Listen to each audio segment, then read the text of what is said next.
Chapter 1. Like any good story, it began with a girl. It was supposed to end with a bullet.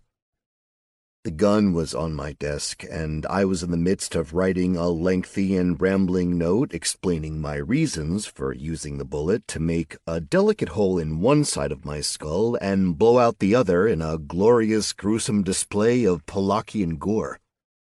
But something interrupted my attempts at apartment redecoration. I lived on the third floor of a building that was too expensive for me, too nice for me, and about to evict me. I heard the rumble of an engine downstairs. I limped over to the window from the desk and peeked out through the drapes. A van had pulled up. It was white and impressively ordinary, specifically chosen to be like every other white van you've ever seen, but on this particular evening it was filled with men coming to kill me. They were related to the girl. Everything was. Well, most everything. One thing wasn't. The phone rang. An unknown number. Normally I'd pass, but considering the killers outside, the gangrenous wound inside, and my pseudo-suicidal state, what was the worst a telemarketer could do? I figured at the least I could ruin someone else's day. "Hello?" I asked as an answer. "Nils?"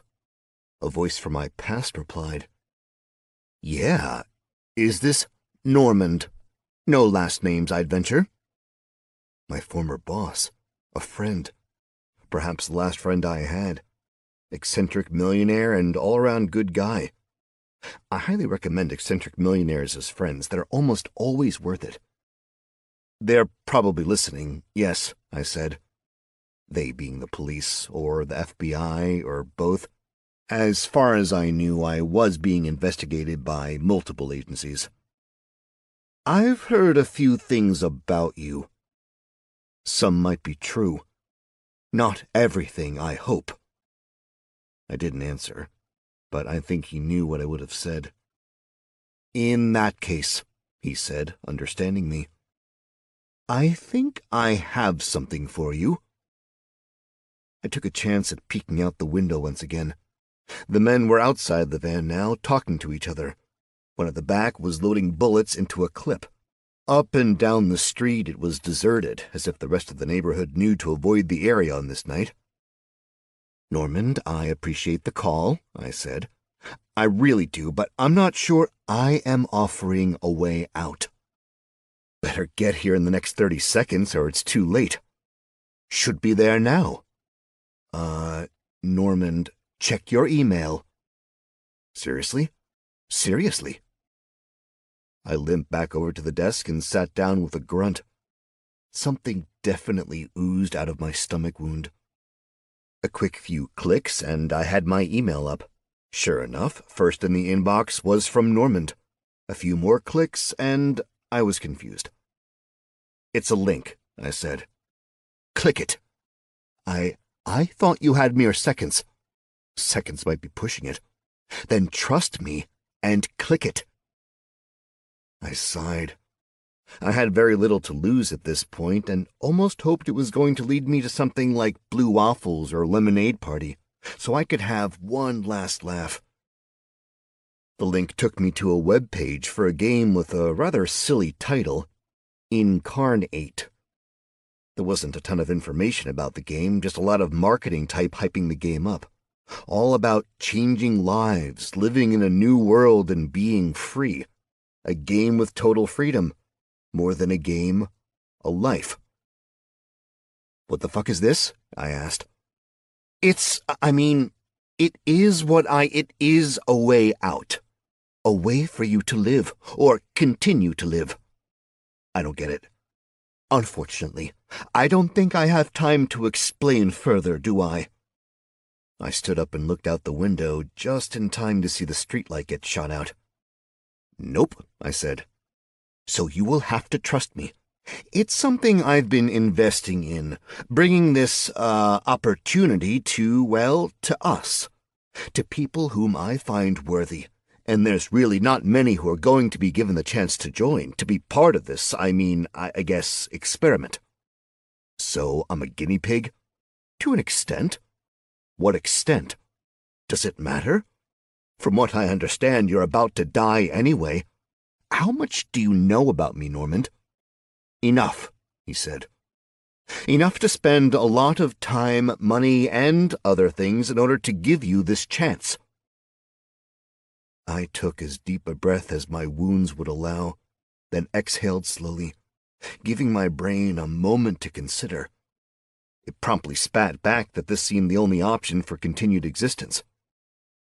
What do I do? I finally asked. Fill out the forms, press accept, live your new life like you told me you wished you had lived this one. I don't get what this is going to do, old man. Give it a try. The phone started to crackle, and I took a peek at it, down from full bars to 1. I think they've got a cell phone jammer, I said. Good luck. I hope to see you the next time around, Normand said. Thank you, I said, but I have no idea if he heard it. The phone cut out. I stared at the screen. Fuck it, I said, and I started typing. It was the usual rigmarole for an RPG. Name, sex, race, distribute attribute points, choose starting location, stuff that normally, if I was going to be playing a game, I'd have relished taking my time with. If I'd had time, I'd have been effusive with my praise for the developers giving so many options to the players. The list of races and places was seemingly endless. Instead, I cursed at them, clicking through as fast as I could, selecting random any time I could. Finally, I clicked submit, which pulled up a huge list of questions. Fuck. The questionnaire was more along the lines of a psych eval. At least that's what it seemed like to me. The front doorknob jiggled. I pulled my gun from the desk to my lap. I answered the questions just like any internet poll, as quickly as possible, not giving a fuck about veracity. Being done was more important than being right. I flew through the questions, then clicked the damn button at the bottom of the page. A fucking pop-up. But this seemed like the end. Whispers outside my door. I scanned the pop-up briefly. It was asking if I was really ready to submit. I clicked yes. Another pop-up asking me to accept the terms and liabilities. I clicked accept. Another fucking pop-up asking if I was sure. Yes, damn it, I'm fucking sure. Then, 2 things happened. First, another pop-up window. A last notice making sure that I knew everything was final, that there was no chance to remake my character after I pushed this button. Second, the window next to me exploded inward as a man in black tactical gear came flying into the room, assault carbine aimed near me. I clicked the yes button just as the man's feet collided with me. Training kicked in, and thank God for that. I swept his feet to one side, doing my best to push him into the chair as I came out of it. It might have been a cool move if not for the second dude coming in behind the first asshole. He smashed me over the back with 2 hands together, and I dropped to my knees, my gun clattering across the floor and disappearing into the black hole underneath the fridge. With only the shit that had fallen around my desk as an option, I took a half-second to search for any semblance of a weapon and saw a fork. As they say, any fork in a storm. I used said fork to stab Asshole 2 through the foot. He screamed, and I had the barest of moments before Asshole 1 grabbed me and pulled me up by the neck, squeezing hard. My innards were screaming at me, my homemade stitches having torn out. Blood poured out of my flabby abdomen. Flabdomen. There might have been pus, too. Likely a lot of it. It was gross, okay? Let's leave it at that. Black seeped around the edges of my vision, and I knew my end was coming soon. I snuck a glance at the computer screen. It was processing something. Asshole 1's fingernails dug into my neck. My lungs burned, desperate for a quick breath. I snapped my head back hard, and, sure enough, Asshole 1 had missed the lesson on don't keep your face right against the fucking skull of your opponent.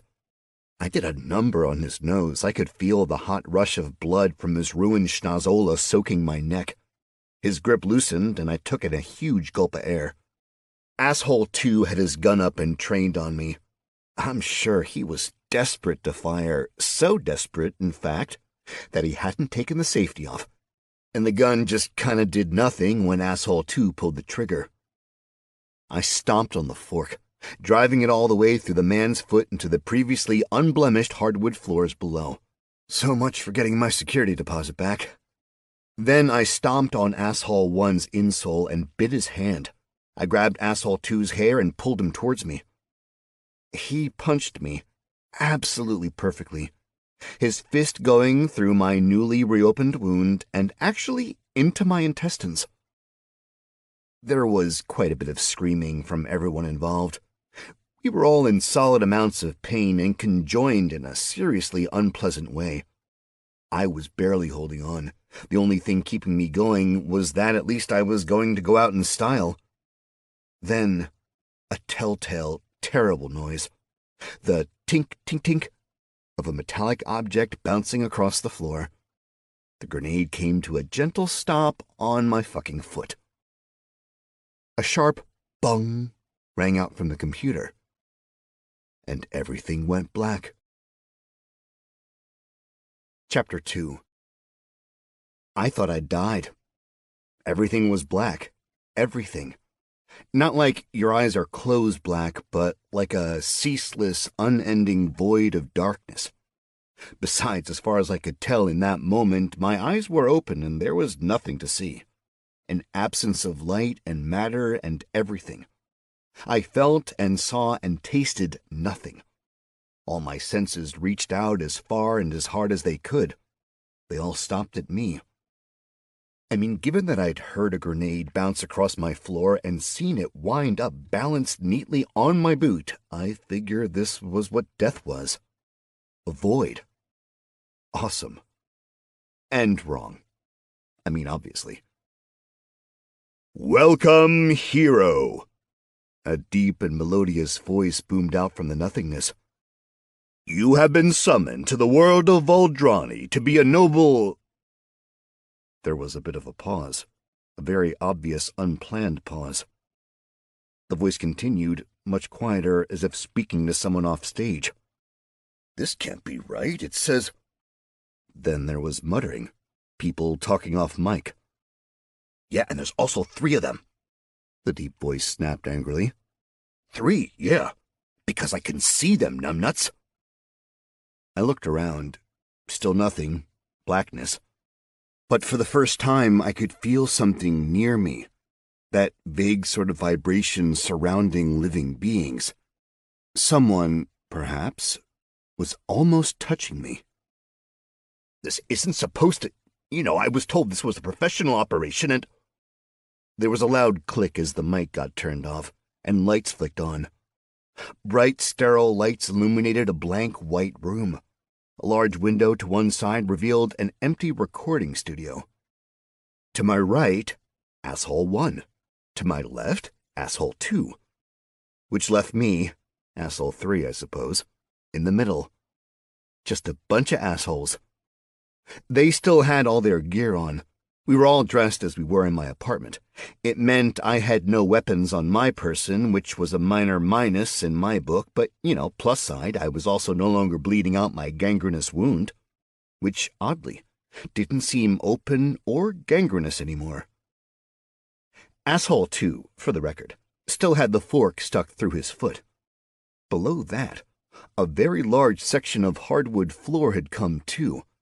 Termites were already spreading out, and as soon as the light shot on, one brave cockroach had made a scurry for a wall he'd never find. Things were still for a moment. Finally, an elegant man in a 3-piece suit walked out of a door that wasn't there until he came through it. He sat down at a desk that appeared between blinks. Right around the time chairs appeared, and I realized that I was sitting down. Maybe I'd been sitting the entire time. I was pretty sure I'd been standing. The man pulled out a pair of platinum-rimmed glasses and perched them on his nose. He looked down at the desk and flipped through a sheaf of papers that came into existence. "This is some Alice in Wonderland shit," I said softly. The man seemed to smile ever so slightly while reading over the papers. We three assholes sat there in silence for a moment, completely caught off guard and unable to process a damn thing we were seeing or experiencing, which, was a bit weird. Because, well, they'd been quite actively killing me mere moments before, and now we were sitting in front of a man at a desk like we were truculent teens hauled before a tweedy vice principal of a second-rate middle school. "So," the man said, plucking a manila folder from mid-air and laying it on the desk. He put all the papers in it and then looked at us slowly, making eye contact with each of us before continuing. "There are a few things I'm confused upon. First of all, which one of you is actually supposed to be here and which are—" "Dude, what the fuck is all this supposed to be?" Asshole 1 yelled. Asshole 2 took a more proactive route and launched himself across the desk at the man with glasses. I was going to raise my hand, but instead I grabbed Asshole 2 by his tactical webbing and pulled him back down to his seat. "Well," the man said with a smile, clicking his pen and making a note in the folder, "that makes it quite clear." There was a bright popping sound, and the asshole simply disappeared. Now it was just me and the elegant dude. "We've got a number of—" The man paused and looked around, trying to find his words. "Well, questions for you. You managed to break our system quite soundly."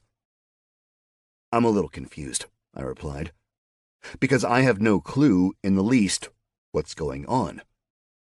"Did you not read the EULA? Does anyone read that shit? I do." "I just ran out of time." His eyebrows went up and he snapped his fingers. "Time, right. Must remember the time." He made a note. "See, I thought you'd read it because you brought a lot to trade." "Trade?" "Yes, all the goods and creatures which aren't you." The man opened the folder and spread out a huge variety of photos. All the things that had come along with me that weren't, well, me. The 2 men, the cockroaches, the termites, the guns, the grenade, the fucking floorboards, the fork. All photographed and catalogued. I guess I just try to be prepared. Because I was a Boy Scout? A Boy Scout? Yeah, this group of— I know what the Boy Scouts are. What rank were you? Eagle? Ah, congratulations. He made a note in the folder. Thanks. With what you've brought, I should think you'll be quite prepared for your new adventure. About that. Oh, time. I nearly forgot. I've just got so much on my mind lately, I've been late for almost everything. He glanced down at his wrist, where there was now a nice watch. Gods, just one moment. He gestured at the wall, and a clock popped up. Not a small little thing either, but something I imagine was equitable to Big Ben, with a massive second hand clicking along. Apologies for the disgusting decor, but I simply must keep an eye on the exact time. Vitally important to get you processed before time is up, or, you know. Actually, I don't. You don't get to play if you don't get in the game on time. Oh, shit. Yes, my fault entirely. I do apologize and promise I will make it up to you. But for the moment, perhaps you'll tell me if you were actually serious with your choices. Honesty is the best policy here today, because you have disrupted quite a lot of things and we are in uncharted waters, which I do say is beneficial for us as we can do some work on our end, clarify this, and ensure this type of foolishness doesn't happen again. Now, that said, if you really wanted to be a sentient rock lobster named Asjaful in a landlocked sand desert, that can still be arranged, but I have a feeling there was an error somewhere. So perhaps you might tell me if the error was on your end or ours. I hit random for, everything. Ah, interesting tactic. Still, it shouldn't be possible for that particular combination to happen. I'll have to speak to Q&A. Questions for me? What is this? Did you not read any of the information about this product prior to purchasing? It was a gift. The little man turned his head to the side, frowning in confusion. He took his glasses off, wiped them, and then checked his watch again. Unexpected, he said. But let me see if I can do this on the quick. You have the opportunity to live a new life. Didn't the big voice at the beginning say something about being a hero? Yes, well, that's the typical path your kind likes to take.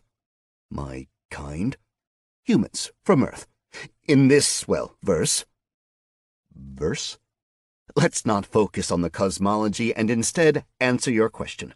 This is a new life. Should you want to be a hero, sure, do it. We'd love it. It'll be better for us and you, but it is your choice. So I'm supposed to, Don't go along that line of thinking. Stop imagining you are supposed to do anything. Instead, try imagining what you'll be able to do. Which is whatever you like. Fish at a lake? Totally possible.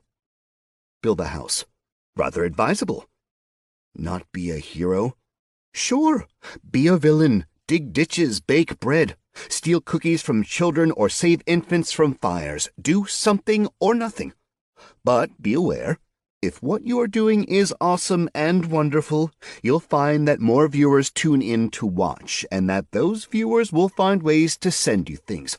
Presents and coincidences and... Whoa, take it back 1 second there. Viewers? Of course.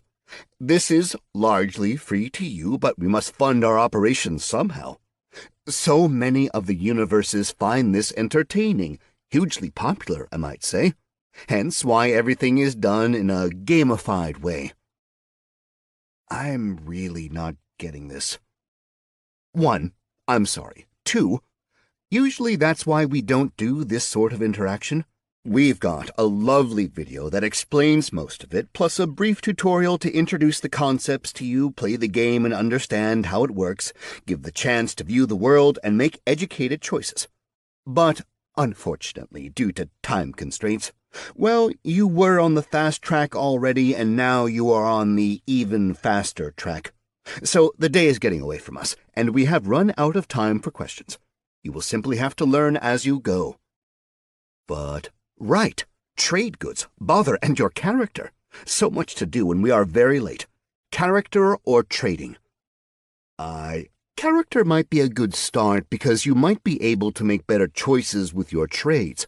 But if you trade for something which opens up character options, you'll be irritated you didn't wait. Pluses and minuses all over the place all the time. Such is the world in which you will live in. Now, choose. I thought for a second. I've played games a lot. I used to. Up until the bad times with all the violence and the crime and the exceedingly poor choices, games were a primary hobby for me. The whole reason I did the Eagle Scout thing was because it let me go on camping trips where we played D&D. And I got good grades so my parents wouldn't bug me when I spent 18 hours on a Saturday grinding out characters in World of Warcraft. I had experience both min-maxing and role-playing, and though this was supposedly real, it certainly seemed like the best idea would be to go with making myself as overpowered as I could. This time around, I wanted an easy life.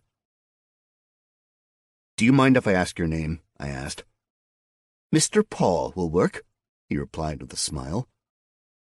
Mr. Paul, I'm assuming your name will be changed, so perhaps you'd like to give me your in-game name. Oh, I said, thinking. I'd never been particularly pleased with my name. It was fine, it was who I'd been, but now that I had the chance to change everything about myself, I couldn't make a decision. Options ran through my mind, but nothing stuck out. Well, what's the naming convention like on, Valdrani? Yeah, that's the one. You mean the planet that has many sentient races, each with multiple competing cultures, spread out across a planet that makes your Jupiter pale in comparison? How long have we got to sit here? Trick question, we are out of time. Name or I'll pick one for you, and minor spoiler, it will be Betty. I didn't want a lifetime as Betty. No offense, Miss White. But my mind blanked. It's always easy to speculate on naming, but I never had problems when I'd play games. I'd just do something silly like IP Freely. But in games, you never really get called your character name. Having to actually introduce myself as IP, that bothered me. I wanted something simple, strong, evocative of who I am or who I wanted to be. I could name myself after my favorite football player. And yet, my favorite fictional character was a well-known archaeologist named after a state. Maybe there was a happy medium if I just... Time is up, Mr. Paul said softly. Please give me a name. I had nothing else. Montana. Lovely, he said, jotting it down on a piece of paper. Race? I remember seeing a ton of choices. Truly a staggering amount, Mr. Paul replied. But perhaps you'd consider an alternative. Letting you choose? You would let me? Fuck it, man, sure. Just for the rule-mongers, let me clarify. You are allowing me to choose your race. Yes. And you're human now, correct? Far as I know. That's fine. Want to stick with being male? Sure. Moving right along. Do you understand attributes and traits and... I think so, yes. Perfect. Done with character. Trading. How does it normally happen? Normally, if someone has brought along a thing or two, it happens automatically. You just find some bonuses in your inventory when you begin. You get a small bonus by making some choices. Let's do this. My sentiments exactly, Paul said with a big smile. You managed to bring 2 humans with you. For that, you'll get, say, what they would have received points-wise. Sounds fair. And by fair, I meant that it sounded like I'd get an overpowered start, which I was totally fine with. I wanted to be overpowered. The other animals, well, how about... I can talk to animals. Some bonus attributes and a bonus to handling animals. Sure. On to weapons. You've brought 7 firearms, 2 knives, and 1 grenade. Rather impressive. For all that, I can give you a magical weapon. Which kind of weapon? You'll choose at embark. Now, night vision goggles, easy translation, dark vision. Instead of night vision, I suppose that's doable. Body armor. How about a shield? How about magic armor? How about a magic shield? This is trading, not dreaming. Fine. I will also grant you a boon. Just a little thing that deals with language, usually reserved for VIPs who buy the upgraded package. But here we'll give it as a trade for the wood floor. Okay. Now, penultimate, as we are running out of time. He looked up at the clock. Really quite late. Do you have any particular concerns about your appearance in your new life? Not really, just, you know. Perhaps you could trust me? That's a lot of trust. Then we might not finish in time, and, okay, if I'm letting you design me, I'm doing you a favor by getting you out of here on time, right? So, as a favor to you, I'll say yes, just make me muscular, handsome, and with the capacity for a big bushy beard. And no balding, and not fat. He smiled, like a genuine smile. I swear I saw a twinkle in his eye. Deal. He wrote a bunch of things on the paper very quickly. Then he stacked all the pages up and slid them neatly into the folder. I am ready to let you embark, he said. But I do have a question. Hit me. I have always wanted to see someone get down off this particular peak. If I were to give you a boon, would you be willing to start there? What's a boon again? A special gift from a higher power. I narrowed my eyes. Now it was negotiation time. 2 boons. 2 boons of my choice. 2 boons of your choice that are useful to me and my long-term survival in this new world. Agreed, and you'll do well remembering that specificity in what is said matters in your new life and this new world. So my spawn point is the top of a mountain, I said, hoping I hadn't gotten myself into some shit. For the moment, though it can be changed. How many respawns do I have? I'm not sure. There is sort of a limit, but it also depends on your rank and popularity with the viewers. Can I see my rank? No, and you cannot speak about it in the world. It's very gauche and ruins the verisimilitude we value. Most of your kind don't know they're being viewed, and we would appreciate keeping it that way. So, once you leave here, you won't remember any of this portion of our conversation. You can wipe my memory? We have immense access to you, as we are putting you in a whole new world. So, what kind of world is it? Voldrani is a medieval fantasy. Can I get a baseline of what average attributes are? Mr. Paul smiled just a tiny bit and tapped his head. Smart boy. For a human, average strength is around 13. A truly gifted athlete, 20. Enough? Sure. Let's play ball. Beautiful, Mr. Paul said. We are truly getting you in right under the wire. He scribbled a few things on a sheet of paper and slipped it into the folder, pulled an envelope out of the air, and put the folder and the papers into the envelope. The envelope poofed out of existence. Mr. Paul stood up and extended his hand. I stood too, and we shook. Enjoy your new life. Montana. Chapter 3. I entered my new world falling. Not far, maybe 6 feet, but a sudden fall is always disconcerting. Luckily, I had a soft landing, almost disappearing into deep snow. I sat up shivering and looked at my surroundings. My first peek at Voldrani. Mountains and snow. As promised, I was on the top of a fucking mountain. One of the highest peaks around, I was above clouds, my breath coming out in white puffs of steam. And I'd be freezing my new balls off if I wasn't covered almost completely in fur. Thick, white fur. It took me a second to realize that I was wearing it, not growing the fur. I had pants, boots, gloves, and a hooded jacket all covered in ridiculously thick, heavy white fur. I even had a half mask of fur that snapped onto the front of the hood, keeping my face toasty warm. It was cold and windy, but quite beautiful in an extreme sort of way. Deep blue skies above, fluffy white trails below, and basically any which way I looked, peaks of other mountains. If I wanted to get out of the mountains, I only had one direction to travel. My starting position was less than ideal for anything other than aesthetic reasons. Also troubling. The sun was high in the sky, pretty much straight above me, noon. So I had half the day to get off the mountain before I'd freeze to death at night, no matter how many awesome fur clothes I had. I could almost hear Paul chuckling above me.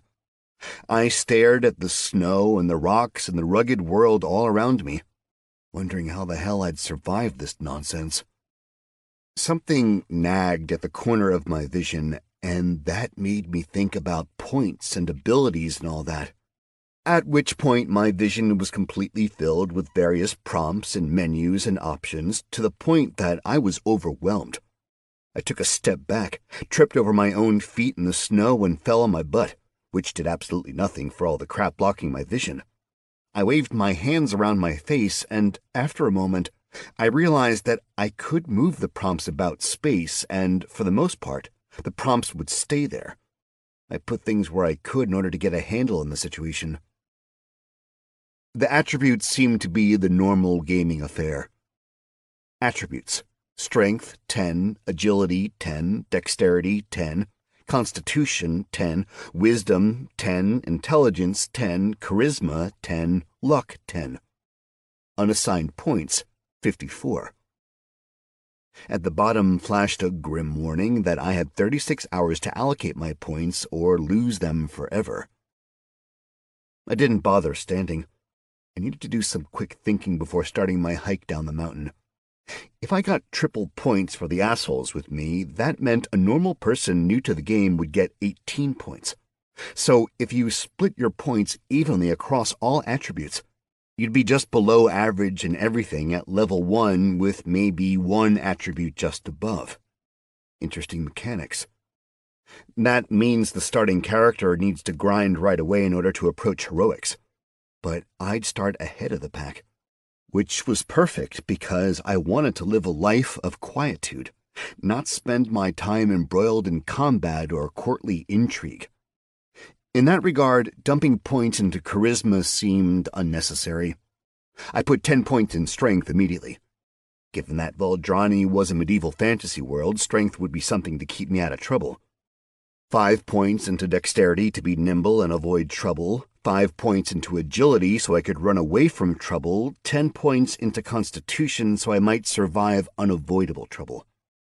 I put 3 into intelligence, 3 into wisdom, and 3 into charisma. Then, because I felt a bit like I'd had a crap first life, I tossed the rest into luck. My finger hovered over the OK button. I wasn't exactly sure how intelligence as a stat worked here, or charisma for that matter. I still seemed to have all my memories and learning from my previous life, and people had liked me well enough there. I guess I just need to figure it out. I pushed OK. I checked the list again. Attributes: Strength 20, Agility 15, Dexterity 15, Constitution 20, Wisdom 13, Intelligence 13, Charisma 13, Luck 25. Unassigned points 0. I pushed OK and stood up.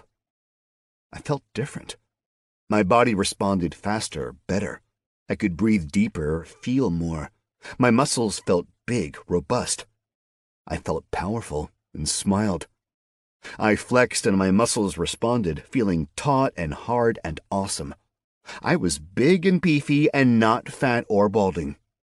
Maybe this was going to be all right.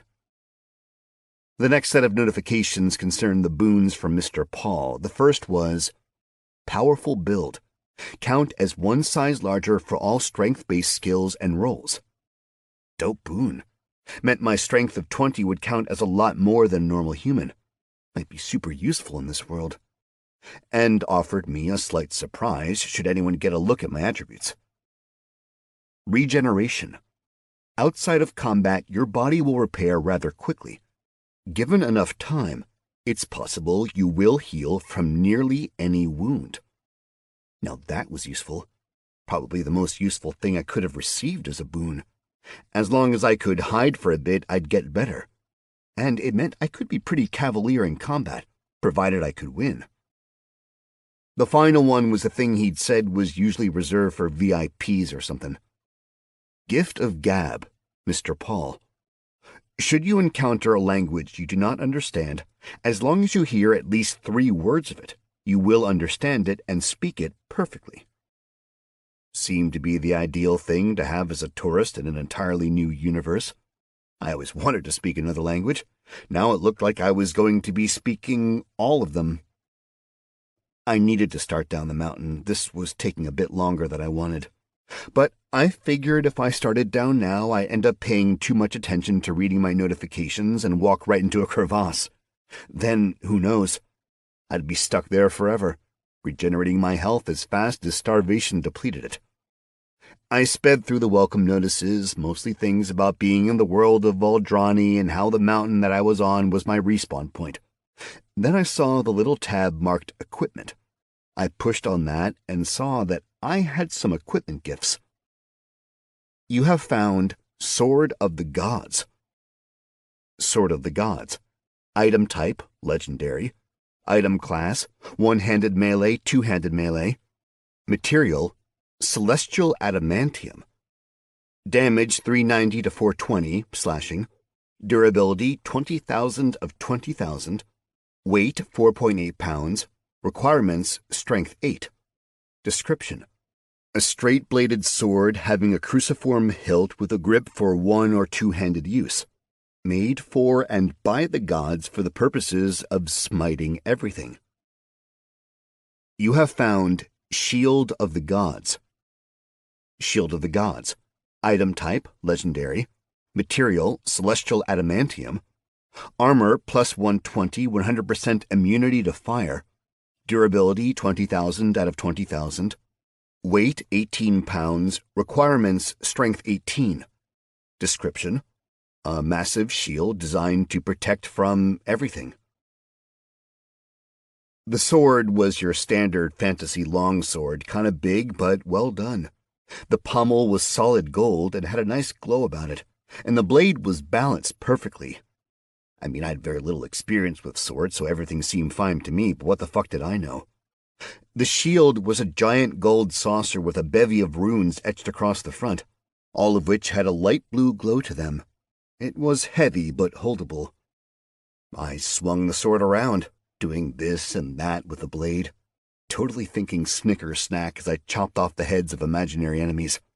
I maybe just recreated a few of my favorite movie fight sequences and perhaps even let out a few lightsaber noises, even though those had absolutely nothing to do with real swords or fantasy swords, and it wasn't a saber.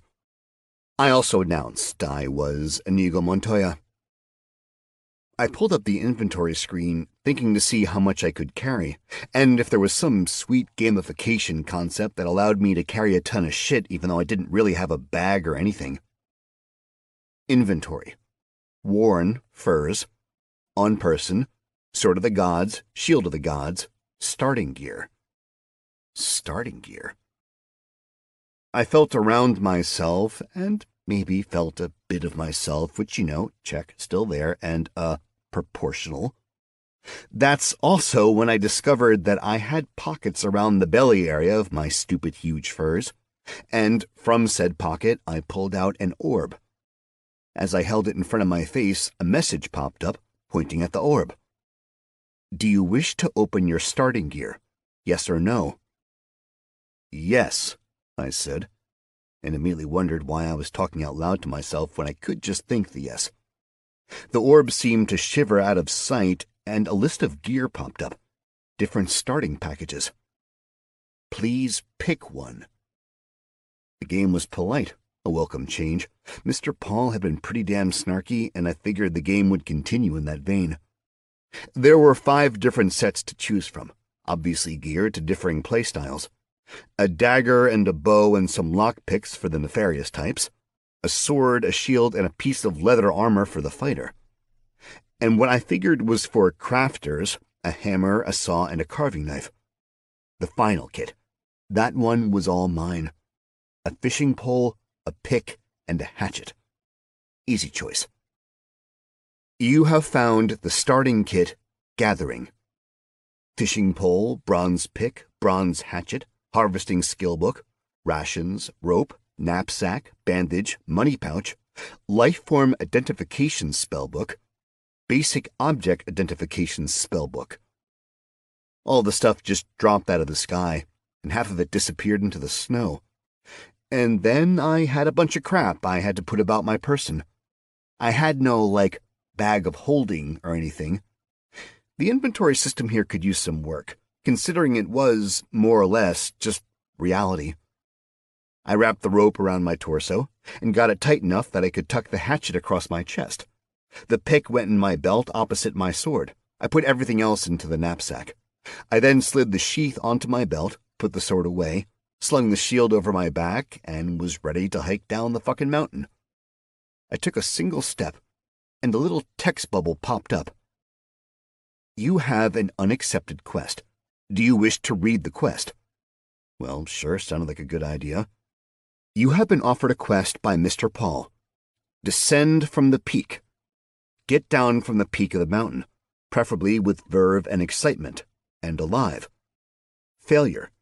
If you refuse to ever leave the peak and/or if you die too many times before making it down safely. Reward for success, XP. Penalty for failure or refusal, none. Yes or no? I accepted my first quest. I felt a bit of a thrill. For the first time, this game maybe seemed fun. Then I got an idea. A terrible, amazing, fantastic idea. Chapter 4. Spoiler alert. Terrible idea. Believe it or not, sledding down a mountain on a large, round, medieval magic shield turned out to be a bad idea. At first, I made great time while having a great time, zooming down the mountain, the golden shield sending up sprays of snow behind me, and the snow was pretty close to perfect for sledding. Deep, fresh, untouched powder. But the thing with snow saucers is, there's not exactly a ton of steering or stopping capability. You're really just hoping you end up on a line down a hill with no bumps and a nice flat spot at the end to run out the speed. Oddly enough, that's not what I found on the top of a mountain. I found mostly steep bits and rocks. So many rocks. I was nearing takeoff speed at the end of one particularly gruesome pitch, holding onto the shield straps as tightly as I could when I hit the first big rock. I jolted skyward. It was exhilarating, the wind whipping against my face, the ground zipping under me. I landed with a hard thump. My vision flashed red and I got a notification, but things were happening too fast for me to pay attention to it. I tried to steer as best I could, pulling this way and that, doing a minimal effort yet avoiding major obstacles. Maybe if I'd been on something with real turning ability, I'd have missed the crevasse. Nope. Right off the edge, soaring across the gap. I almost made it to the other side. Instead, the shield, with me on top of it, clanged straight into a wall of ice. I, naturally, continued forward until my face impacted against the same ice wall, and I had the distinct and memorable feeling of my nose breaking and my cheekbones shattering. Red flared in my vision, and a number floated up. Hit points. I thought about looking at my total HP, seeing how wounded I was, but then I had my very own Wile E. Coyote moment. For the barest of moments, the shield stuck in the ice, and then, well, it didn't. I went down. Straight down. I scrabbled at the ice and rock desperately, ripping out my fingernails, screaming in pain and desperation. My leg caught an outcropping of some sort, and I flipped end over end, twirling through the air like a coked-out cheerleader. Blackness crept into my vision, and then washed over me as I lost consciousness. Chapter 5. Plus side, I was not awake for the impact at the bottom of what turned out to be a massive ravine in the midst of some sort of cave system. Downside, I was awake for what happened next. I came to in vague darkness. With a slight mental push, I activated dark vision, and could mostly see. Pretty much the definition of dark vision, I suppose. It was a little brighter than comfortable, due to the line of light way above the opening I'd fallen through. Nothing of me worked. Everything just sort of refused my brain's commands. There was a teensy tiny little icon flashing in the lower right of my vision. A red circle with a slash across it over a running man. Great, I thought. Paralyzed. Thought instead of said, because I couldn't quite get my face to work since it was smashed to fucking pieces. I brought up my status page, and I was down to 2 hit points. 2. At this point, if I accidentally sneezed, I'd kill myself. I also had a prodigious list of broken bones, so many that I just dismissed the status page. I couldn't be bothered reading names of bones I didn't even know existed. That would have been terrible except for regeneration. As long as I could stay out of combat and not get seriously wounded, I would heal. My flesh was already starting to knit back together and my bones were starting to inch back towards each other, which, thanks to my paralysis debuff, I barely felt. I laid there patiently, waiting for the moment when I could move again. But then this thing came along. A creature. I counted 8 legs coming off a long, straight body. It was somewhere between a lizard and a wolf, and, well, a nightmare. It sniffed me.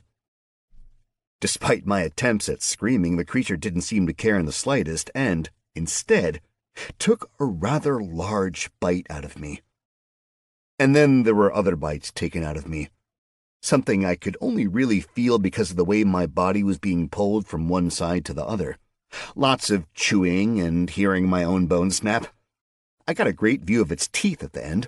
They were big and sharp, and I managed to scream out a hearty "fuck you" before I died. Didn't seem to faze the creature. Finally, thankfully, everything went black. Chapter 6. A great banner popped up in front of me as I hung in nothingness. Wah wah, you have died. Kick the bucket. Shuffled off the all-mortal coil. You have been weighed and measured and found wanting. But good news. You have at least 1 respawn left. Maybe you've got more, who knows. Would you like to respawn? Yes or no?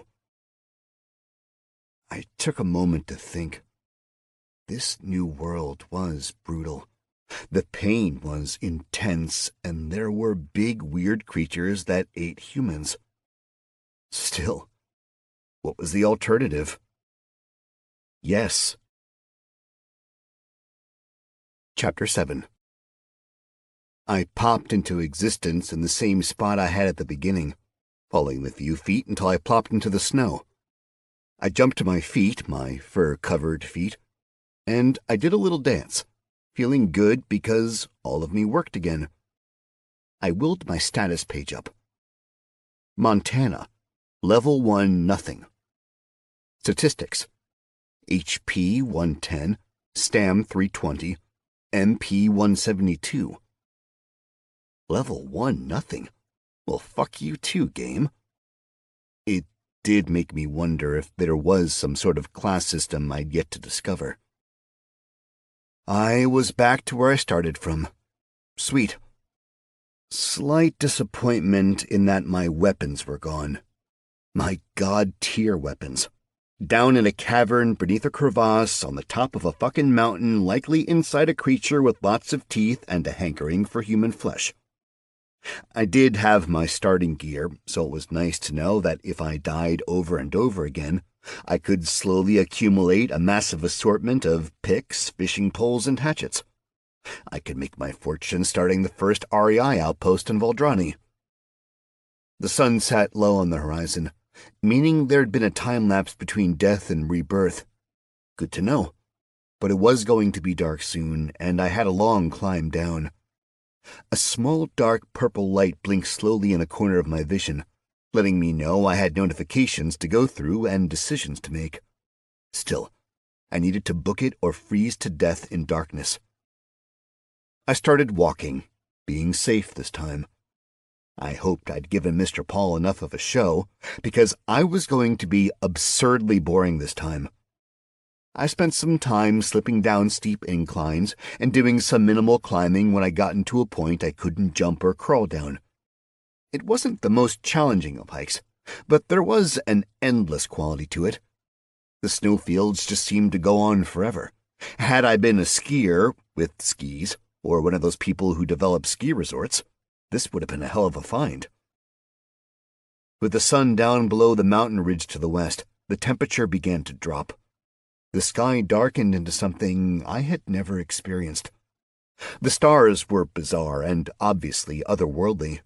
It was a joy to behold, as I could see things I had never seen before, whole galaxies up above, great swaths of glittering lights right overhead. A moon rose shortly after the sun fell below the horizon, then a second, and a third, and a fourth. 4 different moons, 4 different colors, 4 different sizes. They forced a panoply of moonlight across the landscape, transforming the bare white snow into a kaleidoscope of colors. On a steep slope, I stopped to just take in the beauty around me, calm and unreal as it may have been. but the sharp cold got me moving again. I didn't want to experience freezing to death. Sure, I'd respawn, but there were certain experiences I didn't need to live through. So I dipped into my Eagle Scout knowledge, and I made a snow cave as soon as I reached a flat spot. Then I hunkered down in the darkness and fell asleep. Chapter 8. I slept for a while. Not sure how long. In a land without clocks, time becomes more fluid. I dreamt of my life, of the short good bit, the slice of paradise I'd found and fucked up somehow. I saw her, and we were together, and happy in our stupid little apartment surrounded by construction and mud. The empty fridge, the lack of furniture, and the bliss that comes from living with someone you truly love. A dream, because the bad stuff never kicked in. I woke with a start, unsure of what caused me to wake. I looked around for the girl, and then I remembered everything that happened. Snow cave. No flabberman keeping me stuck to the bed. Despite the initial death, I appreciated what Mr. Paul had done for me. I got on my knees and wiped the sweat from my brow. Shit, I thought. Sweat. Sweating is just a bit dangerous in super cold locales, but I had no real options to combat it. I didn't have layers to take off. I had layer, singular, and that layer was fur. Worst case, well, I'd just die again, I suppose. I snagged some of the rations out of my knapsack and gave them a look, hoping I had something approaching breakfast. They weren't much to look at, and even less to eat. I had my choice of very tough, very dry mystery meat or very hard, very dry mystery biscuit type thingies. I ate a bit of both, and they were gross. Breakfast over, I pulled up my character sheet. Montana, level 1 nothing. Traits. Race, fallen. Height 6 foot 2 inches. Weight 220 pounds. Eye color, hazel. Hair color, blonde. Renown, 0. No one even knows you exist. Statistics. HP 110, Stam 320, MP 172. Armor +3 versus piercing. Active effects. Attributes. Strength 20, Agility 15, Dexterity 15, Constitution 20, Wisdom 13, Intelligence 13, Charisma 13, Luck 25. Unassigned points 0. Skills. Riding. Improvised, level 1. You can now ride improvised devices, +5% to handling. Falling, level 1. You can flail through the air with the best of them. Watch for the sudden stop at the end. Animal handling, level 5. You can calm down a domesticated animal, keep a mount from getting spooked, intuit an animal's intentions, or, if you're really lucky, tame a wild beast. Abilities. None. Feats. None. Boons. Powerful build, Mr. Paul. You are bigger than you look. For all strength rolls, you are counted as one size category larger than you actually are. Regeneration, Mr. Paul. Outside of combat, your body will repair rather quickly. Given enough time, it's possible you will heal from nearly any wound. Gift of gab, Mr. Paul. Should you encounter a language you do not understand, as long as you hear at least 3 words of it, you will understand it and speak it perfectly. Indicium. None. The level 1 nothing thing really bugged me. It just seemed overtly cruel. And, a rather apt reflection of my past life. While chewing on a piece of the mystery meat, it required a substantial investment in chewing, I pulled up the notifications from the previous day and began going through them. Most were damage notifications.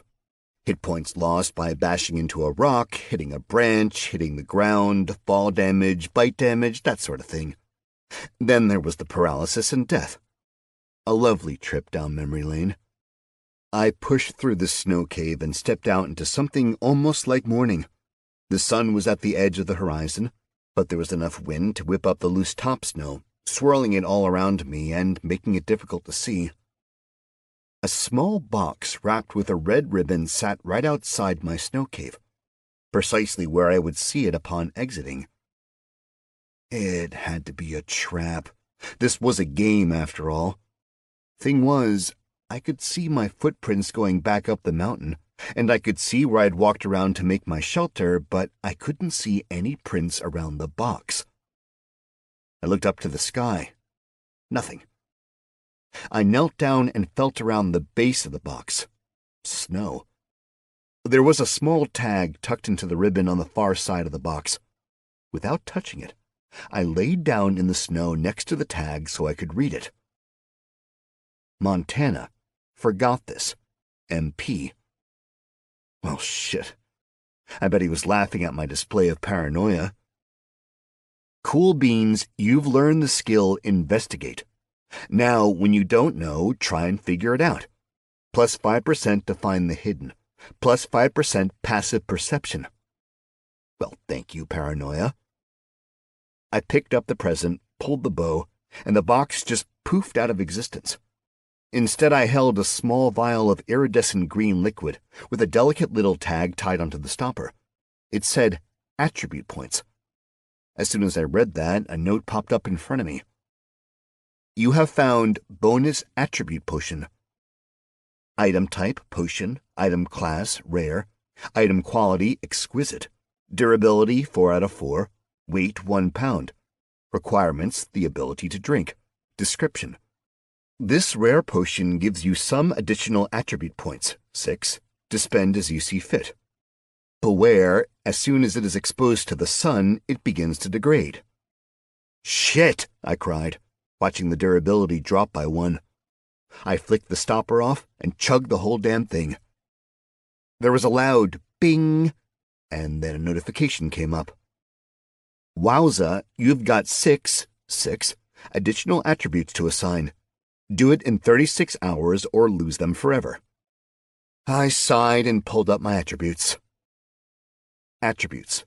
Strength, 20, Agility, 15, Dexterity, 15, Constitution, 20, Wisdom, 13, Intelligence, 13, Charisma, 13, Luck, 25, unassigned points, 6.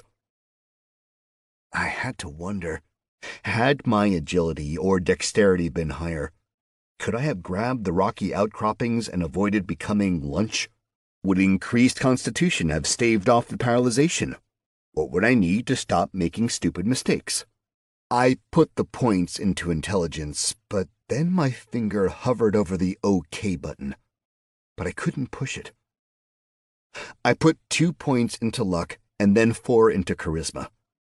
I'd have to meet people eventually, and maybe, if they liked me, they'd leave me alone. Attributes. Strength, 20, Agility, 15, Dexterity, 15, Constitution, 20, Wisdom, 13, Intelligence, 13, Charisma, 17, Luck, 27, unassigned points, 0. With the admin crap taken care of, it was time to return to living life. Only one direction to go. I started downhill. Unlike the previous day, the clouds were sparse, so I could see the lands below me. There were verdant, deciduous forests ringing the mountains, undulating hills between rising peaks, rivers, and lakes. All of it was beautiful, in a John Denver way. Oh, and pretty fucking far away. I was still in a world of snow and ice and nothing nice. Nothing living, that's for sure. As exciting as my first descent happened to be, the second was exactly the opposite. The damn mountain just kept going, and going, and going.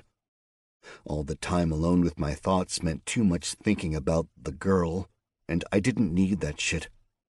I started sliding down on my belly for stretches just to give myself a break. Though a bit scary, it was fun and quick, and I managed to make up some time. I messed up once by rolling down the slope instead, which left me really fucking dizzy and led to me puking up the little breakfast I'd had. Still, better than becoming someone else's breakfast. The sun was already high in the sky by the time I hit another large flat spot. I took a momentary break there. Slogging through snow without snowshoes was exhausting and unpleasant at best. At worst, well, I think I discovered worst my first attempt. I sat down, the thick snow providing a bit of padding. The furs covering me were mostly white, as if taken from a polar bear with an excessive hair condition. Since the snow was caked around the fur, and it was white, I figured I'd be able to lay down in the snow and basically be invisible, which, if there had been any life around me, would keep me safe. Naturally, that's when I caught sign of life. Above me and to the left, a large form floated lazily in the air. Well, in the distance, mind you, but it was there. Something huge flying around.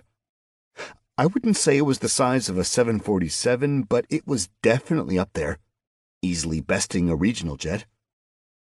My brain screamed at me, begging me to figure out what was happening because something that big shouldn't be flying. A good reminder that the laws of physics might be different in Valdrani. I laid flat and closed my eyes. Perfect camouflage. As soon as my heart rate came back to normal, I sat up and looked for the flying thing. Gone. I mean, it was pretty far away, so there'd be little chance of it seeing me or even wanting to cross the distance to see if I was something edible. Still, better to be moving, better to get away from whatever it might be. And a solid reminder I could no longer be sure of what I'd encounter. Chapter 9. Somewhere close to mid-afternoon, I took my next break, sitting down in the snow and tucking into the rations once again. Dried mystery meat isn't quite as bad the second time around. I took mouthfuls of snow to drink, what with not having a water skin or canteen or anything to hold liquids. It had gotten overcast above and below me, but the clouds parted in front of me, and I could see a bit more of where I was going. A flat area, thank God, or gods, with a number of large rounded protrusions all over the place. Something like a boulder-strewn plateau. Maybe it was a spot a glacier came through, I have no real idea. I spent geology class getting my rocks off, if you know what I mean. Thanks, Chelsea. The landscape dipped hard after that, but a steep slope started up again, up and leading to another peak. The dip had to be a pass between these two mountains, and that'd be my next goal, especially because I could see just a few wisps of smoke coming from that area. If I could get there, I might find civilization. At the very least, I could choose which side of the mountains I wanted to go down. Most likely, I'd want to see if I could figure out which way the weather came from and go that way. Much better chance of finding fertile and verdant land that way. And that meant more food. More food meant happier people and fewer things that eat you in caves and shit. With that small decision made, I got to my feet, brushed off my butt, and started hiking again. It didn't take long to get to the flats. Curiosity got the better of me, and I dug out one of the round protrusions. It actually was just a boulder. Maybe I did learn something in geology after all. The flat, though, was much rougher than I thought. I had to walk up steep inclines and then into mini valleys that were filled with snow, like up past my hips deep. For the first up and down, it was kind of fun, but then it got annoying. Up, down, burning through my stamina. Each up, I watched my stamina bar nearly bottom out. Definitely a bizarre feeling to have a visual representation of stamina, watching the bar fill up and feeling better. I took a short break when the bar dropped, breathing hard in the cold and watching the world around me to let the stamina fill all the way back up. The slog seemed interminable. As I finally neared the pass, I heard noises coming from behind a boulder. It sounded a bit like a group of somethings squabbling. An argument. Then I heard the scratching noise of metal on metal, and everything went quiet again. This was exciting. I was about to come in contact with actual sentient beings for the first time in this world. Still, given my first experience interacting with the beings of the world, I figured it might be better to err on the side of caution, so I edged along the boulder and peeked out. I saw small green-skinned creatures, wearing mismatched armor and homemade snowshoes, chewing on sticks of meat. I counted 6 of them. They all had miniature bows on their backs and small quivers of arrows at their hips. Maybe 3 feet tall or so, but they had outsized heads with large ears flopping off the sides, very large mouths filled with sharp pointy teeth.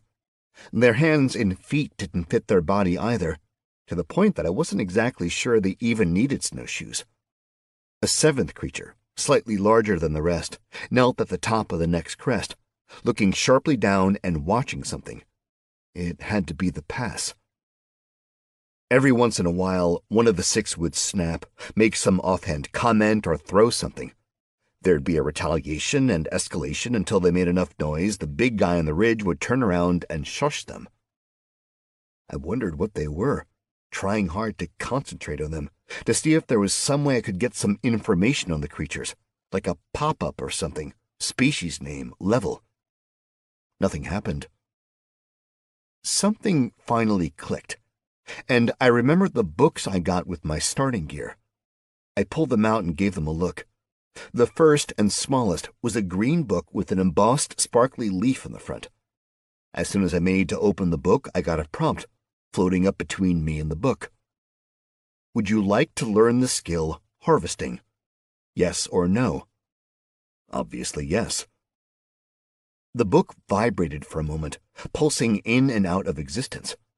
I felt a pressure around my head, and my impulse was to fight back, not let anything in. But I made a snap judgment, thinking that I was trying to get knowledge, so it probably needed to be in my head. I let it in.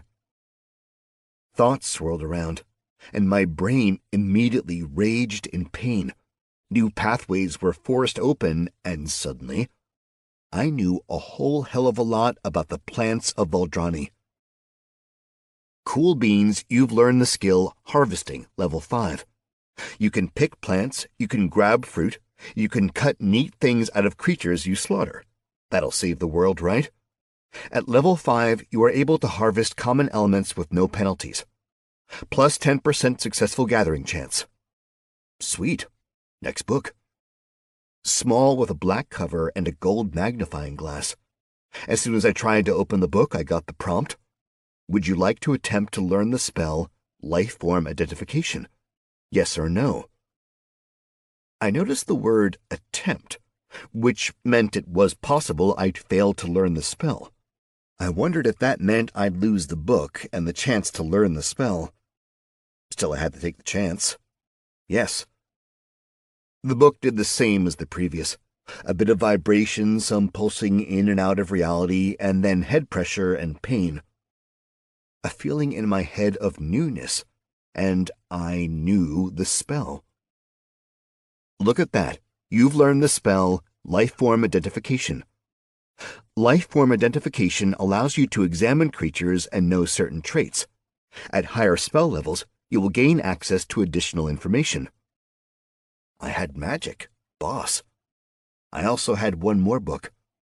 Object Identification. Same deal, got the prompt, said yes, book did its thing, head hurt, knew the spell. Look at that, you've learned the spell Basic Object Identification. Basic Object Identification allows you to examine objects and identify certain traits.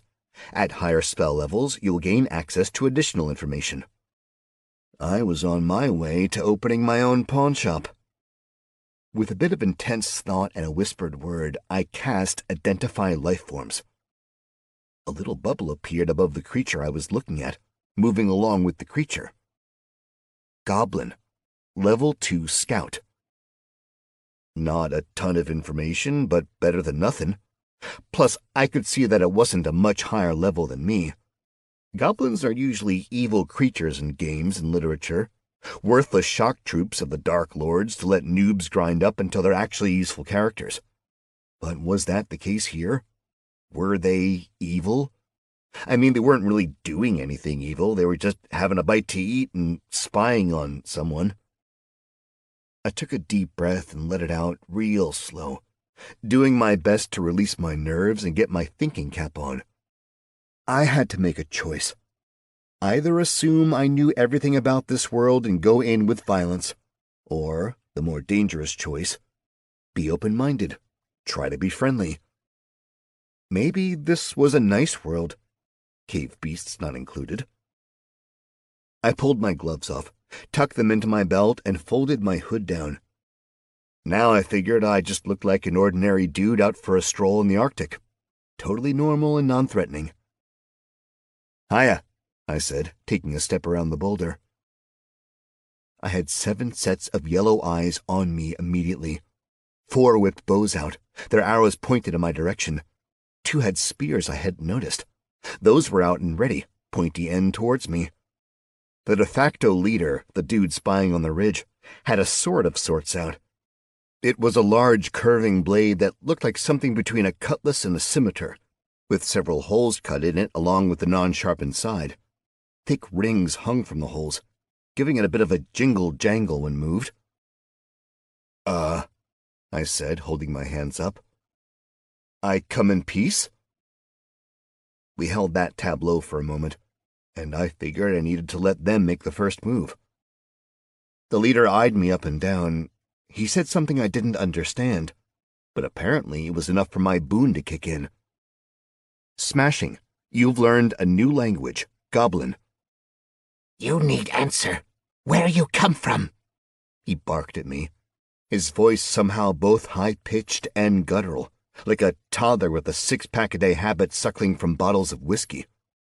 I pointed over my shoulder at the mountain. "With Queen?" he asked. My first impulse was to lie, to gauge what it was he wanted to hear and feed it to him. But this was a new life. Why start it off on the wrong foot? "No, sir," I answered. A really nasty smile came over the leader's giant mouth, his wicked teeth coming into view. "Kill him," he said with a sneer. Chapter 10. Apparently goblins were evil in this world, or at least just really big supporters of the monarchy. I've heard it both ways. 4 small goblin arrows snapped through the air, all of which slammed into me. I prepped for serious pain, which was unnecessary. A bit of pressure as each hit me, but no pain, no red flashing. "Hey," I said, "look at that." My buddy's smile disappeared, and he barked out, "Charge!" One of the spearmen ducked his head and sprinted towards me, seeming to float across the surface of the snow in his little snowshoes. I fumbled with the hatchet, trying to pull it out of my belt, but as soon as it came free, it tumbled and then disappeared into the snow.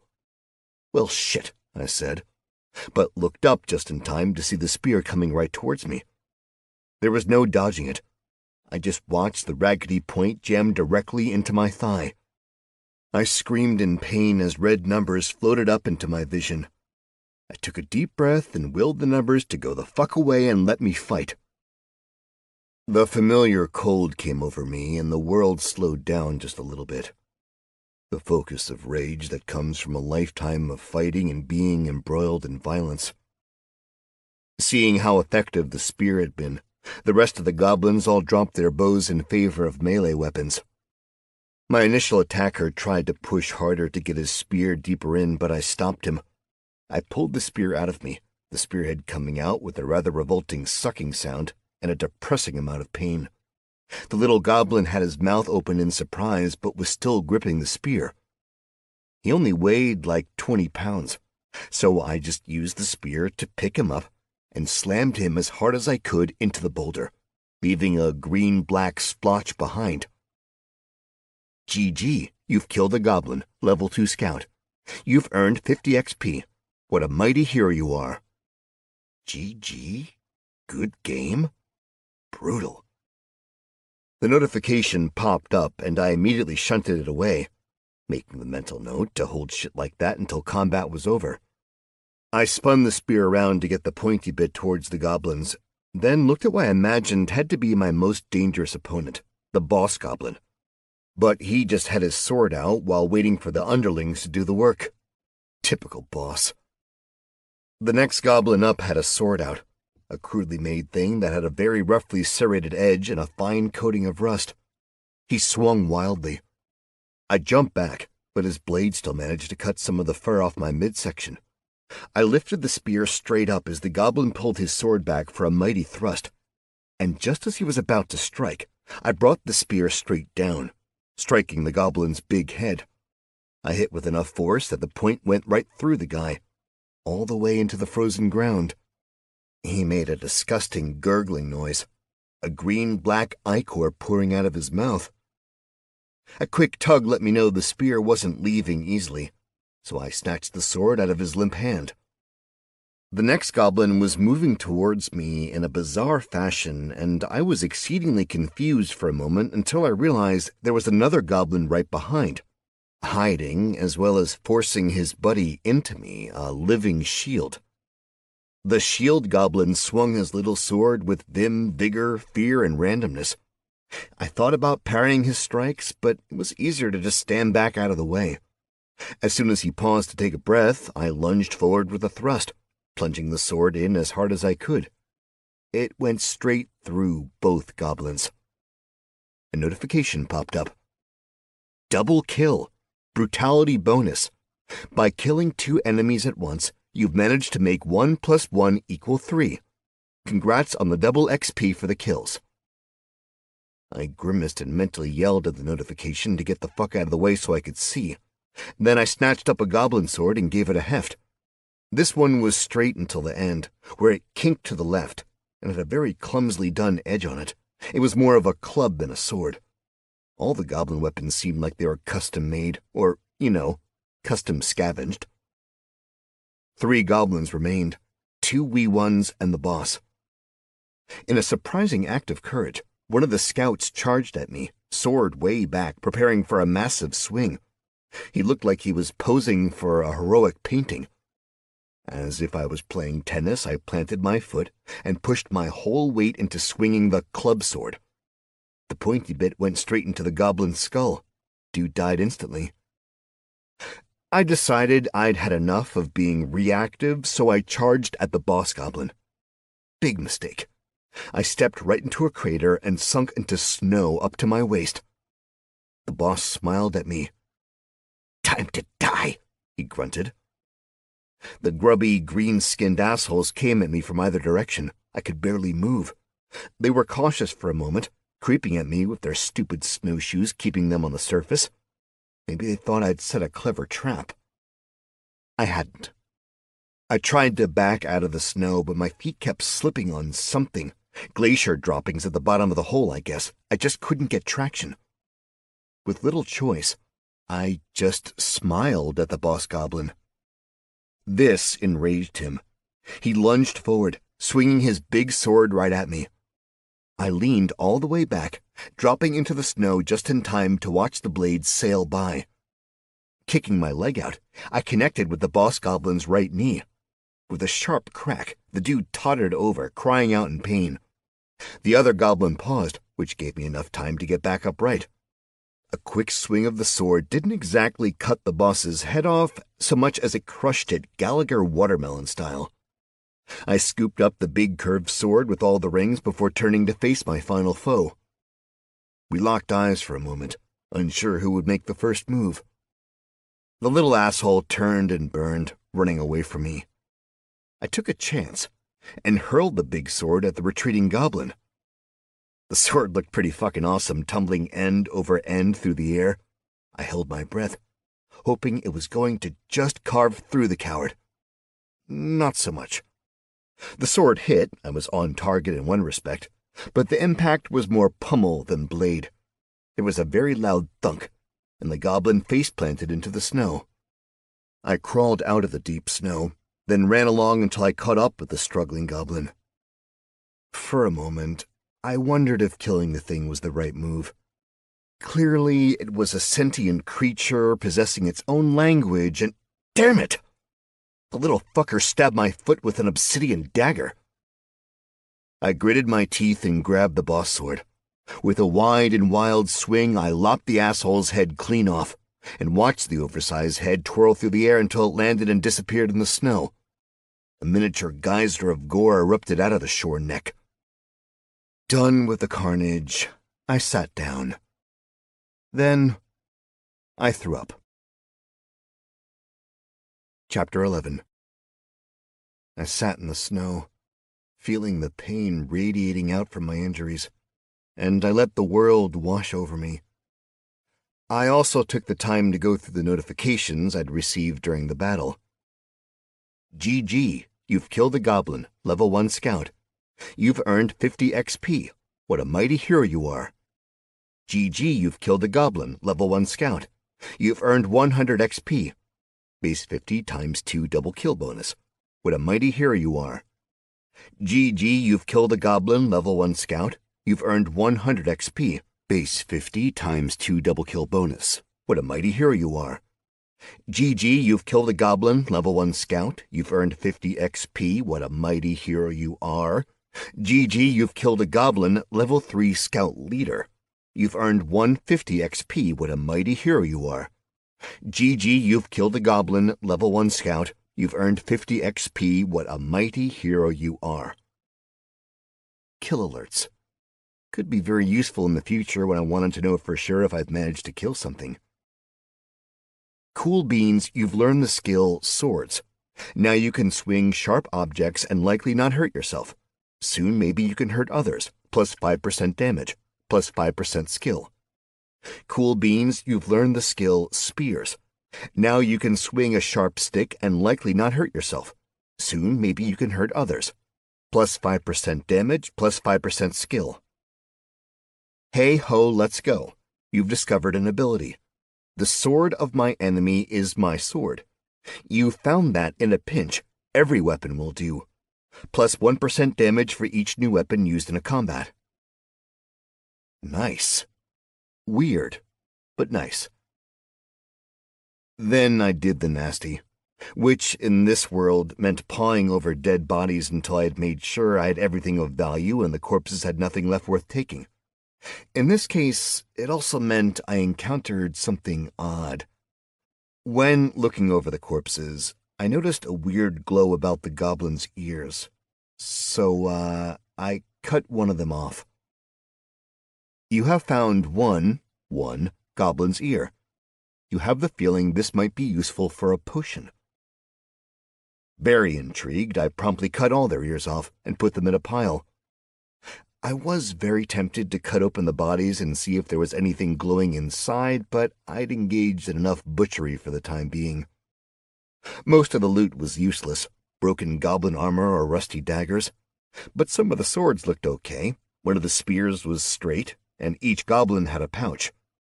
3 of the pouches held coins. One had a bunch of frozen worms, one had a few rocks, one had some jewelry and coins, and the last one had a bunch of dead rats. I dumped out the rats, put the goblin ears into the rat pouch, then tied all 7 pouches to my belt. Even the worms. Might need them for fishing. Each goblin also had a small ring, most of them around a rusty chain or leather strap, one on his toe, another in his ear, each one with a series of runic letters on it, written in goblin and denoting the identity of the goblin in question. I took a moment to actually examine the boss sword, casting my spell on it and everything. I think it was kind of impressive. I had nothing to judge it against, sure, but it seemed cool. Goblin Boss Chopper. Item type, trash. Item class, one-handed sword. Material, iron. Damage, 8 to 12, slashing. Durability, 3 out of 10. Weight, 3.2 pounds. Requirements, none. Description. The symbol of authority for a goblin in command. The boss chopper is a large, for a goblin, one-handed sword with a swooping blade sharp on one side. Holes are made in the blade to decrease weight and increase speed, something ameliorated by the addition of rings won in duels or battles. In examining the sword, I noticed there were words carved or stamped into the blade around each hole that had a ring through it, and thanks to my perfect knowledge of the goblin language, I realized that I was looking at the names of those the scout leader had defeated in combat. There was also the obsidian dagger I'd pulled out of my foot. Goblin Sacrificial Dagger. Item type, common. Item class, one-handed dagger. Material, obsidian. Damage 21 to 25, slashing. Durability 8 of 25. Weight 1 pound. Requirements none. Description: an unbelievably sharp blade used for ceremonial sacrifices to goblin gods, spirits, shades, chiefs, bosses, or chefs. I was impressed by how much I learned about the goblins just by identifying their equipment. I slipped the smaller swords into the backpack, and even though the handle stuck out the back, I forced the boss chopper in there as well. Chapter 12. I sent up a silent thanks to Mr. Paul for his glorious boon while I let my wounds heal up. Sure, it hurt like a motherfucker to have all the healing happen so fast, but getting stabbed in the leg and having no mark whatsoever 10 minutes later? Priceless. Now whole, I decided I needed to see whatever the goblin boss had been so interested in, so I crawled up to the edge of the ridge and peeked over. That's where I received my first view of civilization in this new world. It was underwhelming. 12, maybe 13 buildings. They were low and made of dark stone with heavy snow on steep pitched roofs. Some had smaller outbuildings, perhaps for animals or maybe workshops. Either a guard tower or a watchtower, I don't really know the difference, sat on one edge of the village. The whole place was unassuming, but did have one thing going for it. The road that went straight through the middle of the town from one side of the mountain range to the other. Made it the perfect spot for a town, really. A place to collect some tolls, fix a few wagons, feed a few teamsters. And if you ignored the whole perpetual winter, no wood, no way to grow food, no way to be outside sort of thing, you might actually want to stay there. I knew I didn't have much sunlight left in the day, but I decided to watch the village from a different angle for a little longer. I wanted to get a read on the situation, see if it was full of goblins or, people. Hell, I wasn't even sure people other than me existed here. I saw some horses, big black steeds with patterned barding. They blended in with the rest of the bleak darkness that was the village center. Near them, figures in dark armor held blades out to a group of men gathered in a circle. At the outskirts, figures in black held back the other villagers. I let out a long, irritated sigh. This was not an ideal first brush with civilization. I've been hoping for an inn where I could peel potatoes and earn my keep until I had enough money to find a fucking lake and fish. Instead, I looked down on what seemed to be a massacre in the making. My first instinct was to steer clear of the village. Let things take their course and, find a different town to set up in. Or I could just wait it out, go into the town post-massacre. That could give me the chance for some free loot. Just then, a flurry of movement caught my eye. A young kid dropped out of a hut's back window. He made a run for it and did pretty well. He got to the steep part of the rise that led almost straight to me before 4 of the figures in black came darting around and grabbed him. They pulled the kid back to the building and slammed him up against it. I looked down at the village and thought about my previous life, the world I left behind, the messes I made, the hearts I broke, the lives I destroyed. So much of that was because I ran away, instead of confronting my problems and actually dealing with them. Maybe it was time to switch things up. Seems like an intelligent decision, thought the man with low intelligence. I would stick my neck out and get involved. And anyway, I hate bullies and unfair fights, unless they're unfair in my favor. 4 against 1? Definitely unfair. I got up and started running down the hill. Midway down, I lost footing and started tumbling, both goblin spears snapping into pieces as my back hit the snow. This wasn't going to be the grandest of entrances. With a slice of luck and perhaps showing what a good idea putting points into that stat was, I managed to get my feet underneath me and started running again. I reached the flat, maybe 15 feet from the house. One of the figures in black had a naked blade out, swinging towards the unlucky lad. I pumped my feet and barreled straight into the swordsman, giving the asshole a tackle my linebacker coach would have thumped me on the butt in praise for, a blindside hit on an unready opponent. My new friend and I flew through the air for the barest of moments before smashing through the flimsy wood wall of the hut. We crashed to the ground on the other side, landing directly in the fire pit in the center of the room. Sparks flew everywhere as I rolled over the figure, whose clothes had started to burn.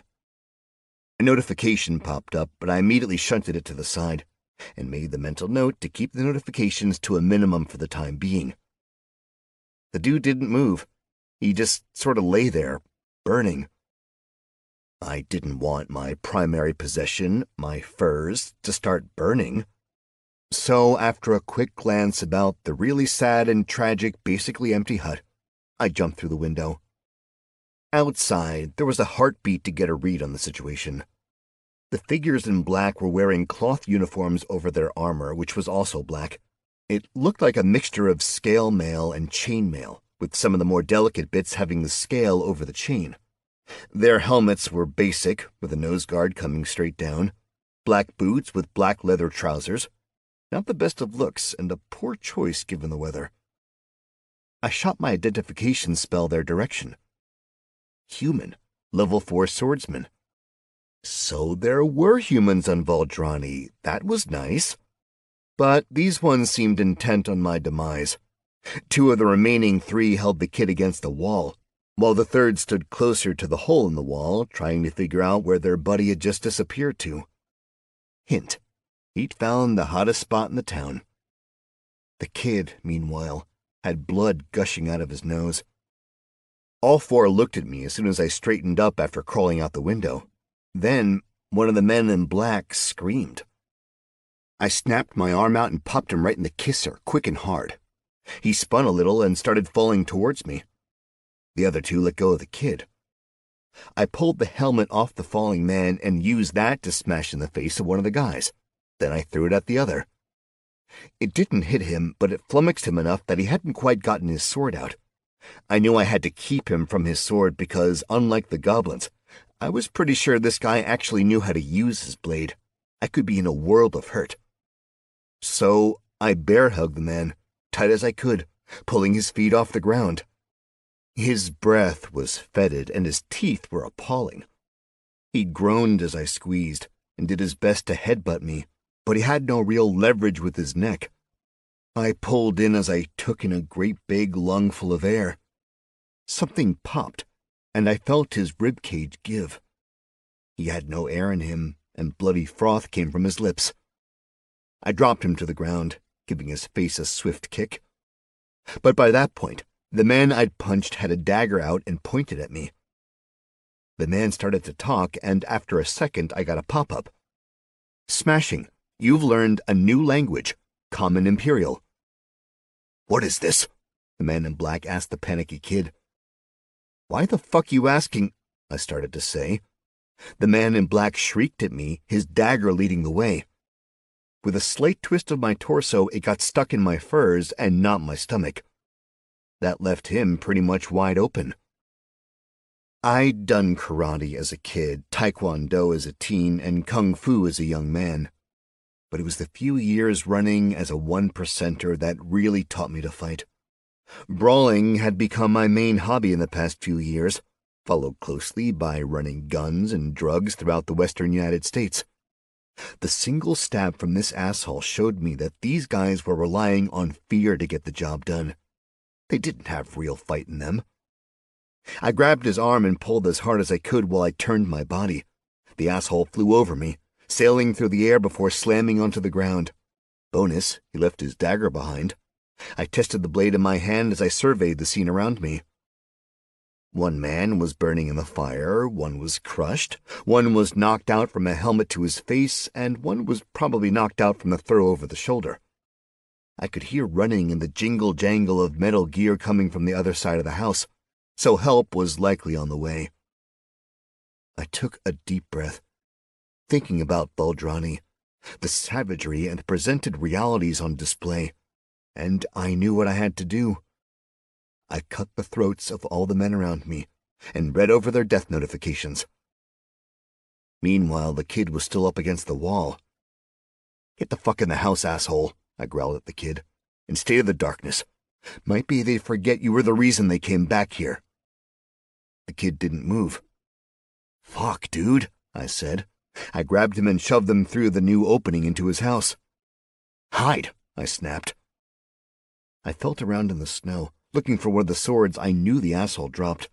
Then I heard a twang and felt a pop on my back. No pain, though. I looked over my shoulder. About 10 yards away, I saw a new figure in black. A woman. Her black armor was shiny leather, and she had a bow and a lot of arrows.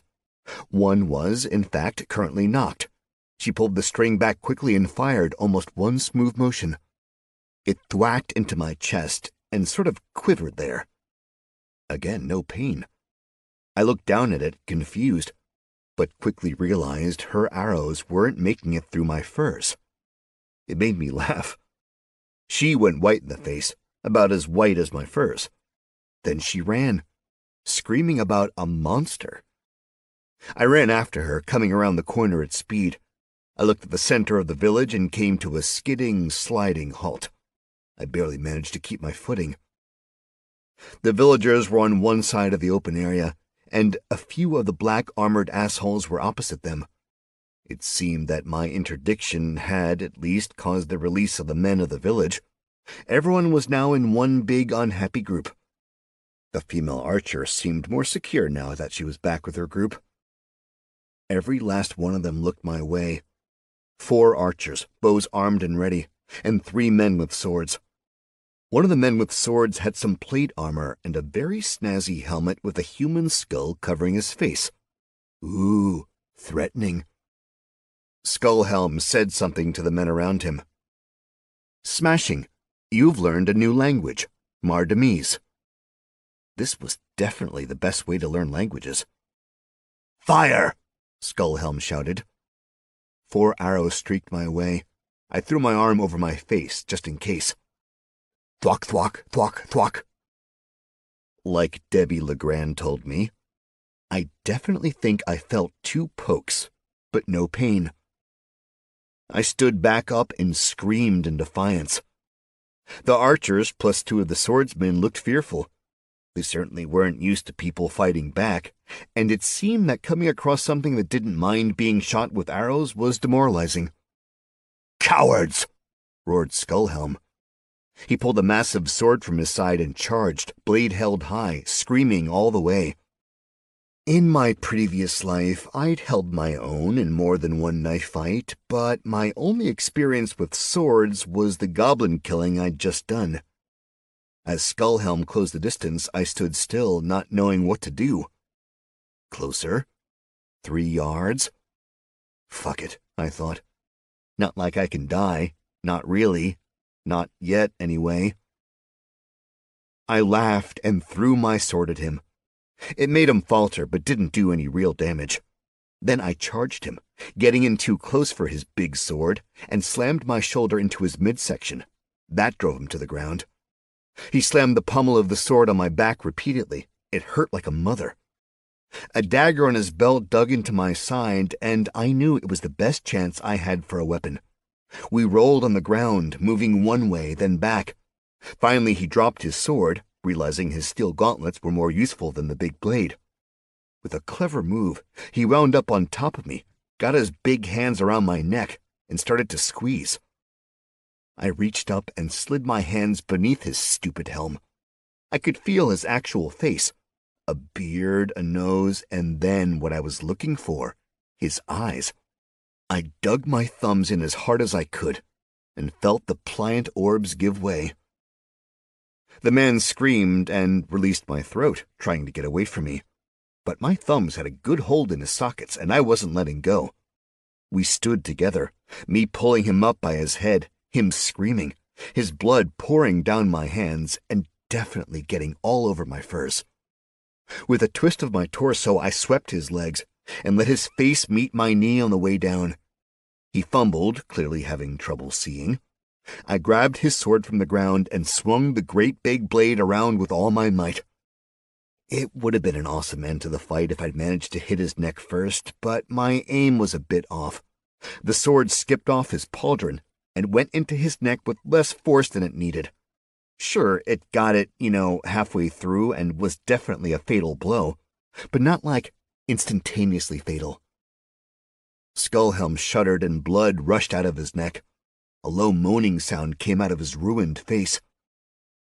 I had to swing a second and third time before the head tipped to the side, hanging on by one grim tendon, or ligament, bit hazy on the difference. There were definitely a few gasps behind me. I heard someone get on a horse. I turned and threw the sword as hard as I could, the blade going end over end, steel flashing in the fading sunlight. Finally it worked, sinking deep into the face of the archer trying to get on the horse. Far more brutal than I intended or expected. There was a lot of blood, and certainly more than one fluid I couldn't accurately identify. I was ready to get stuck in with the rest of the meanies in black when the villagers finally got some nerve back. They swarmed, beating the remaining figures in black. There was a moment of stillness as the armored assailants took their last breaths. I gave a little wave. "Howdy," I said. Chapter 13. The entire town stared at me, despite my suave and debonair wave. Then the kid popped out of the house and started running to a woman. His mom, I'm guessing. "Olief!" the woman cried out, running across the village square and grabbing the kid with both her hands. She dropped to her knees and cried with relief. "I feared you dead." "He saved me," Olief replied, pointing at me. All eyes back to me. And again, because apparently it was the only thing I knew how to do in this situation, I waved. An older man with a neatly trimmed salt and pepper beard took a step forward. "Are you—" he started, then looked at the rest of the villagers for courage or reassurance. "Human?" "Oh, yeah," I said, pulling the arrows from the fur and tossing them to the ground before removing the face mask and pulling back the hood. Just, got a bit carried away with the cold weather gear. As soon as people realized I was just a regular dude under the furs, things relaxed. Some came over to clap me on the back and thank me. I was kind of digging on the praise and whatnot, but it was short-lived. In no time, the whole town was arguing about whether they should leave, stay, hide, or what. Before I could ask for some clarification, the old man who spoke to me put his arms high in the air. "Enough!" he shouted. "Night will be upon us soon. Take the horses to the barn." The man continued to bark orders, and the townspeople hopped too. Olief and his mother came to me and took me by the hand over to the largest building. Inside was a wide-open space with a large central fireplace. There were tables all around, almost like a meeting room, but clearly more set for food and drink. Doors were along one wall and a massive bar opposite. The fireplace didn't seem to have much in the way of wood, so I assumed it was burning the poop of the herbivores in the barn. Soon I was sitting on a bench with a steaming bowl of something in between soup and stew in front of me. I didn't care what the food was. I just wanted it in my stomach. The boy and his mother watched me in silence and gave me a second bowl when I finished the first. "Drink?" I asked. Olief looked to his mother and she nodded. He ran off. After a moment, he returned with a mug of something that smelled gloriously like beer. "Thank you kindly," I said, and took a long pull on the mug. It wasn't good, but I've had worse. I leaned back and let some of the notifications wash back into view. "Huzzah! Against all odds, you have reached level 2. You receive 7 attribute points to distribute in the next 36 hours or you lose them. Dare to believe you can survive and achieve greatness, or don't." "Huzzah! Against all odds, you have reached level 3. You receive 6 attribute points to distribute in the next 36 hours or you lose them. Dare to believe you can survive and achieve greatness, or don't." 2 levels from killing some goblins and dudes in black? Not bad. Cool beans. You've uncovered the innate skill Unarmed Combat, level 9. You can strike with the fist or the foot, a tool without a tool. 13% stamina drain, plus 13% damage. There you go, leveling up the skill swords to level 2. Aren't you just a blade-swinging fool? Plus 1% damage, plus 1% skill.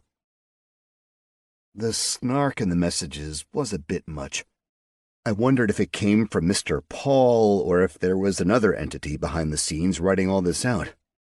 Also, innate skill was a thing. So maybe some of my previous life managed to transfer over to this one. Hopefully just the useful stuff. I knew the clock was already counting down on point distribution, but as I polished off the second bowl, I saw the boss-type man from outside staring at me, so I made a mental note to distribute them soon. I wanted to talk to the guy first. "Who are you?" he asked. "Montana," I said, extending my hand. "You?" He looked at my hand for a minute, then back to my face. "Aurora Grissom." "Oh, hey," I said. "Nice to meet you." You have a strange name, he quickly replied. "Well, fuck you very much," I snapped. He frowned. I did not mean for you to take offense. Nice way to go about that. Rather, I should have said that I have yet to meet someone named in that manner. Oh, right. I wasn't super clear on the naming conventions in Voldrani before I came here. Where might you have been prior to Voldrani? Would you believe me if I said there's a whole other world out there? As far as I am aware, there are an endless number of worlds out there. Oh. I was stunned at first, but it made sense. This was a completely different universe, as far as I could tell. Maybe in this universe, traveling between worlds was as normal as sorority girls drinking pumpkin spice lattes. Yeah, so I mean, I came from another world. Into the mountains? Haror asked. Yeah, a peak up there. Haror nodded, thinking. He lifted his hand and caught the barmaid's eye. While he looked away, I did the mental casting and shot Identify at the man to see what I might find out. A little text popped up above Haror's head. Haror Grissom, human, level 6 innkeeper. Grissom turned back to me and smiled. The woman slid 2 mugs of ale in front of us. I take it, Grissom said. You know little of our world. Not yet, I replied, licking the ale off my mustache. I'm pretty clueless. He nodded and took a deep breath. You have saved us from something quite bad. Because of this, I will offer you advice. Do not admit you are not of this world. There are those who will hate you for it, and there are those who will hunt you for it. The queen of those men you face today, she will pay a bounty for any such as you. Enough that any man may live in one of her cities in comfort for life. Well, seems to be my poor luck. Perhaps you need more points in luck. Yeah, I said, taken aback. Does, everyone have character sheets and stats and stuff? Of course. That's crazy. It is the blessing and curse of the gods. Ain't that the way? It is the way. You were saying something about it being a shitty time to visit, wherever this is? Assuming you know nothing about us or this world. Perfect assumption. Thank you, I think. You are currently in Rumib Pass. We are, well, perhaps it is a bit grandiose to think of ourselves as a village. Perhaps calling us an outpost of the Glutton Empire is more reasonable. Those you saved us from today, they came to see if we would like to turn our backs on the Emperor and join the Queen. There was a goblin dude who asked if I was with the Queen. I said no, and he tried to kill me. Goblins? Here? Watching, up above. So they had no intention of allowing us to join them.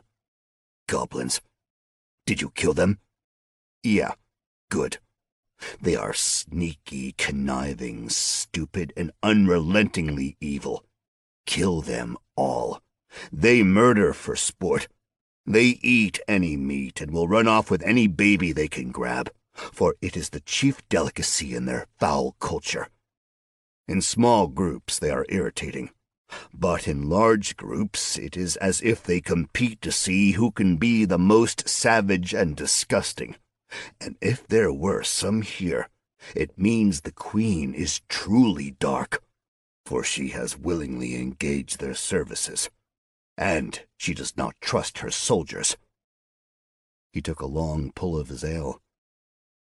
The Queen, she's not like with the Empire, is she? I asked. No, she is from Mardoom, our neighbor. We have held a peace with them for as long as I remember. But they have fallen under the sway of a dark queen, one who arose from the shadows and has taken over the country. From what I have heard, traitors like to talk while they drink. She has been busy pushing out her borders every which way but towards Glatton, which means it is only a matter of time before she declares war on us. Perhaps that time has already come. So what does that mean for Rumib Pass? 'Tis a good question, one I cannot yet answer. When her soldiers do not return to their army, I am confident the army will be prodded to move. They will put this town, my home, to the torch, and all of us to the blade. I gulped, looking around the homely place. From what I'd seen of it, I wouldn't exactly call Rumib Pass a shithole, not to Heror's face at least, but it certainly wasn't worth making a stand over. Personally, I said, and this is just my view of the subject, but I'd probably run. Me too, he said. He finished his ale and slid it down the long table. After a moment, the barmaid collected it. The rest of the townsfolk had drifted into the room. Most had taken seats along the table, and most were staring at me. I got up and moved towards the back of the room, getting a bit more distance from the fire. The furs were a bit warm for indoor living, and not being the center of attention seemed like a better ingredient to a good time for me. Finally, an older man with a nasty scar on his face slapped his hands together sharply. "Let the nonsense commence, Heror," he said, his voice seeming to appear out of the great gray beard covering his face. "Give us your coward's way out. Shall we start running now?" I cast lifeform identification and saw the little blip come up above the man's head. Human, level 4 barkeep. The lack of a name was annoying, but I guessed I got Heror's name because I'd already been introduced to him. It was just a nice reminder, which, would be clutch when meeting people at parties. "We should leave," a young woman piped up. "Nonsense," Greybeard replied. "'Tis just a group of uppity raiders looking to make rank by delivering us to the Queen. She would never be so bold as to attack the Empire." "If it were not for the stranger," the woman replied, "they would have killed us all. You saw that they were planning to do that." "And what about this stranger?" Greybeard asked. "Where did he come from? Is he part of the Queen's army? Is he a demon from beyond?" People started slapping their hands on the table, and finally Greybeard went quiet. "Friends," Heror said, "there is something you should all know. There were goblins with them." "There is no proof of goblins," Greybeard yelled out. "You wish to have us run because your inn has fallen in favor, and everyone is coming to my tavern instead. Cease your scare tactics." The room fell into chaos. Shouts flew back and forth as all the small-town gossip poured out. Any accusation that could be made was made. I grew tired of their yelling. I wanted to get going, find somewhere safe, somewhere I didn't need to kill anyone or anything for a bit. So I opened my backpack, pulled out the goblin boss chopper, and swung it in a big arc. The big blade bit deep into the table with a loud thunk. The room fell quiet. "I took this from the goblin watching your village," I said. "After I killed the other 6 up there. Makes me think it ain't just raiders poking their noses around here. I'm willing to bet you're gonna have a bunch of angry visitors in the near future. Maybe you want a tavern full of goblins. Do they tip well after they eat your children?" Aurora pointed in my direction. "Is that enough proof, Ornolf?" Ornolf stroked his gray beard, glaring at the sword. He shrugged. "Maybe." The door slammed open, and a man wrapped in black furs walked into the place, snow swirling around him. "There is an army on your doorstep," he said. "Best be leaving afore she gets here." "Have you seen it?" Aurora asked. "Yeah, I have. Carries her banner." The man walked to the fire, pulled off his gloves, and gave me a look up and down. He definitely didn't care about anyone else in the place, but given the way everyone watched him, I had a feeling he was an important regular about the town. "Fires stretched long in the distance, and the stench on the wind tells me goblins and ogres are with them at a minimum." He looked over at the sword on the table. "Ah, the news of the goblins reached you already." "The word of a ranger enough for you, Arnulf?" Aurora asked. "Me and mine, we leave for Arenberg. Arnulf, if you choose to remain, perhaps you finally will have the best tavern in town." The room went silent. "Do you mind?" I asked quietly, reaching between 2 people to pull the blade from the table. "Kinda hoping to sell this." I heard the ranger chuckle. Chapter 14.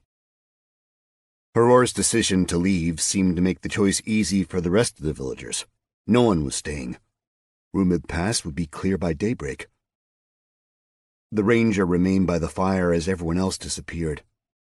He looked me over, really studying me. "Interesting outfit," he said. "Keeps me warm," I replied. He nodded. "You the stranger?" "I guess." "You killed the Queen's men?" "Mostly, yeah." "Thank you." Sure." He pulled the large coin from his pocket and flipped it my way. I grabbed it from the air and immediately looked at it. It was a bronze coin about 2 inches wide. One side had a tree and the other had a bird on it. Something like an eagle, but not quite. Thicker, more muscular, different-shaped tail. "What's this?" I asked. "Coin of my unit," the ranger replied. "This town means something to me, and if you are responsible for saving it, then I owe you." "You don't accept the gift, stranger." "When you have need of me, get that coin to any legionnaire, and they will find me." "Wow. Thanks." The ranger took 2 steps to land right in front of me. He grabbed my wrist and shook it. "Vecto Telotius," he said. "Montana," I replied. He gave a small smile and nodded his head. "Safe home." "You too." He nodded one more time and strode towards the door. "Tell Haror I will see him in Arenberg, that I must leave now to warn the commandant." "Will do." He opened the door and went into the dark and cold. I looked at the coin one more time, then slipped it in my bag. I pulled up my attributes and was just about to look at things and make an educated decision about points when the boy I'd saved, Olief, came inside. I dumped everything into strength because it was at the top of the list, and I didn't want to think about it at the moment. Olief set a bunch of armor, pouches, and weapons in front of me. "What is this?" I asked. "Loot from the soldiers." "Oh, thank you," I said. "The horses are outside. Some of the townsfolk have asked if you will allow the horses to be used to pull wagons." "The horses are mine?" "You killed the owners, so they are yours." "I mean, yeah, sure. People can use them." The kid smiled, nodded, then ran off. I took a deep breath, looking over the loot pile.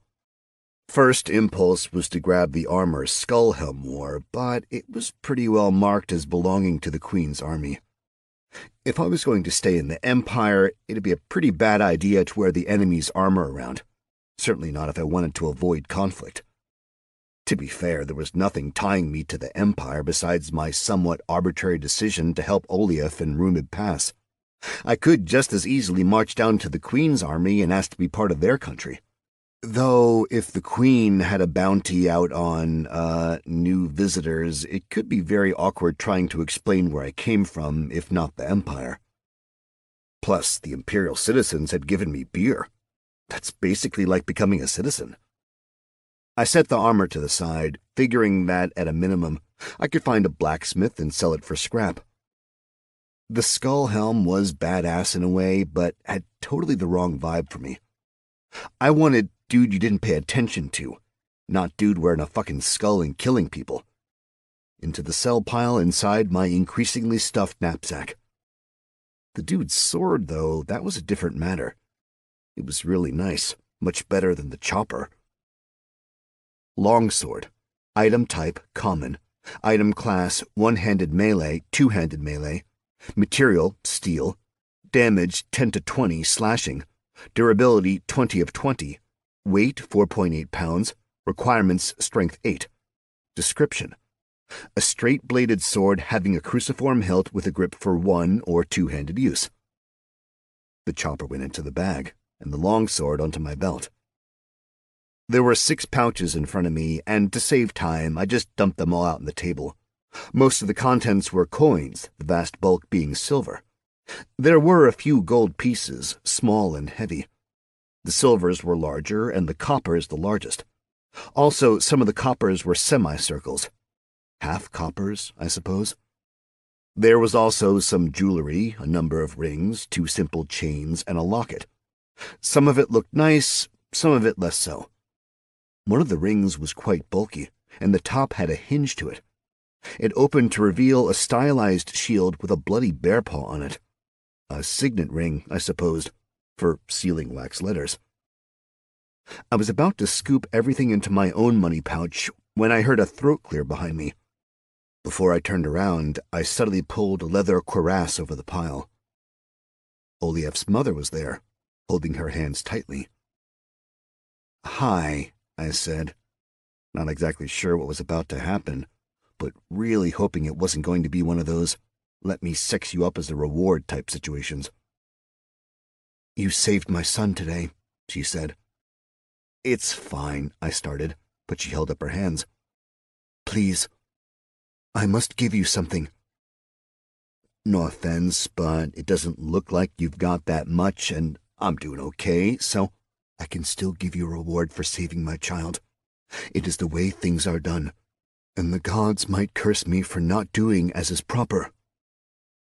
So the gods forced people to give rewards. Interesting.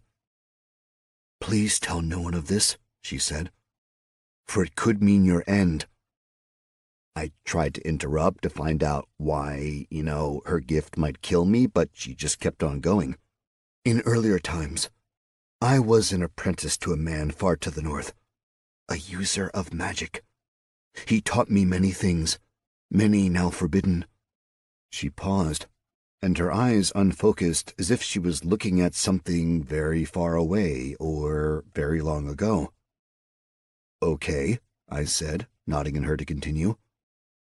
"He was killed before I was able to complete my training, but I learned 2 spells from him. I have used them sparingly since then, but I will give them to you as repayment, if you want." "You can give spells?" I said. "Do you know nothing of magic?" "Not a thing." She looked over her shoulder at the door. "There is little time, but magic is not welcome many places in this land. It is considered evil, awful.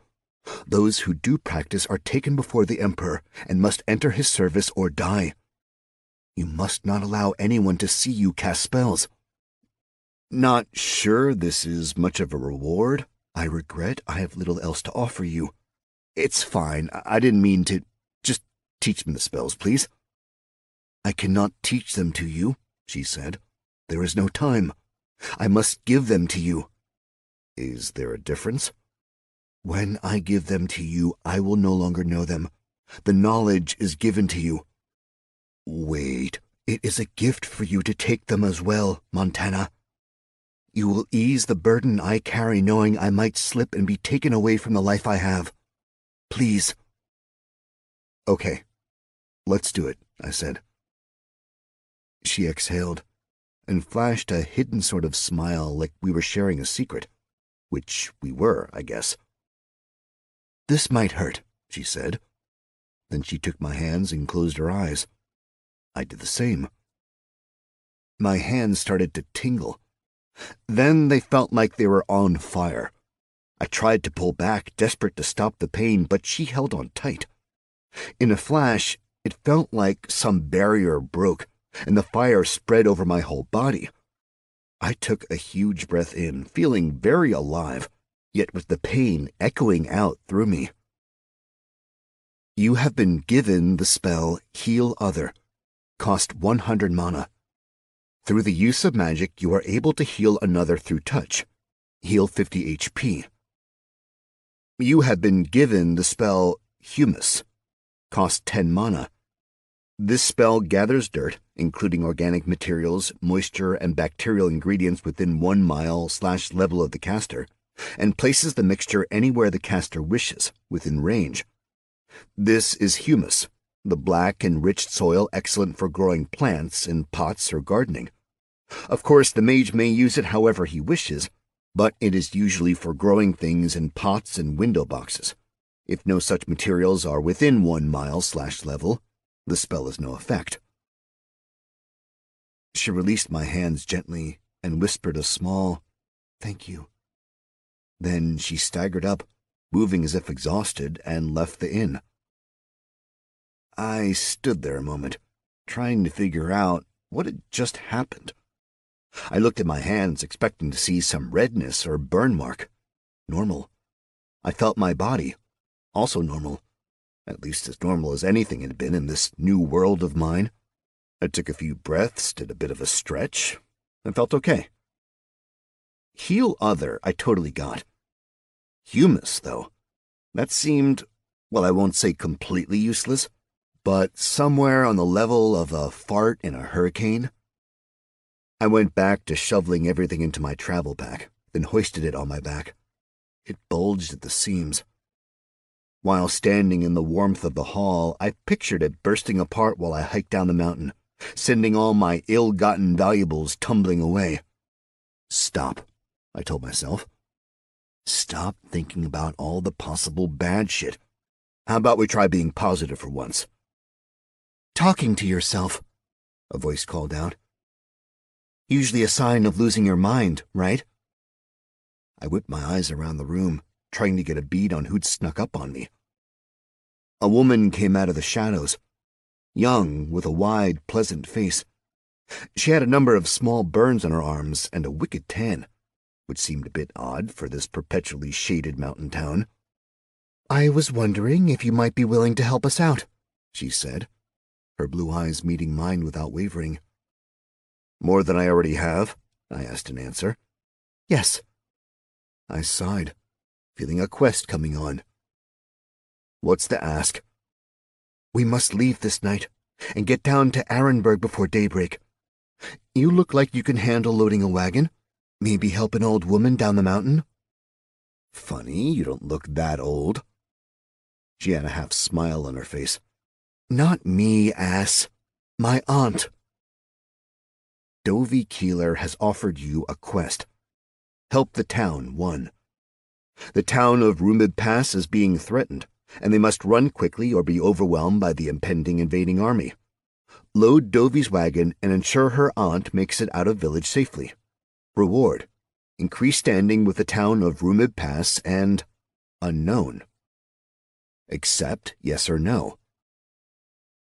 The reward was a bit crap, considering the town was about to be abandoned. What did it matter what my standing was with a town that didn't exist? But there was also the unknown. Maybe I'd get a boss sword, or some awesome armor, a bunch of health potions, or a big sack of nothingness. Maybe it'd just be a hug and a pinch on the cheek from the aunt. I guess that was the danger of the unknown reward. Still, I was planning on heading that direction anyway. What did I have to lose? Sure, I said. Chapter 15. Despite the darkness, the night was alive.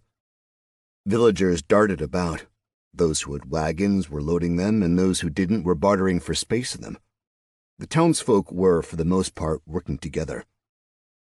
Dovey led me around the corner of town to her home and workshop. "You're a blacksmith?" I said, eyeing the massive anvil. She nodded and gave a smug little smile. An empty wagon sat in front of the small home. The front portion of the property had a roof and a fence around a smelter, a forge, and a big old anvil. The back was barely a shack. Sitting on the anvil was an older woman. She smiled at me, and I realized I'd been had. She wasn't that old, and her biceps were massive. "This is your aunt?" I asked, not doing a damn thing to hide my incredulousness. Dovey nodded, her smile getting bigger. "And she needs help getting down the mountain?" Dovey nodded again. I shrugged. It was too late for me to do anything else. I'd already agreed to the quest, and I knew backing out would always be worse than going through with it. "Let's get to packing, then," I said. Nothing they wanted my help with was light, mainly because they went to pack up their personal belongings in the shack while I was tasked with the entirety of their shop. They disappeared inside. I stared at the anvil. That was the heaviest item, so I figured it needed to go over the front axle, something to help keep the wagon stable. I'd never loaded a wagon before, but I had loaded plenty of trucks, and the technique had to be somewhat similar. On the plus side, this gave me the opportunity to really put my body to work, to gauge how the numerical value of my strength applied in a real-world setting. I chuckled, realizing I'd just called the place the real world for the first time. The anvil would be the best first test of my strength, or, I'd rip something in my back, become paralyzed, and shortly be killed by the oncoming army. And then I'd have to make my way down the mountain again. I did a bit of stretching and squatted down for a test lift. Wrapping my arms around the anvil, I powered it up. It moved. The thing felt heavy, but it wasn't, impossible. I didn't feel any pain, it just felt like a solid weight I'd lifted. I came to standing. Then I took a step. Balancing on one leg was a bit much. It looked like I wasn't able to handle tree pose while carrying an anvil, but, I had to have something to work towards. A few more steps and I set the block of metal in the back of the wagon. It creaked and swayed a bit. A lot of pushing, a little pulling, and a fair amount of swearing, and the anvil was in place and ready to go. Just like loading a truck. I smiled, looking at what I'd accomplished. "The metal cannot load itself," came a grating voice from the shack. Auntie was leaning in the window, looking out at me with a wry smile. I resisted the urge to flip her the bird. Instead, I started loading ingots. Bronze, brass, iron, steel, and more than a few metals I couldn't identify. I tried to use my spell on them, but it fizzled, and I got a little note. Spell level not high enough to identify target object. The mana still got taken from my bar, though, so important educational opportunity. There were ingots aplenty at the blacksmith. I needed to get busy and quit fucking around. I layered the bottom of the wagon with the metal, and then moved on to the tools. Hammers on hammers in all shapes and sizes. Mandrels and tongs and pinchers and pliers, oh my. Then on to the horseshoes. Crates and crates full of the fuckers. The night was cold. A bitter wind swept off the peaks. Snow came down in occasional puffs, sometimes so thick I couldn't see across the village square. Sweat poured down me as I raced to get the wagon packed. I took a moment to breathe and looked around at the village. Given the moonlight, I didn't even need to use my own dark vision. The village, more or less, looked like it was all packed into wagons, and people were starting to get into a line of sorts. It appeared no one wanted to go alone, so they were going to go as a big group. Dovey and her aunt passed me, putting 2 large bundles into the wagon. Then they walked over to Haror in the center of town. There was a quiet discussion and some pointing in my direction. I still needed to get the lightest stuff into the wagon, the large bags of coke and coal, big burlap sacks of the stuff. I piled them high and then started lashing everything down with whatever cordage I could find. "We must make it to Arenberg," the aunt said. "Now." "We're leaving now?" I asked. "Now." I ran a hand through my long hair and shrugged, watching people bringing animals out of what seemed to be shared stables. Chapter 16. Villagers hitched the draft animals to wagons, put blankets over most of them, and then we were off. Since I'd agreed to see Auntie down the mountain safely, I hoisted myself onto the back of the wagon. Immediately, Auntie shot me a very dark look. "Heavy wagon," she said from her perch next to Dovey, who was driving. "You walk." I smiled, gave a sharp little salute, and then hopped off. Time to walk. The path from Rumid Pass to Arenberg was a series of switchbacks that seemed to go on forever. One side of the road was always a bit of a cliff, making each turn feel like a death trap. But other than that, totally nice. The wind whipped around everyone, howling and freezing anything it touched. After about an hour, the snow started up in earnest, not quite whiteout conditions, but not significantly better. At each turn, though, someone would stand at the edge with a torch, just to make sure no wagon slid off the edge. I was walking to the rear of Dovey and her aunt, mostly because I was tired of getting the stink eye from Auntie, but I was also darting back and forth, doing what I could to help out. It's true that escaping an invading army in the middle of the night takes a village. Every time something bad was about to happen, there were people to swarm and assist. 10 people, plus me, gathering on the side to pull a wagon back on track. Me and 3 other men holding back horses that had gotten too frisky. Switching riders if anyone got too tired. Ferrying blankets between animals to make sure none of the wagon pullers got too cold or too hot. Haror even broke out hot cider midway down and made sure everyone had a cup. As the sky made its way from black to overcast gray, we got to level ground. Thankfully, it was a short distance from level ground to city wall. A wall that was huge, tall, thick. All the things a wall should be, I suppose. Because in a world where airplanes weren't the primary mode of getting in and out of a city or country, walls were a pretty big deal. Plus, useful for keeping monsters out. As soon as Dovey's back wagon wheels hit the flat road, there was a soft ringing noise. Confused, I looked around, but no one else seemed to hear it. I stopped walking and noticed the small light indicating I had a notification begging for my attention. I let it come. Congratulations, you've completed a quest. Help the town 1. The town of Rumid Pass is being threatened, and they must run quickly or be overwhelmed by the impending invading army. You've loaded the wagon and ensured Dovey and her aunt arrive safely at the base of the mountain. Reward, plus 500 XP. Your standing with the people formerly of Rumid Pass has gone from distrusted to liked, and unknown. Congratulations, you've completed a quest. Descend from the peak. Get down from the peak of the mountain, preferably with verve and excitement, and alive. Reward for success, 500 XP. "Hey, stranger," Dovey called out. I shook the notification away and noticed the wagon had gone a good distance from me. I took a few running steps to catch up. "Yeah," I said. "What's up?" "You okay?" she asked. "Totally." "Thank you," Dovey said. "You made this possible." "Sure," I replied with a shrug, always a bit uncomfortable being thanked or praised. Auntie nudged Dovey, and Dovey sighed. "Auntie wanted me to give you this," Dovey said. She chucked something at me.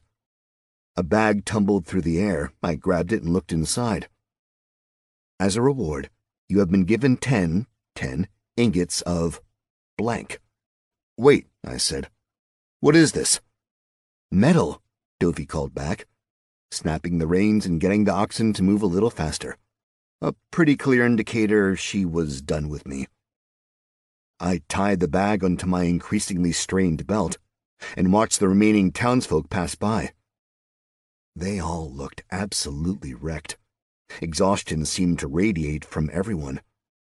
I felt pretty okay, despite not having slept since, well, yesterday.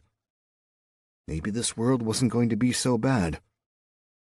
Horror came up last, and though his barmaid kept his wagon going, Horror hopped off and stood in front of me. "Thank you, Montana," he said. "You have done a great service to the village, though Rumib Pass is no more." He pulled a heavy sack from behind his back and pushed it into my hands.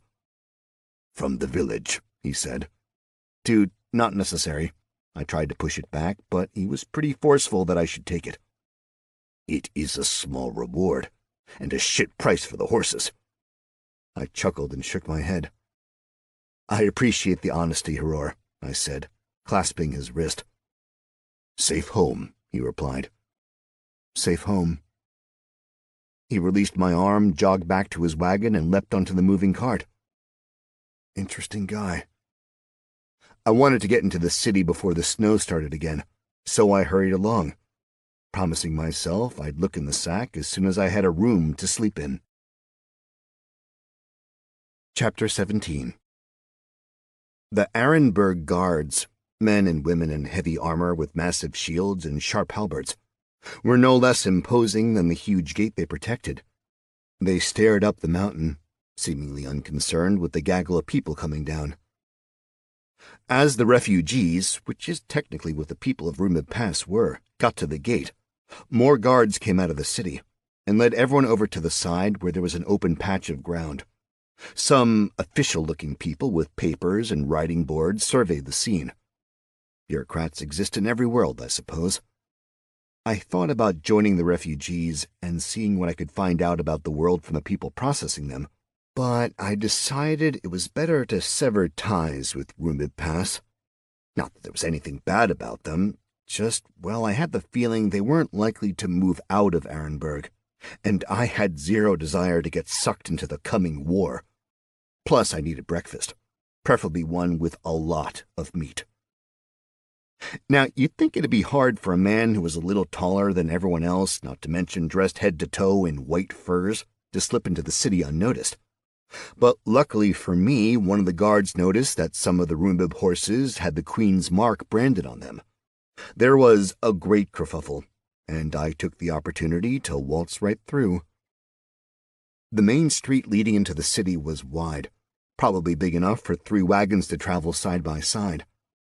Arenberg's buildings nested one on top of the other, like the place had been there for quite some time. It had a serious Northern Europe vibe, which seemed to be in line with the name of the town and its people. I noticed an interesting shift to the city. Closer to the wall, it was built for battle, but as I walked deeper in, the architecture settled down, becoming a bit homier, friendly almost. The side streets were narrow, and to really force home the claustrophobia, the second and third floors of most buildings extended farther into the street, until there was only about 2 feet of sky overhead. In some places, the buildings actually touched over the street. All of it was more than I wanted. I knew I had to get to a smaller town, somewhere a little more relaxed, also maybe without so much snow. Arenberg wasn't as cold as Rumib Pass, not by a long shot, but it was still damn cold. Snowdrifts piled in every corner, and just about anywhere there was shade. And I realized I wasn't exactly sure of the seasons. So it could be winter and this cold, or it could be summer and this cold.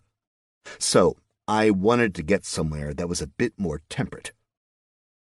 Being dawn, Arenberg had just started to come alive. A few carts trundled down the street, people greeted each other, and smoke twirled out of chimneys. Delicious smells came from bakeries. It was very pleasant. You know, if you discounted everyone staring at me as if I was some sort of monster. Which was understandable, Let's just say that all signs pointed to current Arenberg fashion tending away from blood-covered white fur. Also, beards were definitely out. I saw a few delicate mustaches, but every other male was clean-shaven. I was definitely out of my element. Rather deep in the city, I saw a heavy wood sign with a flagon of ale tipping over, and a flourish of lettering beneath. The Spilled Mug. My sort of place. I pushed the tavern door open and peeked inside. A burly man shoved a broom around, a bit lackadaisical. Only a few snoring patrons remained. I focused for a moment and sent a little identification spell across the room and got back little in return. Human. Level 11 barkeep. Level 11 barkeep? I wondered how he got the tag barkeep. Was that a class? Were there classes in this game/world? Serving breakfast? I asked. The man's head snapped about fast. He grimaced. Just wrenched me neck, he said, rubbing his neck. Hate that, I replied, noting that no one else in the place seemed to be even a bit bothered by the talking going on around them. You're wanting food? I am. You got coin? I do. He gestured at his bar with his chin. Take a seat while I see what the missus is cooking up. After a few minutes, the man came out with a mug of milk and a steaming bowl of something. 2 coppers, he said. I pawed through my collection of coinage and found 2 coppery-looking pieces, then plopped them onto the counter. The barkeep picked them up, looked them over, then stared intensely at one. You from Mardoom? The man asked. Not in the slightest. He dropped the coin on the bar and slid it back to me. Why you paying in coin of a realm? No good here. He looked at them a long time, really trying to come to a decision. Does it help that I killed a queen's party to get those? Which was mostly true. The coins could very well have come from one of the goblins, but what's a little white lie between strangers? A bit, he said, rubbing the scruff on his chin. You give me 4 coppers. We call it good. Exchange rate sucks here, I grumbled, digging through my coins. Frustrated, I dumped all the coins out in the bar. You want to give me local coins for these? His eyes went a bit wide at the mess I'd made. He pawed through the coins, separating them all out, then shook his head. Bit of coin here, he said. I know. How'd you come by it? Killing fools. He blinked a few times. Criminal? Not anymore. He nodded, thinking. Guess everyone should get another chance at life. Got a name? Montana. He reached out his hand, and I grabbed it. Serge. Serge Albrecht. Nice to meet you, I said. But, have I paid for the, porridge? And yes. Thanks. You eat. Let me figure these coins out. I didn't need to be coerced. I dove into the porridge, which was tasty, thick, and rich and filling. Meanwhile, Serge disappeared under the counter. He fiddled with something for a moment before returning with a pouch. He pushed my assorted coins to one side and then opened the pouch in front of me. Exchange for you, he said, pointing to the pouch. I opened the bag to examine what he gave me, and it seemed fine. Thanks, I said. Not counting it? Meh, I said with a shrug. I have no idea what I'd be looking at, Serge. So I'm just hoping you didn't fuck me on this. Fuck you? He asked and gave me a very confused look. Slang from my homeland. Where might that be? Detroit? Same confused look. Other side of the mountains, I said, chugging the milk down just as I realized Mardoom was on the other side of the mountains. Not like the immediate other side of the mountains, like, a ways past Mardoom, and then, that's Detroit. Just, a long way from here. He shrugged and disappeared the coins from the bar. Mind if I ask a few questions? I asked. Part and parcel of the barman's trade. If I wanted to find a quiet place to live, where might I go? Depends on what you mean by quiet. Peaceful, not a big city. He raised both bushy eyebrows, and a big smile spread across his gruff face. Nowhere, he said. Not in the Empire. Damnation, nowhere I know of outside the Empire, neither. Mardoom has the Mad Queen. Heard nothing but horror from men coming that way lately. South, you got a great big pile of sand and more monsters than you can shake a stick at. East, you got mountains and snow and trees, and if you go far enough, swamp. Northwest, you got the Amber Wastes. Mayhaps you got horse legs tucked up under your fur there. Only way you could walk the wastes is being a centaur. Southeast is the Imperial Ocean, some islands, and a nation of the undead. West, you got the Emerald Sea. I cannot tell you what lies on the other side of that wonder. Now, in the Empire, you got mostly mountains, monsters, and man setting up cities in between. Not much in the way of peace anywhere but a city, and unless you have a lot of coin and noble lineage, you will be fighting your way through any of those cities. How big is this empire? Bigger'n I can figure. You know nothing of this land? Little, I started. I thought of what Haror said, about not letting anyone find out I wasn't from this world. Time to lie. I'm traveling because I know nothing. I want to know the world, see the world. I've heard of Glatton because it is truly awesome, but he swelled with pride at that. Damn right. Glatton is the best nation in all of Valdrani. No more civilized or perfect place to be. But there are still monsters. 'Tis the nature of the world. You tell me there are no monsters in Detroit? I mean, well, I guess we have our fair share. I just thought Glatton was, better. We try. The Legion does much, but the gods have their games and their reasons for what happens. I didn't want to wind up talking about the military with the man. I didn't want him to think any more about me being a foreigner than he already was. You think I could pass for Glattonese? The Empire holds a multitude of cultures within. I am sure there is some pocket where your look might be, well, normal. Furs aren't in fashion, I take it. Neither the ones you wear nor the ones you grow, Montana. Kinda partial to the ones I'm growing, Serge. He rubbed his clean-shaven face. No reason to follow a trend if you can start one, eh? Okay, next question. Where am I? He shook his head, the smile wide and contagious, then pulled a few empty mugs off the shelf. He arranged them in a roughly diamond shape. We are here, he said, pointing along the northeastern edge. Mardoom is to the east and northeast of us. I'm guessing you came from here? He pointed to a spot in the north, and it seemed like a good enough guess for me. Pretty much, I said. Further south, bordering us here, he pointed to the southeast mug, is the start of a wide wood. Big, tall trees, more lakes and rivers than you can count, and on the other side, to the east, is swamps. What lies beyond that? No idea. Southwest is the Imperial Ocean, and along it, one of the largest cities of the realm, Raiden. Might think about trying that for peace and no monsters. Is that the capital?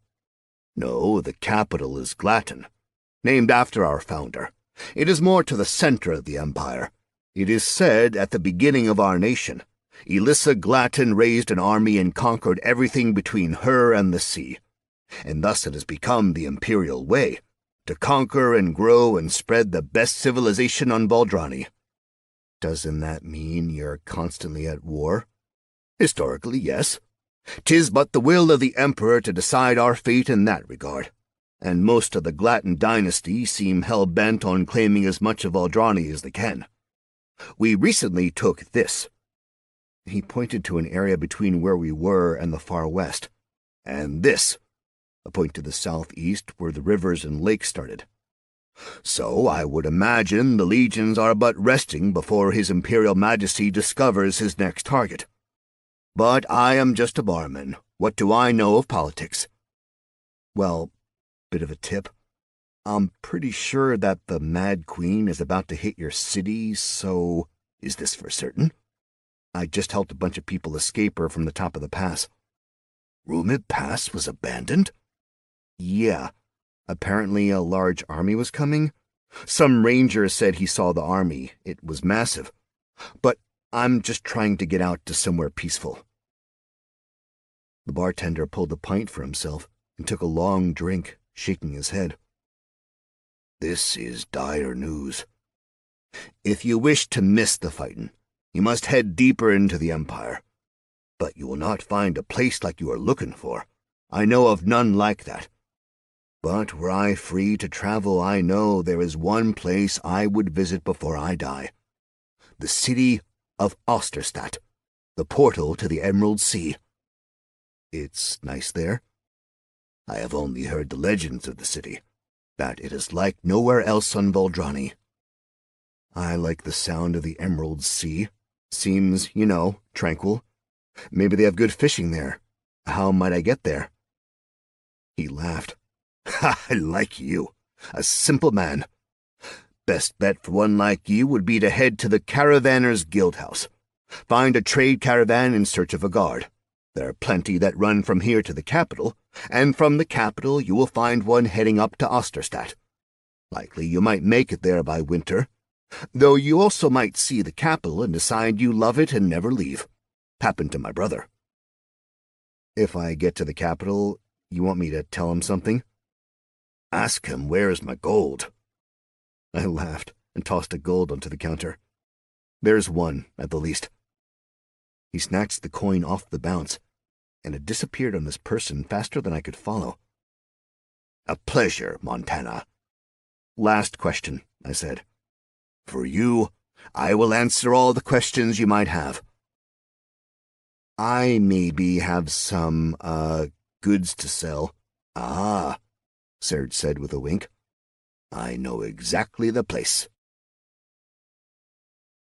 Chapter 18.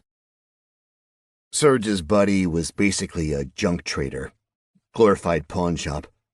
He sold everything and was willing to buy everything. He bought the janky goblin swords and their crap armor.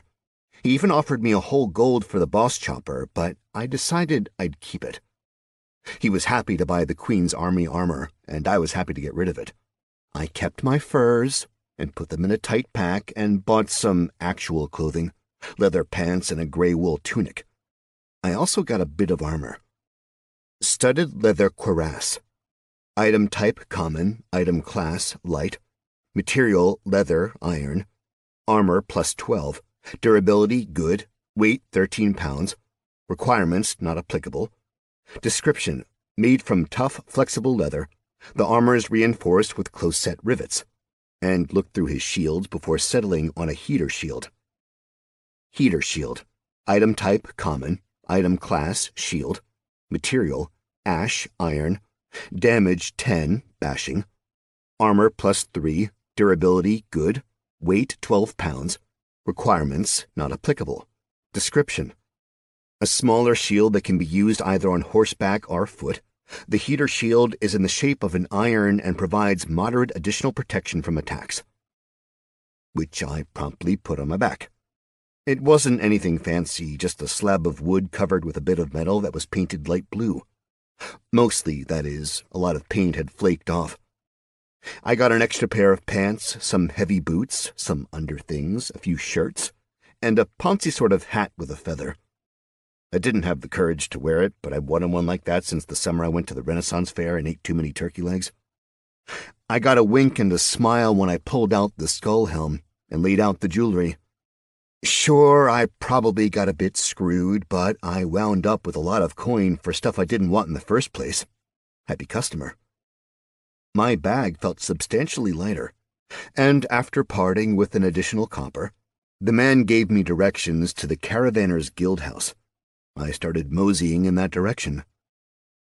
The streets were substantially busier now that the sun was out in force. There were people of all races and, well, species. Humans and gnomes and dwarves and elves and, more elves. Lots of elves. I even saw a massive minotaur decked out in steel plate armor. He had a sword as tall as me strapped to his back.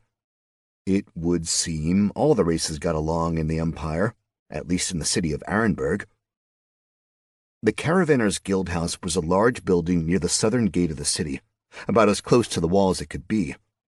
The main building had a large arch in the middle, through which wagons could pass, I supposed.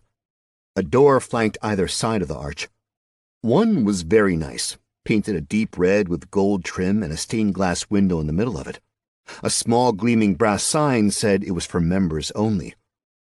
Far more traffic used the door on the opposite side, so I followed along, tailing a rather malodorous gent, clearly coming off a multi-day bender.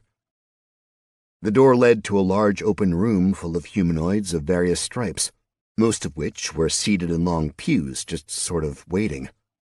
Along one wall there was a huge map of the Empire, with several routes detailed in colorful lines. Opposite the map wall were a series of stations, much like the DMV. And like the DMV, there were plenty of bored-looking individuals manning said stations. I walked up to the first open one, where a haggard blonde human who'd recently seen better days barely acknowledged me. "Name," she said, her voice sounding like it came through a pile of pumice. "Montana," I said. "Have you worked one of the caravans before?" "No." She groaned. "Can you read?" I nodded. She narrowed her eyes. "I'm having my doubts." "I'm 100% literate, and nearly housebroken." She didn't laugh. Someone behind her did, but nothing from Sourpuss. Instead, the dour lady handed me a form and pointed to a quill and pot of ink. "Fill this out."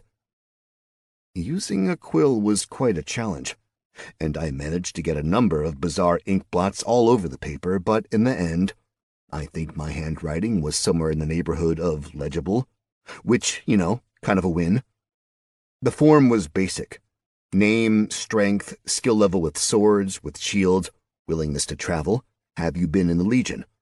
I considered lying, what with my skills being trash, but what did that get me? Finished, I slid the form back over to the lady. She was lazily reading a small pamphlet. She looked up at me, then at the form. There was, for a heartbeat, the slightest eyebrow raise, as if I managed to impress her ever so slightly by writing letters. She held out her arm, and a small black symbol appeared on the inside of her wrist. Then she did a little bit of waggling of her fingers and finally looked at me, like really, really looked at me. Then, at that moment, her eyebrow went up. "Impressive," she said. "Do you have a route preference or any job anywhere?" I looked over at the map, then back at her. "Look, lady," I said.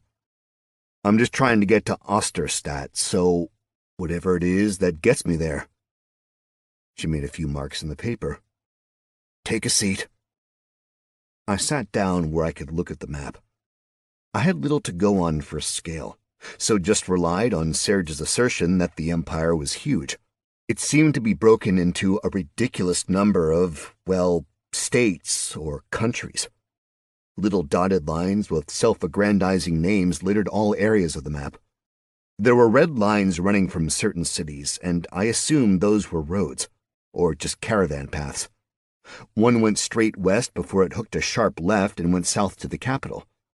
There was little to no topographical information on the map, so I had no idea of the terrain I'd be looking to cover. But it really seemed like I'd be able to make it without any trouble. That I didn't actually need a caravan to do the deed. Maybe I could just waltz out of this joint and mosey down the street. Probably not the best idea, but theoretically possible. I watched as other humanoids in the waiting area were called into a side room. Most never returned. Those that did looked irritated. Somewhere about the time my stomach started rumbling, I heard my name called. "Montana?" came a tentative voice, sounding like they weren't sure how to pronounce it. I stood up and looked around. A young lady motioned me over and told me to follow her. I did as told. She was exactly the type of girl who'd gotten me in trouble my whole life over. Tiny and curvy, a pert nose and intense eyes. The only saving grace was that her tiny was like really tiny. 3 foot tall tiny. So not exactly an anatomical match for my new sometimes I have to duck under the door jamb size. I clamped down on my inner ego and steeled my innards. I wasn't in Valdrani for women. I was here for myself. Thankfully, the girl was just guiding me. She took me to another large room. This one had far fewer people inside it, just a few old desks spread out. The girl pointed at a desk in the far corner, the darkest portion of the room where just the edge of a lantern's glow reached. "Thanks," I said, but the girl had already gone. I walked over to the indicated desk and sat down. The uncomfortable chair creaked under my bulk, and I made sure to remain very, very still. An older man with pointy ears, fine features, and very hard eyes sat across the table. He had a pipe sitting on the desk, one that looked like it hadn't been lit in some time. The piece of paper I'd filled out was in front of him. He looked at the paper, then me. "You ever fight?" the man asked. "Yeah," I replied. "Win more than you lose?" "Type of fighting I did, losers didn't get to walk away." "You steal? You a bandit?" "Never," I said. I thought about the laundry list of jobs I'd had. Roughneck in the Dakota oil fields, deckhand on a seismic ship, trucker in Texas, roustabout with a circus, and the list goes on. But the bulk of my work experience came from my time with the motorcycle club. Sure, there I ran drugs and guns, bounced and bartended, loan sharking and debt collection, but never stealing of any kind. The kind of work I did was, well, be a guard for the wrong people, I guess. The guy leaned back in his chair and looked me over, intense-like, almost as if I could feel his eyes pierce through me. "You have shit for skills," he said, "and you have no levels. But you are strong, look big, mean." "Yay?" A hint of a smile. "You are smart enough to read, to write. Can you count?" "At least to 10, I said, waggling my fingers at him. He wasn't amused. "I can do math," I said. "Just not complex stuff like multivariate questions. Algebra, though, geometry, fine." "You can add, subtract?" "Yeah, and handle bookkeeping if needed." He nodded, but looked a mite confused. "If you can do all this, why be a guard?" "Is there something else?" "A man who can read and do maths is in demand." "I'm new here." "Clearly," he said. "The standard rate for a guild guard is 5 silver a week." "Sounds fine." "You are not a guild guard. You are a random man who has gone through the most basic of screenings. Given what I have seen of you, I doubt you could even swing a sword properly. I will offer you a chance to come onto my caravan as a guard, but I will pay you 2 silvers a week until you are at apprentice level with at least 1 weapon. Preferably a blade. Do you have a blade?" "Sure." "Then the deal is amenable."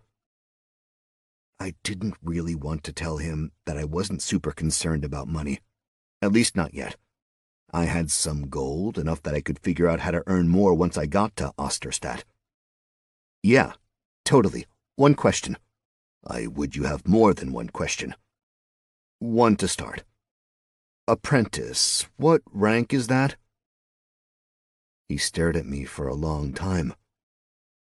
"For skills, you will be an apprentice when you achieve level 25 in any particular skill." "Okay, sure, no problem. Second question, since you want me to ask more. How long is this journey we're taking?"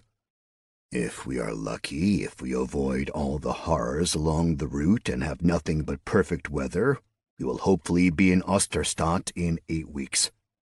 And if we're not lucky?" "We never arrive." "Awesome. A bemused smile spread across his face, and he extended his hand. "Welcome to my caravan, Montana."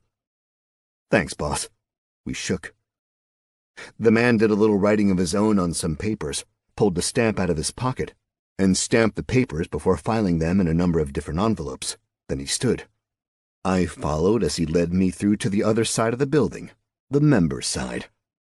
It was substantially nicer on the member side.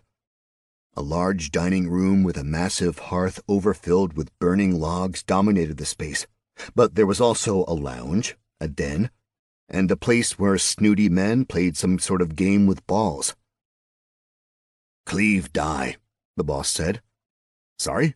I asked, confused. "My name." "Ah, Montana." "I know." "Right, you got that, my information." He gave me a look, that universal look that said he thought I was an idiot, yet found me amusing. Chapter 19. We left the members area and stepped outside into the open space around the building. Wagons of all types and sizes were lined up in rows, and plenty of different animals were pawing at the ground, eating various foods, all getting ready to pull. Men and women with weapons and armor sat around on wagons, while animal handlers checked harnesses and, well, some other people loaded and lashed goods. Cleve weaved us through various teams until we got to a group of 4 wagons. It was something that would be considered small when compared to the rest of the groups in the yard. They were bigger wagons, though, and there were absolutely massive horses attached. I counted 5 people with weapons and 4 drivers. Cleve raised a hand. Everyone turned to pay attention. "I have an additional hand for us," Cleve said. "This is Montana. We will be training him to be a guard, but for the moment, he is here to help in whatever way we need." I swallowed the frown I felt forming. I was pretty sure I signed on to be at least a guard in training. But, what was I going to do? So I employed my signature move in this world, a weak wave. Barely a response from the guards, just grim faces and a slight sneer from one of them. They looked very hard, and their armor was well worn. There were 2 men and 3 women, a mix of races and species. They seemed to give me just enough of a cursory glance to know I wasn't a threat, and then return to their stations. The drivers, on the other hand, approached me with smiles on their faces. A short man with a massive beard came first, his meaty hand out. "Hadamar," he said. If I had to guess, I'd call him a dwarf. He was stocky, but to a degree that I'd never seen in humans. Maybe 4.5 feet tall, but also somewhere in the region of 4.5 feet wide. His boots were massive. Everything about the man was massive, save his height. I shook his hand, feeling nothing but calluses. "Welcome to the Empire," he said, slapping his hand against my thigh, bringing me back to my football days. "That obvious?" I asked. He winked. Next up was a young woman with dirty blonde hair and tight braids that went most of the way down her back. Human, I think. "Bruna." She was gruff and had gnarly scars on her arms. We locked our wrists together, and I had the uneasy feeling she was testing my strength. Third up was a wiry-looking guy. Younger, clean-shaven, but with old blue eyes that looked out on the world as if they'd seen it all already. "Lee," he said, and he shook hands with me. Pointedly shook hands. Oddly enough, I'm not originally from the Empire either. I raised an eyebrow. "Detroit," I said. "Minneapolis." A huge smile spread across my face. "We'll talk," he said. The last driver rolled by, a gruff sort with a huge, drooping black mustache. "Cole," he said, grabbing my wrist and giving it a single pump. I started to say I was excited, but then everyone went back to work, and I was left to myself. "Lots for them to do," Cleve said from behind me. "There will be time to talk on the road, but walk with me a moment." "When do we leave?" I asked as we started strolling. As soon as Darius returns from the feed store, Cleve replied, giving a lazy wave to one of the other caravan leaders. There's one more. Darius handles the animals. Well, helps handle the animals. He also provides a little extra incentive to not bother us. He looks a bit fearsome. But isn't? A gentle giant, let's say. We got to the edge of the open area, and he leaned against the fence. I'm taking a bit of a chance on you, he started. And I think you could be a good person. I'd like to think so, I said. His mouth snapped shut and his eyes hardened, making it exceedingly clear he did not appreciate interruptions. Sorry, I said. I need to see your sword, he said, pointing to the sheath on my hip.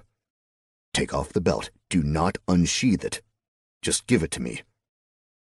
I did as he requested, handing over the longsword. He looked at it carefully, rubbing his fingers over the pommel and the guard, then sliding the blade free of the scabbard a few inches to peek at the metal. I am taking this weapon from you, he said. Wait, it is for your good and mine. This is not just any sword, is it? I have no idea about it, really. Are you telling me you just happened upon this blade? Perhaps tripped over it while gallivanting about in the flowers? A guy who had this tried to kill me, and I got a bit lucky, and, well, he wound up leaving it to me, in a way. You can say you killed him. I killed him. Cleve nodded. This is a sword given to officers of the Mardoom army when they have won the favor of the Queen. It is said she is able to keep track of those who have them, that she knows when the blade is unsheathed. The swords cannot be bought in that realm. They are a visible mark of her favor, and they carry great weight in that culture. With tensions rising, it will only make things difficult for you and likely us if people have the impression that you have the Queen's favor. Those people will judge you with hostility and therefore will judge me and my trade. I cannot let you jeopardize my caravan because of a sword you know nothing about. Dude, no problem. I'm happy to give it up. Seriously, I have no connection to the sword. It's just a weapon. You know, my only weapon. He gave a slight smile.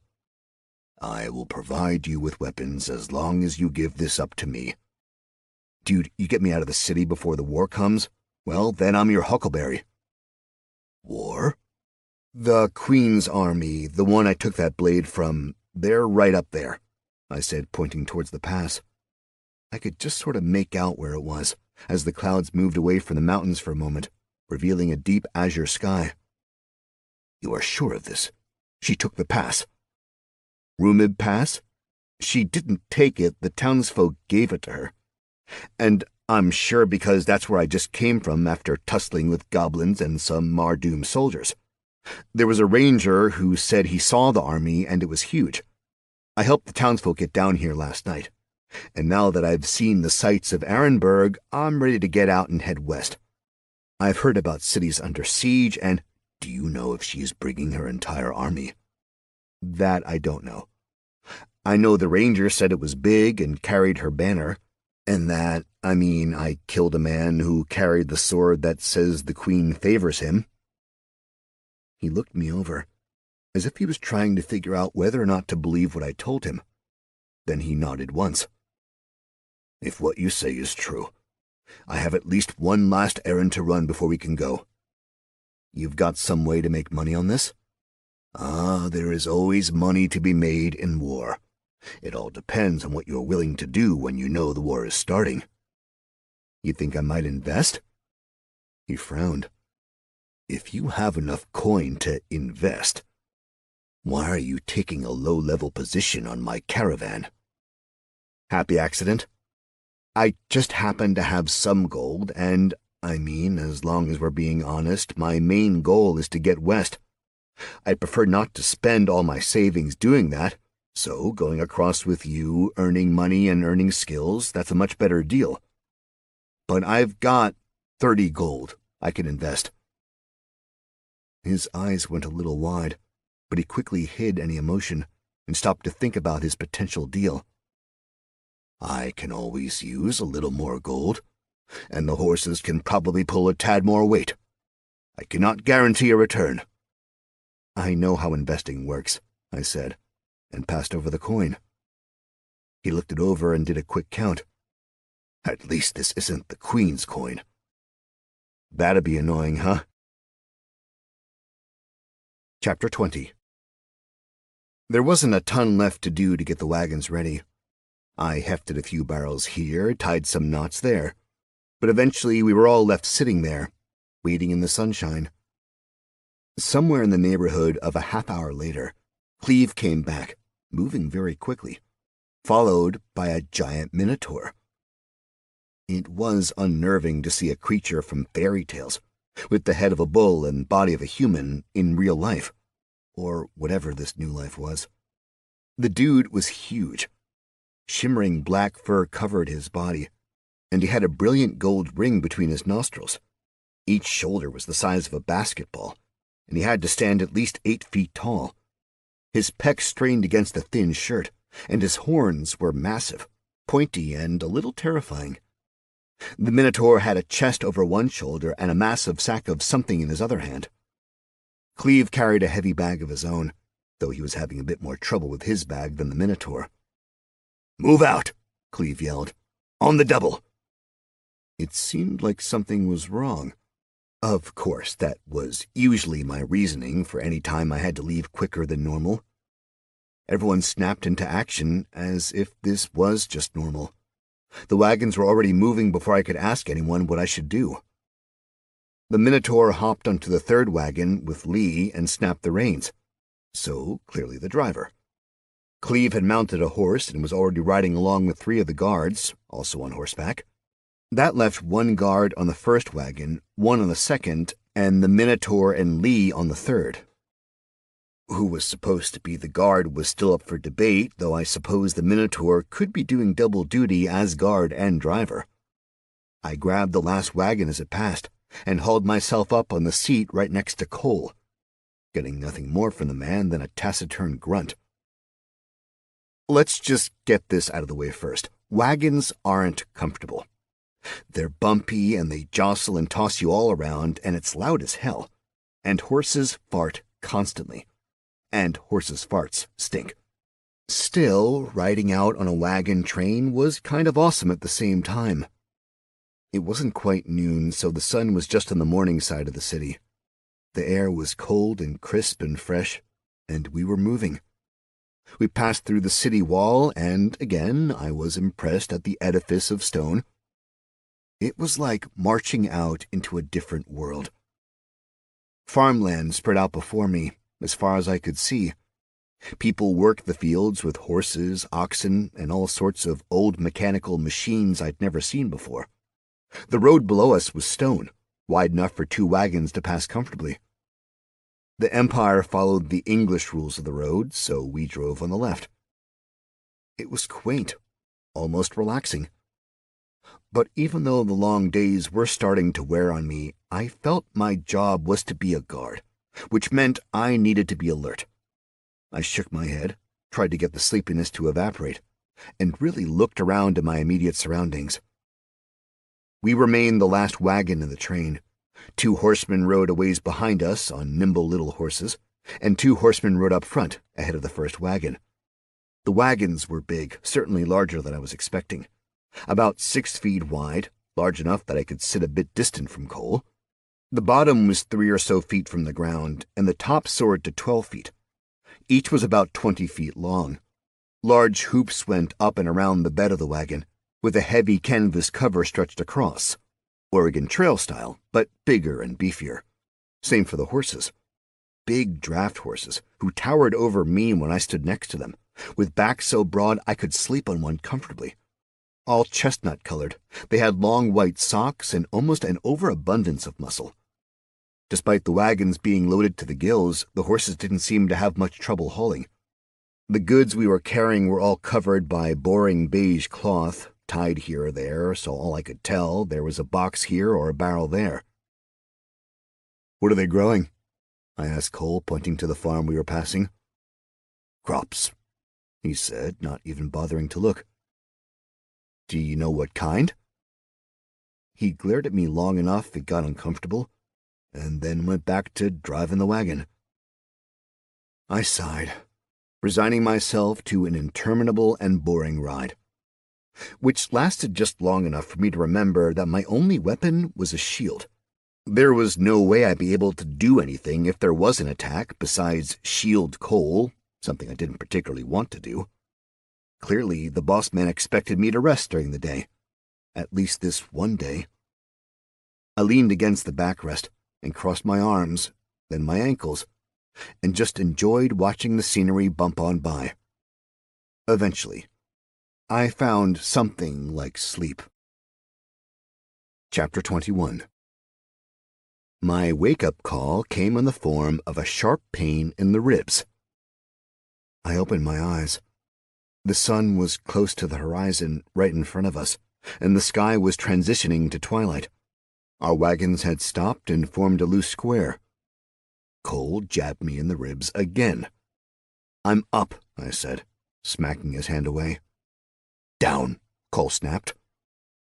I swore under my breath but jumped to the ground. I did a little stretching, feeling very tight after the pseudo-sleep on the road, and observed the group. The drivers gathered up the horses, hobbled them, and, following the directions of the Minotaur, started evening care. One of the guards who'd been riding was tending a fire. He had something in a pot as soon as the fire was hot enough. Apparently, during our day's journey, we traveled beyond the bounds of the farmland, and it looked like we were in something approaching wilderness. It was just grass and trees as far as I could see, though the road was still perfectly maintained.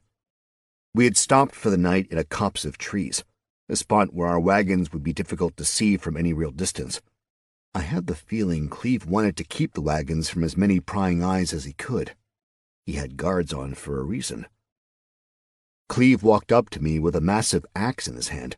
He shoved it into mine. "Follow," he said. I checked the axe. Battle axe. Item type, common. Item class, two-handed melee. Material, iron. Damage 18 to 36, slashing. Durability, 20 of 20. Weight, 9 pounds. Requirements, strength 12. Description: a double-bladed axe meant for cleaving. The weapon had twin blades, each about a foot long and a haft about 6 feet long. The whole thing was metal, no wood. The end of the haft was wrapped in leather, providing an obvious grip, and there was a sphere of metal at the end, my guess, to provide some balance for the huge axe head. I hefted the axe and followed. Cleve led me outside the wagon square and to the other side of the road. "The axe," Cleve said. "A tool for chopping, best for unarmored opponents." He had a length of wood in his hand. "Attack me," he said. I shrugged and gave the axe a big ol' swing. He parried the chop and smashed his stick into my arm. I hissed. It fucking hurt. "Again," he snapped. We fought, and he taunt, mostly through beating his stick against my person. I never got close to hitting him, though I did manage to take a massive chunk from an irascible tree that refused to get out of my way. Cleve was breathing hard and held up a hand. I leaned against the axe, and I waved. I mean, he was an older dude. I couldn't exactly expect him to keep up with me. We stopped sparring, and he taught me a few forms, ways of swinging and stances to fall into so that I could develop the muscle memory I'd need to survive an ambush or a surprise fight. Then he showed me what to do if I overextended after a big swing, how to control the weight and speed, and how to stop the axe to make quick counterattacks. Sweat was pouring off me when a chime rang out. Cleve gave me an extra smack. "Food," he said. He walked away without saying anything else. I stood there, breathing hard for a second, but as soon as I was able to take a few deep breaths, I felt fine. Like I could do this all night if I could just have a moment's rest every now and again. I noticed a little blinking light in the corner of my vision. Cool beans, you've learned the skill axes. Not just for trees, axes can also chop down men and monsters. Plus 5% damage. plus 5% skill. There you go, leveling up the skill axes. Not just for trees, axes can also chop down men and monsters. Plus 2% damage, plus 2% skill. Back over the road and through the wagons, there was a nice fire going with a few improvised seats around it. The guard who had tended the fire and made the stew handed me a bowlful, along with a piece of hard bread. The stew was good, filling, peppery, and the bread, when used to soak up some of the stew, was tasty in its own incredibly chewy way. Most everyone went back for seconds, but after watching the Minotaur scrape the pot into his bowl, I just leaned against the wheel and enjoyed the almost full feeling. "New guy, Montana, first watch," Cleve called out. "Donner, second. Tila, last." Donner, a guard with a massive scar running down his face, through his eye, and disappearing into his armor, nodded. Tila was smaller, but seemingly more rough and tumble. She gave a snappy little salute. Everyone seemed to know what to do. They all got to their feet, handed their bowls back to the cook guard, and then went about tidying things up and pulling bedrolls and pillows from hiding spots in the wagons.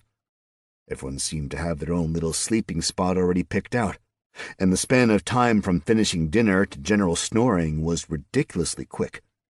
No one slept under the stars except the Minotaur, who went and leaned against a tree among the horses. Cleve was having a terse chat with Lee, and I walked over near them, leaving enough room, I thought, to be polite. "Why are you looking?" Cleve asked. "I wanted to give you the axe back." "Need it for guard duty, don't you? Return it in the morning." "Yeah, that makes sense." I felt like an idiot. I walked over to the opposite side of the wagons, and I stood there with the axe. I paced around the camp a few times. The fire in the middle burned low. I made sure not to look at the fire too often, something I picked up from a book. In the Scouts, we never bothered to set watches at night. I mean, I had no idea what I was guarding against. There could be squids in these woods for all I knew. The night dragged on and nothing came down the road. The bats stopped flitting through the sky and the insects all seemed to settle down. It was just me and the gentle snoring coming from a number of different caravan members. The moons came up, one after another, looking big and beautiful, and I took more than a few moments to just drink them in. The night sky in this new world of mine was stunning. Zero light pollution means there was an endless display of stars and galaxies twinkling across the black. I was bored and not at all tired, so I started going through the axe motions again. Swing, restore. Swing, restore. Jab with the butt of the haft. I started doing twirls and flourishes, then I realized I looked like a total fool, and this couldn't have any positive bearing on actual fighting. So I did push-ups, and pull-ups until a branch broke. Stretches, lunges, squats, an entire bodyweight exercise. Jumping jacks. It was getting a little cool, so I pulled out my fur coat and slipped it over the leather armor. Still on watch. I kept moving, working out when I thought of another exercise, doing the bits of yoga I could remember, anything to keep my mind from starting to wander. I knew, if I let it, my brain would start running through my life on Earth. The decisions I made and the path that brought me to Voldrani. Finally, I started working on throwing the giant axe. Sure, not at all what the weapon was meant for, but that didn't mean it couldn't be successfully accomplished. Definitely super awkward at first, especially considering the unwieldy size of the weapon. Still, I started to get a feel for it, how to release, how to throw and get the blade to hit, how to put power behind the throw and keep it on target. And then, out of nowhere, cool beans. You've learned the skill large weapon throwing. Take that massive weapon and throw it away. Plus 5% accuracy, plus 5% damage. I couldn't help smiling. This weird game world thing I was stuck in had a ridiculous library of skills. It made me wonder how many there might be in total. Maybe there was an infinite amount. I mean, I'd gotten a level in falling. I regaled in my new skill for a moment, and then went back to work. I was determined to get a few more skill levels before my replacement woke up and took over. I hefted the big axe up and whipped it over my head. It flew through the air, end over end, and I could practically hear it, whoosh, whoosh, whoosh, until it hit the tree with a satisfying thunk. On and on, I threw the axe until I was getting a solid hit every time. Thunk, thunk, thunk. My muscles and lungs were burning. I'd actually managed to really drain my stamina bar. I took a moment to lean on the axe and look around. The sky far to the east had gotten a little lighter, and birds started chirping. It was morning. I'd stayed up all fucking night, chucking an axe. I twirled the axe in the air, feeling like I'd managed to get pretty good at it during the hours of darkness, which made me think about the day length in Veldrani. Was it 24 hours? Was the night 12 hours long? Was an hour the same length of time? So far, it had seemed roughly equal. I mean, at least close as I could tell without any timepieces. Whatever. Questions to ask someone later. At that moment, I figured there wasn't a long wait until actual morning, so why bother waking anyone else up for watch? I'd just ride it out. Finally, I heard stirrings from within the camp. There was a quiet curse, and Tila, the woman, who'd had third watch, came running out of the circle, buckling her armor up. She skidded to a stop when she saw me leaning against my axe. I watched her face move through a few variants of confusion before settling back to normal. "Morning," I said. "Morning," she replied, resettling her armor and tightening a few straps. "Stayed up all night?" "I did." "Why?" "No one came to relieve me." A big smile spread across her face. "Follow, fool," she said, and walked over to the lead wagon. Up by the driver's position was a large sand timer. She flipped it over. "1 turn equals 1 watch," she said. "Timer's up, you wake the next person." "Yeah," I said, feeling very much like an idiot. "That makes a lot of sense." "How would the sleeper know what time to wake?" she asked.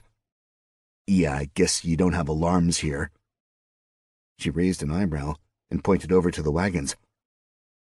"You can nap if you want. I'll finish out the watch." Chapter 22. Breakfast was bread, dried fruit, and mystery dried meat washed down with weak mead. Cleve noticed I didn't seem too tired, and he decided I'd best serve the caravan by taking 2 watches overnight. The guards, myself included, sparred. We basically did a good old practice session while the drivers got the horses hooked up and ready to go. Once we got a solid sweat built up, we did weapons and armor care, sharpening blades, oiling armor, all that doldrummy stuff they don't tell you about in fantasy novels. Once we finished, I noticed the drivers were sitting in their wagons, and the wagons were in a line, ready to move out. The Minotaur went along the caravan, inspecting the lines connecting the wagons and horses, and looking over the horses one more time. And then we took off, rolling down the road, where I got to sit next to Cole and have the most fascinating conversations. By which I mean I'd ask a question, get a single-word response, and sometimes a mighty glare if I dared to ask a second. And that's pretty much how things seemed to roll. We drove most of the day, turned off the road somewhere close to sunset, and circled the wagons. Well, squared them at least. Kinda tough to make a circle with just 4 points. Then I trained with Cleve, ate some stew, did 2 watches during the night, threw axes, did push-ups, worked up to being a badass. When we passed other caravans, maybe once or twice a day, there was a sort of professional courtesy wave between drivers, mutual respect and disregard. We'd pass farmers more often, usually a single wagon doping along, sometimes driving right down the center of the road. Then Cleve or one of the other guards on horseback would have to ride up and get the wagon to move to the side.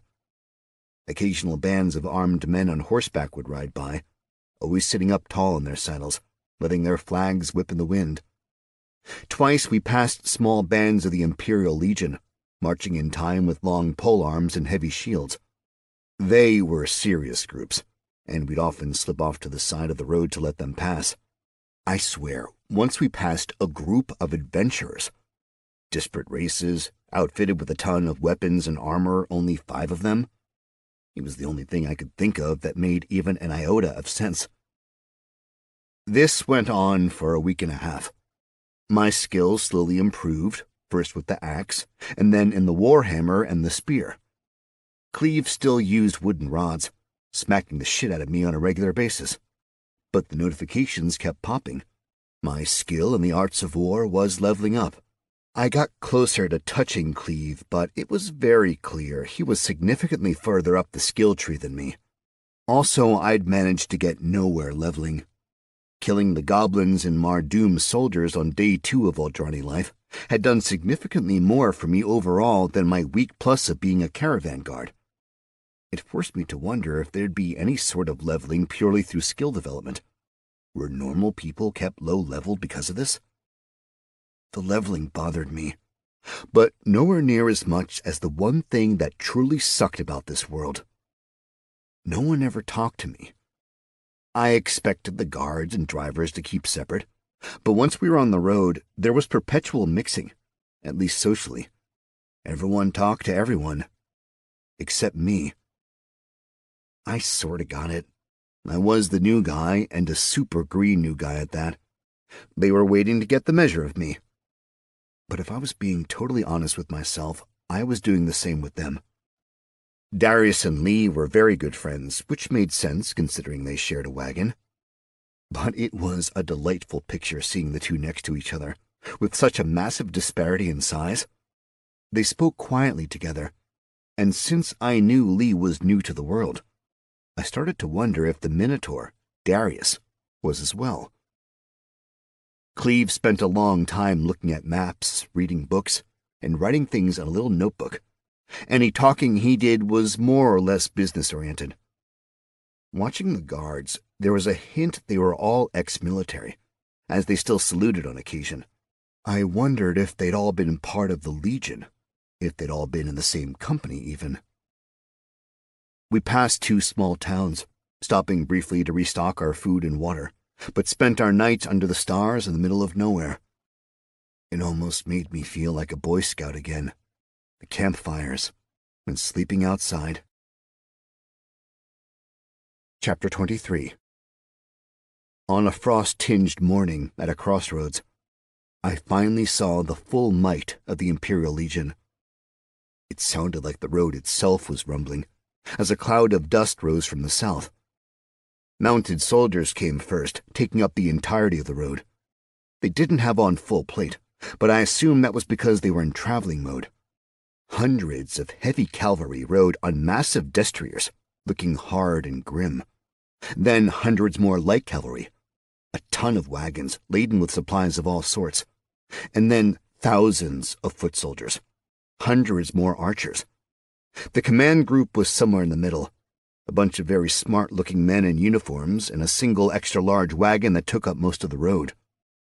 There were military units I couldn't really identify, men and women, races of all kinds, massive creatures I would have pegged as monsters, and even a host of machines of war, like siege weapons and ballistas. As soon as it was clear the Legion was approaching, we pulled off to the side and gotten down from the wagons. I stood there with my mouth agape. It was incredible to see the fighting force the Empire was able to put in place. "First time seeing the Legion?" Lee asked softly. "Yeah," I replied, not taking my eyes off the massive humanity and other races. I realized the term really no longer applied in Voldrani. There were plenty of dwarves, elves, and man-beast hybrids in the ranks, yet the bulk was still human. "I have been meaning to talk to you," Lee said. "Same," I replied. "Never really a good time, really. Life is busy on the road. And there's the training. That too. Are there a lot like us? From Earth?" "Some," Lee said. "Darius is." I suspected as much. Just the way you two talk and stuff. "He's the only one I've met, so, the only one I can totally confirm." Earth? Oakland? No shit. He nodded. Cleve hired us on the same day. He thought Darius would be good as a guard, but, well, Darius isn't exactly... Cleve mentioned something about that. Yeah, it turns out, though, he's amazing with animals. Was a vet in, previous life. Yeah. And I was hired to cook the books. Accounting? Yep. Surprising amount of math involved in the caravan trade. What's Cleve's story? His to tell. I suppose that's fair. It's also due to me knowing little about the man. I've only been on from Bergamo to Arenberg. Where's Bergamo? South. Like south, like big bad desert south? I spawned in near there. Thought I wanted to see it. Saw it. That was enough. Why's that? I was in a city there, mind you. Bergamo. Yep. And even that was more dangerous than I could have imagined. It's still the Empire, but the Erg is full of monsters. Stuff I never believed could exist, like breaks the laws of physics existence. Could you give me an example? You ever read Dune? Yeah, a long time ago. Like that. But there's a clear line. Grass meeting sand. Very weird, but literal. One side green grass and trees, the other sand. Now some sand blows over or whatever, but it doesn't really accumulate. But those worms will come right up to that line, fighting each other and trying to snag anything moving on the other side. It's a pointless place, a place of death and nonsense. Sounds like Florida. Lee laughed. Not far off. The last of the camp followers trundled by. Those offering services to the soldiers didn't move with as much discipline, but they made up for it in speed. Finally, we all saddled up or got on our wagons and continued west. The Legion had come from the south, made a turn and headed east, and I figured they were going to supplement the Arenberg defenses, which is totally just something I overheard from the guards and realized was probably the case. Cole, as per his usual jovial self, looked out at the road with disinterest and displeasure. Pretty cool, huh? I asked Cole. He looked at me, raised his eyebrow just a hair, then looked back over the landscape. We were back to routine. Chapter 24. From the crossroads on, the road became less and less cohesive. There were definitely sections where it appeared someone had made off with the cut stone, leaving hard-packed dirt behind. We were out of the forests again, and into something closer to rolling hills. Lots of grass, trees here and there, and a lot of rivers. Most were small with simple stone bridges across them, but one was large enough that we needed to ford it, driving rather deep into the water. Thankfully, being the end of the summer, the rivers weren't swollen with water, so it was more an interesting exercise than anything actually dangerous. It was peaceful there, very tranquil. Guarding the caravan was turning out to be remarkably easy, and in those grasslands, it was easy to see things from a tremendous distance, so even if there were bandits or monsters looking to ambush us, it wasn't exactly likely to happen. We hadn't passed many travelers in a while. There were some farmers, wagons trundling along. Mostly, though, it was hunters, who were always willing to trade meats and pelts. Cleve, or Lee, had clearly planned for this, and had plenty of small items ready to go. Bundles of arrows, bags of arrowheads, bowstrings, even a new bow for a particularly delicious sturgeon. It was nice to have fresh meat for a change. Weeks 3 and 4 were in these riverlands. Mountains stood tall far to the north and behind us in the east. The road, however, headed ever westward. Occasionally, we'd see forts and castles in the distance, some looking powerful and strong, some looking like they'd fall over if you sneezed nearby. Cole was masterful in ignoring my repeated questions about what those castles were or what they may be guarding. I continued to practice nightly, most often directly with Cleve, but occasionally with one of the other guards. Cleve would always be there, though, instructing me against the other guard. At first, it was hard to get anyone to help, but as soon as they realized they were allowed to actually hit me, a host of very excited volunteers signed up overnight. The pain was a bit much, but considering how quickly I healed, it didn't really bother me. Besides, any time I was actually sparring, my skills jumped up much quicker, and I could feel my muscles finally understanding what I wanted them to do. They knew how to move a sword to catch a thrust. They knew how to recover when I'd overextended with a warhammer, and they knew how to stop the axe to countercut on a dime. After a month of pretty much constant work, I got a notification. Congratulations. Due to hard work, you've gained +2 stir. Congratulations. Due to hard work, you've gained +3 con. Congratulations. Due to hard work, you've gained +2 dex. I felt stronger and leaner than I ever had in my life. My muscles were huge, veins popping out everywhere. My body fat had to be in the single digits. My hair was still growing, long and luscious, and my beard was full and seemingly perfect. I looked like I belonged on the cover of a Viking romance. It felt good. Bumping about the wagon in the middle of the day, watching over rippling grass fields, I decided to look over my character sheet. Montana, level 3 nothing. Traits: race, fallen.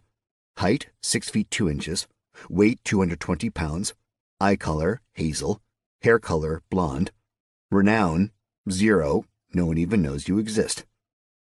Statistics: HP 139, Stam 442, MP 182. Armor +12, studded leather. Active effects, none.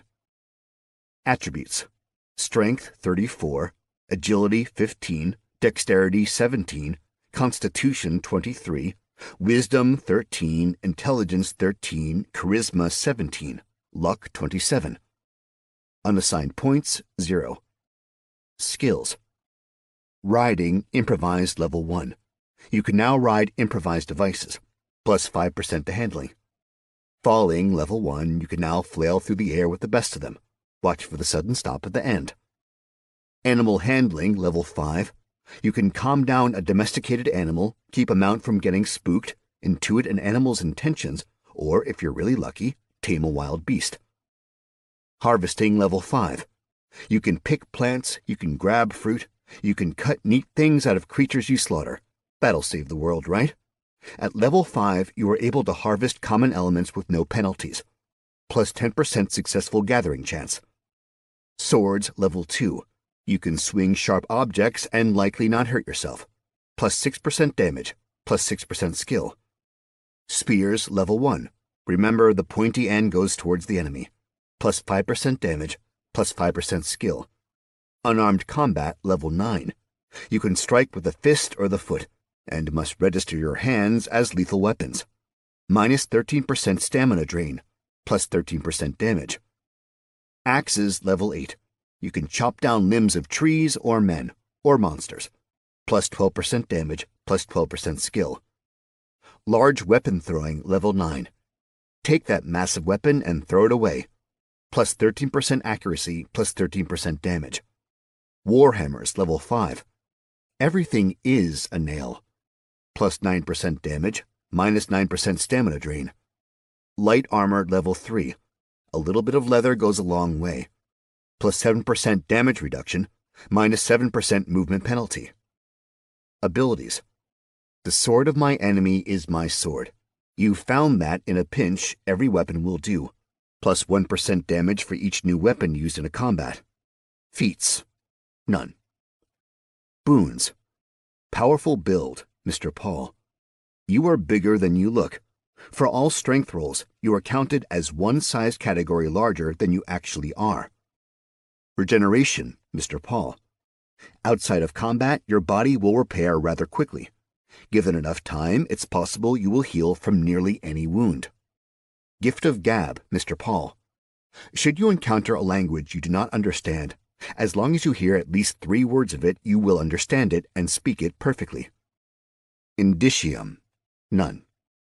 Relationships: Rumib Pass, destroyed. Liked. Languages: Goblin, Imperial Common, Mardumise. Spells: Lifeform Identification, level 1, cost 1 mana. Identify uncommon or lower lifeforms. Basic Object Identification, Level 1, cost 1 mana. Identify any non-magical common or lower item. Heal Other, Level 1, cost 100 mana. Through the use of magic, you are able to heal another through touch. Heal 50 HP. Humus, Level 1, costs 10 mana. This spell gathers dirt and organic materials, moisture, and bacterial ingredients within 1 mile/level of the caster, and places the mixture anywhere the caster wishes within range. This is humus, the black enriched soil excellent for growing plants in pots or gardening.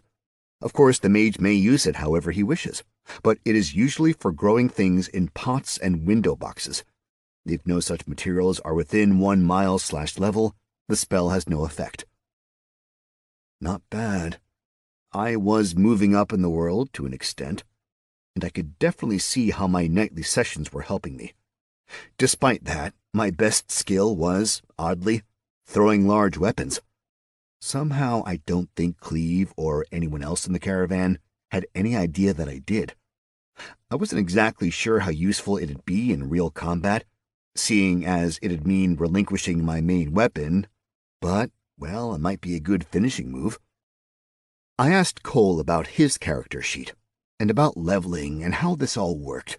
If there had been any, philosophical exploration of why there were leveling systems in place.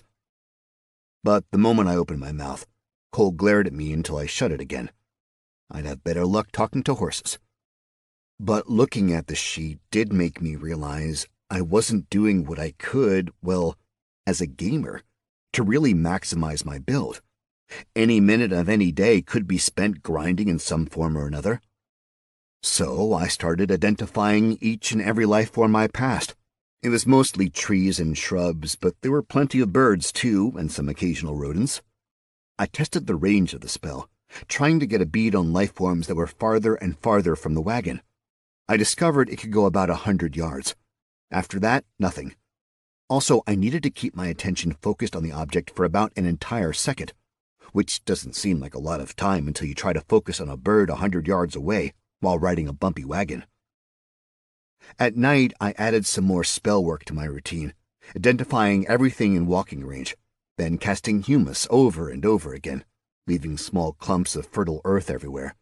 And whenever I found a hurt insect or anything really, I healed it. Heal Other as a spell can be very versatile because it seems to heal anything living that isn't me, including plants. Every place we camped became a little healthy oasis, and I felt good leaving every morning, knowing that, at the least, I'd made a small place better.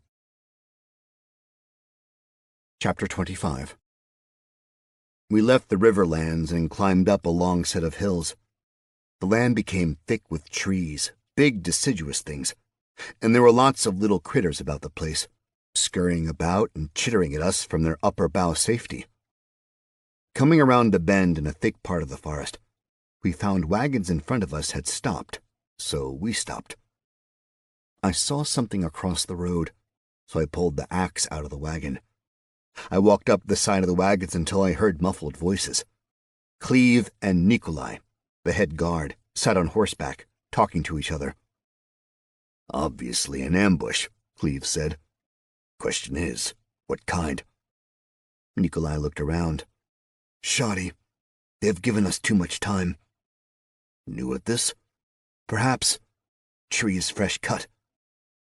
They looked around the area for a bit. "They will need the wagons and the horses," Nikolai said.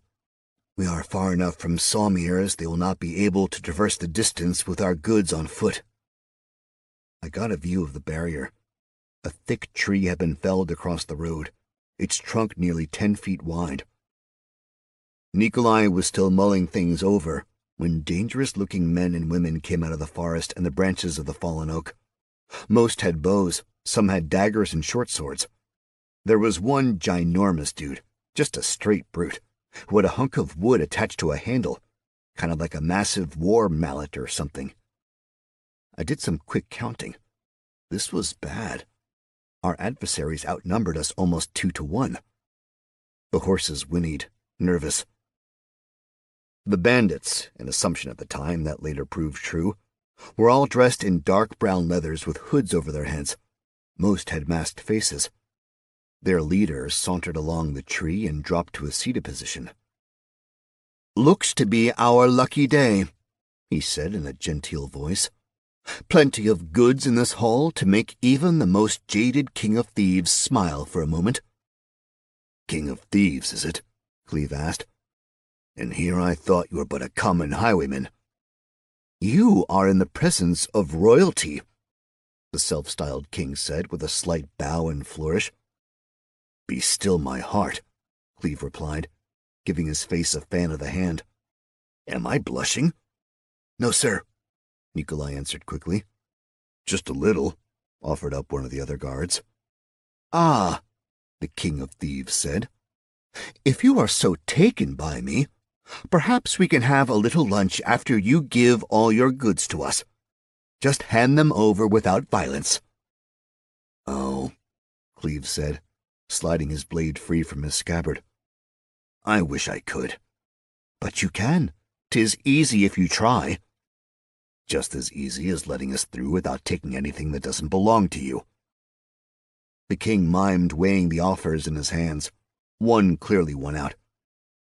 "No, I am afraid we need what you have got, good merchant. Are you sure you want to die for it?" "Are you?" There was a moment of feigned calm as we reached the edge of battle. I tried to figure out my first move. Cleve moved faster than I could comprehend, pushing forward out of his saddle, with his sword lunging toward the king of thieves. The king barely got his own blade up in the way, and there was a great clang as the two swords met. I realized the brute was charging me, his hammer above his head, ready to knock my head off. As fast as I could, I pulled the axe up, swung it around my back, and launched it at the brute. The brute's eyes opened wide as the battle axe spun end over end until it slammed into his nose, lodging deep in the man's gory remains. It hit with enough force to stop the man's charge and send him to the ground. His mallet, on the other hand, continued forward, sliding on the ground until it hit my foot. I picked it up and hefted the thing. Massively unwieldy and unbalanced, I sent a tingle of magic down my arm. War mallet. Item type, trash. Item class, two-handed melee. Material, wood. Damage, 20 to 30, bludgeoning. Durability, 7 of 9. Weight, 18 pounds. Requirements, strength 18. Description, a hunk of wood on a handle, one step above a club. The fight had turned into a maelstrom in the short time between throwing my axe and picking up the war mallet. I tried to see what the other guards were doing, but things were moving too quickly. Plus, there were definitely a lot of people who were looking to kill me. I needed to pay attention to myself. An arrow smacked into me. It hurt like a motherfucker and made me angry. I ran at the woman who shot me. She fumbled with her bow, trying to get another arrow on the string, but gave up, dropping the bow and snatching the dagger off her belt, just as I brought the hammer around into her midsection. The hunk of wood slammed against the woman, and with a sharp crack, it sounded like all her ribs broke at once. She dropped to the ground. I brought the hammer down, and her torso flattened. Blood bubbles formed around her mouth, and she stopped breathing. She was done. And I'd done it to her. For a heartbeat, there was this feeling inside me that I'd committed this great act of violence, and I could never be the same. What had I done? Nah, I'd done worse before. And given Veldrani seemed to be predicated on savagery and violence, I'd likely do worse in the future. I just hoped that, with a second chance, maybe I could put some of those skills to use being a savior. Finally be the good guy. 3 bandits converged on me from the woods. A man with a black mask and a club, a woman with a sword, and a man with a mace. I took a broad stance, then feigned throwing the hammer. They all flanked, and I took their momentary distraction to attack. I had basically nothing in the way of defense. My stupid, tiny heater shield was back in the last wagon. so I knew I had to keep the pressure up. I swung toward Mace Man. He brought his weapon up to block, holding it with both hands, but he'd misjudged the sheer size of the hammer's head. Even though he got his handle against mine, the hammer had enough reach to slam into his face, basically caving it in. Mace Man collapsed, a vague moan coming out through bloody bubbles in the mess that used to be his face. His collapse, however, meant I was overextended and open to my two opponents. I felt a burning in my midsection and looked down to see a sword sticking in my gullet. Immediately I dropped the hammer and grabbed the blade. Before I could make the first pull, a club soared toward my face. I reared back, ignoring the pain spreading across my midsection. The club missed my head by mere fractions of an inch. I felt my mustache whiskers blowing in its wind. The swordsman tried to pull her blade back, but I held on and gave her a smile. Instead, I snatched her tunic and ripped her to me, and slammed my head against her face, feeling her nose crush against my forehead. The pain shocked her enough that she released her grip on the hilt. I gritted, tore the sword out, and brought it up just in time to block the club coming back in a return swing. It thunked to the side. A quick step forward to get out of the way of Clubber, and I brought my shoulder into Swordswoman just as she unsheathed a dagger, driving her back. She stumbled over some roots and the limp legs of Mace Man and fell backwards to the ground. I drove my sword at her, but at the last second, Clubber blocked my move. I growled, angry that my kill had been stolen. A step back and I was in position. My midsection howled with pain, but I did my best to ignore it. I knew the wound was serious, and it took everything in me not to slide my hand down and probe the damage. Clubber and I squared off, while the swordswoman, now swordless, crab-crawled away. When it comes to close-quarters melee, the club has a few distinct disadvantages compared to a sword. For example, lunges don't do much. You need to swing to get any real damage, preferably a big swing, and each parry of a sword risks losing chunks of your weapon. My opponent seemed to realize this and was on the defensive, circling me around. I caught a flick of his eyes to the side, and I knew something bad was about to happen. I pulled my delicate bit, my head, inward, and brought my more beatable bits, my shoulders, up, and the speeding mace connected with my upper arm instead of my skull. It hurt like blazes, as the blade-like flanges struck deep into my deltoid. My left arm was useless as anything but hamburger as the swordswoman, now mace woman, ripped it free. A guttural and barbaric yawp escaped from my throat. Burning rage washed over me, hot 1 minute and frighteningly cold the next. All I wanted was to kill the assholes hurting me and trying to hurt my friends. I didn't care if I made it out alive as long as they didn't. Clubber swung. I accepted I was going to be hit and lunged forward with my blade straight. My sword went through his throat as his club slammed across my face. I spun, blood spraying out of my mouth, then tumbled to the ground. The woman was already above me, mace high above her head, ready to crush my skull into bits. As my death neared, everything slowed down for a moment. My brain, never my staunchest ally in the past, seemed to click on and started running through the scant strategies I had left. Only one thing stood out. Magic. I shot my arm out and pointed at the woman's head. My fingers twisted, and I forced the mana through my hand. I cast Humus. Dirt flew out of the ground and gathered tightly around her head. Roughly a cube of beautiful, black, fertile earth coalesced about her face. She shrieked and started coughing, which just caused more dirt to go into her lungs. She swung the mace, but nothing was behind it, strength-wise, and she had no aim because she couldn't see, which meant she had no idea that I'd already rolled out of the way. The mace smacked into the ground. The woman pawed at the dirt, coughing desperately. I had enough time to grab the sword out of her comrade and slice through her throat. Then I made sure the other two were finished. I leaned against a tree, and finally let the pain actually wash over me. I was probably going to die. I felt my stomach. Big hole. Very ruined. Lots of nasty fluids commingling in ways I knew they shouldn't. I spit out some blood and what seemed like a tooth. I ran my tongue around my mouth to confirm I was missing a tooth and came to realize I was missing several and had a few only partially there. Thuper, I lisped. Chapter 26. As I sat there, I realized I couldn't hear much. Groans, sure, but the clash of steel on steel had stopped. I stumbled out of the woods and saw our fight with the bandits had ended. Cleve looked fine, not even a hair out of place. The king of thieves, however, was very much dead.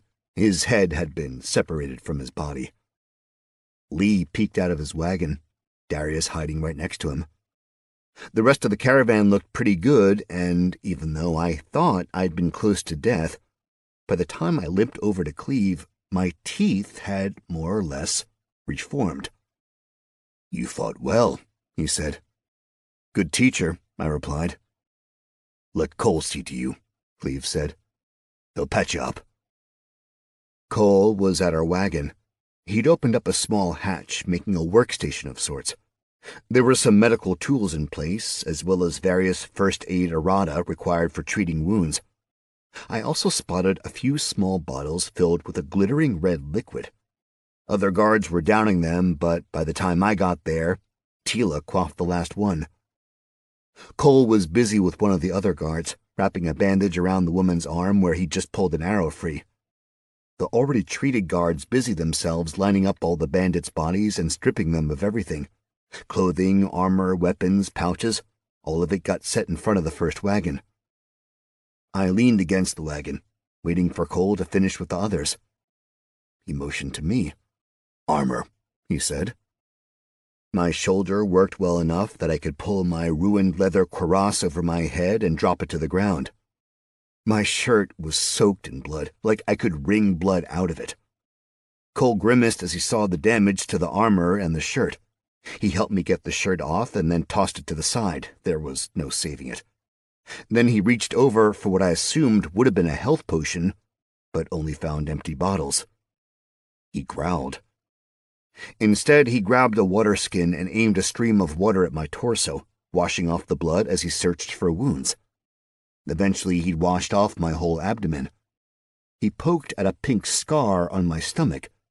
Then he looked over my shoulder, which was just smooth skin taut over a bulging deltoid. Cole prodded at me for a moment or two. I could tell he wanted to ask me how I'd healed so fast, but asking such a question would require more than the single word a day he allotted to me. "Guess I'm good," I said. He rubbed his thumb against my abs, as if he was trying to clean a smudge off them, then shook his head when he realized that the pink scar had even faded. I looked at the other guards and drivers, and it didn't seem like many managed to make it out without injuries of some kind. Some, like Tila, had gotten health potions, but others were clearly hurting. I thought about my spell, but using it would make my ability to do magic very apparent. I would have to go to the Imperial government and would likely be pushed into service, whatever that meant. It didn't look like anyone was permanently damaged, so I just let it go. There was a definitive method to how the loot was divided. First, all the coins were put together. Half went to Cleve, and the rest was doled out equally. Then the objects. Cleve got first pick, then the rest of us by seniority. There were a few choice pieces, mostly those belonging to the King of Thieves. I noticed everyone bypassed the unblemished chainmail, so that once it was my turn, it was basically the only thing of value remaining. Clearly they'd seen I had no armor at the moment. I picked up the chain and gave it a once-over. Chainmail shirt. Item type, common. Item class, heavy. Material, iron. Armor, plus 24. Durability, good. Weight, 45 pounds. Requirements, not applicable. Description. Made from interlocking iron rings in a 4-to-1 pattern, chainmail is excellent at protecting from slashing attacks. They are protecting from piercing attacks, and not great at protecting from bludgeoning. Coupled with a padded shirt from the dead brute, I had a decent set of armor again. Definitely snugger than my leather, but it offered significantly more protection. The chain went down to my thighs, and then all the way down my arms. Practically speaking, there was a lot of other armor I needed, but now I was particularly looking for a pair of gauntlets. Everything not chosen by the caravan was taken by Lee and inventoried before getting tucked into his wagon. Ultimately, everything could be either sold or bartered. I had a feeling I knew where the trade goods we had for the hunters had come from. I retrieved my axe, still quite covered in gore from the fight, and wiped it off on the grass. I slid the axe into the side of the wagon in reach of my seat. Just as I pulled myself up, I noticed Darius was having a very serious discussion with Cleve. Also, there was still a giant tree across the road with forest encroached on either side. We'd need to move the tree before continuing our journey. The guards had grabbed block and tackle from under one of the wagons and started to get a pulley system set up so we could drag the tree out of our way enough for the caravan to squeak by. Reluctantly, I hopped back down, pulled the axe back out, and headed over to the tree. Before I got there, Cleve shouted from on top of the first wagon, "Oi!" Everyone stopped. "We have a minor problem I need to solve before we move further," Cleve said. "Besides the tree," piped up one of the guards. "I can make you chop the tree into pulp. What I can't do is make you pull the wagon. We've got 2 draft horses down, plus all 4 guard horses down." Everyone looked over to see the horses behind Darius. Most were limping. Blood trailed down their hides, a particularly poignant sight with chestnut draft horses. Darius was rubbing noses gently. I felt a twinge of happiness that none of our horses had been killed in the battle. There's just something about animals dying that makes me so angry and sad. Still, I saw the problem. We had a wagon full of stuff and no way to pull it. "Drivers," Cleve called out. "Unload as much as you can from the first wagon and add it to yours. I know we'll overload, but it's mostly flat until Sawmere's, and we only need to make it there. Everyone else, on the tree." While my curiosity lingered on the horses, I forced my focus on working on the tree. For the first time, the other guards gave me some attention. There was some joshing and talking, and even a few personal questions asked. Also, I finally learned the rest of their names.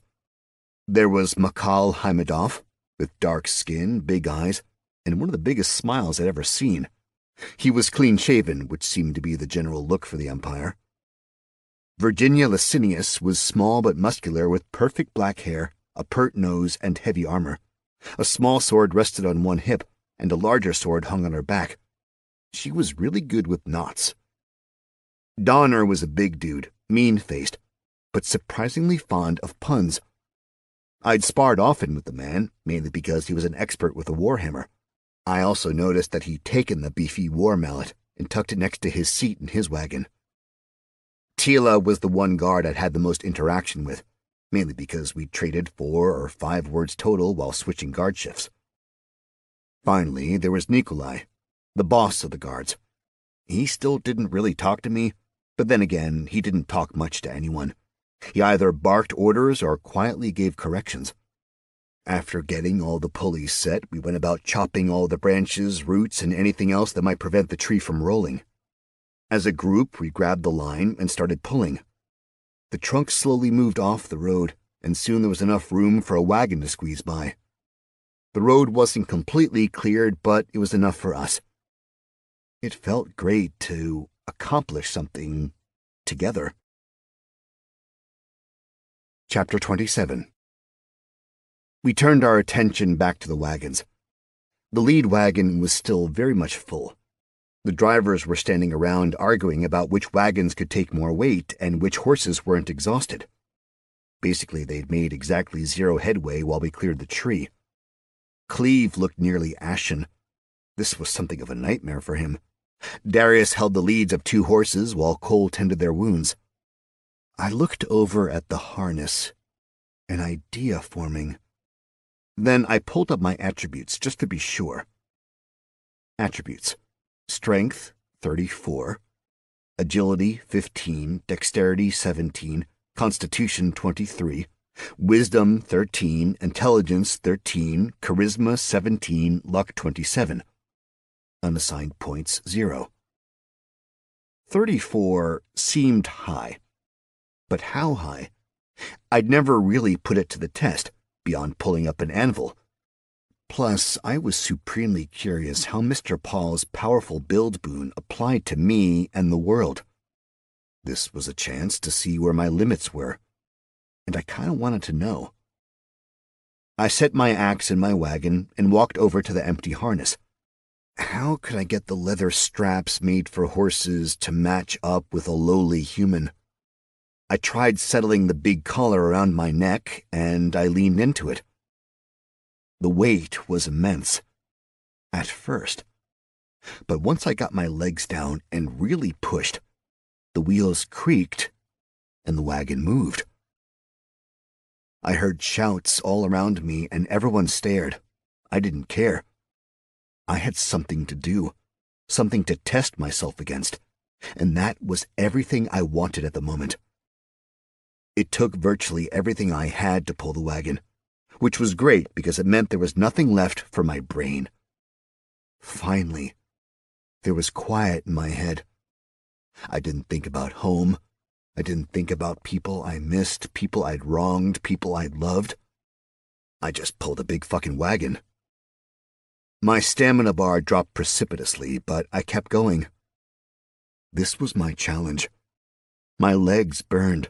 My heart screamed at me. Blood pumped around my body, and it felt like I was on fire.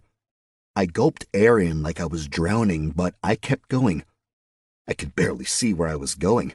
There must have been people who helped guide me along because I made some turns.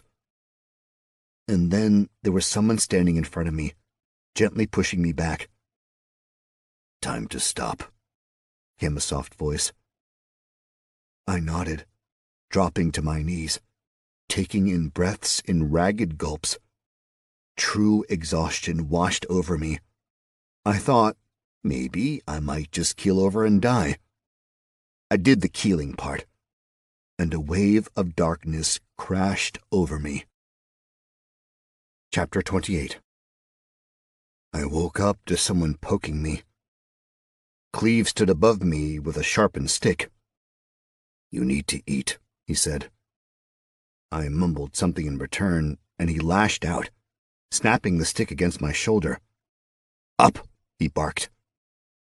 My body started acting before I did.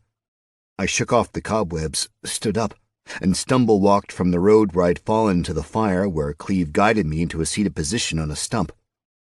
Tila pushed a bowl of stew into my hands. I drank it down. Immediately, my bowl was refilled.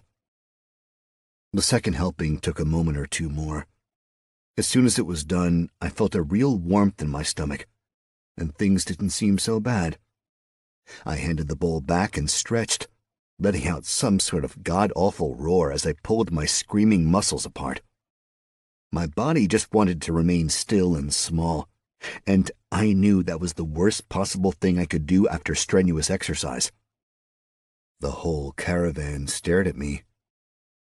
With a little wave, I awkwardly slipped out of the circle of firelight over to the outside of the wagons, where I grabbed my axe and started my guard duty. The sun had slipped below the horizon, but it wasn't quite dark. It was that magical twilight sort of time where the sky was a brilliant, almost iridescent purple, and the stars were only starting to twinkle far to the east.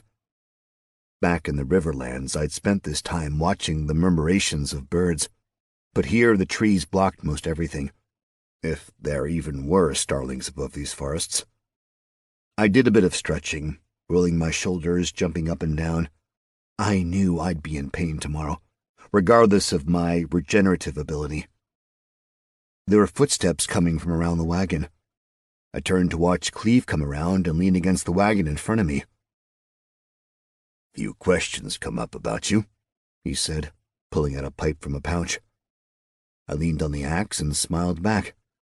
"You're welcome to ask," I said. "I'll answer what I can." "You want to tell me who you actually are?" "I have." He pushed something into the bowl of the pipe, used a small piece of metal to somehow light the pipe, and puffed a moment before blowing a cloud of blue smoke into the sky. "Kid," he said, "the oddities in this world are beyond counting, and I have seen well more than my fair share. But this marks the first time to see a man fight like you did, take wounds dire enough to destroy armor and leave you covered in blood, and then pull a fully loaded wagon that normally needs 2 draft horses for over half a day. I guess I'm special." "But what are you?" "Just a human." "Human," he muttered, but there was much left unsaid there. He clearly knew I was hiding something. "Look, man," I countered, "I'm just a dude trying to find a better life here in the Empire, okay?" "Are you now?" he said flatly. "I am."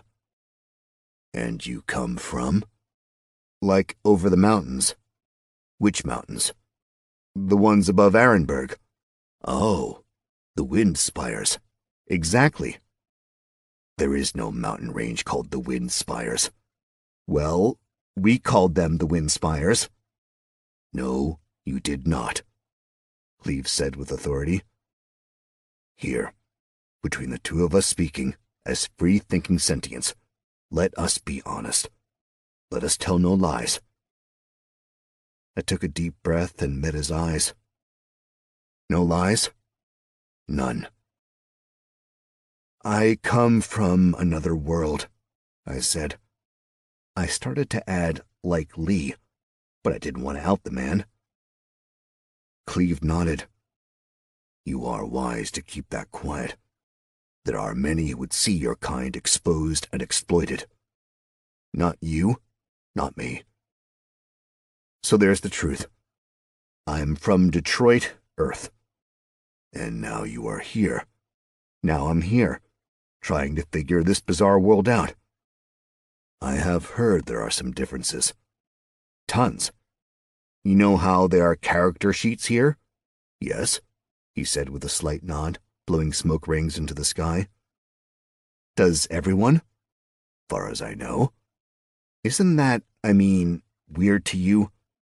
"'Tis how it has been from time immemorial." "No one asks why?" "I am sure there are many who ask why." "Philosophers ask all sorts of stupid questions." "Why does it matter why?" "For men like us, or at least like me, there is no time to ponder the why of the world. This is the way of it. Find the best way to work within the system of the universe, or spend your time asking the universe why. For me, it only matters what I do with it, what we do with it.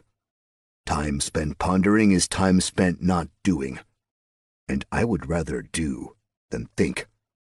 Can I ask about your character sheet? Is that secret, rude? I don't know. But I do know I have these boons. I think that's the reason I was able to pull that wagon, and why I can heal, and speak all sorts of languages, and maybe do other things. What skills do you have? And what the hell are indicium? "You do have many questions." Cleve pulled off his jacket and bared his left arm. He closed his eyes, and a mark appeared across his shoulder. A bird of prey encircled by a wreath and a word. It disappeared before I could actually read it. "That is an indicium. This one means I was a member of the Imperial Legion." "As far as character sheet, I am not sure there is a way to show you. Not unless you are a wizard and know the specific spell revealing those details. But should you be a caster of magic, we have a whole new problem to deal with." "Yeah," I smiled. "About that." "Are you?" "Why is magic outlawed?" "Beyond the Emperor decreeing it such?" "Yes." "In the early days of the Empire, there were problems with certain magic users." 300 years ago, the Empire was nearly overrun by a group of wizards who wanted to rule Voldrani. So it's like totally illegal? No. Those with the talent for magic and the will to engage with the mystic arts are simply required to be part of the Imperium. There are not as many as you might think. The will to use magic is much greater than those with the ability to do so. Some choose to fight with the Legion. Most are dispersed onto the countryside and work with farmers to ensure the Empire eats. And some heal. Healing magic is much more rare. More common is for a cleric to provide the means, or an alchemist. Cole is one such alchemist. He makes potions for us and for trade. He was once a healer. Why'd he stop? That is a question you must get him to answer. Yeah, good luck with that. Cleves smiled and blew another smoke ring out. Yes, that might be a story that disappears with the man. But magicians, those are the men and women responsible for more nightmares in this world than anything else. This is why the Empire puts limits upon them, to make sure they are working for the good of the Empire, instead of the end of the Empire. I scratched my cheek, then ran my hand down my beard, giving it a tug and getting a few snarls out of it. I needed some oil.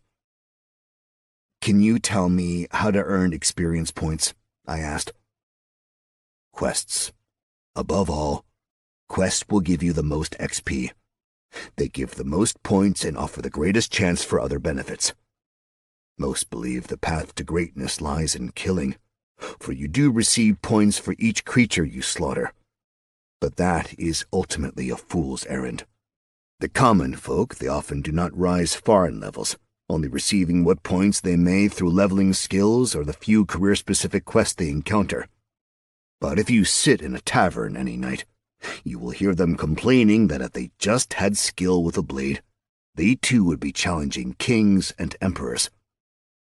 Where do quests come from? Philosophically. I'm looking more for the practical, but I'll take the philosophical, I guess. The answer to both questions is the gods.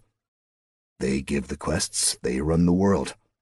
But if you keep your eyes and ears open, you will see quests appear. And from what legend says, if a god decides to stand behind you, you will find quests just appearing everywhere. Is there, like, a job board in towns or something? Sometimes. Will those be quests? Sometimes. More often, they are just jobs. What about skills? You mentioned something about leveling up by leveling up skills. I did, Cleve said.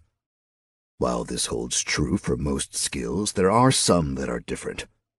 You receive a measure of experience points when you reach each new level in a hierarchy of skills. Level 1, green.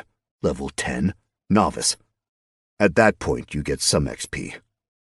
How many levels are in the, hierarchy? 8. Naturally. I've noticed 8 seems to pop up a lot here. 'Tis true. Green is 1 through 9. Novice 10 through 24. Apprentice 25 to 49. Journeyman 50 to 79. Professional 80 to 94. Specialist 95 to 99, Master 100 to 199, and ultimately Grandmaster, which is 200 and above. Grandmaster is the top, as far as I know.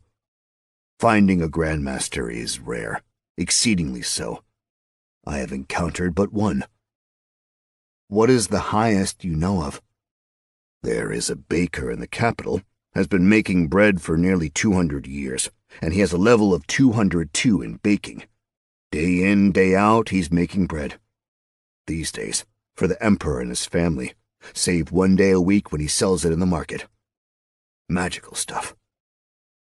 Legend tells of a swordswoman across the ocean and underrealm who is nearing 300 in swords.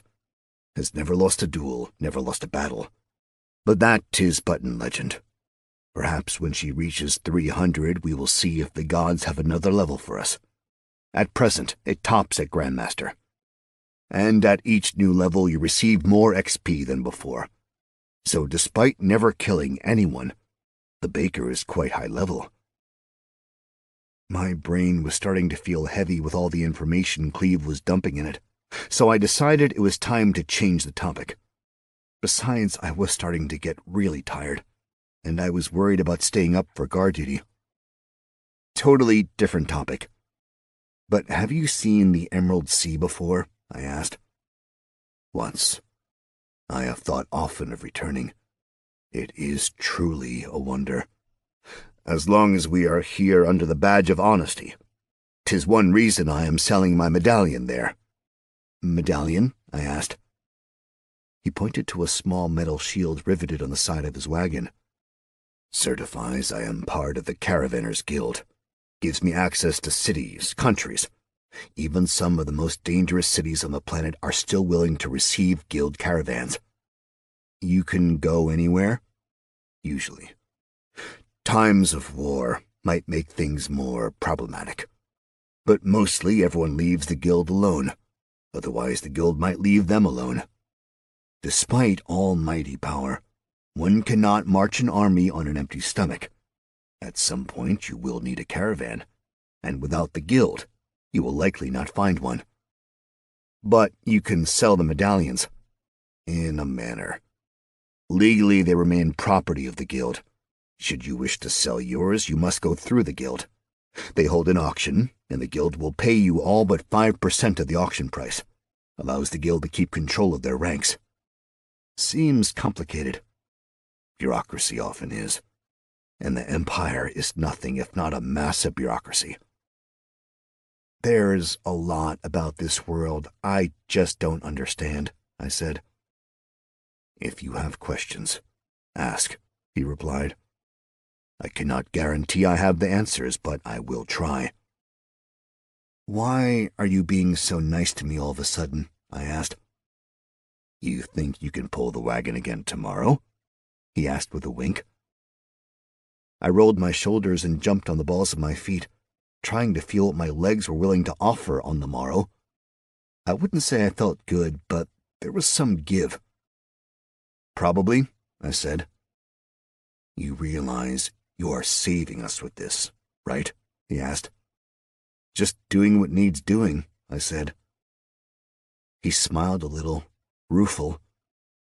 We appreciate it. I appreciate it. Now get some sleep. You don't have to guard tonight. Cleve took a long pull from his pipe and settled against the wagon. I nodded and found my bedroll already laid out under a wagon. I was asleep as soon as I laid down, without even realizing how tired I'd become.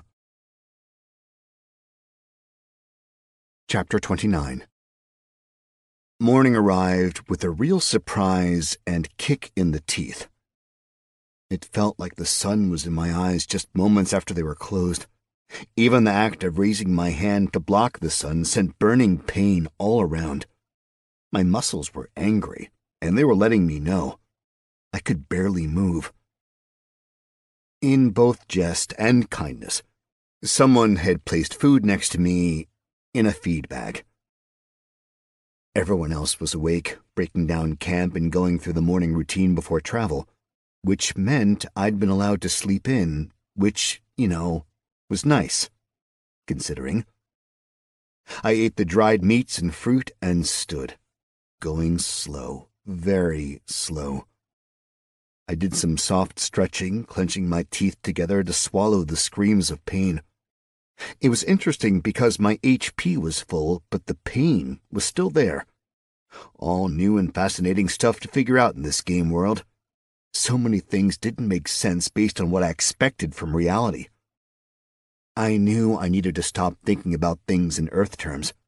I had to look at my new world, see how it played as a game, see how things lined up. It was a challenge, but if this really was a game, I had to keep up the grind, and I needed to see if there was some way I could tweak the system in my favor.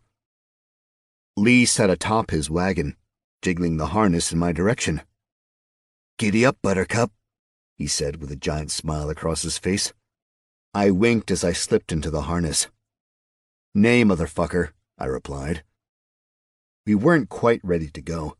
Camp supplies were still being loaded into other wagons. I leaned against the harness, letting it hold me up, feeling the tug on my shoulders. "I gotta ask," Lee started. "How do you do it?" "Do what?" "Pull this thing." "Just have the right strength score, I guess." "How high is it?" Hold on." I pulled my attributes up, and as I did, I got some notifications. "Congratulations. Due to hard work, you've gained +9 stir. Congratulations. Due to hard work, you've gained +12 con." I frowned a bit. Something seemed off with the numbers. I guess there was a chance the gods who built the game never factored in a human pulling a loaded wagon all day, but it just seemed, well, high. Attributes: Strength 43, Agility 15, Dexterity 17, Constitution 34, Wisdom 13, Intelligence 13, Charisma 17, Luck 27. Unassigned points 0. "Well, now my strength is, 43, I said. "Sweet Mary," Lee replied softly. I was about to tell him about my boon, but I figured maybe telling him about the strength was enough for the moment. I liked the guy, but I hardly knew him. It probably wasn't wise to give away all my secrets. "What's yours?" I asked. 11. "Oh, I'm not sure what's normal." "Quick tip, Hoss," Lee said. "That ain't normal." 11 or 43? I think you know." I looked up ahead, watching Nikolai and Cleve have a tense talk while attending their horses. "What is it?" Lee asked. "Nothing," I replied. "You've got a question, I can see it. I just want to know what it is." "Respawning. I wouldn't mention that around the locals. Not sure they know." "So they don't respawn?" Lee shook his head. "How many times can you do it?" "I don't know. I've only met 4 of our kind. One was heading into the desert, so I'd be willing to bet he'll be the first one to know how many respawns we get. One is Darius and one is you. And one was being executed for some rather heinous crimes." "How'd you meet him?" "I took a job in a jail for a short time, doing their books." "Sounds, unpleasant." "It was. Hence why I was eager to come on this caravan into the wilderness. The jails were horror shows. Nothing good about them. But this man was in there, said he could tell by how I mumbled that I was from Earth, that he was from Dallas, that he was someone I would have known. We chatted a few times. He had been in Valdrania a spell, and he told me that it was a great freedom, to act as a sort of god because we couldn't die. He felt it was okay to engage in terrible things because there weren't real punishments in his eyes. He didn't mind the pain of being killed. I'm not sure. I might have mentioned something to the jailer prior to leaving, so perhaps after being drawn and quartered he might have a different view on things. But he said beheading wasn't so bad. Went by the name Sithis. Nasty man. Hope I don't encounter him again." "You think you might?" "I'd imagine should he find out what I said to the jailer, I might." "Okay, well, Sithis is on the shit list. Got it." "Have you died?" Lee asked. "Yeah, it was awful. I have yet to have the displeasure." Cleve gave a big holler, and I did a jaunty little wave before starting the pull. I strained against the harness, swearing the wagon felt heavier than the previous day. But after a moment of exertion, it started to roll. And then it was on. Head down, watching my own feet step after step, going forward, inexorably forward, hoping we'd stop. It wasn't easy. Shortly into the pull, the pain started. But the pain was less than the day before. There was more oomph behind each step, and I could pull the wagon a little faster. My stamina bar still dropped pretty steadily, but once it hit 0, even though my body screamed at me and my health began to dip, I didn't want to stop. I couldn't. quitting here, not going far above and beyond what was expected or needed, that seemed like a perfect recipe to get sent home, if I could even get sent home. Maybe it was a recipe for having a crap life here, which wasn't an option. I had a second chance, and I was going to make something of myself. I was going to have a fucking good life as a good guy. I kindled that fear, fanning those flames into a burning rage, daring the world to take this from me. Even though the leather straps felt like they were sawing through my shoulders, I pulled. Even though my legs felt like they were made of lead, I picked them up and pushed against the world. Hour after hour, I pulled that fucking wagon. At some point, my body accepted the situation. It had two choices: adapt and overcome, or die. And my brain found a way to take me somewhere else. I thought about Detroit, about motorcycles and the wind in my hair, about my brothers in arms, about our fights and our parties, our lives and our deaths. How was I so fucking alone in this new land? And what the fuck was I going to do when I got to Osterstadt? See the Emerald Sea and find a beach shack so I could be a lonely hermit and fish? Maybe I was fated to make the same mistakes here as I did on Earth. It would be easy to fall back on violence against innocents to make my way through the world. Not that I'd been that bad back home. I didn't, go around mugging people. But I did make money by making sure people paid their debts, which sometimes required a little, incentivizing. And sometimes I delivered drugs. Sometimes I dealt drugs. And yes, I made a ton of money selling drugs to the elderly. The club's single best moneymaker was this place called Latte Bloomers, a cafe inside a retirement community. It was just the way I knew how to make money after all my legitimate means dried up. And because there was no way around it, because I had no means of controlling my brain, my thoughts went to her. Our perfect little life. Our dreams. We'd played games like this one together.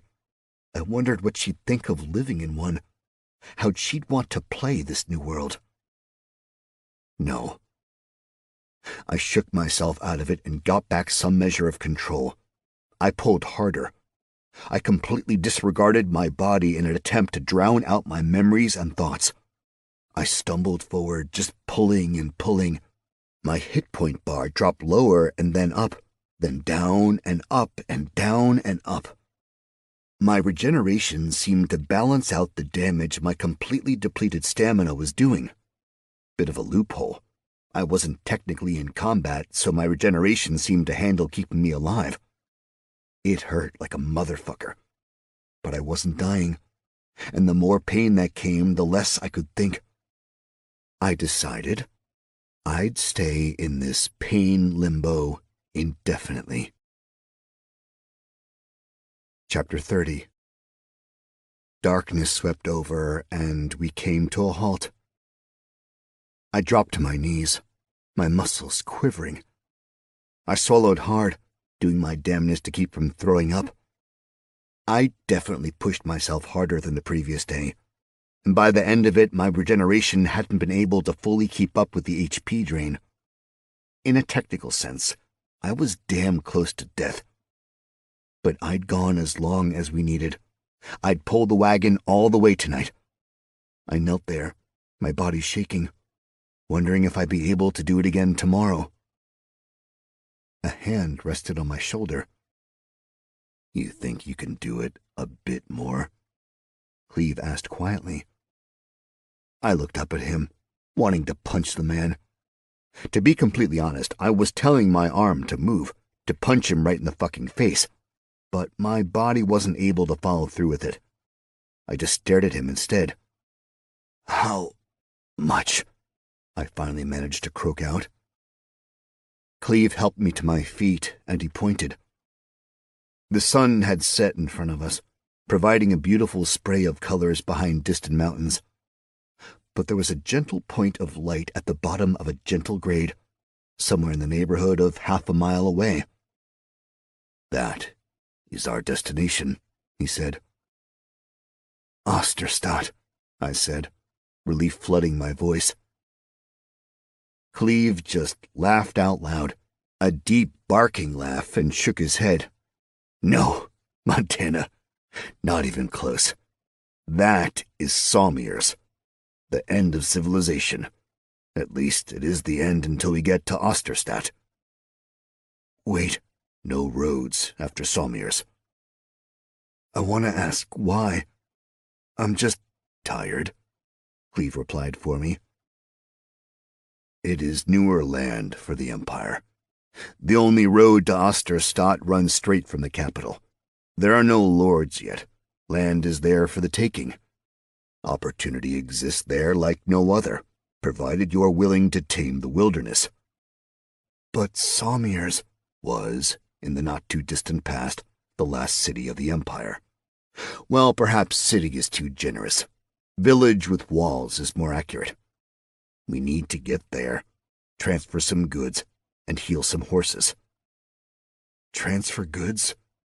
Not something you need worry about, Cleve replied, giving my shoulder a squeeze. He turned and addressed the rest of the caravan. Able hands, assist Montana. We make Salmiers tonight, he shouted. Cleve pulled himself into the harness and started pulling. The wagon didn't move. Not wanting the man to look weak, I wearily stood and started pulling again. Everyone else, save the 3 drivers, swarmed the wagon. We made our final push. Chapter 31. The last bit of the haul through the gate was done by yours truly. I'm not sure exactly why the group wanted to let me finish, but they did. The presence of the guild badge made entrance into Salmiers simple. As soon as the guards saw the badge, they whipped the giant door open.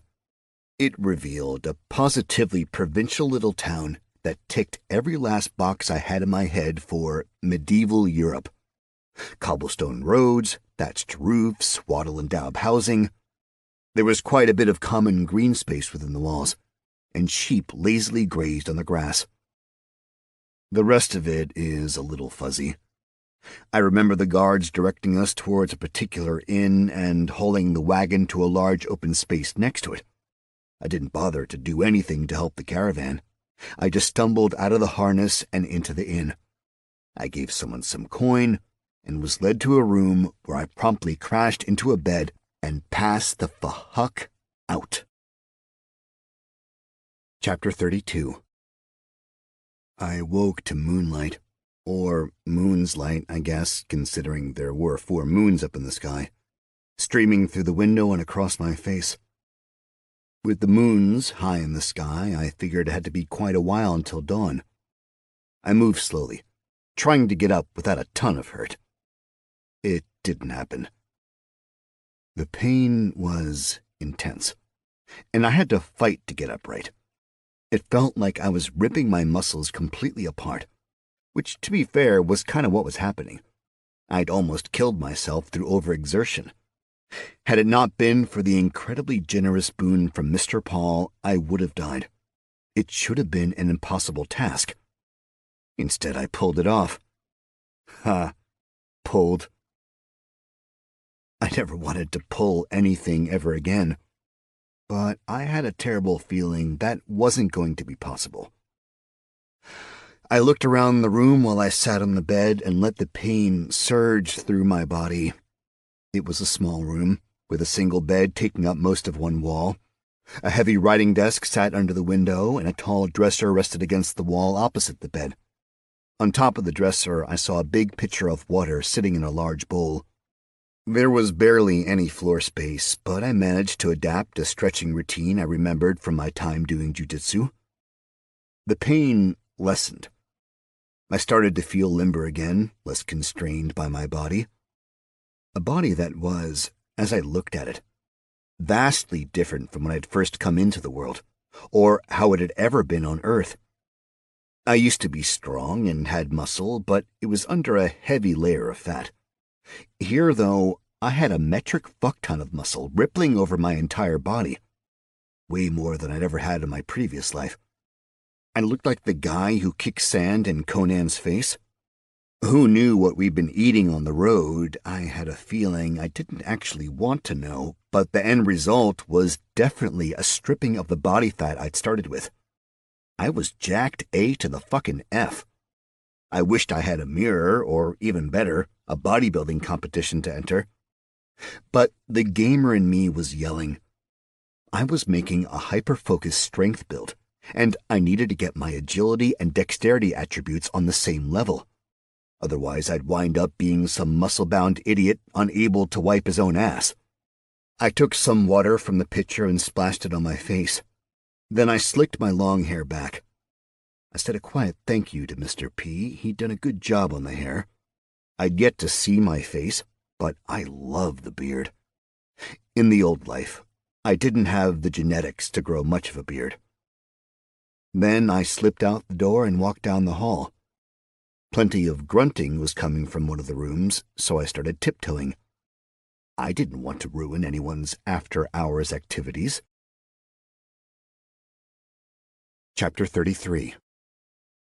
The staircase led down to the tavern space, where a fire still burned, providing just enough light to see around the room. Small tables made of rough-hewn wood were scattered about, surrounded by simple chairs. Broad beams ran across the ceiling, and a thick bar held the entire north wall. A heavy-set man stood behind the bar, cleaning a mug with a rag. He looked up sharply as I hit the last step, which creaked. "Mornin'," he said cheerily. A smile took over his ruddy face. "Is it?" I replied, really starting to miss having a watch. It was such a small thing, but never knowing the time bothered me. "Somewhere closer to sunrise than sunset." "Did you sleep?" "Not yet." "Oh, Come on over. Let me get you something to eat." "No, that comes with the room." I shrugged, realizing the man wasn't going to let me go. I weaved through the tables, noticing one drunkard clumped in a dark corner, and a duo opposite him who were, well, busy.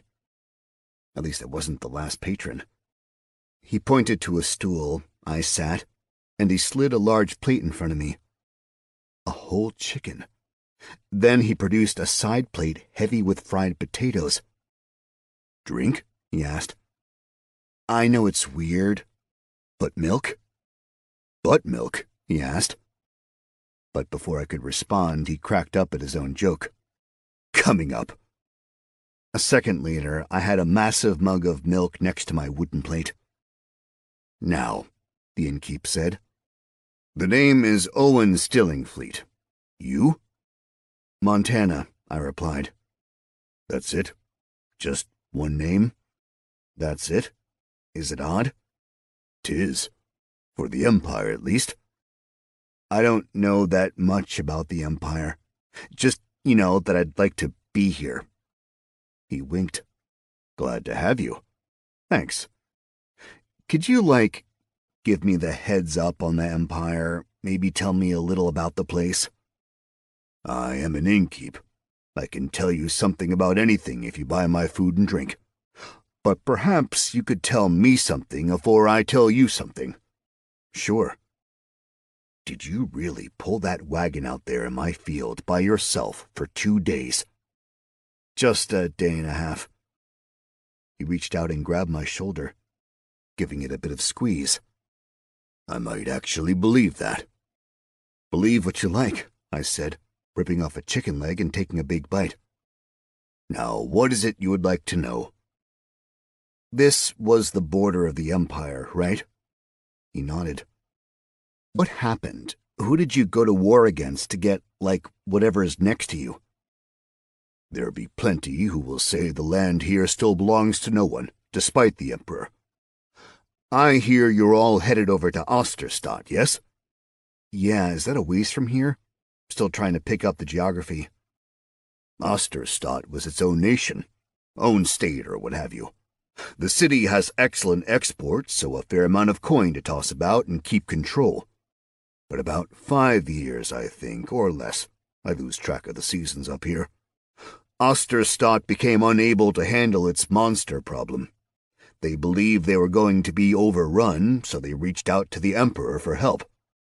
The Emperor, of course, wanted more empire, so he asked Osterstadt to bend the knee. When they did, the Emperor did what the Emperor does, protected what is his. He sent the Legion, and they thumped the monsters and drove them back into the Emerald Sea from whence they came. So, even though Osterstadt made no claims on these lands, none else had either. So the Emperor felt it was his, and made known that everything from this small town of Sawmiers to the shores of the Emerald Sea were his. Mark my word, the Emperor will be trying to take the Emerald Sea next. I laughed and popped a potato into my mouth. They were delicious, and I told Owen as much. The missus will be happy, he replied with a smile. Her recipe. How long has the Empire been here? My great-grandfather fought this city as a legionnaire. He spilled blood on this spot. They took the city and they conquered its people.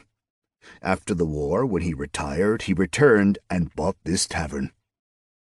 Owen pointed over my shoulder to a sword and shield mounted above the fireplace. As a whole, the Empire has been around 1,000 years, sometimes growing, sometimes shrinking. The gods alone know who will be a good leader and who will guide us to ruin, but still, the Empire remains.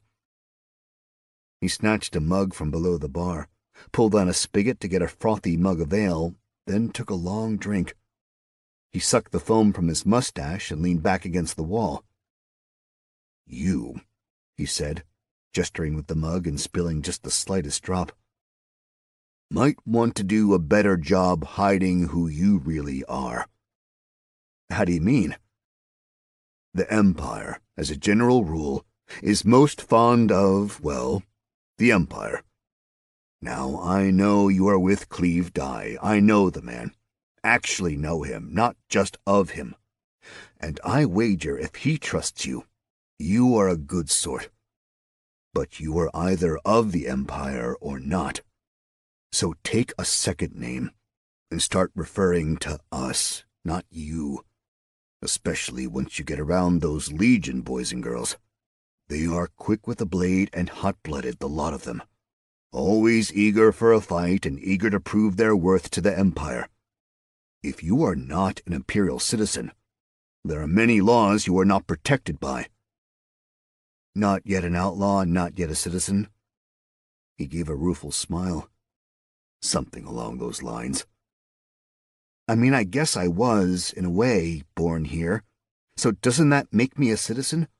Or maybe you could just adopt me? Then I'd be a citizen, right? Owen blinked a moment, definitely caught off guard. Then he laughed, a sharp bark and a guffaw. Oh, he said, dragging the word out long.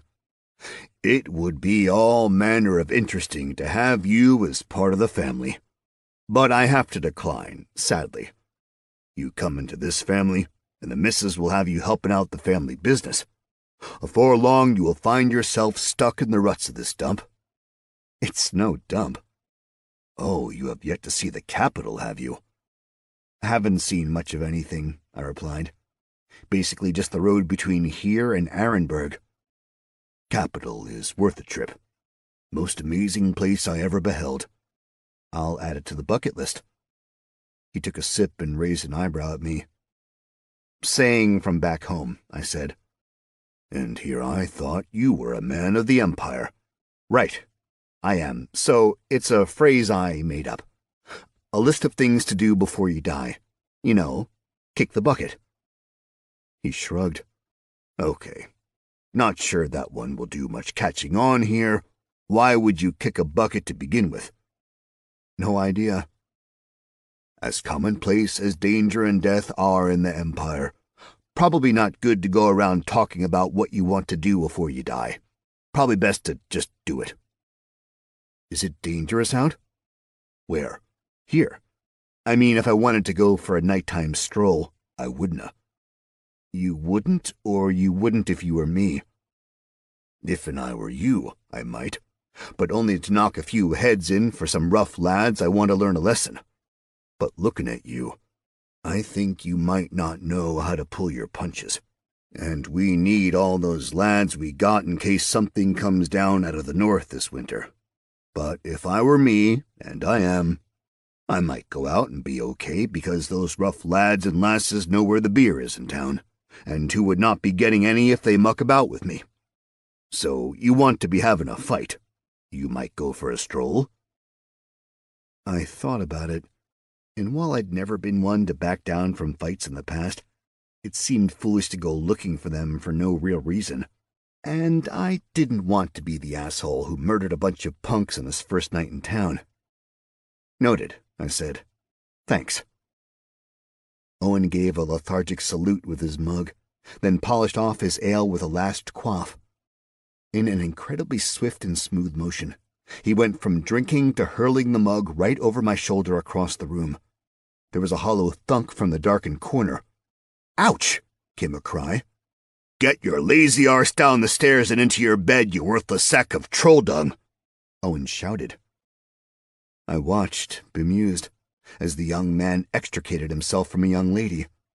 The man went through the door while the lady went upstairs. "Evening," Owen said sweetly to the girl as she passed. She blushed in response and ran a little faster up the stairs. "Sorry about that," Owen said. "But I thought it time I get to sleep." "Was that my worthless spawn?" "Yes. My son is betrothed to that lovely girl.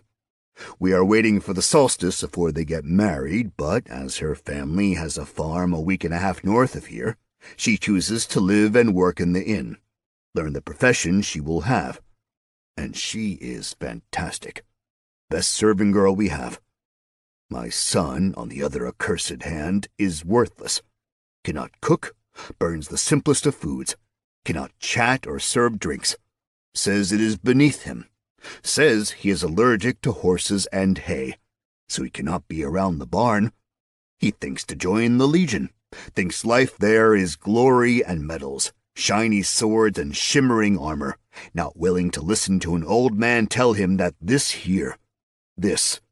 is the easy life. Little does the little lad know. Anyhow, to bed, good sirrah. Sleep well."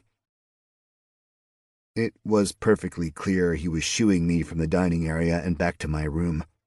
I thanked him again for the food and retreated upstairs. Chapter 34. I hopped into the bed and tried to sleep.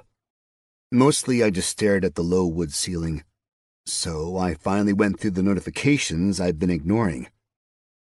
"GG, you killed a human. Level 5 Bandit Berserker.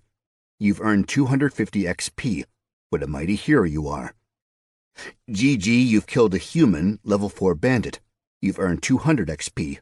What a mighty hero you are. GG, you killed a dwarf, level 3 bandit. You've earned 150 XP. What a mighty hero you are. GG, you've killed an elf, level 6 bandit archer. You've earned 325 XP. What a mighty hero you are. Ooh, your skill in large weapon throwing has gone up to level 10. Fancy a game of catch? Plus 3% damage, plus 5% skill. Oh my gosh, shut the front door. You reached level 10 in the skill large weapon throwing. You are now a novice large weapon thrower. For that, you get 1000 XP. Huzzah, against all odds, you have reached level 4. You receive 6 attribute points to distribute in the next 36 hours or you lose them. Dare to believe you can survive and achieve greatness. Or don't. Crap, I thought, and hurriedly looked at my character sheet. The 6 unused points were still there. When had I gone up in level? It must have been after pulling the wagon for the first afternoon. Whatever the case, I still had the points for the moment, so I quickly tossed 2 points into dexterity, 2 into agility, and 2 into charisma. Congratulations. Due to hard work, you've gained plus 12 stir. Congratulations. Due to hard work, you've gained plus 18 con. Wowza, a trait. Despite pain, despite depleted stamina, despite riding on the cusp of death, you did not give in. You did not waver. You have gained the trait Iron Will. Stamina no longer applies to you. What a beast you are. Not a bad haul. Apparently, nearly killing yourself all day long is a pretty good way to pump up some attributes. Still, I felt like I wasn't doing quite enough to really make sure I was going to be able to take full advantage of the game I was living in. I pulled up my character sheet to look at things and try to make a plan of sorts. Montana, level 4 nothing. Traits: race, fallen, height 6 foot 3 inches, weight 280 pounds, eye color hazel, hair color blonde, renown 0, no one even knows you exist. Statistics: HP 236, stamina not applicable, MP 182, armor plus 23, chainmail, active effects none. Attributes: strength 55, agility 17, dexterity 19, constitution 52, wisdom 13, intelligence 13, charisma 19, luck 27. Unassigned points 0. Skills: riding improvised level 1. You can now ride improvised devices plus 5% to handling. Falling level 1. You can now flail through the air with the best of them. Watch for the sudden stop at the end. Animal handling level 5. You can calm down a domesticated animal, keep a mount from getting spooked, intuit an animal's intentions, or if you're really lucky, tame a wild beast. Harvesting level 5. You can pick plants, you can grab fruit, you can cut neat things out of creatures you slaughter. That'll save the world, right? At level 5, you are able to harvest common elements with no penalties. Plus 10% successful gathering chance. Swords level 3. You can swing sharp objects and likely not hurt yourself. Plus 7% damage, plus 7% skill. Spears level 4. Remember, the pointy end goes towards the enemy. Plus 8% damage, plus 8% skill. Unarmed combat level 9. You can strike with a fist or the foot and must register your hands as lethal weapons. 13% stamina drain, plus 13% damage.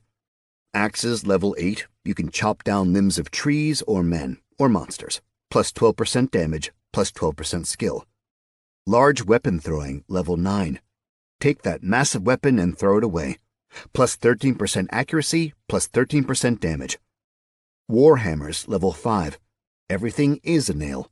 Plus 9% damage, minus 9% stamina drain. Light armor level 3. A little bit of leather goes a long way. Plus 7% damage reduction, minus 7% movement penalty. Abilities: the sword of my enemy is my sword. You found that in a pinch, every weapon will do. Plus 1% damage for each new weapon used in a combat. Iron Will. Stamina no longer applies to you. What a beast you are. Feats: none. Boons: powerful build, Master Paul. You are bigger than you look. For all strength rolls, you are counted as one size category larger than you actually are. Regeneration, Mr. Paul. Outside of combat, your body will repair rather quickly. Given enough time, it's possible you will heal from nearly any wound. Gift of Gab, Mr. Paul. Should you encounter a language you do not understand, as long as you hear at least 3 words of it, you will understand it and speak it perfectly. Indicium: none. Relationships: Rumid Pass, destroyed, liked. Languages: Goblin, Imperial Common, Mardemise. Spells: Life Form Identification level 1 cost 1 mana. Identify uncommon or lower life forms. Basic Object Identification level 1 cost 1 mana. Identify any non-magical common or lower item. Heal Other level 1 costs 100 mana. Through the use of magic, you are able to heal another through touch. Heal 50 HP. Humus level 1 costs 10 mana. This spell gathers dirt and organic materials, moisture, and bacterial ingredients within 1 mile/level of the caster, and places the mixture anywhere the caster wishes within range. This is humus, the black enriched soil excellent for growing plants in pots or gardening. Of course, the mage may use it however he wishes, but it is usually for growing things in pots and window boxes. If no such materials are within 1 mile/level, the spell has no effect. I guess I look good. I mean, I hadn't seen a single other character sheet, but based on gaming I'd done in the past, I felt pretty reasonable about it. My strength was starting to get away from me, which could be good, could be bad. Regardless, I needed to work on agility and dexterity or I'd be in trouble. Technically, I needed to work on a bunch of stuff. I was still green in every single skill I had, and I needed to get those up, especially if I was ever planning on going up against something more than a low-level bandit. And my best skill involved throwing my primary weapon away. I doubted even I'd be able to carry enough battle axes, warhammers, or greatswords to make it through an entire fight throwing them. With time to kill, I couldn't sleep. I knew the best thing I could do was start grinding a skill. I pulled a knife out of my pouch and was about to work on small weapon throwing when I rethought that particular gem of an idea. It'd be a spectacularly dick move to ruin Owen's walls just because I wanted to get better at knife throwing. Instead, I looked over the room, trying to think of something I could practice without damaging anything or disturbing anyone else. I got out of bed and looked at the desk. Seemed sturdy. I stood flat-footed and jumped up onto the desk. Not super hard, but there was a real challenge to it, making sure I didn't catch a toe and defenestrate myself. Jump after jump, my quads were starting to burn a bit. Then it happened. Cool beans, you've learned the jump skill. You can leap, skip, perhaps even hop. Perhaps with enough practice, you'll be able to leap tall buildings with a single bound. But let's not hold our breath. Plus 1% to distance, plus 1% to height. Boom, new skill. By the time the sun rose over the hills to the east and shone down on the village, I'd done enough jumping. I'd managed to get it all the way to level 6, and though I couldn't quite make it to the top of the dresser, I was getting closer. And I was feeling the cabin fever. I wanted to do something outside. I practically bounded down the stairs into the tavern. Cleve sat at the bar talking to Owen. Some of the guards and drivers were scattered around eating their breakfasts. Everyone had a warm smile for me. I gave my awkward wave. Cleve looked up and motioned for me to join him. As I walked over, Owen whispered something before sliding away and out a door behind the bar. "You got something, boss?" I asked. "I do," he replied. "Before anything else, did you really mean to pay for everyone's rooms last night?" I blinked a few times and frowned, thinking, "Maybe?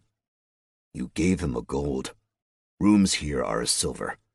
I was going to cover the cost, but no, that's fine. I meant to," I lied. What's money anyway, right? "Very generous. A fair amount needs to get done in town today. Most of it rote, boring stuff that a man of your skills is not exactly suited for." "No wagon pulling?" I asked with a slight smile. "No, not for the moment. We are done with wagons for a spell." I must have looked very confused because Cleve just laughed at me. "From here to Osterstadt, there's no roads," he said. "But there is a lake." "There's a lake. Sometimes I forget that you have no idea of the geography here. Sommiers borders a rather large lake. So, boats? You leave that to me, Montana. For today, I need you to work with Nikolai." "Training?" "No." "Then what?" "Just ask Nikolai. He has the details, not I." "Got it, boss," I said, turning to look for Nikolai. "Owen, Montana," Cleve suddenly asked, "did you really ask Owen to adopt you?" I shrugged. Seemed like a potentially good idea. Cleve shook his head and turned back to his breakfast. There was a whistle, and suddenly Nikolai was standing next to the exit of the inn. "We are off, Rook," he said, turning and leaving the place before I could respond. Chapter 35. The morning air was crisp, fresh, and amazing. I took in deep lungfuls, feeling invigorated by the whole world around me. Hoarfrost hung on the edges of leaves in the shade. It smelled like fall. Nikolai was already over by the wagons, glaring at me for doing such ridiculous things like smelling the world. Darius was already out with the horses, brushing them, checking their wounds, that sort of thing. Nikolai pulled his armor out of the wagon and checked it over, pulling some of the straps and making sure everything was ready to go. Then he pulled it on. I hopped in to help with some of the harder-to-reach buckles. He had a pretty impressive set. Banded iron cuirass, big metal pauldrons, a chunky metal collar thingy. "Can you, I guess, tell me the name of the armor bits you've got?" I asked. He blinked at me a few times, and then sighed. "Helm," he said, pointing to his head. He had a full face cover with a large T cut out of the front for eyes and nose and mouth. "Gorget," the chunky metal thing around his neck. It went down both his chest and back and covered some of his clavicles. "Cuirass," the banded metal bit covering his torso. "Pauldron," his shoulders. "Vambrace," forearms. "Gauntlets," gloves. He took a deep breath. "You want all the bits I don't have on?" "Sure." "Greaves cover the lower leg. Cuirass covers the thigh. Sabaton goes on the foot. Sometimes you'll have a polane to cover the knee. The Bessigue covers the armpit. Rear brace covers upper arms. Couture covers over the elbow. Faults go to hips. Placard is extra belly cover. And there is more, lots more. Little bits and bobs of metal to keep you safe from the smallest little poke.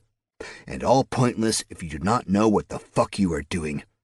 All of that, the bits and bobs, is what comes with a full set of plate given to a noble puke so they can ride down peons and goblins and return home in one piece covered in glory. No one I know has full plate, because it is fucking expensive. You should concern yourself with this." He held up a shirt of chainmail that looked to cover torso and arms. "Hauberk. Probably all you get for a spell." "Are there pants?" He looked at me for a moment, then dug into the storage portion of the wagon. He pushed a bunch of stuff around, then pulled a pair of chainmail pants out and held them up. "Shos," he said. "Put 'em on." "Thanks, Nikolai." "Yeah, sure. I suppose today is about learning." "Yay?" He shoved the mail onto me. "Time is waiting." Chainmail hauberk. Item type, common. Item class, medium armor. Material, iron. Armor plus 16. Durability, 80 of 100. Weight, 44 pounds. Requirements, strength 10. Description: interlocking iron rings designed to stop slashes, stabs, and comfortable sleep. Chainmail has been a staple armor since shortly after the invention of swords. I pulled the armor on while he strapped belts and scabbards about his body. He gave me my large axe and a small sword. Short sword. Item type, common. Item class, one-handed melee. Material, steel. Damage, 7 to 12, slashing. Durability, 14 of 20. Weight, 2.8 pounds. Requirements, dexterity 8. Description: a straight-bladed sword having a cruciform hilt and a grip for one-handed use. I gave the sword a few practice swings, just getting a feel for it. "Put that in the scabbard already and stop looking like a fucking twit twirling about," Nikolai snapped. Suitably chagrined, I slid the blade in the scabbard. Nikolai did a quick check of my armor, pulling things, shifting it, looking me over. "Can I ask what we're doing?" "No," Nikolai replied. He waved to Darius, who nodded in return, and then Nikolai started off down the street. I followed, trying to quell the terrible feeling rising. I'd spent too much of my previous life following blindly, and it had turned my life into a dumpster fire. And I didn't want another dumpster fire, not when I had the chance to actually live. But was I just falling back into my old patterns? Was I just fated to be the same idiot in this life as the last? Chapter 36. We headed through the gates of the city, out towards the wilderness. As we climbed the slight hill just north of town, I got a good look at the world around Salmirs. To the west was a huge lake, extending off into the distance, taking over a good portion of the horizon. High cliffs surrounded the lake, a dry and ominous opposition to the blue below. It was astounding how green and fertile the world around me was, and how dry and dead the world was around the lake. To the north, I saw more large mountains, a rather ubiquitous sight in Voldrani, or at least in this part of it. Lots of glaciers glittered in the distance as well. Excitement welled in me as I thought of exploring this new land of mine. We were on something like a path, like maybe it had once been a path, but had been mostly neglected, left to fend for itself against nature's incursions. It was more than a game trail because in a few spots steps had been cut into the hillside, but there was a lot of overgrowth to push through. We passed by a bench, and my curiosity flared. The path had obviously been cleared for a reason with a destination in mind. Why had it been forsaken? What might be there now?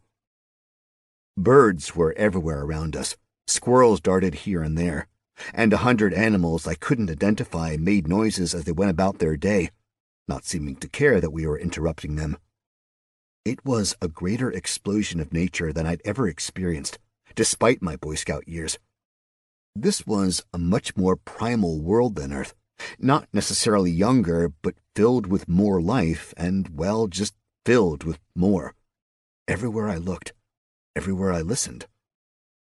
We continued to climb, the town disappearing behind the dense forests only to reappear in our vision every now and again. Steep drop-offs were commonplace, and I was keenly aware that a single poorly placed step would get me splattered on the rocks below. I don't know how long we climbed, but after a while, I just started to relax into the hike. I enjoyed the sunshine on my face, the wind in my hair, the deep smell of pine. Until up ahead, I heard a thunderous roaring sound.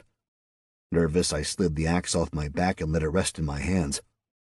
We came around a bend and discovered a staggeringly tall waterfall pouring into a surprisingly small pond. A small but very deep pond, it would seem. There was just enough hard rock to take the pounding of the waterfall and form a bit of a pool before disappearing down a hole.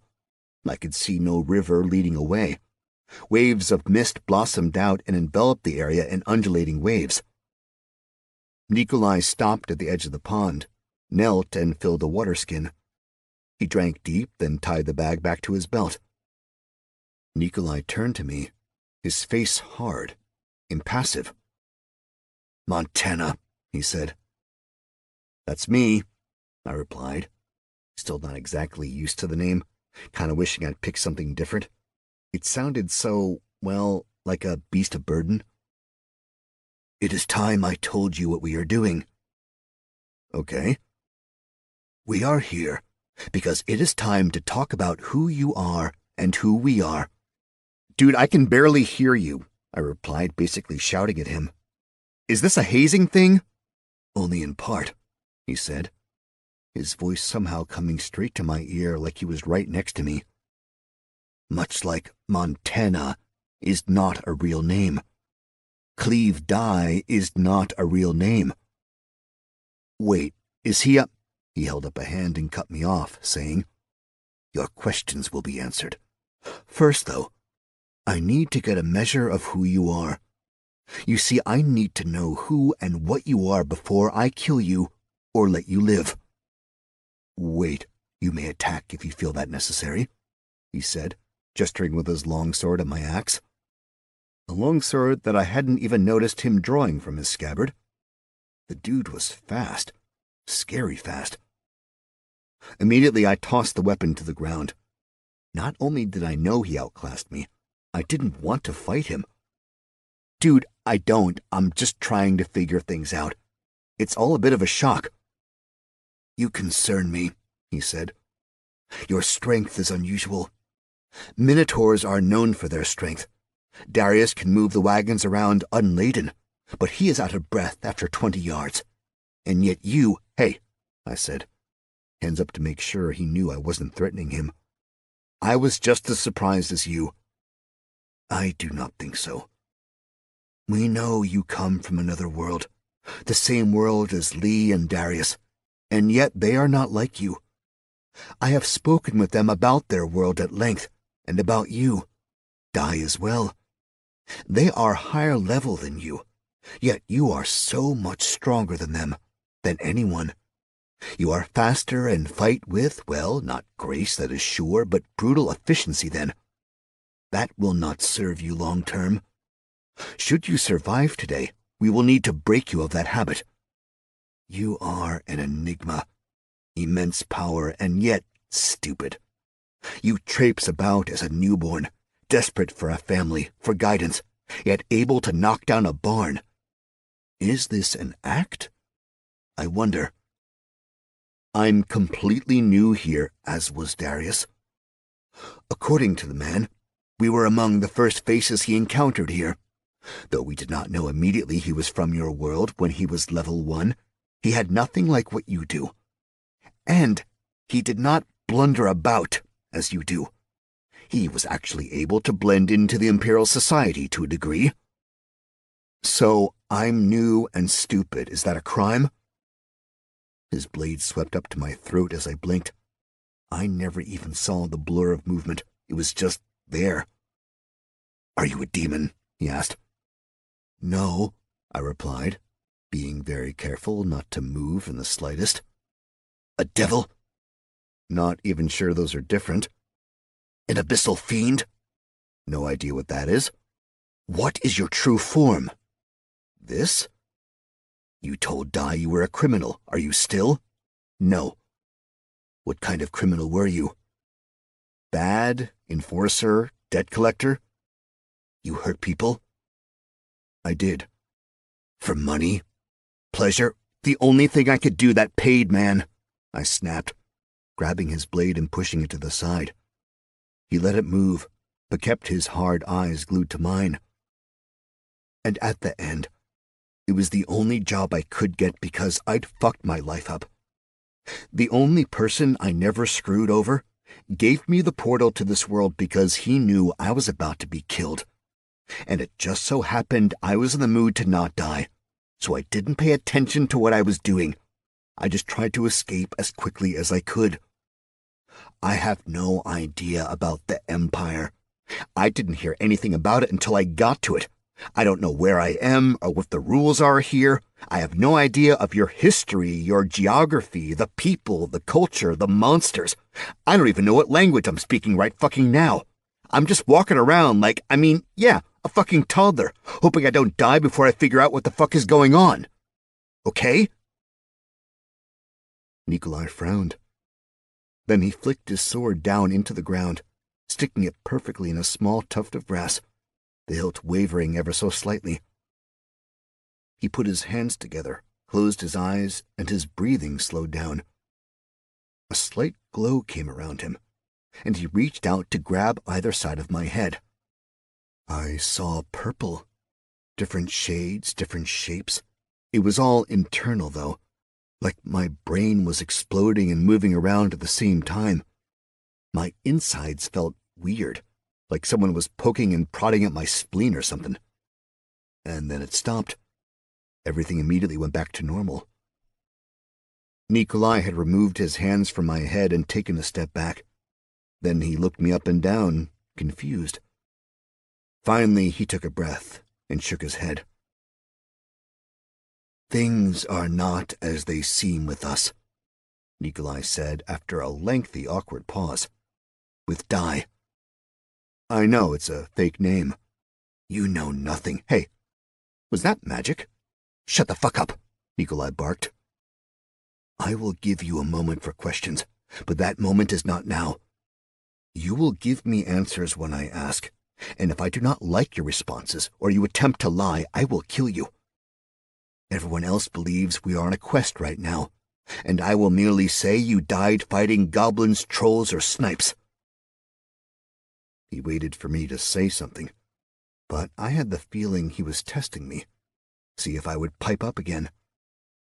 I just stood there, waiting, which, frankly, was difficult. I'd never been able to hold my tongue when I needed to. I'd blurt out anything that came to my stupid mind. Say the wrong thing, be a pain in the ass while trying to be funny or cool. But this time, being quiet just seemed right. The waterfall seemed to get quieter, and the mist seemed to grow. Either this place or I was crazy. I didn't like my odds.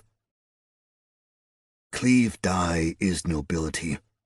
From a noble family with a long line of service to the Empire, spotless with honor. 35 years in the Legion.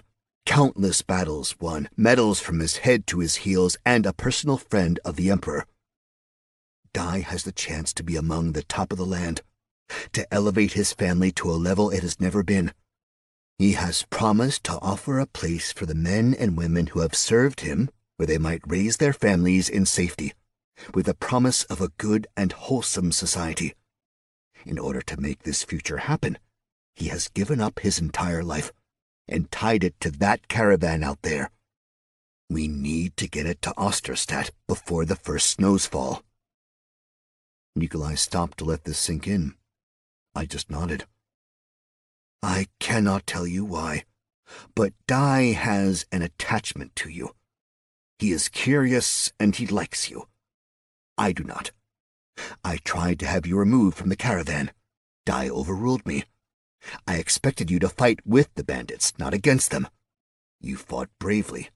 Not well, mind you, but with courage.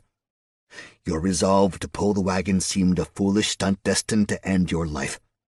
And yet you managed to stay alive and get us out of that jam.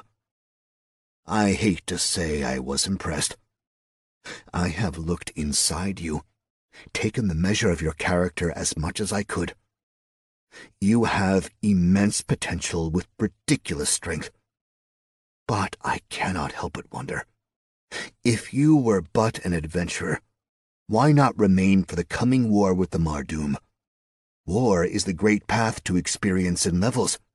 You would be rewarded with both riches and fame staying there, welcomed with open arms into either army, yet you fled.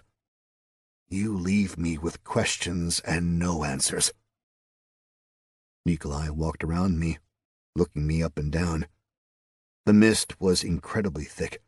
I could barely see Nikolai after a moment, and when I blinked, he disappeared entirely.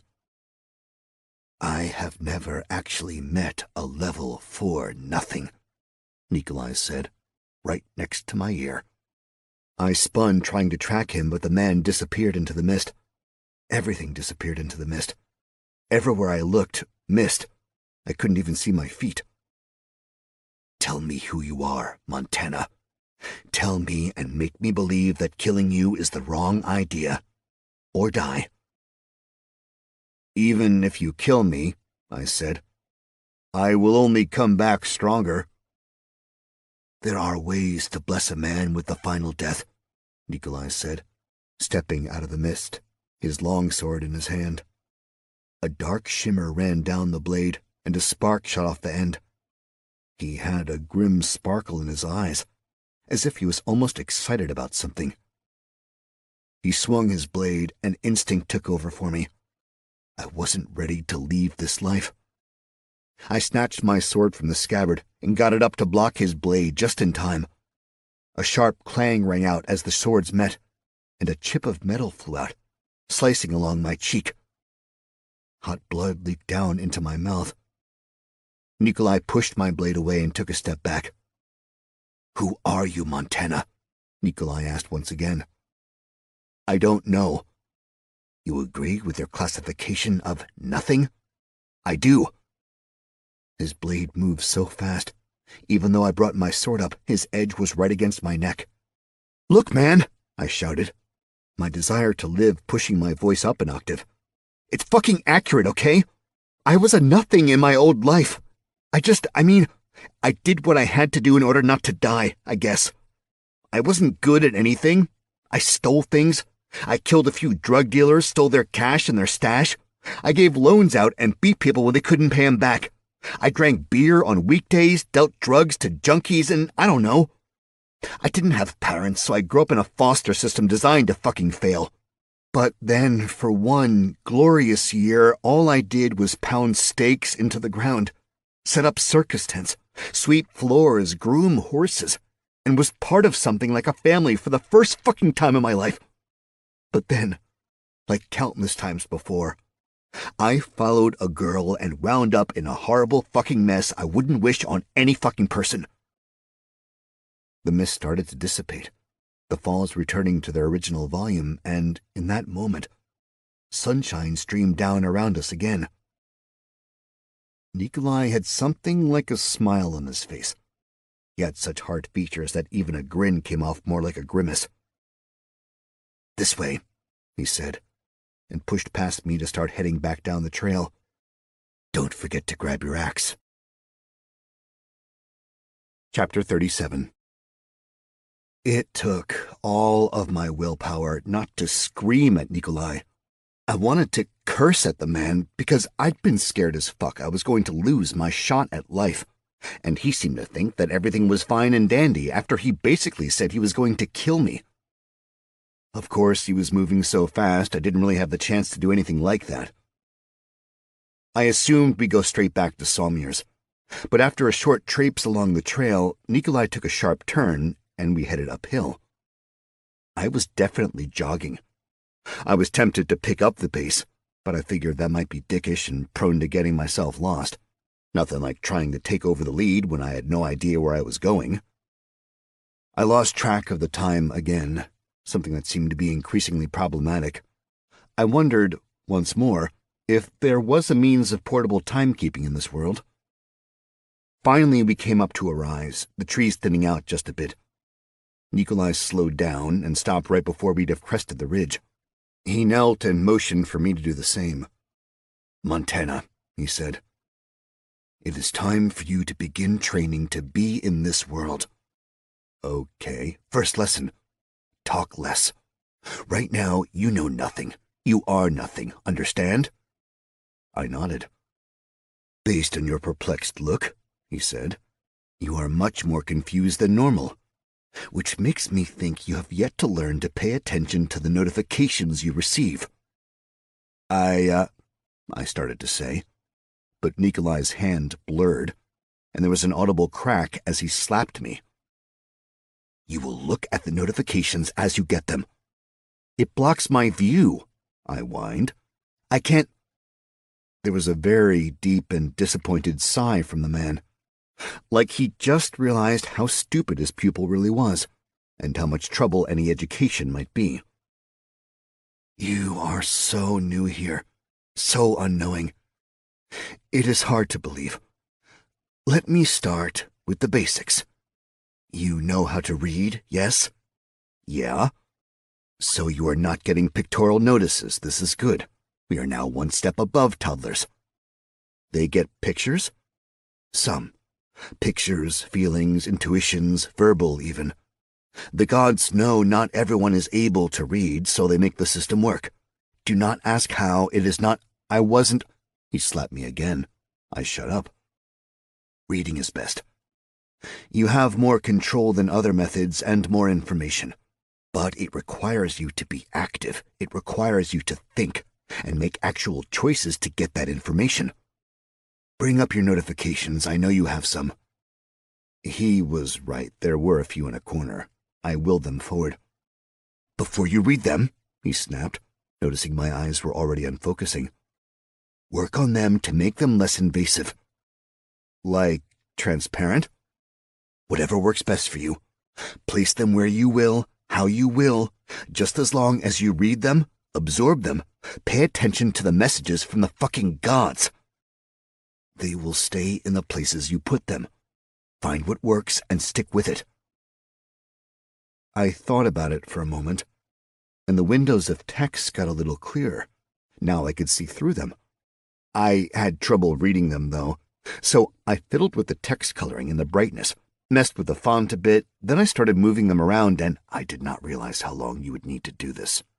Nikolai said, "Perhaps find a good enough setting for now, and then when we are sitting around doing nothing instead of in the middle of the wilderness where any wandering monster might stumble upon us and chew us up into tiny tasty pieces, you can finalize and make it as pretty as you want to, Pumpkin."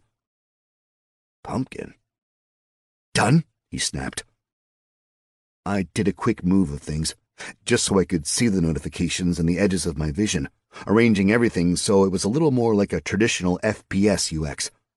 I felt like I was ready to go, and I saw what Nikolai wanted me to see. "You have been invited to join Nikolai's party. Do you accept, yes or no?" I selected yes. Immediately, a small set of colored bars appeared above mine, matching my own. Nikolai's hit points, mana points, and stamina, red, blue, and green. There is a party quest. You have automatically accepted the quest. There is a party quest. You have automatically accepted the quest. We have quests? I asked. There you go, getting on board, Nikolai replied. We are here on a quest and a cleanup. And I told you we were on a quest. To kill goblins. That was just a ruse. Come. He crawled up the ridge and peeked over. I followed and saw a small gray castle sitting in a slight depression. It was up against the hillside beyond and looked pretty wrecked. One of its 3 towers had mostly collapsed and scattered bits of the southern wall across the area, leaving it with roughly 2 1/4 spires. The portcullis was down where it should be, but the gate was missing. Not a scrap of wood remained. Unique fixer-upper opportunity, I whispered. Pay attention, he snapped back under his breath. I wasn't exactly sure what I was supposed to be paying attention to, but after a moment, I saw movement. A humanoid walked across a window. What is this? I started to ask, but Nikolai clamped his hand over my mouth and pulled me down below the ridgeline. What have I said about speaking? He hissed. Don't do it, I replied. We are here to rescue some missing townsfolk inside, and punish those who've been harassing and worrying Salmirs. They outnumber us. They likely outlevel you. Your education begins today.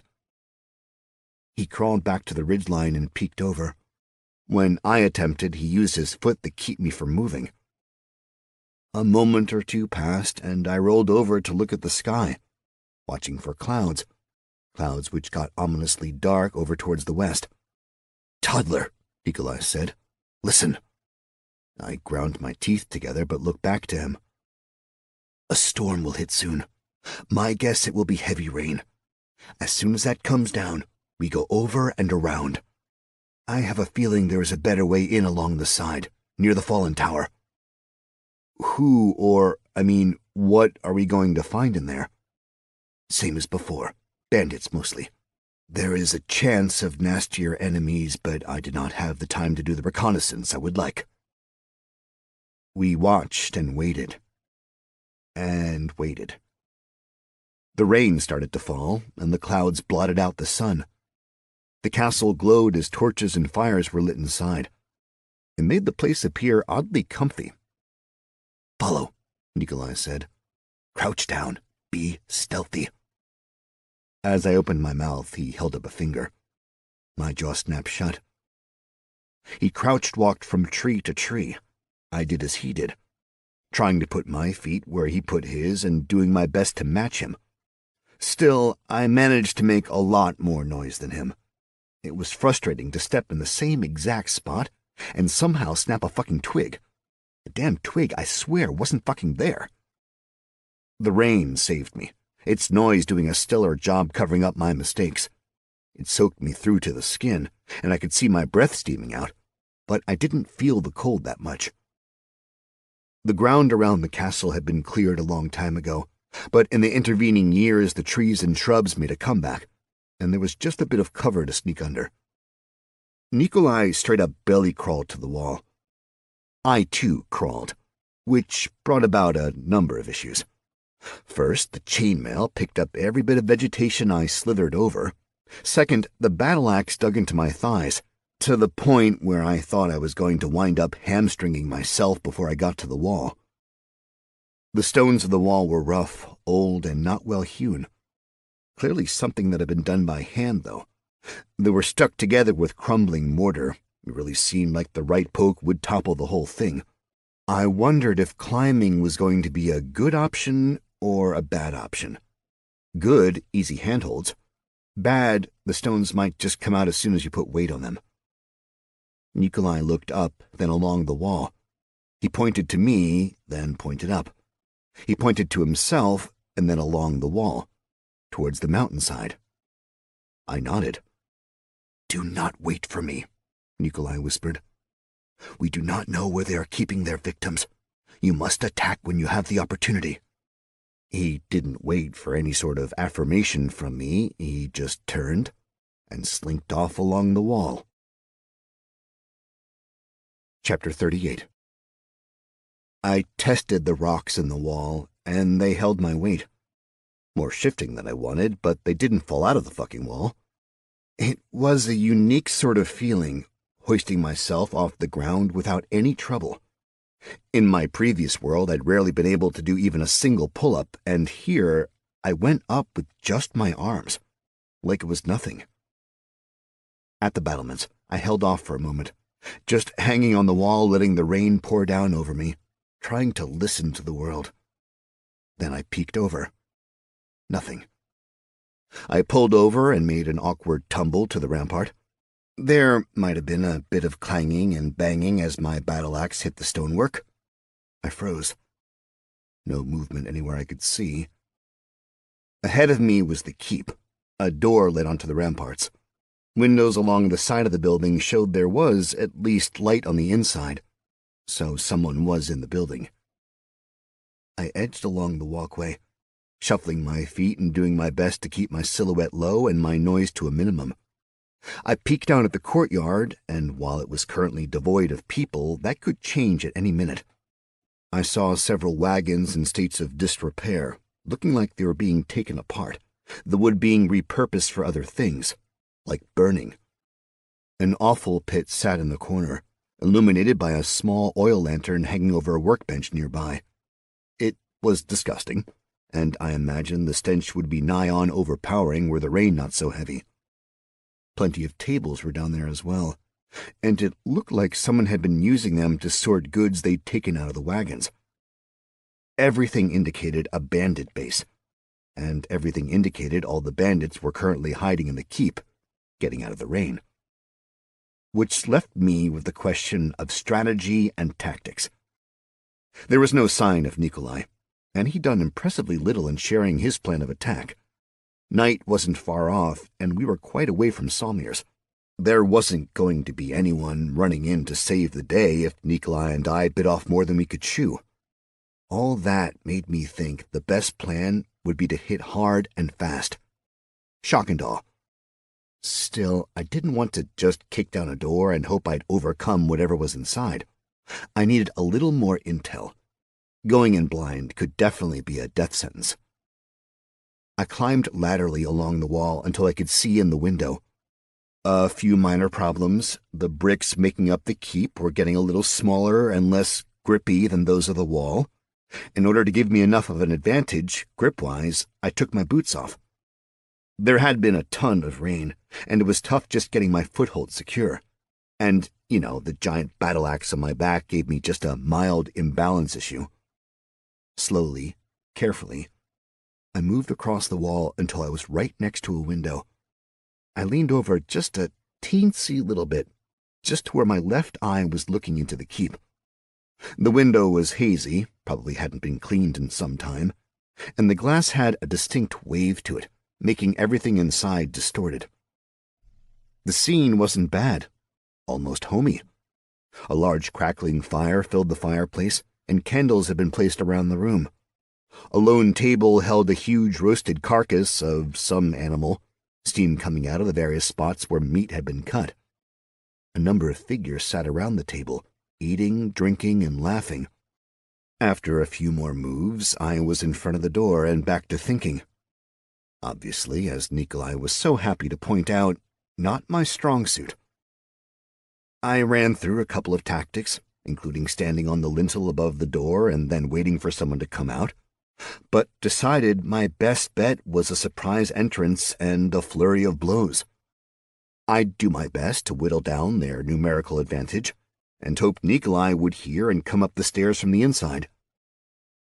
Pulling the axe off my back, I spun the haft in my hands and tested my grip now that it was wet. Not bad. A few swings and I knew I could hold the weapon. No problems.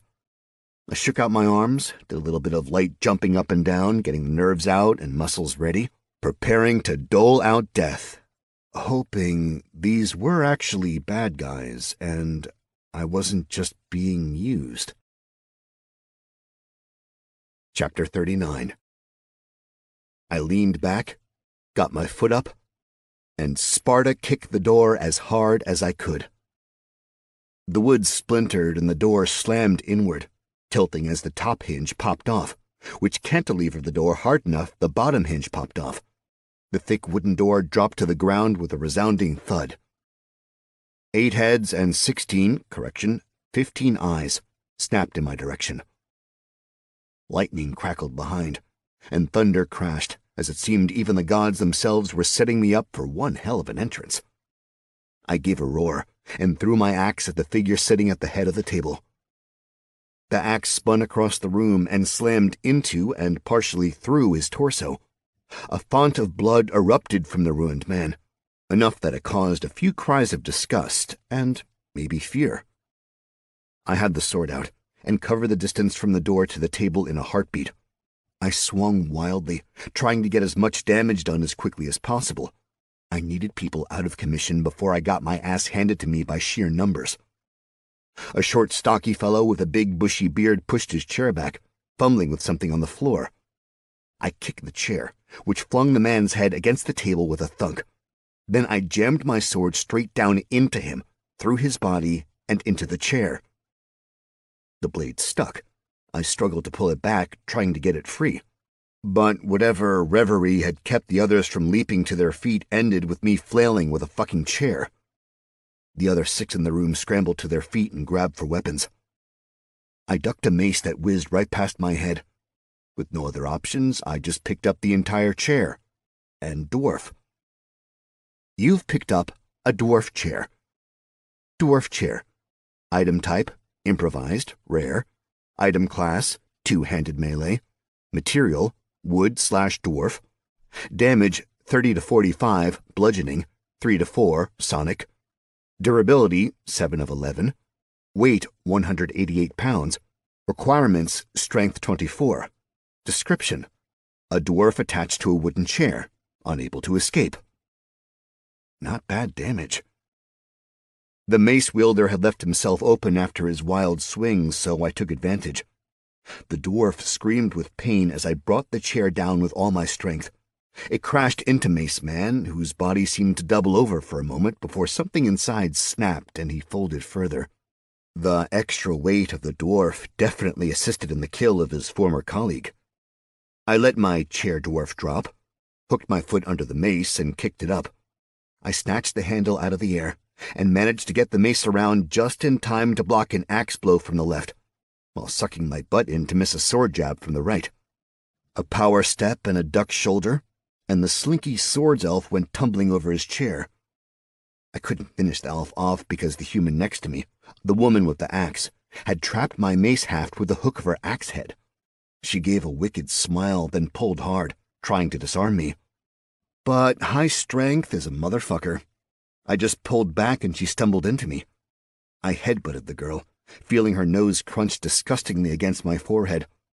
I smiled. I finally used my head for something. Maybe just a bludgeoning tool, but that's something. She dropped her axe and wavered on her feet, struggling to stay conscious. I felt a burning in my stomach, and looked down to see a crossbow bolt sticking out of my midsection. I followed where it had come from and saw a grinning asshole reloading his crossbow. Having to use the mace to block an incoming sword thrust from the recovered elf, I picked up and flung the axe toward the crossbow man. I had less practice left-handed, so it didn't hit Axehead first, but the weapon tangled him up and caused his loading to falter. A quick bit of parrying with the mace, and I got the elf where I wanted. I heard the twang of the bolt and moved the elf towards me, hoping to use the asshole as a shield. But I fucking got shot again. I let out a bellow, grabbed on with both hands, and swung the mace as hard as I could, letting my rage pour through the weapon. The elf attempted a block, but he was too weak. I hit his blade with enough force to snap it back and slice deep into his face. It didn't look like a mortal blow, but the wound disoriented him enough that I got another swing all the way around and slammed the ball of the mace into the man's skull, which kind of exploded like an overripe melon. Seeing how the mace was embedded, I left it and snatched the elf's sword instead. A poor level longsword. For the moment, there was stillness as everyone tried to comprehend the situation, myself included. They were down 4.5, since the girl with the broken nose hadn't gotten to her feet yet. At the far end of the room, there was the asshole with the crossbow pulling hard to get it loaded. He was smaller, lithe, and had a very unpleasant face. Another 2 bandits were coming on either side of me. One a man with a bushy mustache and 2 daggers, the other bald with a sword. There was a conspicuous lack of armor, which, in my opinion at least, was one of the main reasons I'd been able to hold my own so well. I snuck a look behind me and saw a minefield of trip hazards, dead bodies, broken furniture, and dinner detritus. A quick step to the right, and I snapped the blade out at Baldy. He parried, the sharp clang of metal on metal reverberating around the room. Stone walls and sharp noises weren't exactly peaceful combos. I wondered why they weren't rushing at me. It started to occur to me that they could be stalling.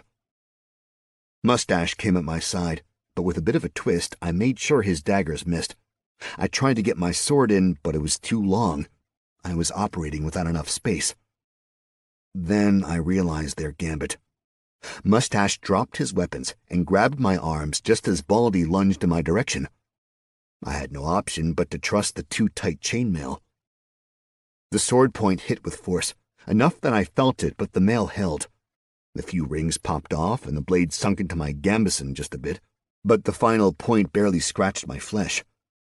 I knew crossbow asshole was going to be shooting in a heartbeat, now that I was theoretically immobilized.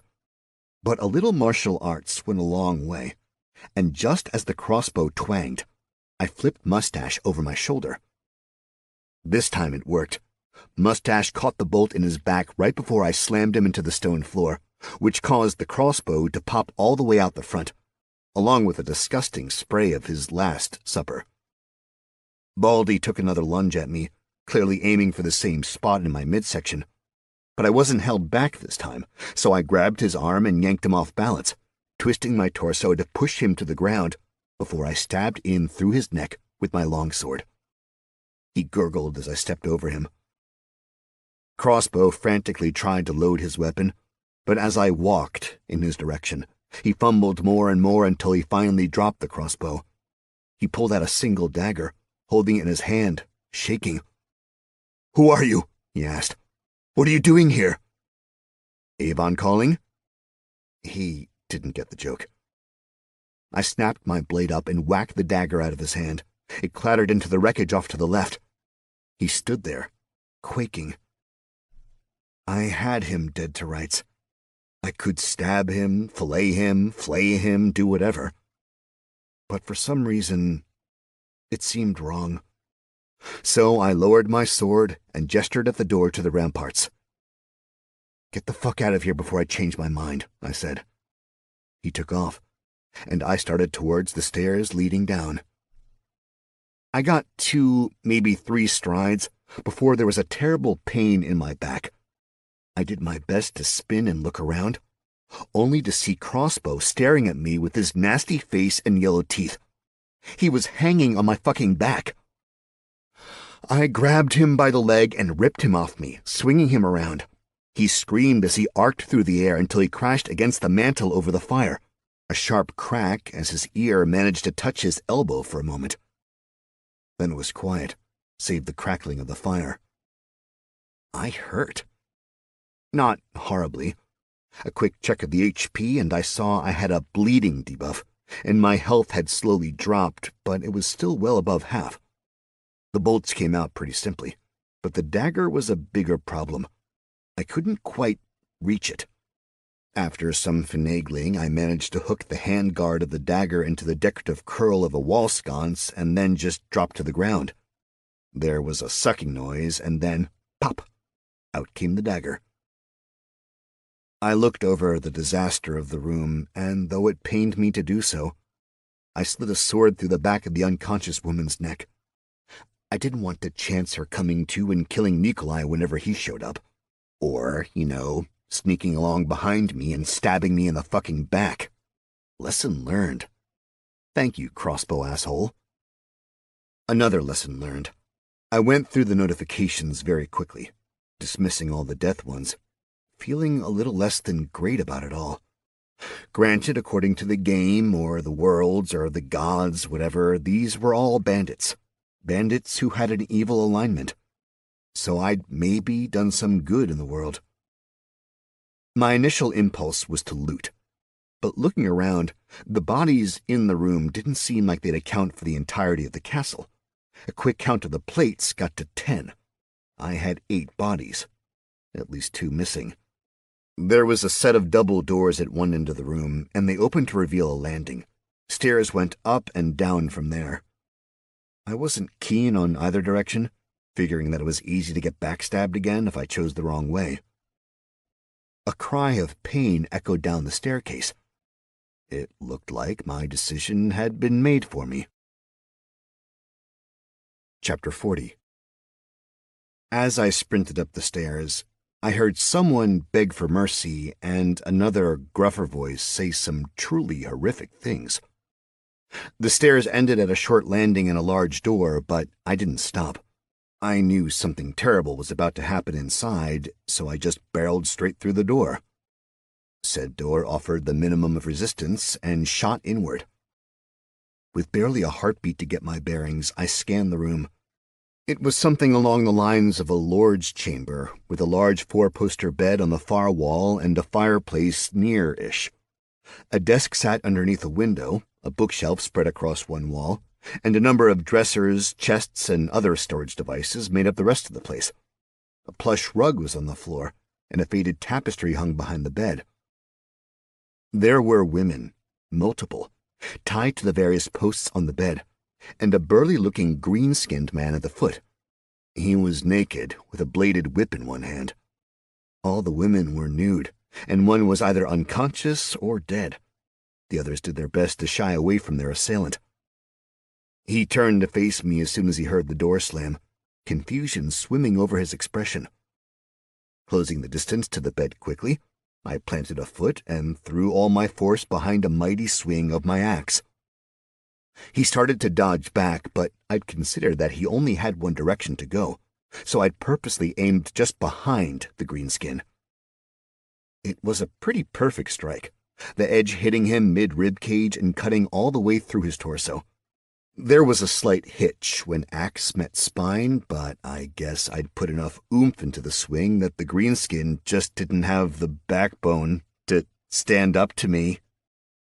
The top portion of him, slid off to the side in a truly revolting, explosive arterial spray, and I managed to last a whole second before emptying my stomach on my wet bare feet, and my beard, which made me throw up a little more at the vomit covering my face. This wasn't going well. It was quiet in the room, mostly. The women tied to the bed, the 2 that were conscious at least, tried to be quiet, but I think they had some, issues, terror being a main one. I wiped my mouth, trying to get the puke out of my beard. This was not my best look. Finally, I just grabbed a jug of wine off the nightstand and used it to wash my face. I guess I'm here to save you, I said. Are you from Sawmers? The least injured girl looked confused. You are not from Sawmers, she said. I would know. I'm visiting and, helping out. The girls looked to each other, the 2 that were conscious at least, and seemed to decide going with me was the better of their options. They offered their hands to me, and I tried to untie them. I proved to not be the best with fine motor skills, though, so after some fumbling, the blonde one pushed me away and they just undid them on their own. I took the opportunity to search the room, making sure there wasn't anyone hiding among the furniture or out in the balcony. I pushed open the heavy wooden shutter and noticed that night had fallen. Also falling, the rain, still in droves. The very definition of torrential downpour, and it had me wondering exactly how we were going to get back down the mountain. A moment later, there was a light cough behind me.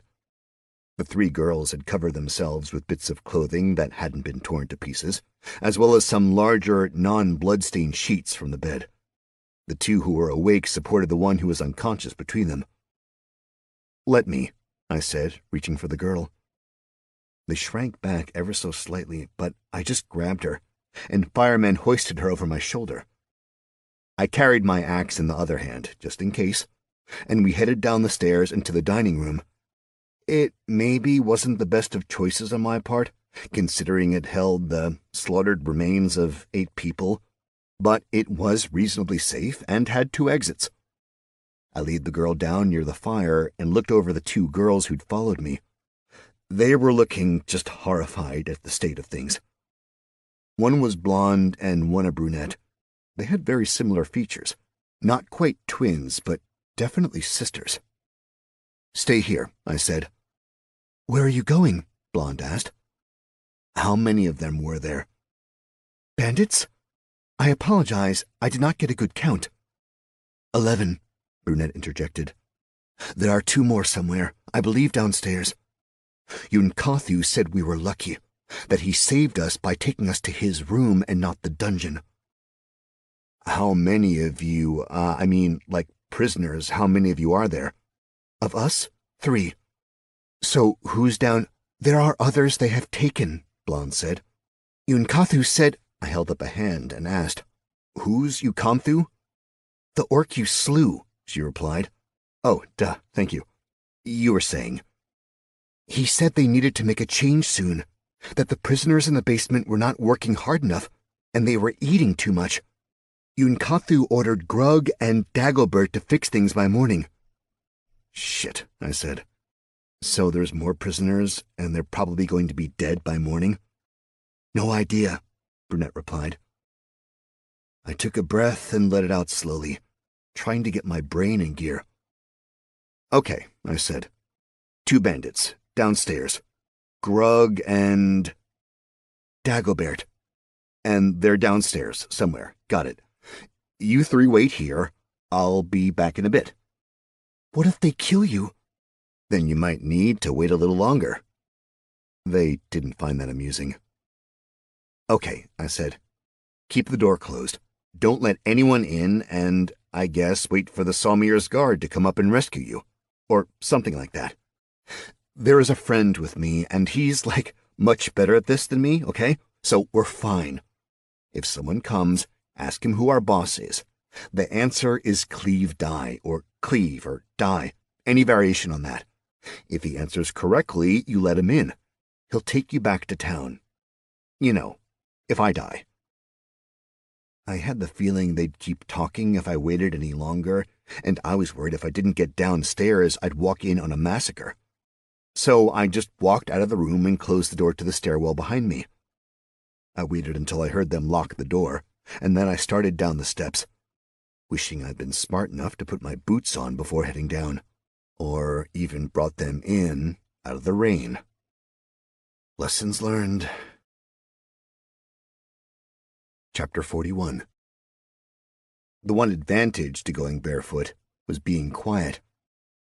The stairs went down to the ground level, where there was a large open space, something along the lines of a throne room or a meeting hall. But like everything else in the ruined castle, it was falling apart. At the far end, the ceiling was coming in, and rain poured through. The bandits had transformed the room into a sorting facility. There were large piles of cargo along one wall, and a bunch of bags sat on the biggest table. I assumed coins or something else equally portable and valuable. I walked into the middle of the room, axe at the ready, but there was no one around. A huge set of decaying double doors was in the far wall, and I could see the dark courtyard beyond. The archway behind me led to a stairwell and the tower. I only saw one other door in the room, and it was ajar. Not a whole lot, but the door had warped at some point, and it didn't seem possible for it to ever fully close. I walked over and pushed it all the way open, ready for anything. Nothing. Just a small hallway with more doors. 2 led off to either side, and straight ahead, through an arch, I could see a stairway leading down. Bingo. Sounds came up from below. 2 people arguing mixed in with the grunts and groans of physical exertion. The walls in the stairwell were dark and damp, and by the time I'd gone down 2 flights, I noticed there was torchlight coming from somewhere below. At the bottom, I hit a landing that led to a hallway. The door at the other end was open. half hanging off the hinges. It led into a large room that had a big table in the center, a set of double doors along one wall, a series of jail cells opposite, and a dark arch on the wall across from me. 2 men sat at the table, both leaning back with their feet up, both drinking out of steins. One had green skin and tusks pointing out from his bottom jaw.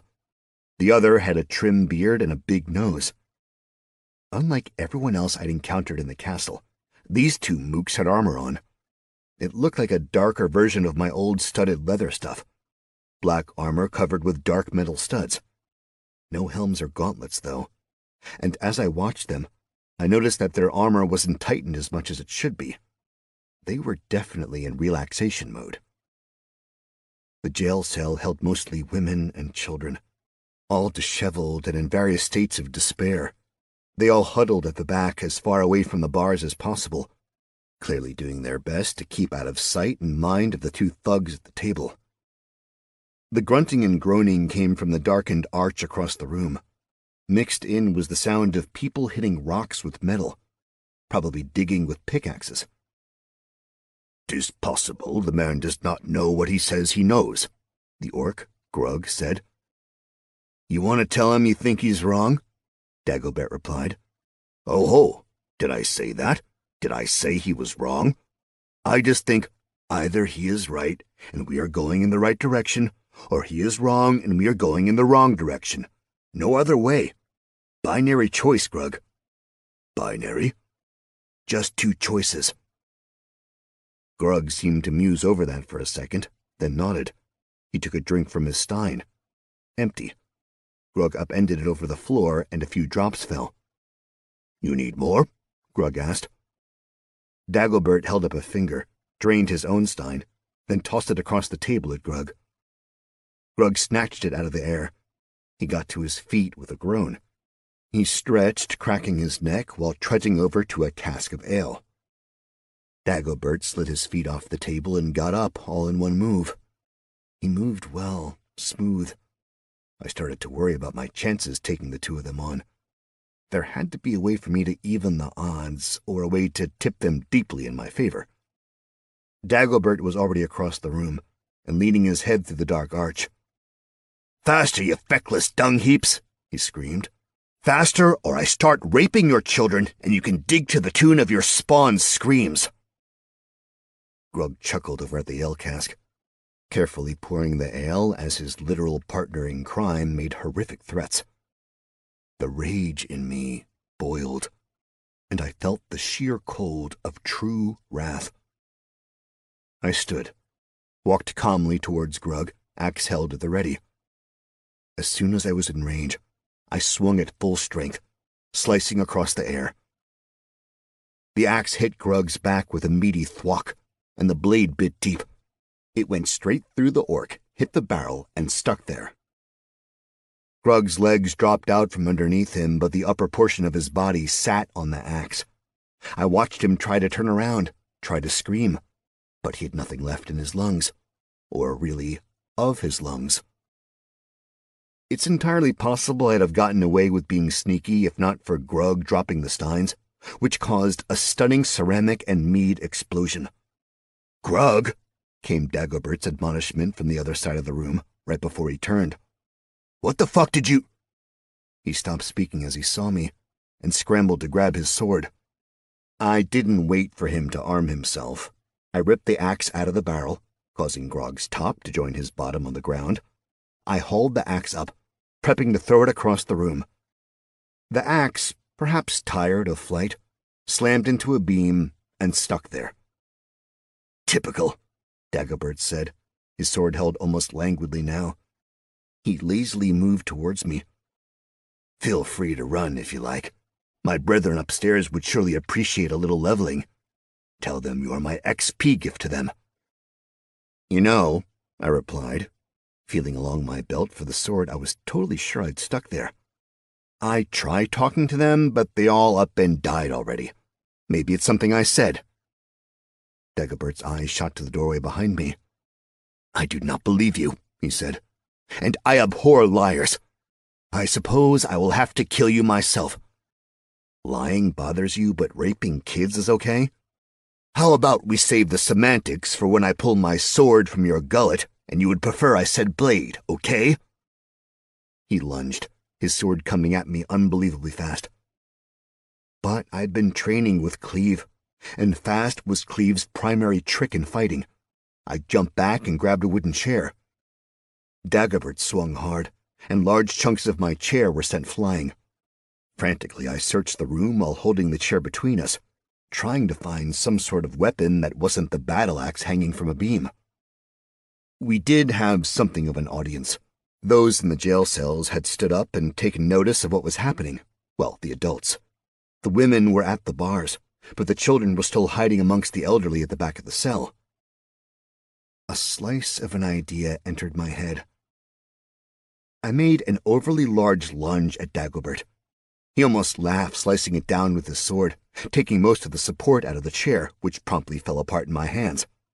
Then I slid across the table, knocking a bunch of stuff off in the process, but grabbing a heavy metal candlestick. Dagobert bit and ran around the table. As he did, I swung the candlestick hard. Well, making it look like I was swinging it hard, for the fences. My opponent dodged back and came right up against the bars of the cell. Immediately, all the women grabbed Dagobert, their hands snatching at every bit of his clothing and armor. He was completely immobilized. He struggled against them, uttering curses and shouting about how he was going to kill everyone who touched him and rape their children. I didn't particularly want to hear any more of that nonsense, so I just brought my fist around and slammed it into Dagobert's face. His cheek caved in, the bones in his face breaking. His body went limp and he dropped his sword. I snatched the blade quickly and sliced the man's throat wide open. Blood poured down the front of Dagobert, and the women let go. The man crumpled to the ground. "Thank you," I said to the prisoners. They didn't make eye contact or say anything in response. I patted the corpse down and found a keyring. It took a few minutes to unlock the door and get everyone out. No one could move well, and there were a few injuries in the group. Nothing life-threatening, but we definitely weren't going to get back to town quickly. Maybe that didn't matter. A young woman with dark brown hair and very intense eyes stepped forward, moving between me and the rest of the group. "Who are you?" she asked. "I'm not sure this is the best time for introductions," I replied. How about we go back to Sawmyre's, and then you can grill me all you want." "Grill you?" Ask me questions in a violent or intense manner. "I just asked your name." "Montana." "And you say you are from Sawmyre's?" "No, I'm not from there. I was passing through, heard that some people might need help, and came up to lend a hand. Heard there was something nasty happening up here." Intense eyes looked at me, then at the others. There was a bit of nodding from someone in the back. "You are here to help?" she asked. "To help us?" "I think so," I replied, getting very confused with the situation. "Did you need help?" "Yes, but we are not from Sawmyre's." Won't hold that against you." "You are not here for the girls from Sawmyre's." "Already got them out." There was a cry of pain from beyond the dark arch. "Bertrand!" came a cry from one of the women. "Hold up," I said. "I'll get Bertrand and whoever else is down there. You just get out of here, ideally to the second floor where the girls from Sawmyre's are currently holding up. I'll be back there in a second." Trusting that the rescuees would do what I said, I ripped the axe free from the beam, strapped it onto my back, and walked over to the dark arch. I stuck my head inside, trying to let my eyes acclimate to the darkness. I pushed my dark vision to the fore, and soon it was bright as day everywhere, almost painfully so. Still, I grabbed a torch from the wall, holding it with my left hand, and Dagobert's sword in my right. I knew it could only get tighter as I went deeper, and my axe was just going to wind up a liability. The spiral stairs wound tight, and not too far down, I came across some weak candles. There were 6 men down at the bottom. They shied away from the torch. We were in a strange spot. Something larger than a hallway and smaller than a room. Decorative carvings wrapped around thick stone pillars. A door had recently been exposed. A giant pile of debris took up most of the space, and it looked very much like there had been a wall blocking the door, and these men had just torn it down. Given the wreckage, the door was several feet thick. Someone really wanted whatever was on the other side of the door to remain undisturbed. "Good evening, gents," I said. "Care to, leave?" Chapter 42. I thought the hard part of the questing was over. Now it was time to find loot and escort rescued damsels to their homes before getting a shimmering reward. I was wrong. On almost all counts. The men shouted at me, mostly in surprise. Then they ran right past me and up the stairs, leaving their tools and candles behind. I heard at least one man fall on the steps, but no one stopped. One person remained behind, looking at the door. Shorter, he had bright red hair and shabby clothing. His shoes were nearly falling apart, and his pants were pretty much nothing but threads. "Yo," I said. "It's kind of time to go, buddy." "I must open the door," came his monotone reply. "You must come with me." "Yeah, not sure that's a good idea." "It is the best idea," he said and reached for the door. I didn't make a move because I figured the door would be locked. That made sense, right? If you build a big fuck-off wall in front of a door, you lock it first. Nope. The handle turned like it had been greased recently, and the door swung open. No noise, no nothing. It was the first fully functioning door I'd seen in the entire castle. Naturally, my new buddy walked right on through. "Dude," I said, following after him since I knew I shouldn't leave somebody behind. "Can you do this after I'm no longer responsible for you?" He didn't answer. He seemed to have no notice that I'd said anything at all. The man kept walking. I looked back at the stairs, knowing that it was the direction I should go, that I should just let this asshole disappear into the bowels of the dungeon. And yet, so many times I'd left something undone because I lacked courage, lacked the wherewithal to do what needed to be done. A few deep breaths, some rolling of the shoulders, and I knew what I had to do. I followed the asshole. I expected to feel something like a great weight or something sort of magical, a tingle across my skin. There was nothing like that. I just walked through. The torchlight sent bizarre, shaking shadows across the walls. I'm sure I would have gotten freaked out by them, if not for a bluish glow to focus on, coming from right ahead of me. I walked forward quickly and went through another door, and discovered where the glow came from. Lights, crystals of some sort, glowing by themselves and embedded in the ceiling. It was a big square room with a rug on the floor and some posh chairs along the walls, low tables in between each of them. It looked very much like a lounge. 2 doors were along one wall with 2 doors opposite. The door I came through was the last, making 5 total entrances into the room. The ceiling was only about 8 or so feet high, so I could reach it easily. I put my hand on a crystal, and it was cool to the touch. I tried to pull it free, but something held it on, and the crystal stayed firmly in place. The red head powered on in front of me, getting to another door, opening it, and marching resolutely forth. "Dude," I tried. Nothing. I ran after him. This door led into a hallway, still lit with the glowing crystals. Everything down here looked well cared for. Old, sure, but totally operational. There wasn't even any dust on the floor. The contrast to the rest of the castle was stunning. Red walked down the hall to another fucking door. No pause there either, he just opened the door and walked in. "Fucking A, man!" I shouted, half jogging to catch him. I didn't exactly relish the idea of just strolling into rooms willy-nilly. Something awful had to be down here, and I didn't want to stumble into it and die. Again, one death was enough.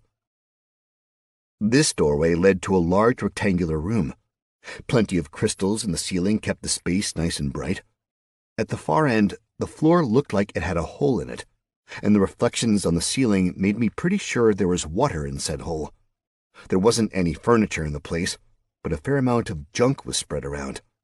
Boxes, crates, quite a few swords, different kinds of armor in different piles all over the floor. There were also a few piles of what looked like white rocks from the doorway. Red marched straight towards the end of the room with purpose and drive and a complete disregard for anything else. I stopped at the entrance because something felt off, wrong. This didn't make sense. As if to drive home the point, now I could see a vague shimmering in between Red and the pool. I called out to the man, but as before, the ass-butt ignored me. The shimmering overtook the man and held him in midair.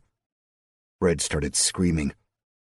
I swore I heard someone else yell, but like in my head, not out loud. "What the fuck was that?" I asked no one in particular. I got no answer. I walked slower, moving slowly, sword held in front of me until I was about 3 feet from Red. His eyes were wide. He looked at me, imploring for help. "Hold tight there, buddy," I said, looking at the, for lack of a better word, jelly that had trapped him. I poked it with my sword. The jelly didn't like that, and did its best to dodge me, shifting a bit back. It was big, all the way to the ceiling and roughly cuboid. It seemed like it had been constrained by the ceiling and floor, and so it had a bulging middle and some rounded corners. Just then, an arm-like thing came out of the jelly, angling towards me as if to grab me. Because it looked exactly like a clear version of the stuff that had been shoved down my throat as a kid by well-meaning but unimaginative foster parents, I couldn't stop hearing the voice of Bill Cosby echoing around in my head. More by instinct than anything else, I swung the sword across my body, slicing the gelatinous protrusion off. "Hell no, motherfucker!" I snapped. The jelly shied back while thick viscous liquid poured forth and splashed on the ground. I swung Dagobert's longsword back and forth, hacking chunks off the jelly. More and more of the liquid spewed out, oozing all over the floor. The jelly made another swipe for me, managing to get its pseudo-arm around my left wrist. A quick slash solved the problem. I shook my wrist out and realized the clear liquid had some sort of paralytic effect. And since I was an idiot who didn't wear shoes, my feet were getting numb. I was quickly losing my speed advantage I had over the jelly. Slice and cut and jab and slice, over and over again until the jelly lost most of its shape, no longer pressing tight against the ceiling. Finally, we seemed to hit a threshold where the jelly could no longer hold itself together. As if a small and disgusting dam burst, all the liquid spilled at once, flowing out across the stone floor. Red flopped to the ground, sputtering and coughing. I grabbed the man and pulled him out of the goo. I did my best to wipe the slime off of the poor dude, even going so far as to stick my hand into his mouth to pull it out. He finished coughing and just kind of leaned on me. I let him, and even gave him a thump or two on the back for good measure. "What happened?" he asked. "You tell me," I said.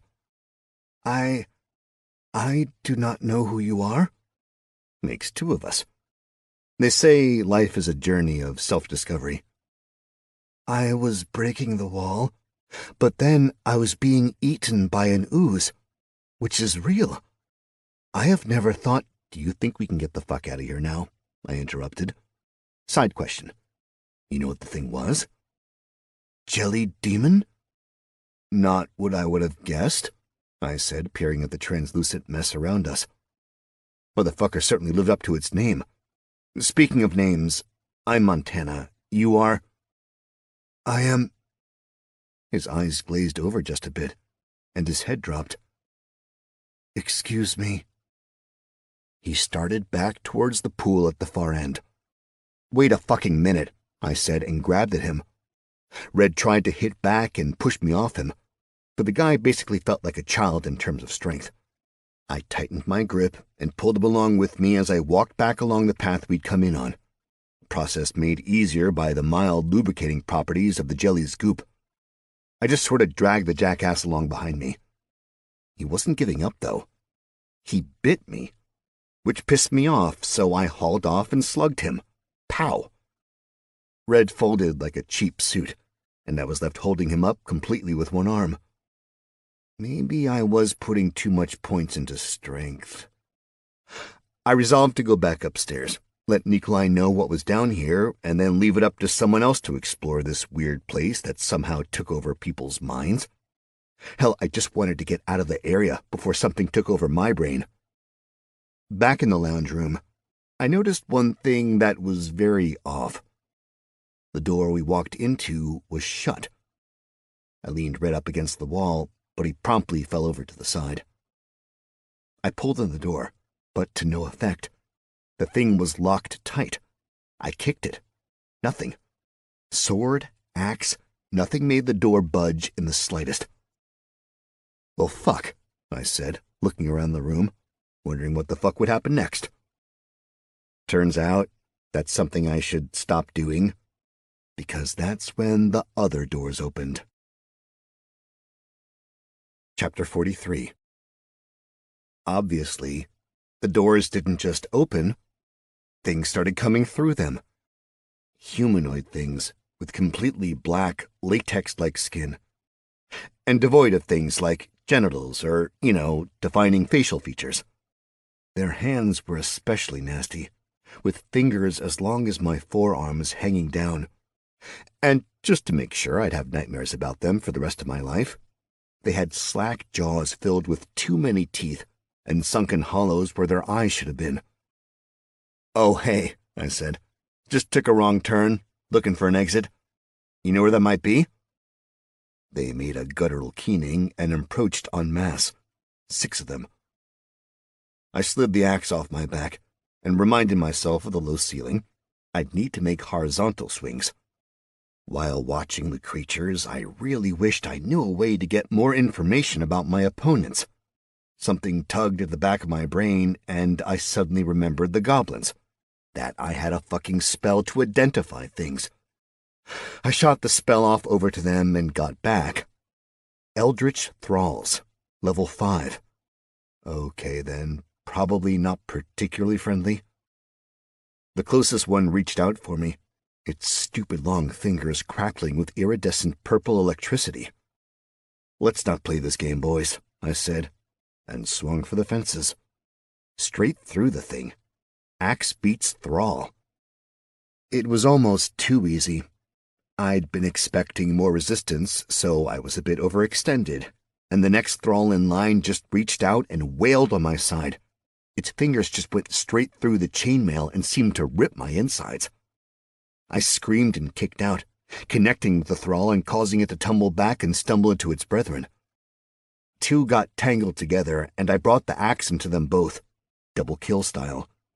I left the axe there and rushed at the remaining thralls, a move they weren't expecting. I ripped the sword from my belt and sliced across, right through the head of one. Learning from my mistakes, for once, I danced back and got out of range of their hands. A bit more of a backpedal gave me working room, and let me see something demoralizing. I thought I'd killed 4 of the 6, but now only 1 looked dead. The one I'd bisected was crawling towards me. Just the torso, sure, but the torso was pulling itself across the floor towards me. 2 were struggling to pull the axe out of each other, so while they weren't dead, they were out of the fight for a moment. Halfhead seemed to be the only one to stay deceased. "Red," I said to the unconscious lump of jerk butt I was still trying to save. "Could have told me to go for the head." I faked to the left, then jumped up and stomped both feet down on the crawler. Thrall head versus Montana feet ended with explosion, and gross thrall goo spewed all over my legs. I went over for a snap thrust, and both the axe buddies went limp. The rest of the thralls were short work, leaking but dead or re-dead. I wasn't sure where Eldritch Thralls fell on the whole undead versus alive scale here. I wiped a bit of sweat from my face, but ended up spreading both cube goo and thrall goo across my hair and beard. I needed to get a handle on what was happening around me. The door hadn't unlocked or moved. I was still trapped in a lounge with an unconscious man who seemed strangely determined to drown himself, I think. I left Red where he was and ran into the storeroom. The gelatinous remnants were slowly leaking into the water pool at the back of the room. I swore I saw something moving there, but when I got close enough to look into the water, it was just darkness below. A little search of the room turned up some rope. I mean, there was a ton of other stuff there, but the rope was the stuff I was looking for. I used it to tie Red to one of the comfy chairs in the lounge. I'd gone through too much trouble saving the man already just to have him wander off and die while I finished getting us out of the mess he'd gotten us in. Asshole. I went through the doors the thralls had come from, which led to another hallway. This one had 3 doors along each side and 1 at the end. 8 in total, counting the one I came through. One door was just a hair open, so I edged it all the way with the point of my sword. A bedroom, like something you'd find in a dorm.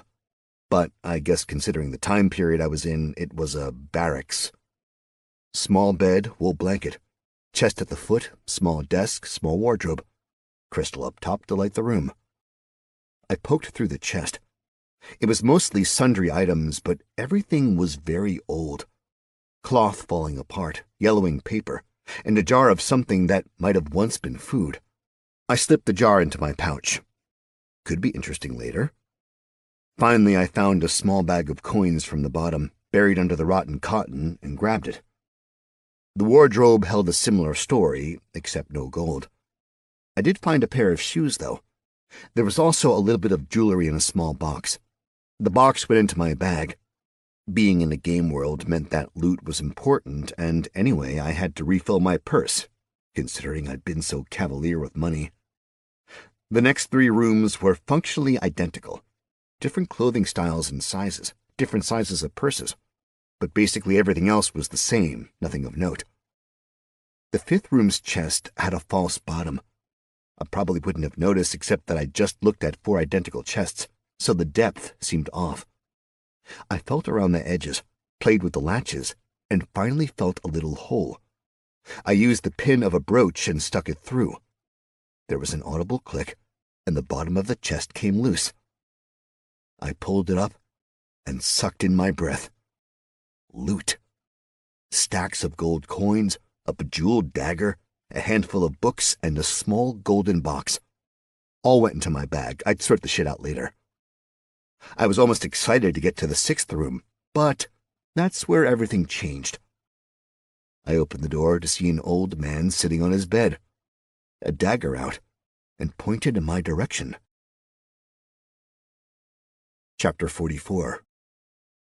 We stood there a moment, neither moving, both of us trying to get a read on the situation.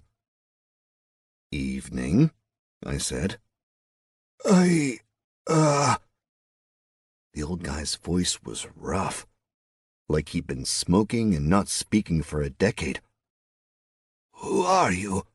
How did you get in here?" "Do you need saving?" I asked. "Or do you know how to unlock the door out of here?" "You just stumbled into here?" he asked. Accurate description, oddly enough. "What year is it?" "I don't know." "Has the world fallen so far we cannot keep track of years?"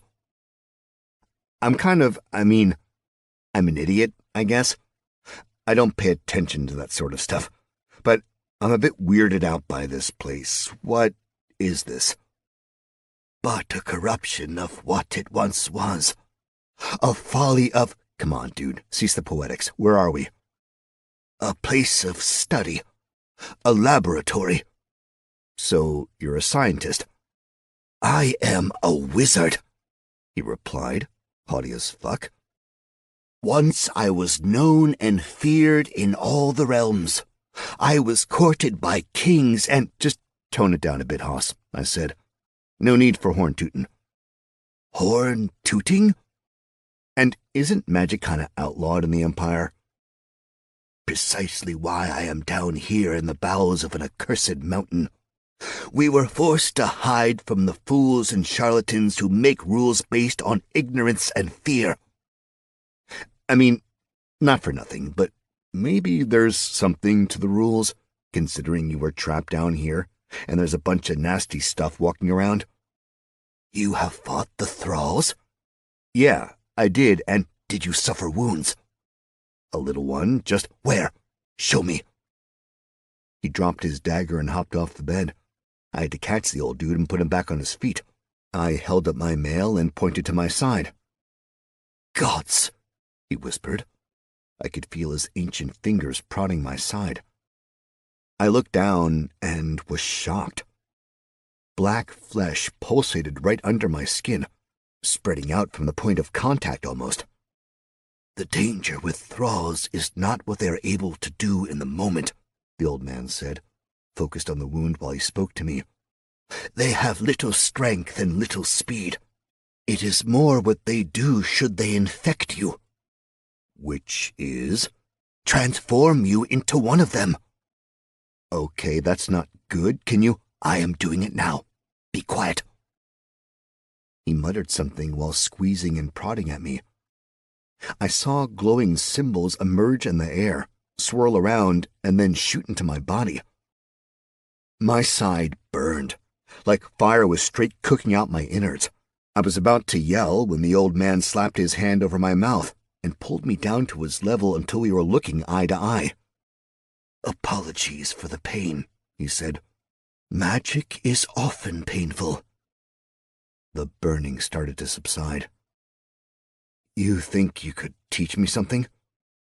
Are you able to wield mystic arts? Yeah, can some people not?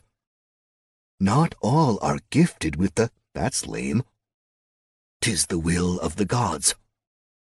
Okay, well, I have the ways and means to throw down the magic. I just need some more learning. He gave me a wry smile, then let me stand up while he examined my side again. I looked down and just saw my abdomen. No blackness. You must keep an eye on this area, he said with a rather hard poke. It may not have gone away completely. I nodded. Maybe you can teach me that spell then. He raised an eyebrow at me. I doubt you have the experience for that. Oh? What spells have you already? Heal others. Good for a level 1 mage. Very useful. Makes people love you in groups. What else? Humus. I'm sorry? I reached for the spell, then felt the magic flow through my hand. A cubic foot of dirt appeared at the base of his bed, then spread out. Summon dirt? The old man said. I did not even know it was a spell. But I suppose there might be a use for it. Then I've got to identify spells. Now, what is your choice? Well, perhaps I should do a little identification on you, should you not mind? No, sure. Go ahead. The man put his hand on my head and muttered a few words. I felt a rush of warmth. The old man pulled his hand back and looked at me with a raised eyebrow. I am intrigued, he said. I have yet to hear of your race. Fallen. What is that? I don't know. How do you not know? I just don't. He scratched his head, then sat down at his desk. And a nothing. Do you know why you have chosen this as your choice? I don't know what a choice is. You are a most interesting subject. Should we remain here and you survive, I would be most curious to study you. Weirdest flirtation ever. And what do you mean, trapped? How long have you been down here? Ever since the days the Emperor's edict was announced. We lived in relative seclusion in our lab, and we were making progress like we never had before. Sorry to interrupt, but who is the we? I've only found you down here so far. I suppose I am all that's left, if you have encountered and defeated the thralls. Yeah, they're mostly just goo in the lounge now. And the door in there, the one to the castle, it's locked up tight now. The locking would be his interference, I suppose. His? Everything changed when he arrived. We had a pool, you see, connecting to the lake, and we would get fish and algae through there. Quite a bit of our food came from there. Some, obviously, from our greenhouse, but most from the pool. We wanted no one to know we were here, mind you, so we were living fully supplied by resources below the surface. Had we known of the monster the lake held, we would have made other arrangements, I promise you that. You sound defensive, I said. Some in the past have accused us of being willing to traffic with terrible monsters to gain additional powers. But this was not the case here. He came and we... Any chance you're referring to a jellied demon? He chuckled. I wish it were that simple. The he I reference is an Agaknern. Bless you. Save your blessings. I have been cursed already. It is too late for me. You know nothing of the Agaknern, then? Nope, never heard of it. The Agaknern are deadly foes. Very intelligent, powerful psychics. Some say that people are only around because the Agaknern remain in the waters. This one, he swam in and took us over one by one. He played us as fiddles, turning us against each other until we were fighting and not paying attention. By the time I realized what had happened, it was too late. He forced my hand and... The old man stopped talking. He looked down at his hands, tears tumbling down his face and beard. Immediately, I knew what he'd done and how terrible he felt. I always was the strongest, he said, his voice small and weak, and I thought I had kept myself in check, but my hubris caught me. And Koth-Magog, the Agaknern, struck. We were all stuck in here, but my friends expired. Then it was only me, the Agaknern, and his minions. Since then I have been forced to do his bidding, to put my research to his ends. I have lost all sense of time, of everything, really. Okay, so there's a big mean bastard called an Agachu, and we need to kick his ass, and then you're free. If it were only that simple. Pretty sure it is that simple, dude. You cannot simply use your oversized axe to cut the creature apart. Why? Beyond the Agaknern being underwater, and your axe not being able to swing there? Minor issue. He is smarter than you, smarter than me. He has met my attempts at rebellion and dissent at every turn, and he has won. I am little better than his slave. There's two of us now. I admire your optimism, but nothing. You got a name? Morkant Trewick. Montana, I said, holding out my hand and then clasping his wrist when he didn't make a move to grab mine. Now, Morkant, here's the deal. You can choose to remain a slave, and you'll probably live, well, forever. Or you can come with me and fight. You might live, you might die, but you'll be free either way. He paused, seemed to give my plagiarized speech a moment's thought, so I decided to keep going. Say you stay and live. Laying in your bed many years from now, would you be willing to trade all the days from this day for one chance, just one chance to save the cheap rhetoric for the plebeians and fools, Montana? I see what you attempt to do. I accept your offer to free me, and I will fight with you. Morkant Trowick has offered you a quest. Freedom!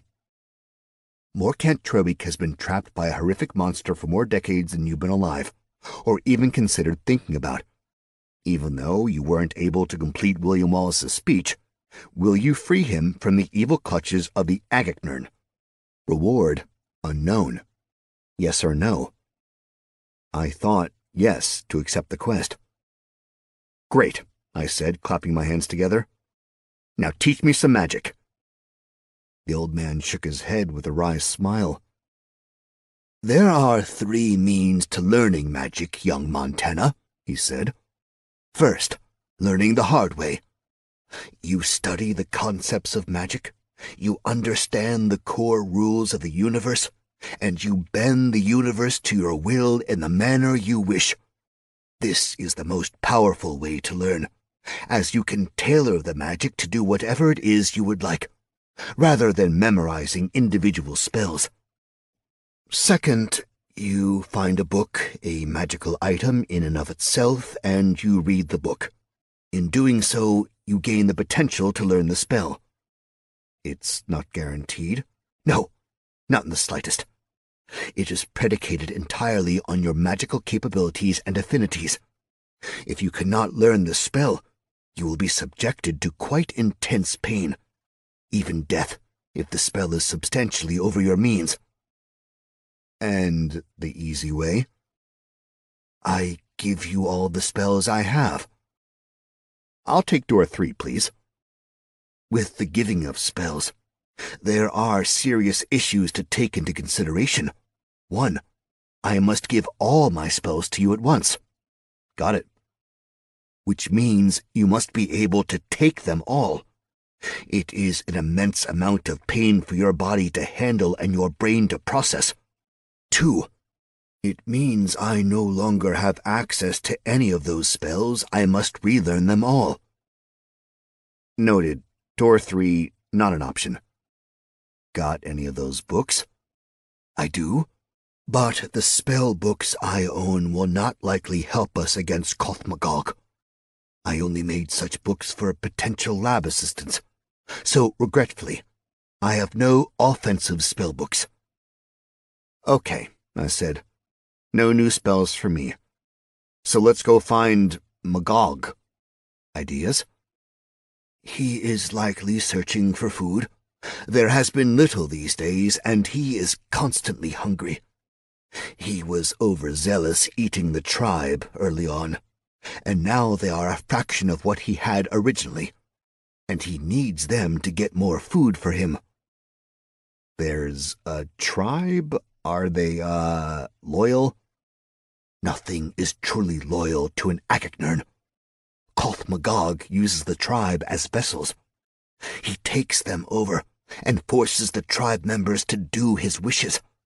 Likely you'll be forced to kill many of them before you even get a chance to confront Magog.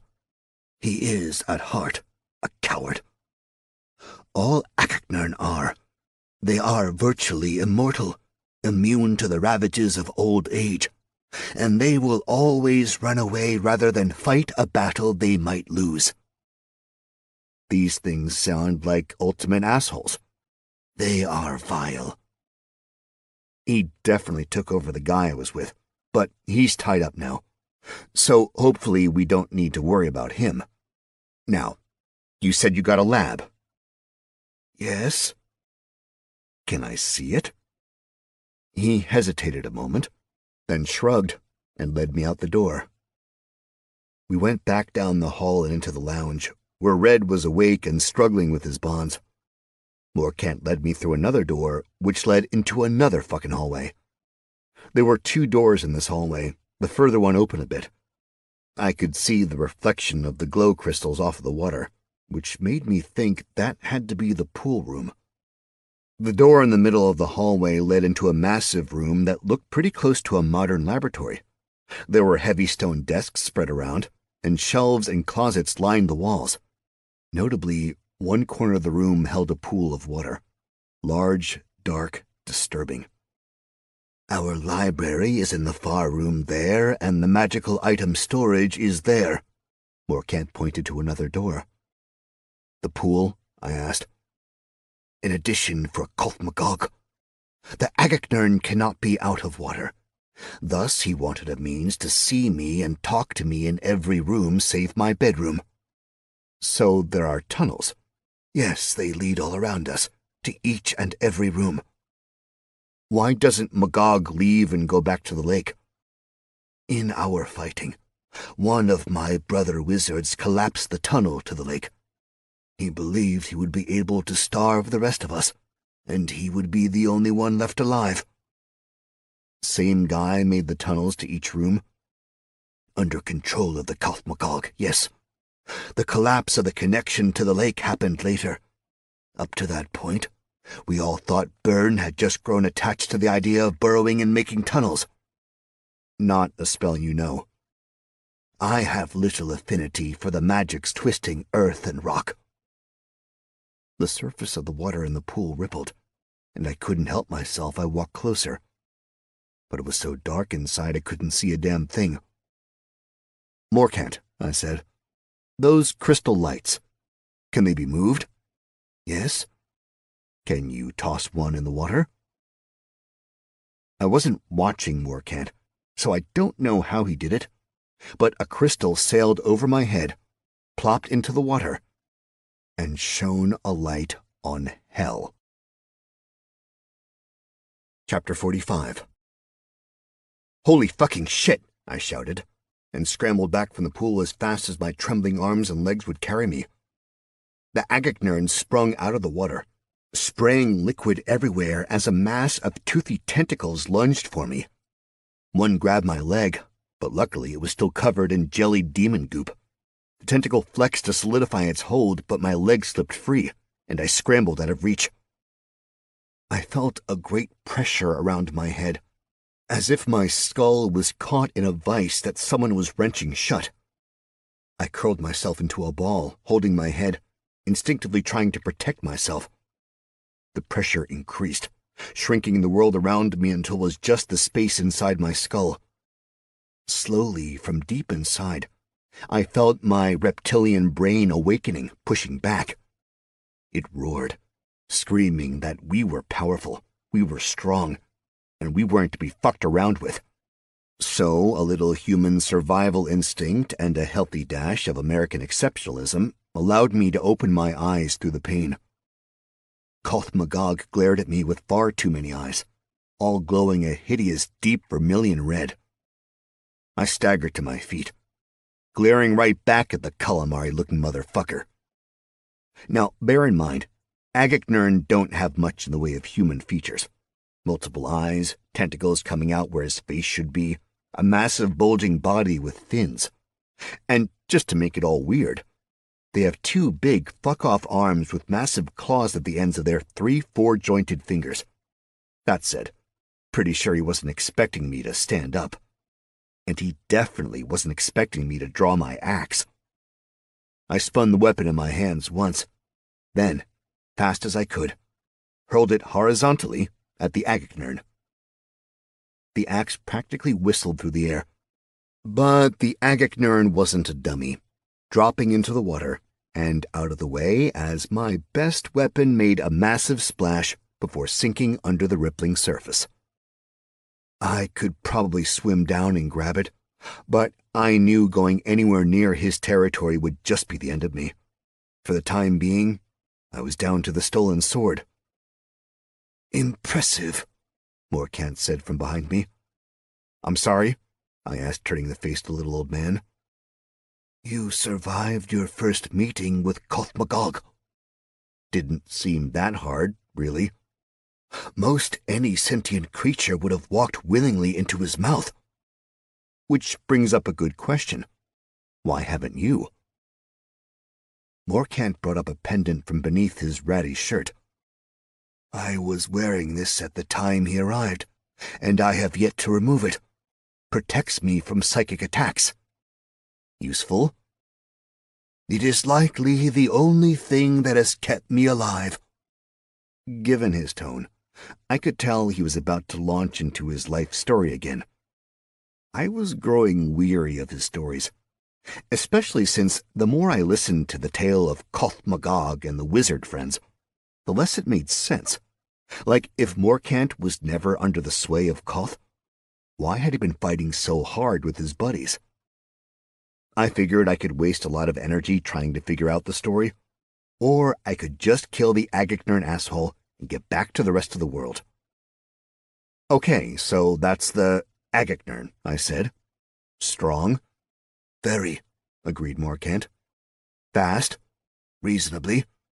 And you said cowardly. After a fashion. He will not go to a stand-up fight, if that is what you are thinking. He will wait you out, ambush you, find you at your weakest, and then take you. Okay, so we have to bring the fight to him. Can he hear us right now? That I do not know.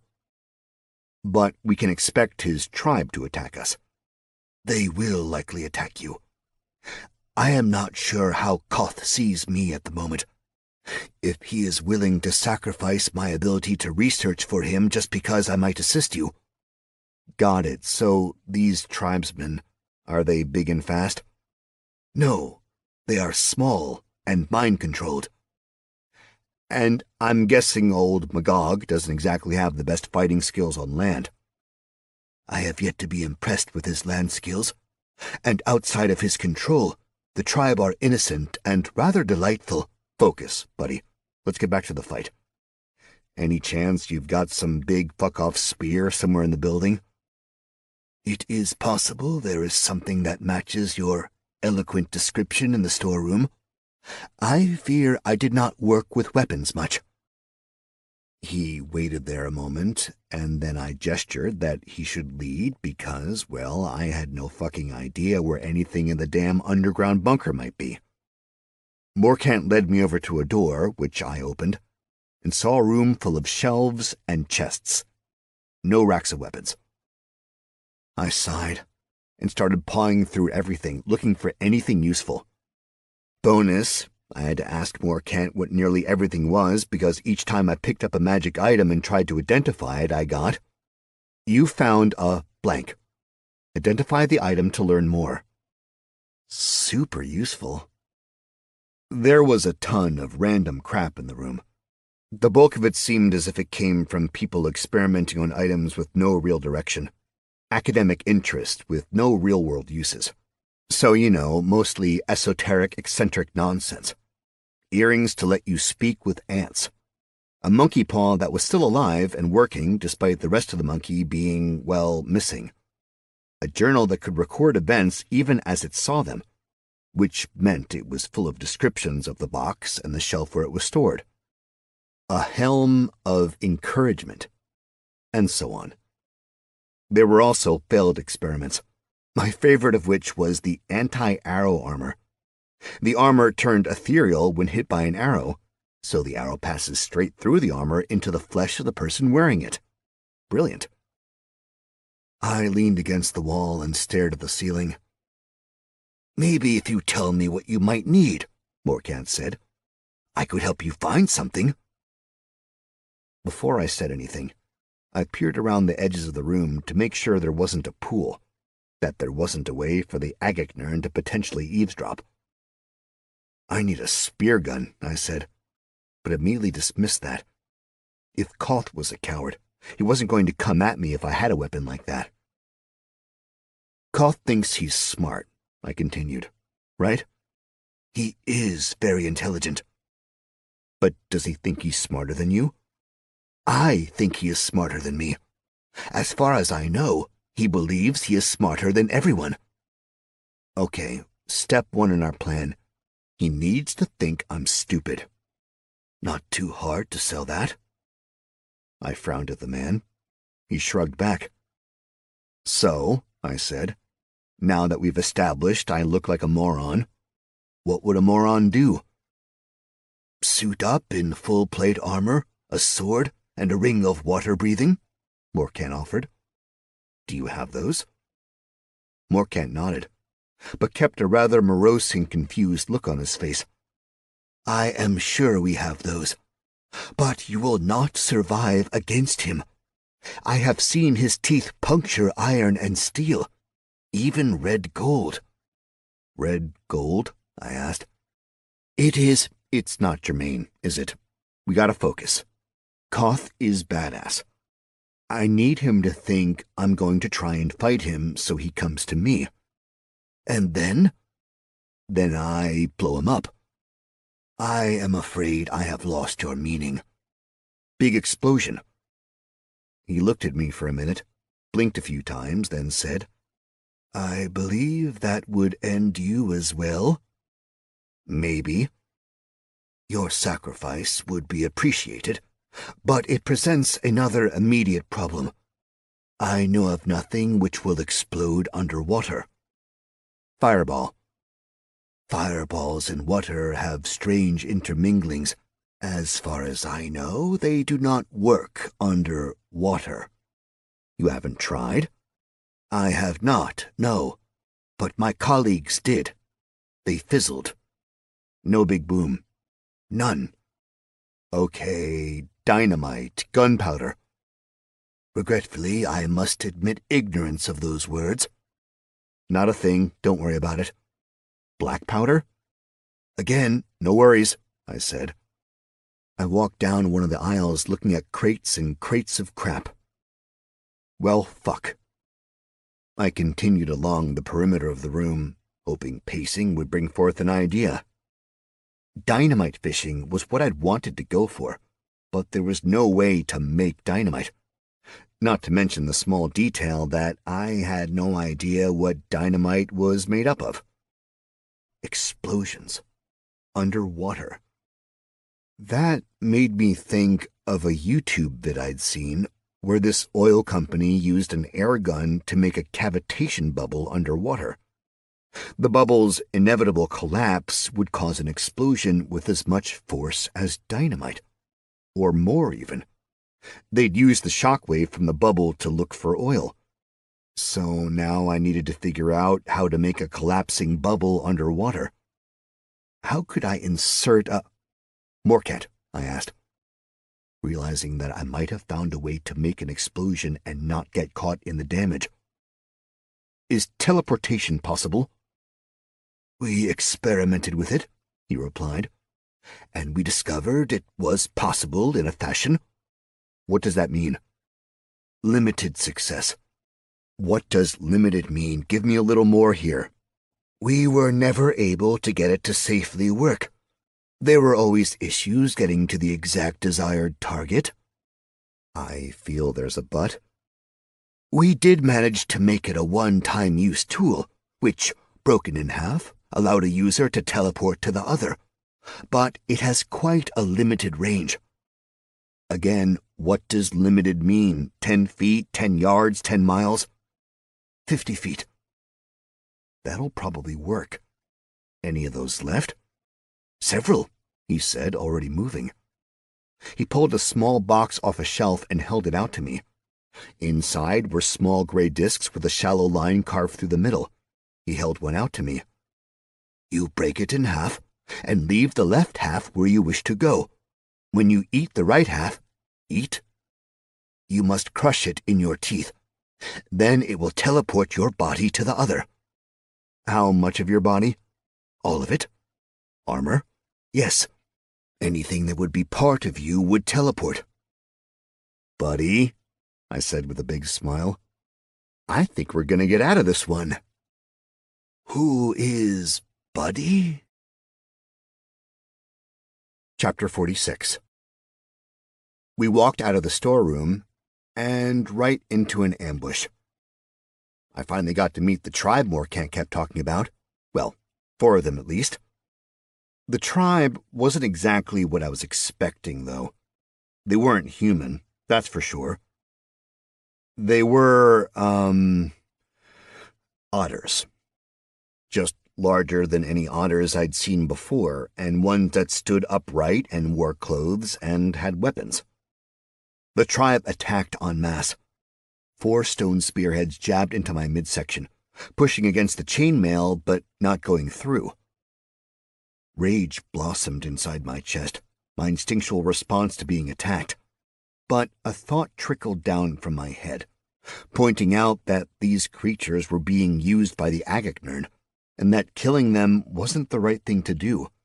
Not the good thing, at least. And if I was going to be a good guy, then I couldn't just pull out my sword and go ham on the little guys. Instead, I swept my arm across my torso to get all the spears off me. Then I reached out to grab the closest otter and toss him far down the hall. The other three responded by using their spear shafts to club me. I could sense what Morkant had said.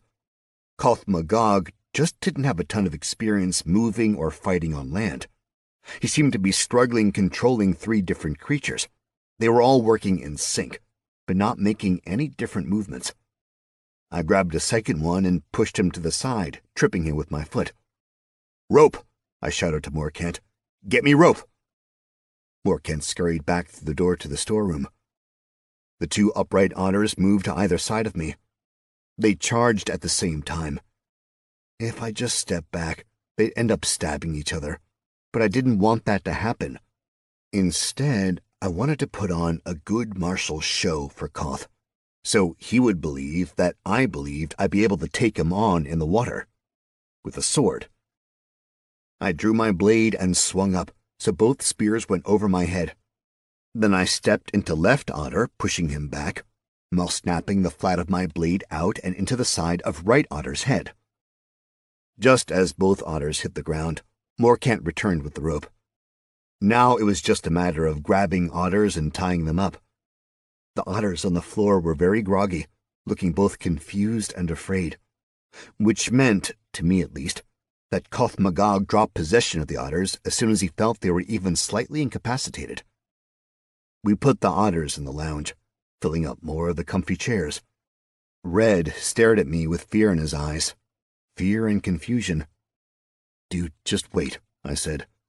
"You need to relax and let me handle this. And no, I won't untie you. But you're probably totally safe here, okay?" The weird grunts that came from the boy told me he had zero confidence in anything I'd just said. Then Morkant and I headed to the room with the jelly demon, on the hunt for weapons and armor. Chapter 47. I kitted myself out like an alpha male douchebag's wet dream. There was a surprising amount of that gear tucked in the dead jelly demon room. Pouring over the gack in the room netted a ton of crap to put on. A full set of posh clothes, leather armor on top of that, chain on top of that, full plate on top of that. I then found the largest chest I could and chained it to my front, and tied a fucking wardrobe to my back.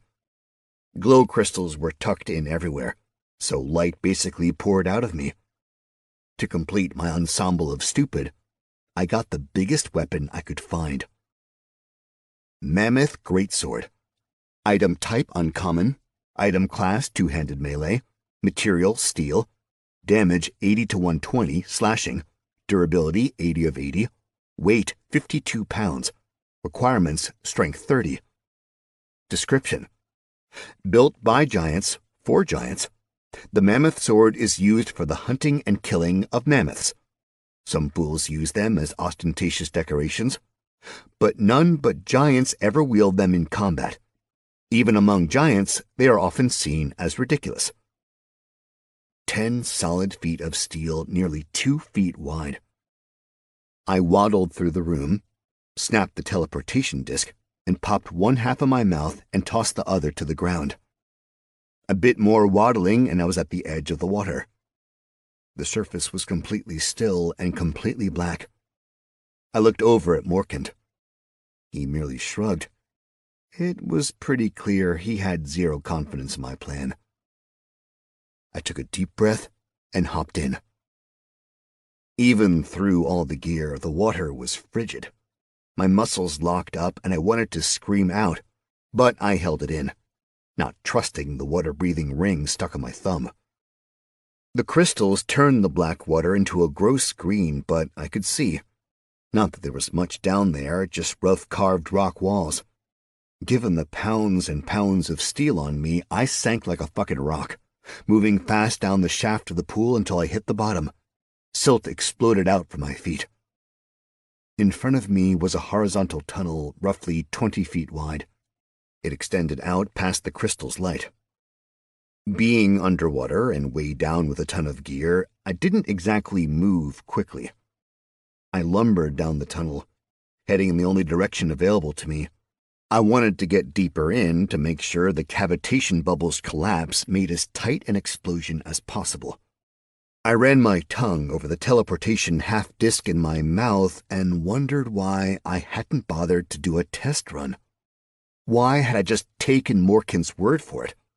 I was about as stupid as the Agacnern thought. I headed down the tunnel, making plenty of noise as I moved, clanking and banging like I had no idea what I was doing in the armor. Not that far from the truth, really. I gave the sword a few swings, at least to the extent that I could in the tunnel, and did my best to appear as if I was gunning for a stand-up fight with a beast. "Ah, lunch has arrived," a voice echoed out. I paused, confused. He wasn't making the noise in the water. He was projecting it into my mind. "You talking to me?" I thought, doing my best to project the thought in the direction I imagined Koth-Magog. "Oh," the voice replied in mock surprise. "Lunch speaks. How novel." His voice was slimy. I felt gross just hearing it.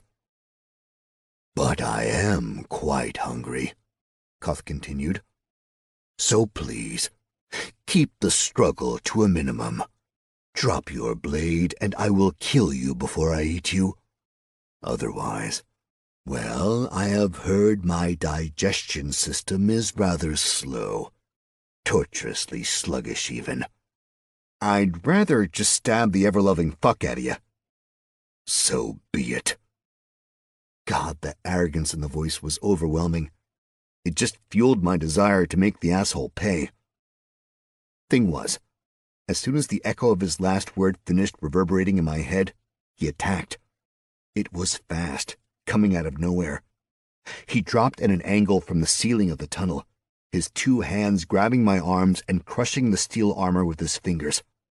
Laughably easy. His tentacles slapped all over me, their teeth puncturing everywhere at once. I could feel an intense wave of pain washing over me. I struggled, unable to move. I had a single move to play, but I wanted the Agacnern to get closer. I wanted to make sure he was going to get the full brunt of the blow. So I kept struggling, more and more until I heard the fucker laughing in my head. I could see his maw opening up to take a bite. Tightening my grip on the sword, I bit down on the teleportation disc, feeling the crunch in my mouth, the gritty rock texture, and the horrific taste. And then nothing happened. For a heartbeat. Then there was a brilliant light, and I was standing upstairs, dripping water and blood, a litany of wounds practically pouring the red stuff out of me. Below, there was a deep and resonant boom, loud enough and strong enough that dust shook off the ceiling.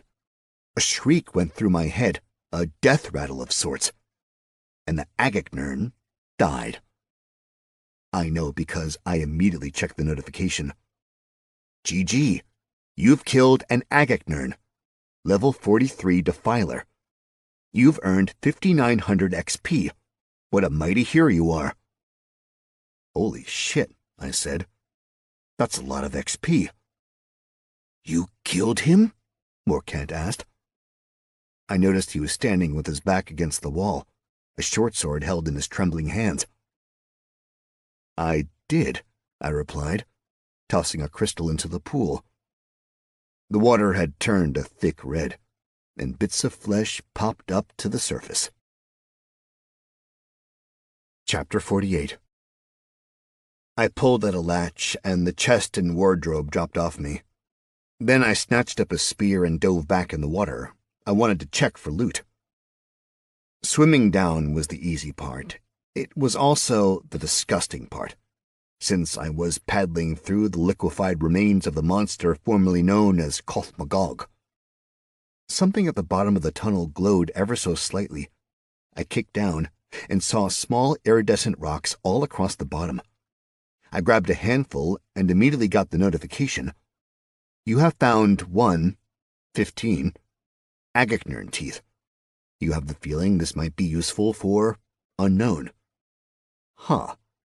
I took a moment and scooped up as many of the teeth as I could find and then swam back up, something which was made decidedly unpleasant given the armor I wore.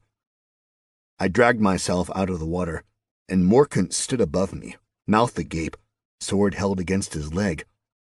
I gestured for help, but he just stared at the bloody water.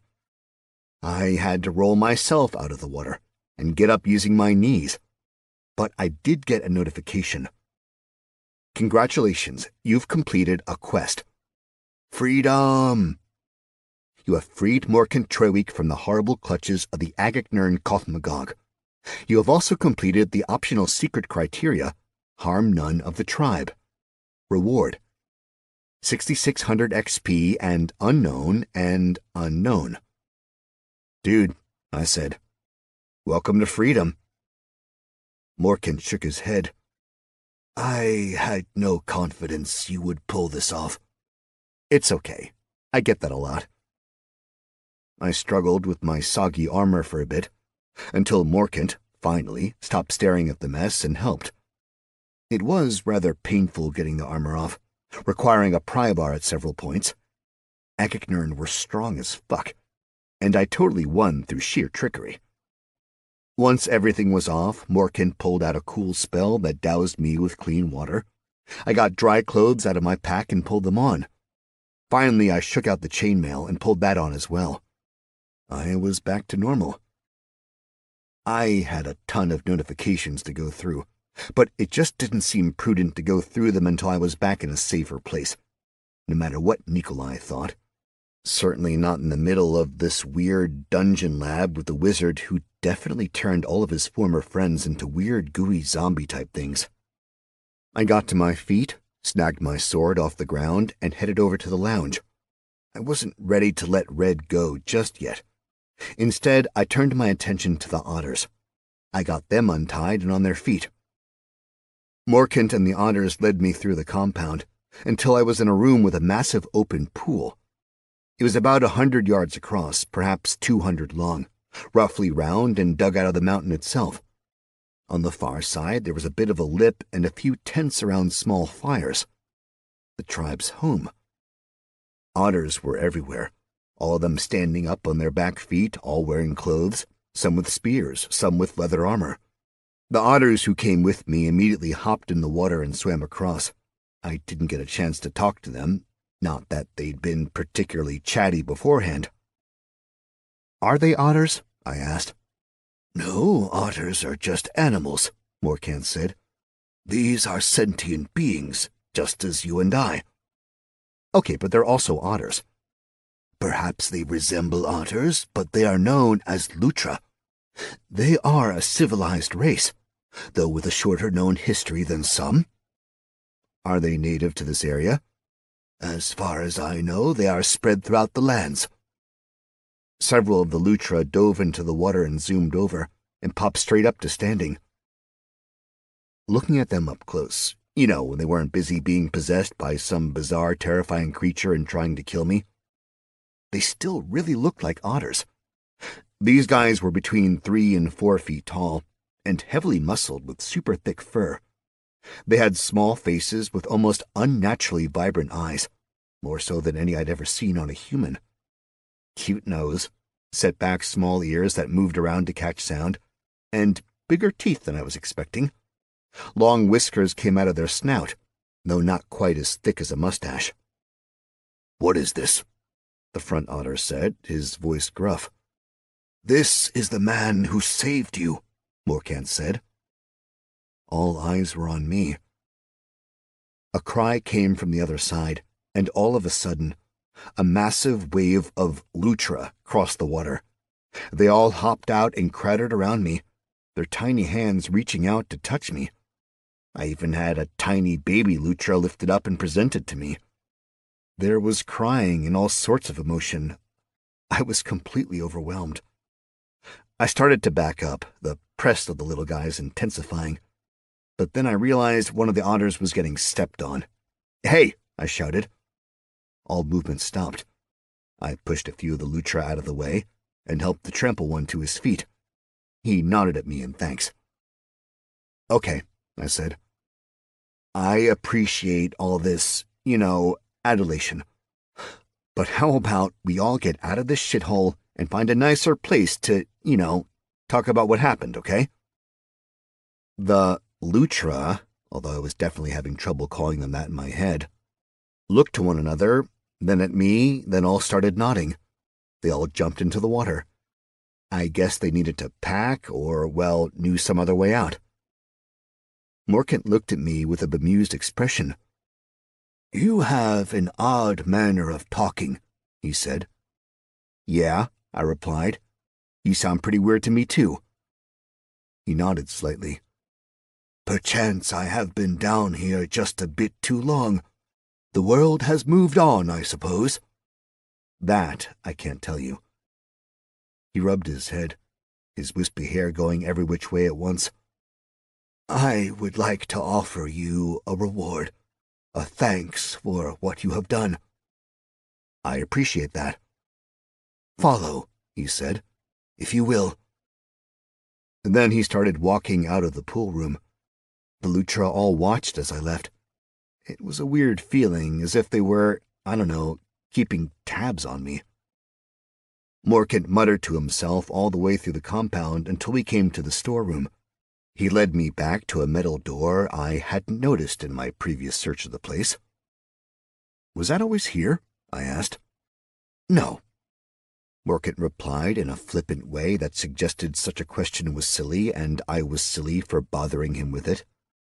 He did a little thing with his hand, and arcane symbols appeared out of thin air, glowing for a moment before sliding in and around the door. There was a loud thunk, and the door opened ever so slightly. "Our repository," Morkant said. "Items we plan to sell in order to continue our work." It was a smaller room, perhaps 10 feet long and 5 or 6 feet wide. Shelves lined the walls, but were at different levels to allow for larger items to go on certain shelves. There was, however, barely anything there. He stammered. "Apparently I forgot that we already sold many things from here. I fear there is not much I can offer. I would give you healing potions." He pointed to a series of vials with red liquid. "But I'll take 'em," I said. That got a half smile from the old man, and he set them on one end. Then he grabbed the one good-looking item left, a leather bag sitting on the bottom shelf. It had 2 straps on one side, just like a modern backpack, and a massive opening to shove stuff inside. The mouth looked like it could be rolled up as if it were a waterproof bag, and a thick leather flap covered most everything. Extra cover. It was a natural leather color, and looked really nice overall. "A rather useful thing," he said. "It is a bag of holding?" I asked, very excited. "Oh, I do wish I had thought of that. Much better name." "What did you call it?" "The unfillable knapsack." Bit of a mouthful, I said. Yes, magic is my forte. I do not spend much time on creative pursuits. What does it do? It holds everything you want it to. How much will it hold? We never found a limit, though I am sure there is one. That's amazing. Thank you. You have found a unique item. The unfillable knapsack. The unfillable knapsack. Item type, epic. Item class, magic bag. Material, leather. Durability, unbreakable. Weight, 8 pounds. Requirements, none. Description. Totally not a bag of holding. This bag with extra-dimensional space inside is capable of carrying an indeterminate amount of material. Might as well test it and see how much crap you can fit inside, you hoarder. As long as you can fit it through the mouth, it can be stored inside." Morkant gave me a wan smile, and I gave him a hug. He got very uncomfortable very fast. "Do you mind if I clean out your storeroom?" I asked. "Is there anything you need here? I mean, are you coming with us?" "I feel perhaps I might stay here," he said. "I fear the Empire is not quite the place I want to be in yet." "Okay, but please," he said with a smile, "take everything you would like." I gave him a big clap on the shoulder, and then headed back into the storeroom to test the limits of my new bag. I shoved virtually every piece of weaponry, armor, and even some of the shelves into the bag. It all kept disappearing inside. It was beyond my wildest RPG dreams. It did get a bit heavier, and I wondered if it would have any impact on the straps. Would the bag ever break? Just one more thing to test. Chapter 49. I got Red, untied him, and explained the whole situation. Just as I was about to walk out the door with him, the entire tribe showed up, standing expectantly in front of the exit. Red," I said. "Here's the tribe. Tribe. Here's Red." Awkward silence. The door opened right up, no problem, and I came face to face with Nikolai. "Evening," I said. He grabbed my shoulders and looked me in the eyes. Then he looked me up and down. Finally, he released me. "You look fine," he said. "Feeling a bit tired," I replied, "but otherwise fine." "He saved us," one of the Lutra piped up. Then it was like a dam broke, and all of the otter-like creatures swarmed past me, running up the stairs. I mean, I got it. It's not like I'd want to spend any more time in the place I'd been a slave either. Nikolai gave me one raised eyebrow, and then he turned and walked up the stairs. Once we got back to the entrance of the castle, I ran through the whole story for him, going through the assault, the girls upstairs, the prisoners downstairs, and the Agaknern. Nikolai listened, nodding here and there, but otherwise remaining silent. When I finished, he slapped me across the face. "You are a brave idiot," he said. "Do not be so foolish in the future." "No offense," I countered, "but I only did what you told me to do." "Partially. I was totally on my own here. I was watching the entire time. Only once you went through the magic door were you on your own. I didn't know it was magical. It was something you should have checked." "Okay. Lesson learned." "Almost good work," he said and started walking. "We must hurry back to town, or we will ruin the schedule." "I'm sorry." "Cleve has a schedule to keep." "I need to grab my boots and stuff," I said. "Hurry," he said and walked out. I flipped him off, and then ran up the stairs. Then I began really testing the limits of the bag, looting like a madman, even pulling the 4-poster bed apart and shoving that shit in there. Chapter 50. It was daylight out, and the weather was absolutely delightful. Sun shining, birds chirping, a beautiful view of the lake and surrounding countryside. We headed out down the mountain, and once again, I got to haul a wagon. The prisoners I'd rescued from the basement had gone through all the materials piled in the courtyard and recovered most of their trade goods. We loaded up a wagon, and Nikolai volunteered me to pull it. It wasn't exactly my first choice, but I didn't want all these people to be broken shit. So there I was, strolling down a mountain path as if on a leisurely hike, with a wagon on my back.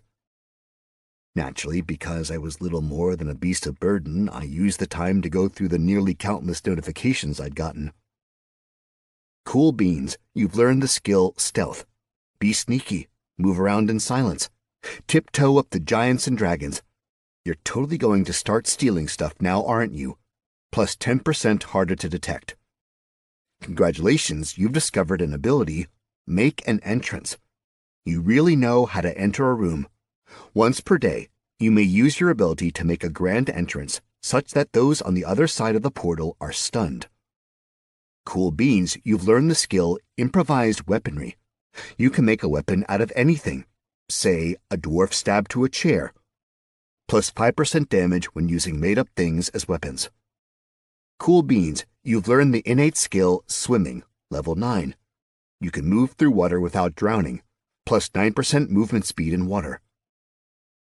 I also gained 1 level in weapon throwing, 2 in swords, and 1 in axes. Plus, I killed a bunch of things and completed a big ol' quest, so I got a buttload of XP.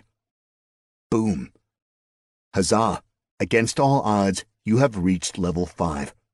You receive 6 attribute points to distribute in the next 36 hours or you lose them. Dare to believe you can survive and achieve greatness, or don't. Huzzah! Against all odds, you have reached level 6. You receive 6 attribute points to distribute in the next 36 hours or you lose them. Dare to believe you can survive and achieve greatness, or don't. Huzzah! Against all odds, you have reached level 7. You receive 6 attribute points to distribute in the next 36 hours or you lose them.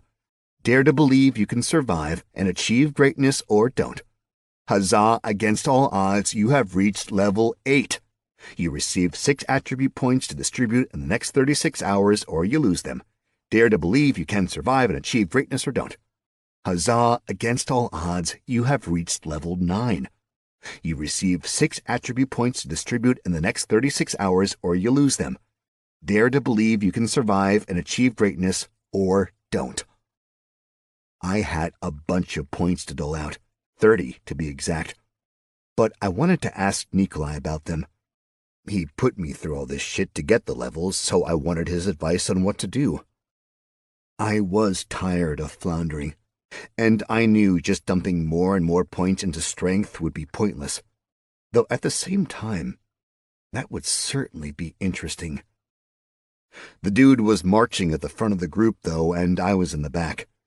Given the pace and the way the Lutra swarmed around me, it didn't seem like there'd be a good chance for me to get up to him. Also, that'd mean running with the wagon. Instead, I settled into a pleasant hike down the mountain, where I had to make 0 decisions about anything.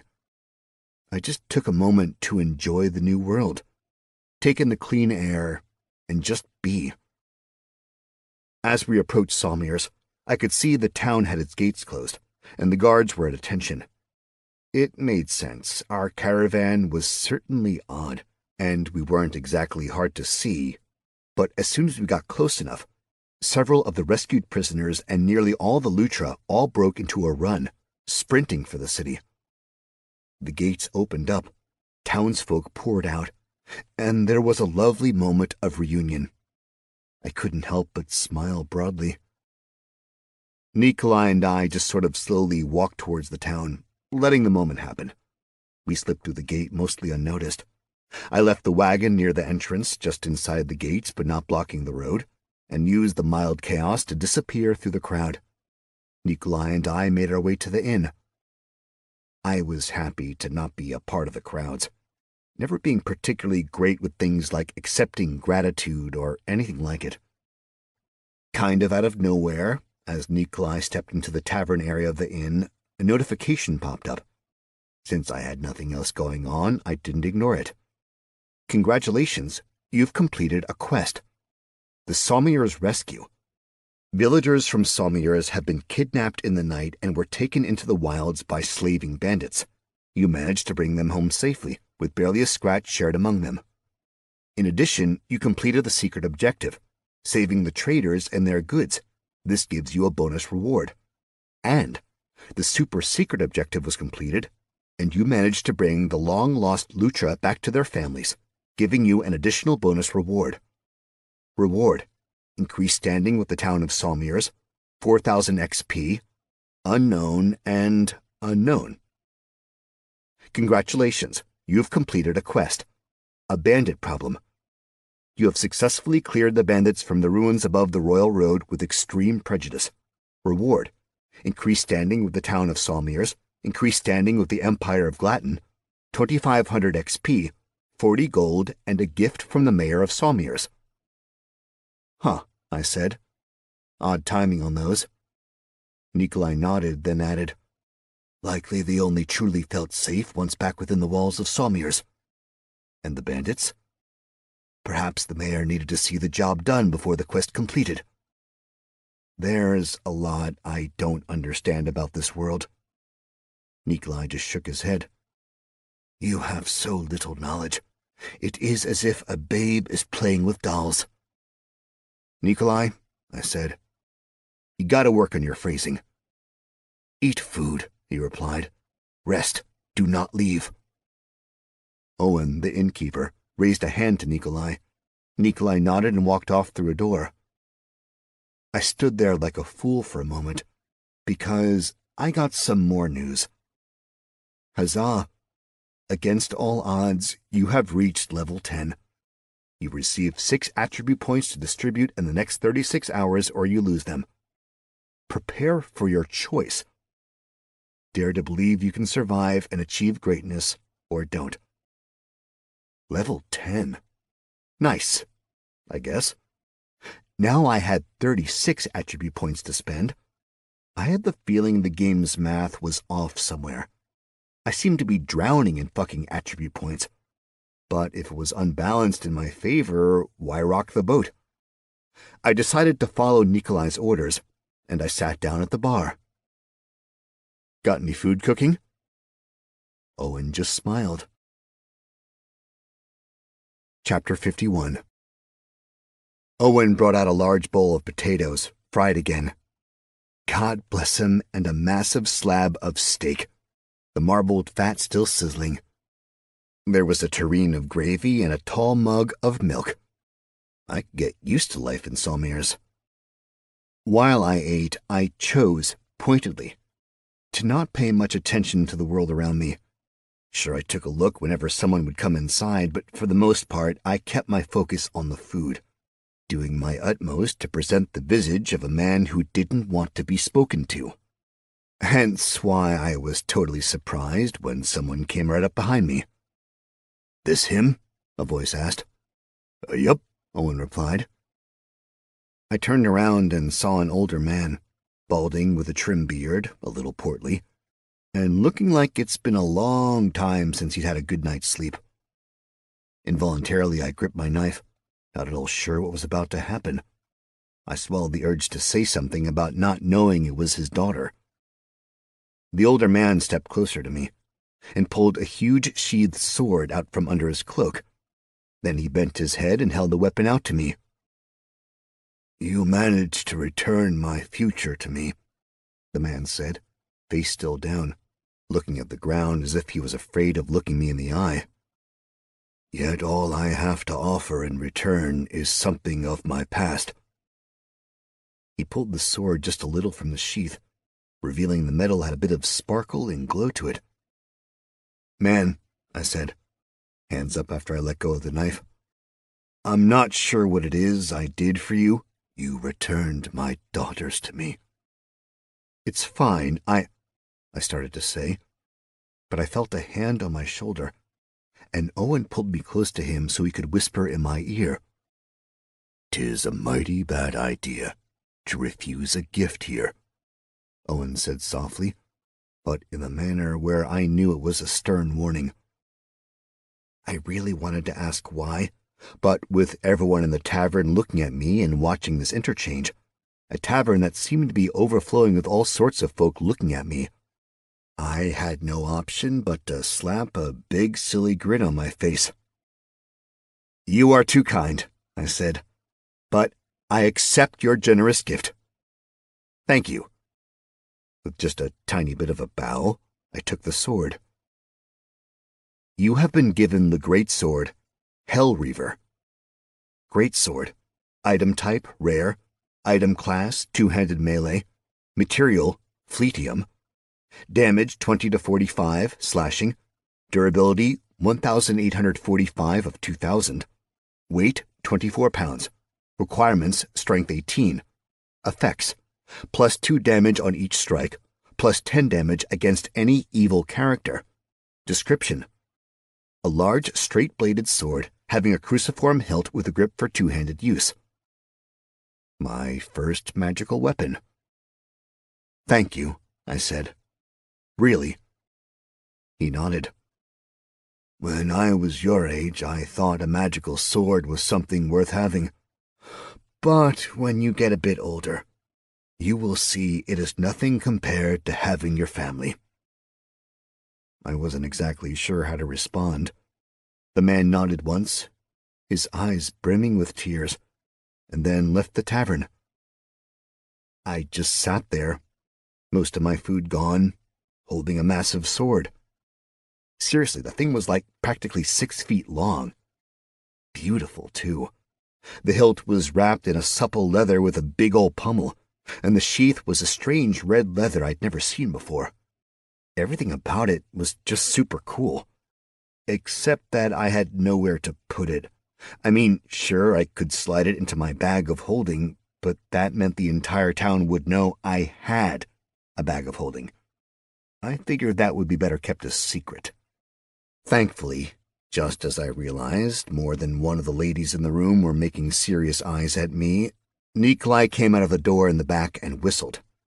He made a sharp gesture, indicating I should already be following him, and then turned around.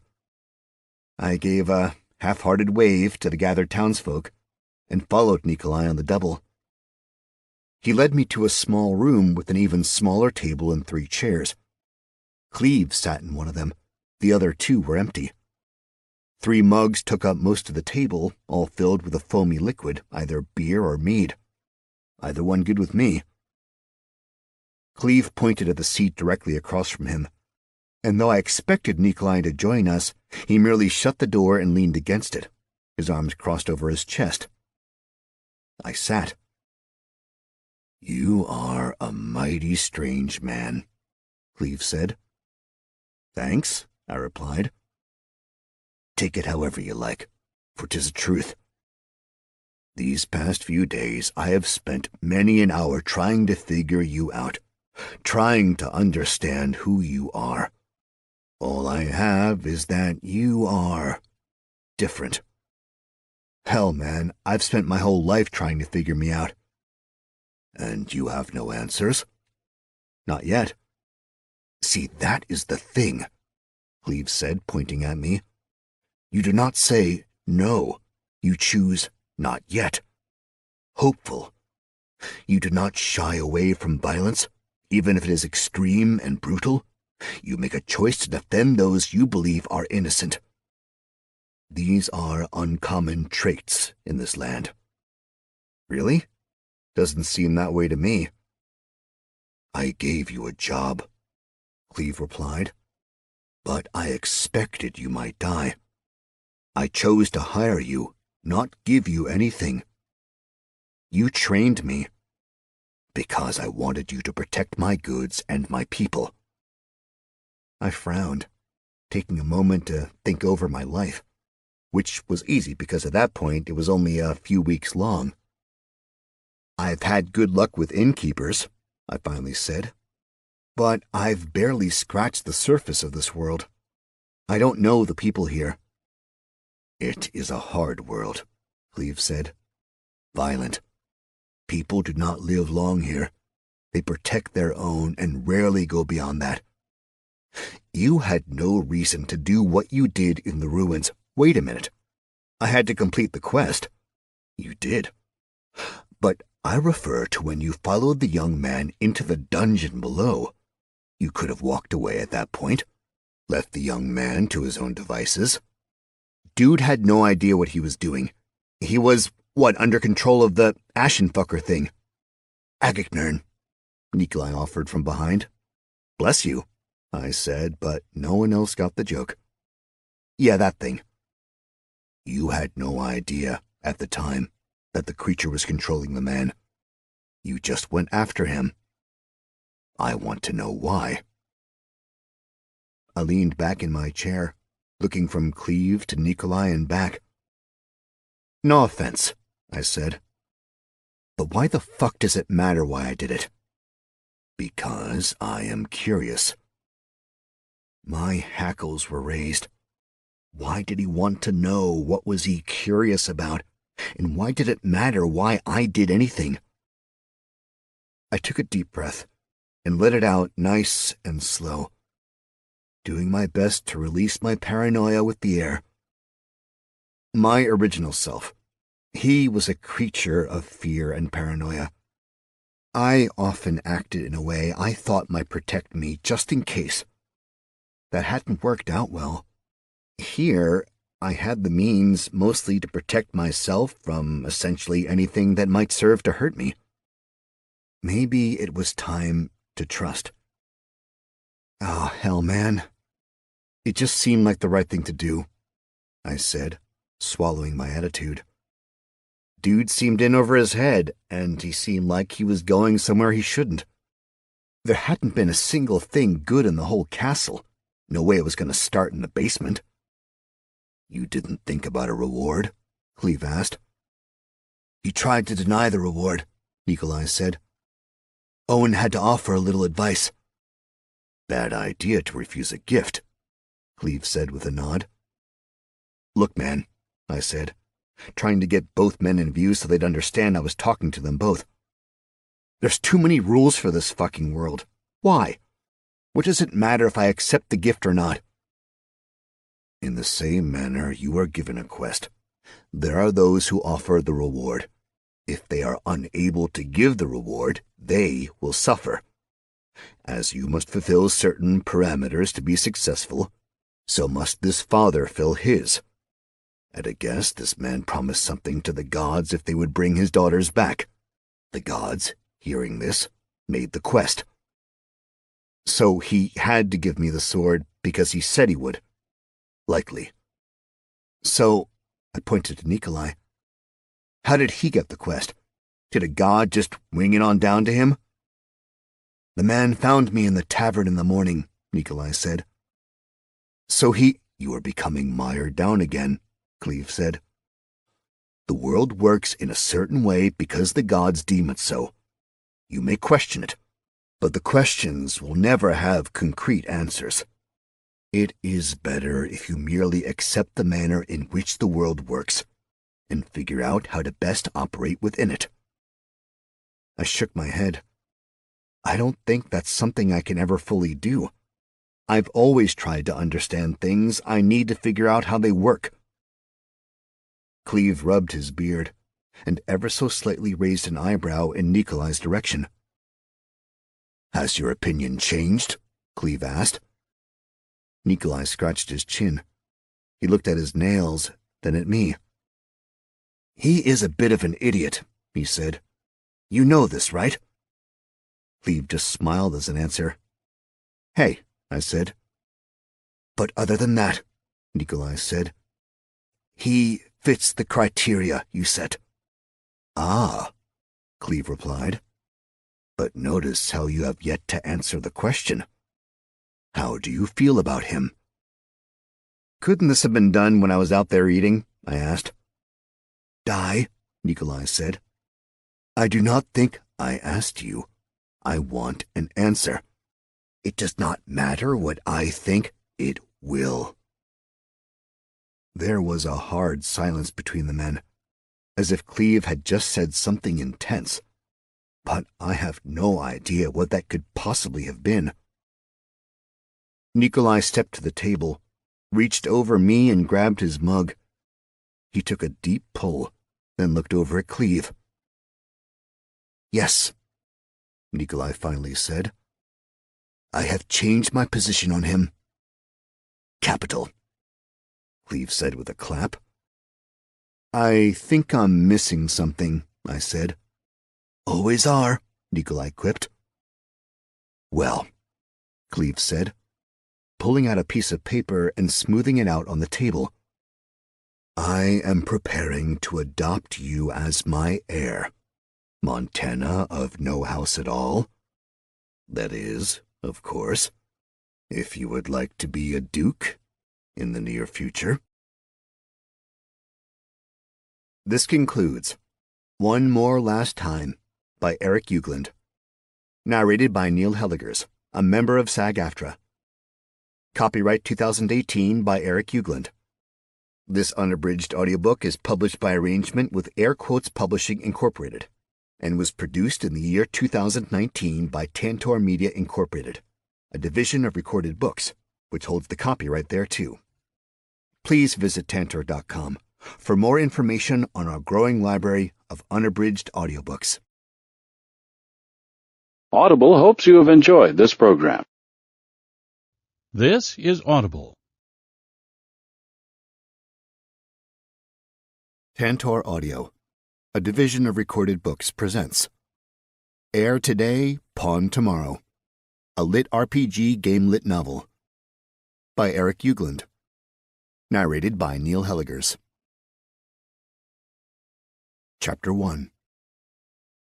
I think I'm missing something, I said. Always are, Nikolai snapped. Well, Cleve said, pulling out a piece of paper and smoothing it out on the tiny table. He pushed the 2 remaining beer mugs out of the way. I am preparing to adopt you as my heir, Montana of no house at all. That is, if you'd like to be a duke in the near future. I said, looking at the caravan leader. I would not. Can't say that's anywhere on my list of future plans. He blinked at me, then looked over at Nikolai and grinned. I love this man. Nikolai grumbled something I couldn't hear, but returned the smile to his boss. Sure. This attitude is why I need you, Cleve said. Others might see the opportunity as a means to get ahead, to push their own agenda. But you will only see it as a burden. Not selling it, I said. Kinda making me want it even less than I just did. It is not something I would wish upon anyone I truly loved. Great. But there is a vast importance to it.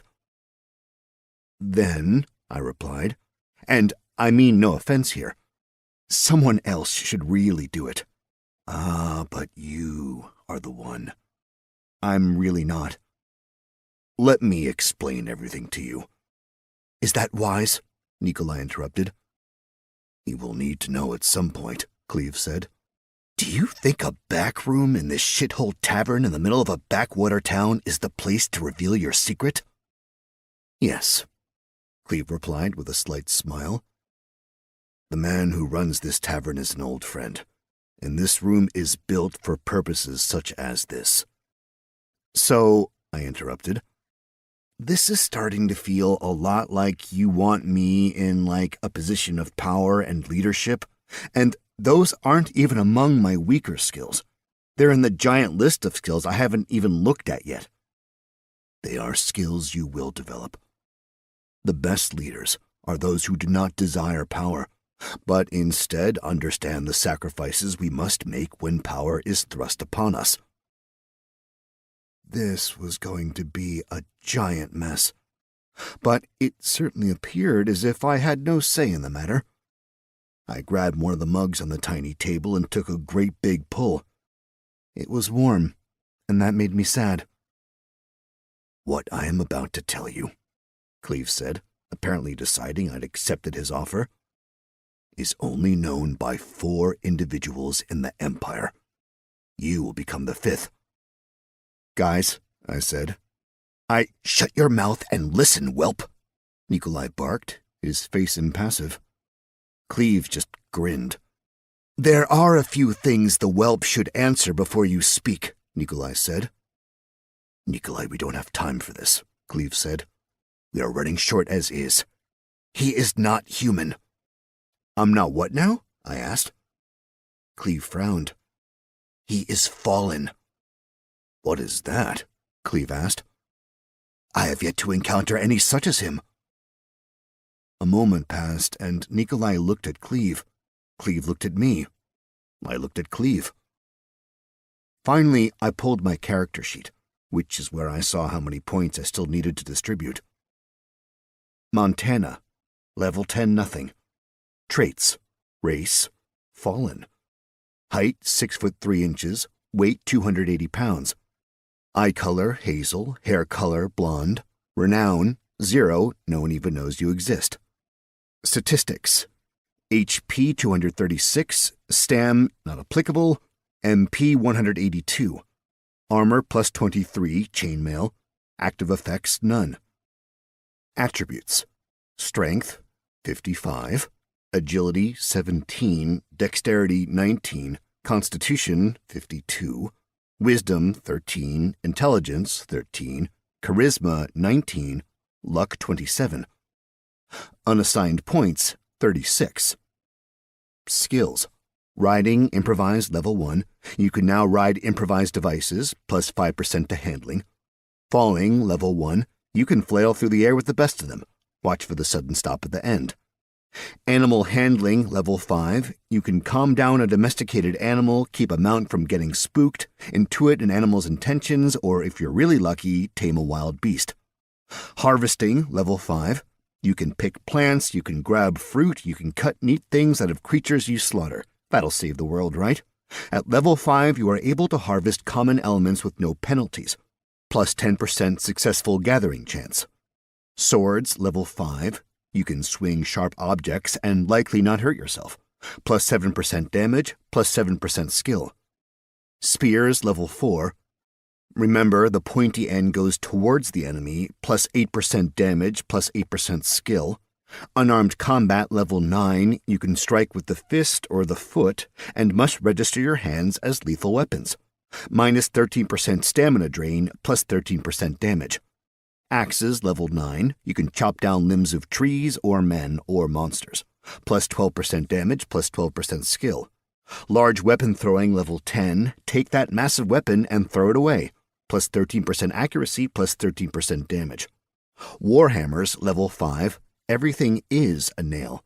Plus 9% damage, minus 9% stamina drain.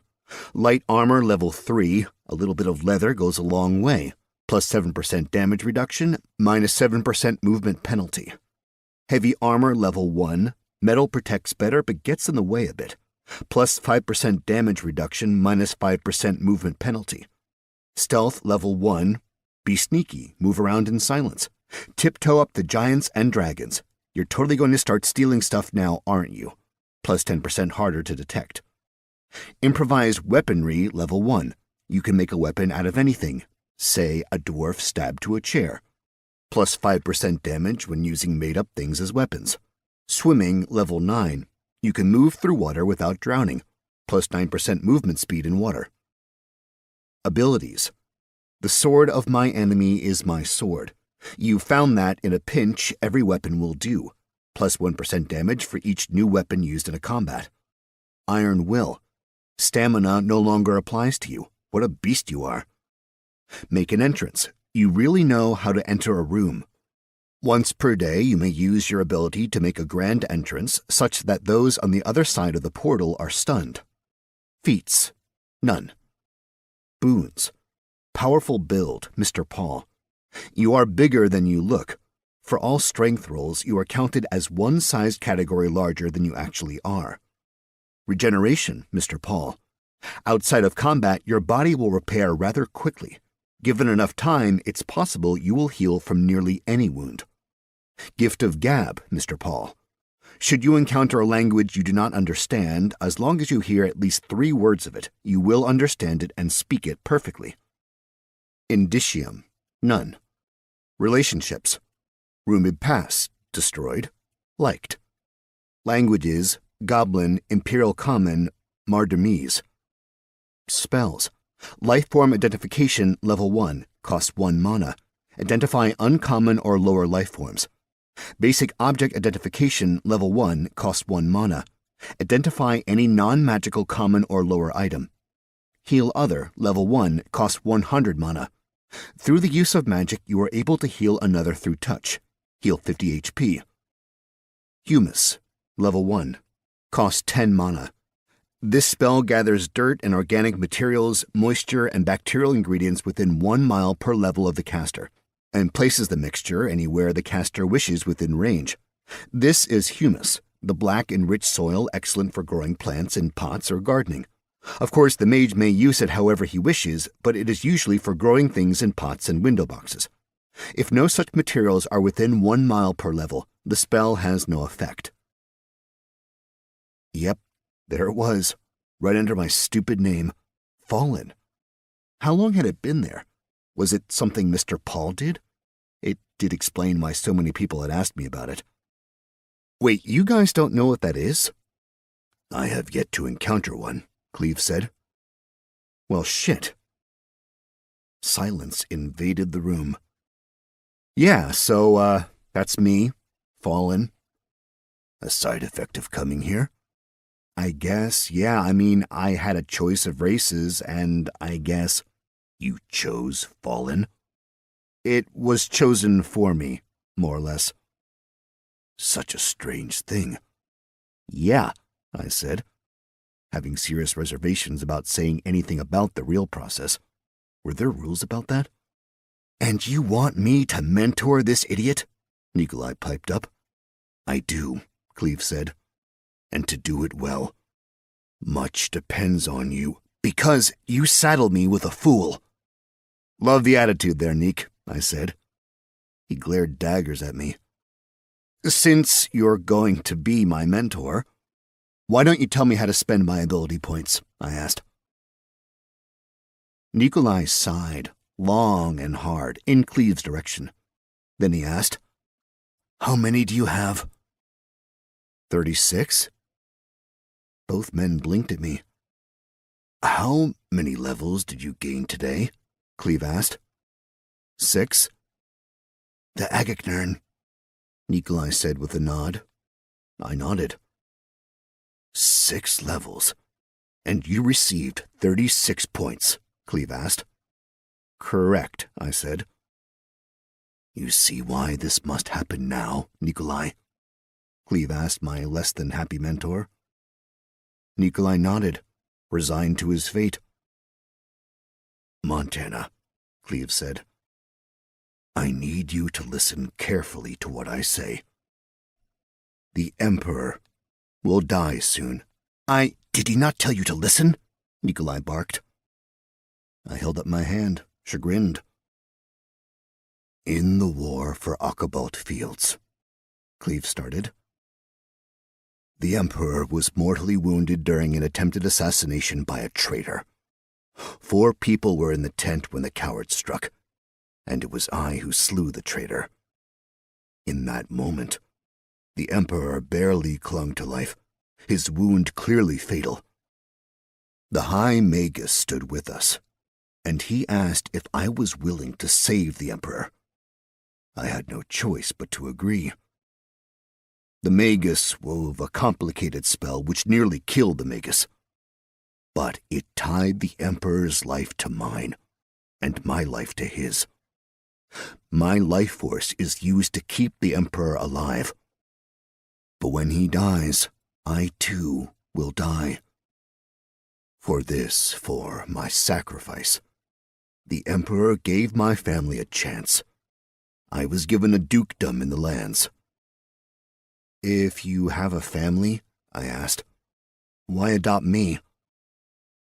I am the last of my line, he said with more than a bit of sadness in his voice. The only family I thought I would have were my soldiers. I promised them a place to bring their families, a place where there will be peace to raise good people. I thought I had more time to make all this happen, but I fear my life will end soon. The Emperor's brush with death is known, and his enemies are circling. It is only a matter of time before... I get it, but I just don't see how I fit in. May I try to explain, sir? Nikolai asked Cleve. Cleve waved his hand. He took a moment to drink his ale before offering the table to Nikolai. Look, fool, Nikolai said. There are only 3 things you need to understand. 1. We need to get the land claimed as a dukedom before Cleve and the Emperor die. 2. There needs to be a legal heir to the dukedom before Cleve dies, or the next one onto the throne will just appoint someone else. 3. The Duke must be strong. strong enough to withstand the political ambitions of the other nobles in the realm, but also the outside world. He must be a beacon that will bring good people to his hold, be fair and just. He must be a terrible combinations of things that you most definitely are not, but that you must become. For this to be a place worth having, we must have a leader who is stronger than anyone else in the Empire. I frowned, tapping the table with my fingers. This didn't feel right. Why would Cleve and Nikolai want to do this? What would they gain? And for that matter, what was I going to gain? A title? Land? A ridiculous amount of responsibility? Guys, I said, I've always been more of a follower, and how has that worked out for you? Cleve asked. I must have looked shocked, because the man seemed to know he'd struck a nerve. I take it there was a reason you left your world for ours. But I feel there is a strength in you. You have already shown, more than once, that you will put others before yourself. Ultimately, I will not force you into this. It must be a choice you make. But I know you will excel and make our world a better place. As I mulled over everything, I took my time with a long drink, enjoying the bubbly beer. Even if it was warm, it had been a rarity in the Empire of Glatton. I opened my mouth to say something, but there was a knock at the door. Owen stuck his head in the door. "The mayor is here for you two." He nodded, then ducked back out. "The time for a decision has come, my friend. What say you?" "I'll do it," I said. "But Meek has to agree to be my advisor." Cleve smiled. "And be nice about it," I said, also smiling. Nikolai did not smile. Chapter 2. Cleve went off to do whatever it was he needed in order to formally adopt me and make me his heir. Nikolai took me back out into the tavern to talk to the mayor, a gnome named Naut Duzeman. He was busy holding court, standing on a stool, talking about the danger the town had faced and overcome. His hair fell in golden ringlets around his jolly round face, and he wore a velvet suit in the medieval style, with frilly sleeves and plenty of accent lace. He looked like a drunk Cupid, minus the wings. "And these are our heroes of the day?" Naut asked, sweeping his slightly watery eyes over to us. "I hope so. They are delicious." I gave a half-hearted smile and wave. Nikolai shuffled slightly so he was hidden behind my bulk and then shoved me forward. "The town of Sommiers is so appreciative for the bravery shown. We have been under the heel of those bandits for months now. They have ruined our trade and violated our homes." Naut reached a hand out, and someone who seemed like his lackey put a heavy pouch into it. "In honor of your great deeds for the town," Naut said. "And because a reward was promised," Owen interrupted. Naut shot the barkeep a dirty look but kept going.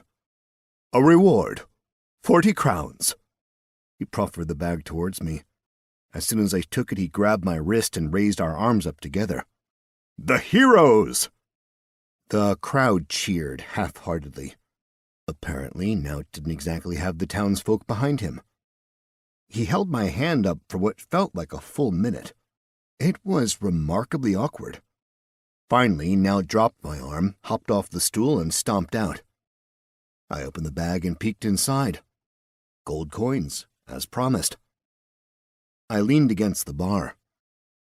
How much to buy around? Chapter 3. Apparently just a single gold. Not too bad. I was happy to share the wealth, so I bought 2 rounds for everyone. Before I could even take a sip, I was led back to Cleve. So much for being a leader. He had a piece of parchment on the table held down by coins at each corner.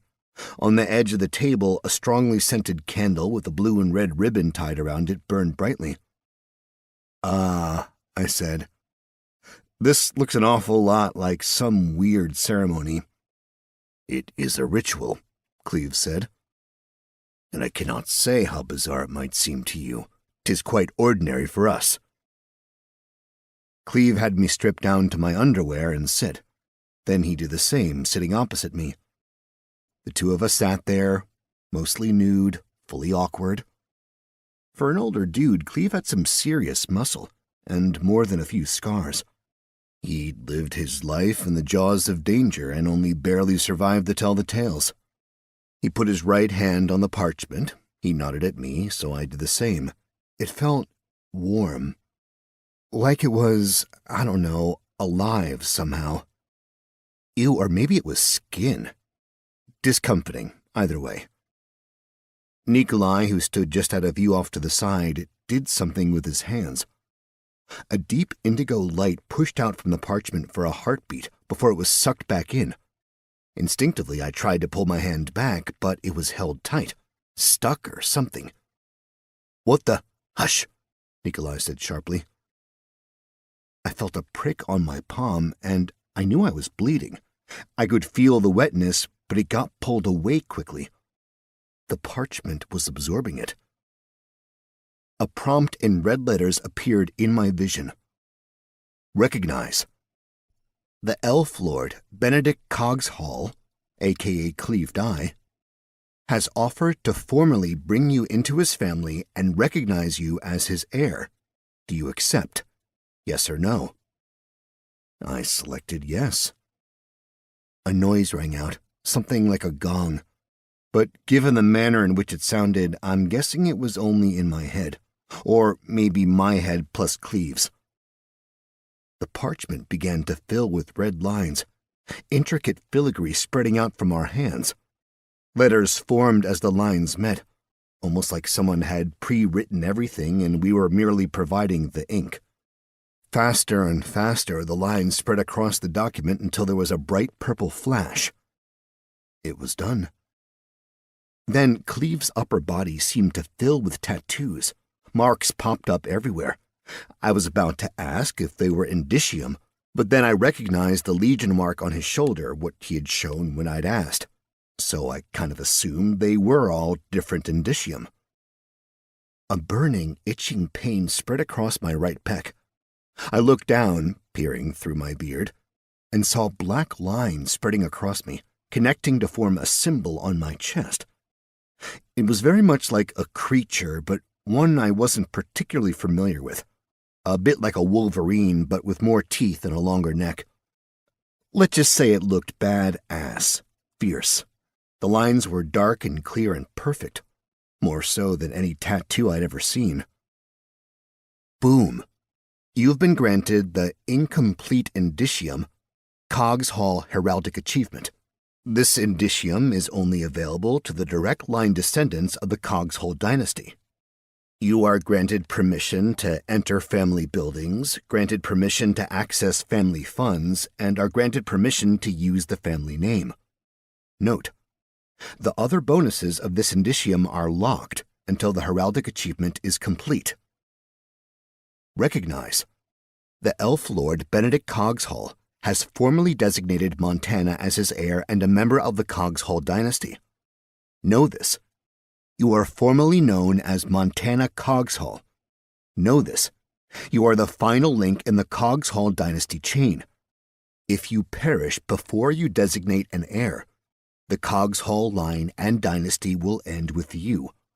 All assets of the dynasty and all honorifics of the dynasty will revert to the land itself.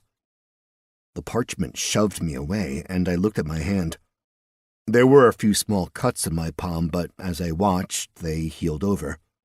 Blue flames roiled over the parchment, melting the candle and the coins. Somehow the ribbon stayed whole. The way the blood spread over the entire parchment and seemed to soak into it was both amazing and disturbing.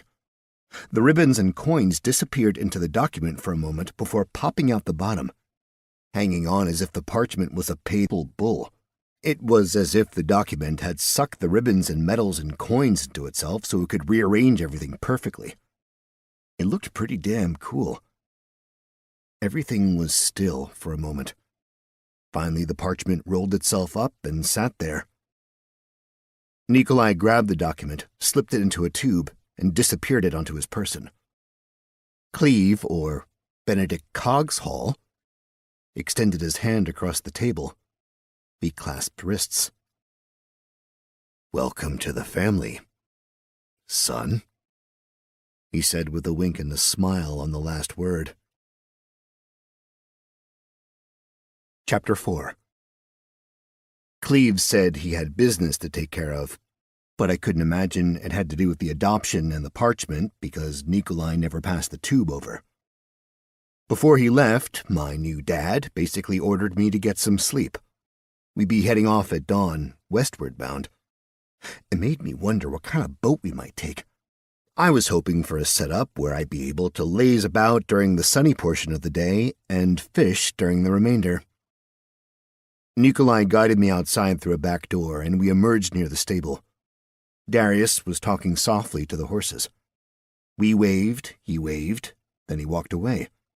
Nikolai did a sweep of the barn and came back over to me. "You have passed 5th level and 10th level today, yes?" he asked. "Yeah," I said. "So your first choice is upon you. In a sense, your first choice was stolen from you, but your actual first choice is nigh." "Choice," I said. "Right now you are level 10 nothing, correct?" "That's right." "That is because you have yet to make a choice." "What's a choice, man?" "The choice details who you are, in a vocational sense and in a life sense." "So I could be a baker." "I doubt your skills would allow it." "Dude, the gods will give you 3 to 5 options and you must choose one. That becomes who you are for the next 5 levels. What are you? Not something you need concern yourself with. As you advance, you will find there are more specializations with greater advantages and disadvantages. Right now, I imagine they will be simple. You will likely be offered warrior, perhaps something else. You have mostly martial skills, but can cast magic, so that might be something that trips the gods up, and you'll have greater choices. You cast magic too?" "I do." "Can you—" "No, not now. Perhaps not ever." "You don't know what I was going to ask." "I can make a guess, and I know my answer. For the time being, do not cast any spells where anyone can see you beyond myself. Do not call Cleve his real name, and tell no one of the adoption. As far as the choice goes, the first one is not crucial. Go where your heart tells you, but remember what your options were. When we speak tomorrow, tell me. We can tailor your training so that when you reach level 15, your options will better match what you need for the future." "Was there anything else you needed to discuss with me, your nice mentor?" "Ability points." "Yes," he said, snapping his fingers and pointing at me. "It is odd. Your ability scores are through the roof and your skills are not. You are going up very quickly, which could be very good, but I fear could wind up badly. We must tread lightly. And speaking of light treads, you move like a drunk ox. Put those points into agility." "All of them?" "As much as you feel comfortable, but I would suggest most. You need speed. Anyone who sees you knows you are strong. They will try to best you with speed, and you must not let them." "Okay." "Good," he replied. "I must get this to where it needs to go." He held up the document tube and twirled it around once for good measure. I opened my mouth and raised my hand halfway. Nikolai stopped moving and sighed. "What?" he asked. "Spit it out." "The indicia I got. The family heraldic achievement, I gather. What of it?" "It says it's incomplete." "Of course it does." "Okay, but why is it incomplete?" "The heraldic achievement must be individual to every family member. You must do something worthy of being included in the lineage, whether good or bad, before the indicia will complete itself." "I thought I was included just by being, his heir." You are included in the family, but not yet in the lineage. To fully belong, you must do something of note for the Cogshall dynasty. What that is, I do not know. I doubt Cleve can tell you exactly what you need to do. But perhaps if you ask nicely, he will tell you his tale." Nikolai tapped the tube on his head in a mock salute, then walked off into town. I stood there a moment, and then pulled up my ability scores. Nearby, a horse farted. Ah, the rural life. Attributes: Strength 55, Agility 17, Dexterity 19, Constitution 52, Wisdom 13, Intelligence 13, Charisma 19, Luck 27, Unassigned points 36. Agility. I wondered what the difference between agility and dexterity might be, and as I pondered that, a little window popped up and gave me the definitions. Agility. Agility is the measure of one's ability to move the limbs and body quickly. It has a direct effect on your movement speed and weapon speed, and to a lesser degree, your stamina drain. Dexterity. Dexterity is the measure of one's ability to perform tasks, especially with the hands. It has a direct effect on many skills, especially as they pertain to ranged weapons. Neat. So, yeah, agility seemed like a good place to dump some points, but everything? I dropped 10 points into agility, 1 point into charisma, just to get a nice round number, 10 into dexterity. 21 down, 15 to go. I was a bit stumped. Luck seemed like something I should try to up as much as I could, almost nothing better than being lucky. But intelligence was definitely lacking, and if I was supposed to be a leader, I'd need to be smart. Or did I need to be wise? Or likable? I felt like I needed everything. 10 into wisdom. I needed to do better, be better, and maybe wisdom would help me lead better. Finally, I put 5 into intelligence. A confirmation prompt popped up, and I thought, yes. All of a sudden, I felt different. Poof. It was always a bit weird. I felt lighter on my feet, that I could move better. My feet seemed to know where to go. It was nice. Attributes: Strength 55, Agility 27, Dexterity 29, Constitution 52, Wisdom 23, Intelligence 18, Charisma 20, Luck 27, Unassigned points 0. I felt exhausted. It had been a long day. I hadn't slept, and even though it wasn't dark out yet, all I wanted to do was pass out. Clearly, despite the fact that stamina no longer applied to me, fatigue still did. Sure, I couldn't see a numerical value anywhere, but I noticed a small symbol off to the side denoting a fatigue debuff. I peeked into the tavern. It was still packed. I didn't think I'd be able to handle anyone talking to me, whether it was about me being a hero or just me being me. So I went through the back door, crept upstairs, and slipped into my little room. I took a half a minute to chuck all my pouches and bags under the bed. Then I stripped down, washed myself off as best I could with the provided pitcher of water, and dropped into the bed.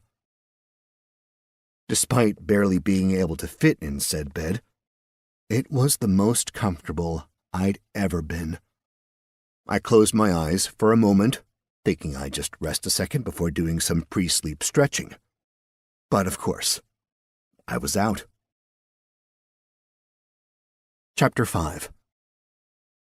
It felt like I'd slept exactly 1 heartbeat when I woke with a start. But I wasn't in my bed, nor in my room. A deep blue sky had taken the place of the inn ceiling. I was lying on my back, in grass, and there was the soft, soothing sound of water lapping nearby while leaves rustled in a gentle breeze.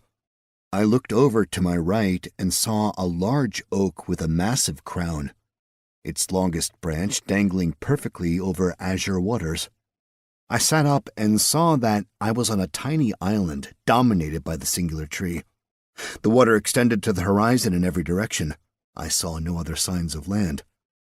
and yet I felt calm. Everything about wherever I was felt peaceful and good. Great, even. I leaned my back against the tree, feeling the rough bark against my bare skin.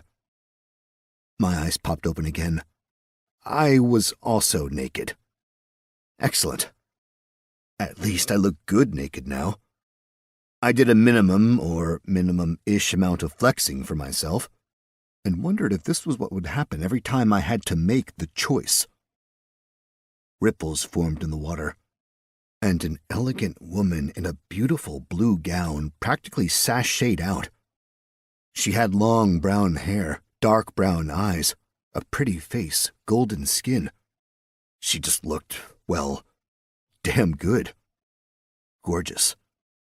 She smiled at me. "Montana," she said. I scrambled to my feet, trying to somehow hide my dangly bits. Her grin widened as she watched me. Then, with a wave of her hand, leather pants seemed to sprout out of my legs. Now I was half-clothed. "Enough?" she asked. "Or do you require a shirt as well?" "No," I said. "I'm good. Thank you." She nodded. "Can I don't mean to be disrespectful or nothing, but I have no idea who you are. Are you here to, give me the choice?" She laughed. "Montana," she said, stepping closer, her long blue train floating across the water. She stroked my cheek. "I am here to thank you for saving my children." I stammered, ever so eloquent. Her touch gave me chills. "I don't mean to, but I don't know who your children are, so I'm glad I saved them. But it was, incidental." She nodded. "I know. You saved them with no promise of reward. I am here now because I intend to reward you. And you may call me Iona." "It's nice to meet you, Iona," I said. She laughed. It was musical, amazing. I'd never felt that great about making someone laugh before. "There is something so refreshing about dealing with those of you who came from other worlds to ours." "Do you do that often?" "Oh, not enough. Sadly, it would seem most of your kind are far too focused on themselves. This marks the first blessing I have bestowed upon one of you." "Like a boon?" "Not quite," she said with a smile. "For a boon, you would need to do more than what you have done so far. I am marking you as favored in my eyes." "That's not necessary." "Ah, but it is. You have saved my children. I want people to take fewer of those I consider mine, so I reward you." "All right," I said with a slight bow. "Thank you." She put her hand over my heart and closed her eyes. I felt a gentle warmth flowing out and spreading over my body. "Recognize. The goddess Iona offers you an indicium. Choose. 1. The blessing of the axe. You receive plus 10 skill levels in axe, plus 7 skill levels in tracking, plus 5 skill levels in butchery, plus 10% movement speed in forests, plus 3 strength. 2. The blessing of the spear. You receive plus 10 skill levels in spear, plus 7 skill levels in swimming, plus 5 skill levels in fishing, plus 10% movement speed in water, plus 3 agility. 3. The blessing of the bow. You receive 10 skill levels in archery, plus 7 skill levels in trapping, plus 5 skill levels in skinning, plus 10% movement speed in plains, plus 3 dexterity. I saw the word fishing and chose 2 without a second thought. Iona pushed slightly against my chest, causing a pulse of energy. My first indicium popped up over my heart. She looked at it for a moment, then traced her other hand over my body, eventually stopping on my stomach. "Well, if I can't have your heart," she said, adding, "yet," with a wink, "perhaps I'll need to point at it." An image of a spear began to form on my stomach. Lots of fancy things swirled around until it was very pretty with filigree in color. "Be aware. You have received Iona's blessing of the spear. You gain plus 10 levels in spear, plus 7 skill levels in swimming, plus 5 skill levels in fishing, plus 10% movement speed in water, plus 3% agility. Some might look upon this blessing with joy, others with anger. A side has been chosen." "A side?" Iona ran her hand over her blessing, moving a decorative bit from one side of the spear to the other. "This," I started, then stalled, trying to find the words I wanted to say. "I mean, do you have time to mind or talk, or, I'm not very eloquent." "Ah," she replied, the perfect smile growing. "But your awkwardness has its own particular charm. I can speak for a moment if you like. I just find this world confusing. And your old homeworld, was it not so?" "No, but I guess, the rules were less codified. We didn't know what the rules were. No one got any sort of notification. It all seemed much less certain than here." "What is your question, Montana?" "What am I doing here?" "Receiving my thanks and blessing." "Okay, let me rework the question. Why am I picking a side by receiving your blessing?" "Ah, I think I understand." She walked over to the tree and touched it, then looked into its crown. The tree seemed to shiver in pleasure, but that could have been my imagination. Not like it would have been that weird. There were all sorts of bizarre things going on in this new world. "Montana, were there gods in your old world?" "That's a matter of debate." "So there might have been, there might not have been." "Yeah, that's about it." "Here, there are." Obviously." "Oh, I suppose that should be obvious. There are many gods here, and I hate to admit how much we do not get along. Every one of us vies for power, seeking worshippers and greatness. Well, most.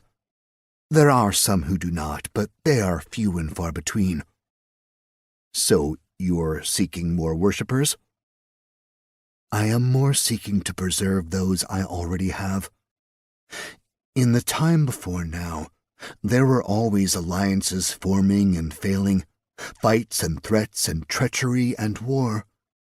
Constant conflict meant destruction became more common than creation, and our universe began to fracture. To save ourselves, here was a great gathering of all the powers, and an agreement was reached. Rules were codified, and a game began." "A game? Is that what I'm playing?" "No, not exactly," she replied, shaking her head. "You are a plaything, Montana." "Well, shit. What the fuck am I supposed to do then?" "That I cannot tell you. There are rules.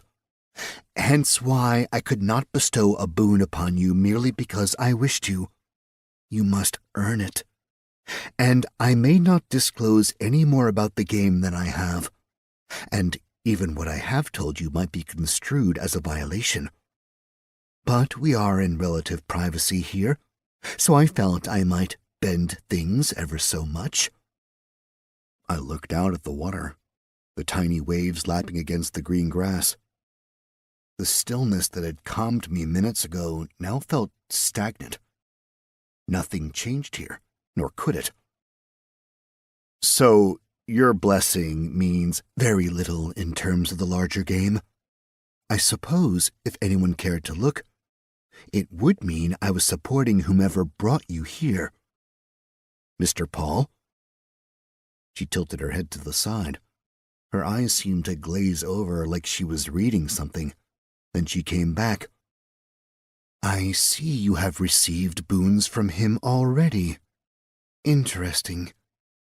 Is he one of the good guys? Regretfully, I have no knowledge of this Mr. Paul. How many gods are there? How many stars are there in the sky? There are many layers to the hierarchy, and many levels of power. 8 gods rule over all, 64 under them, and 512 beneath them. Yes, and I am one of those 512. There are 4,096 in the level below me, and I get it. It goes on. It does. And Mr. Paul? If I must hazard a guess, he could be one of the 512, or even the 4,096. While it takes immense power to bring a hero over, I'm no hero. Oh, but you are, Montana. You may fight against it, but you have been brought here to be a hero. You will find the world has ways of making you what it wants you to be. She walked over to me and rested her arms around my neck in a delightful hug, cutely having to stand on her tiptoes to do so. Montana, she said, leaning her head against my chest. Thank you. I have enjoyed our time together. Thank you again for helping me and mine. She turned her face to mine. I wondered if she was about to kiss me.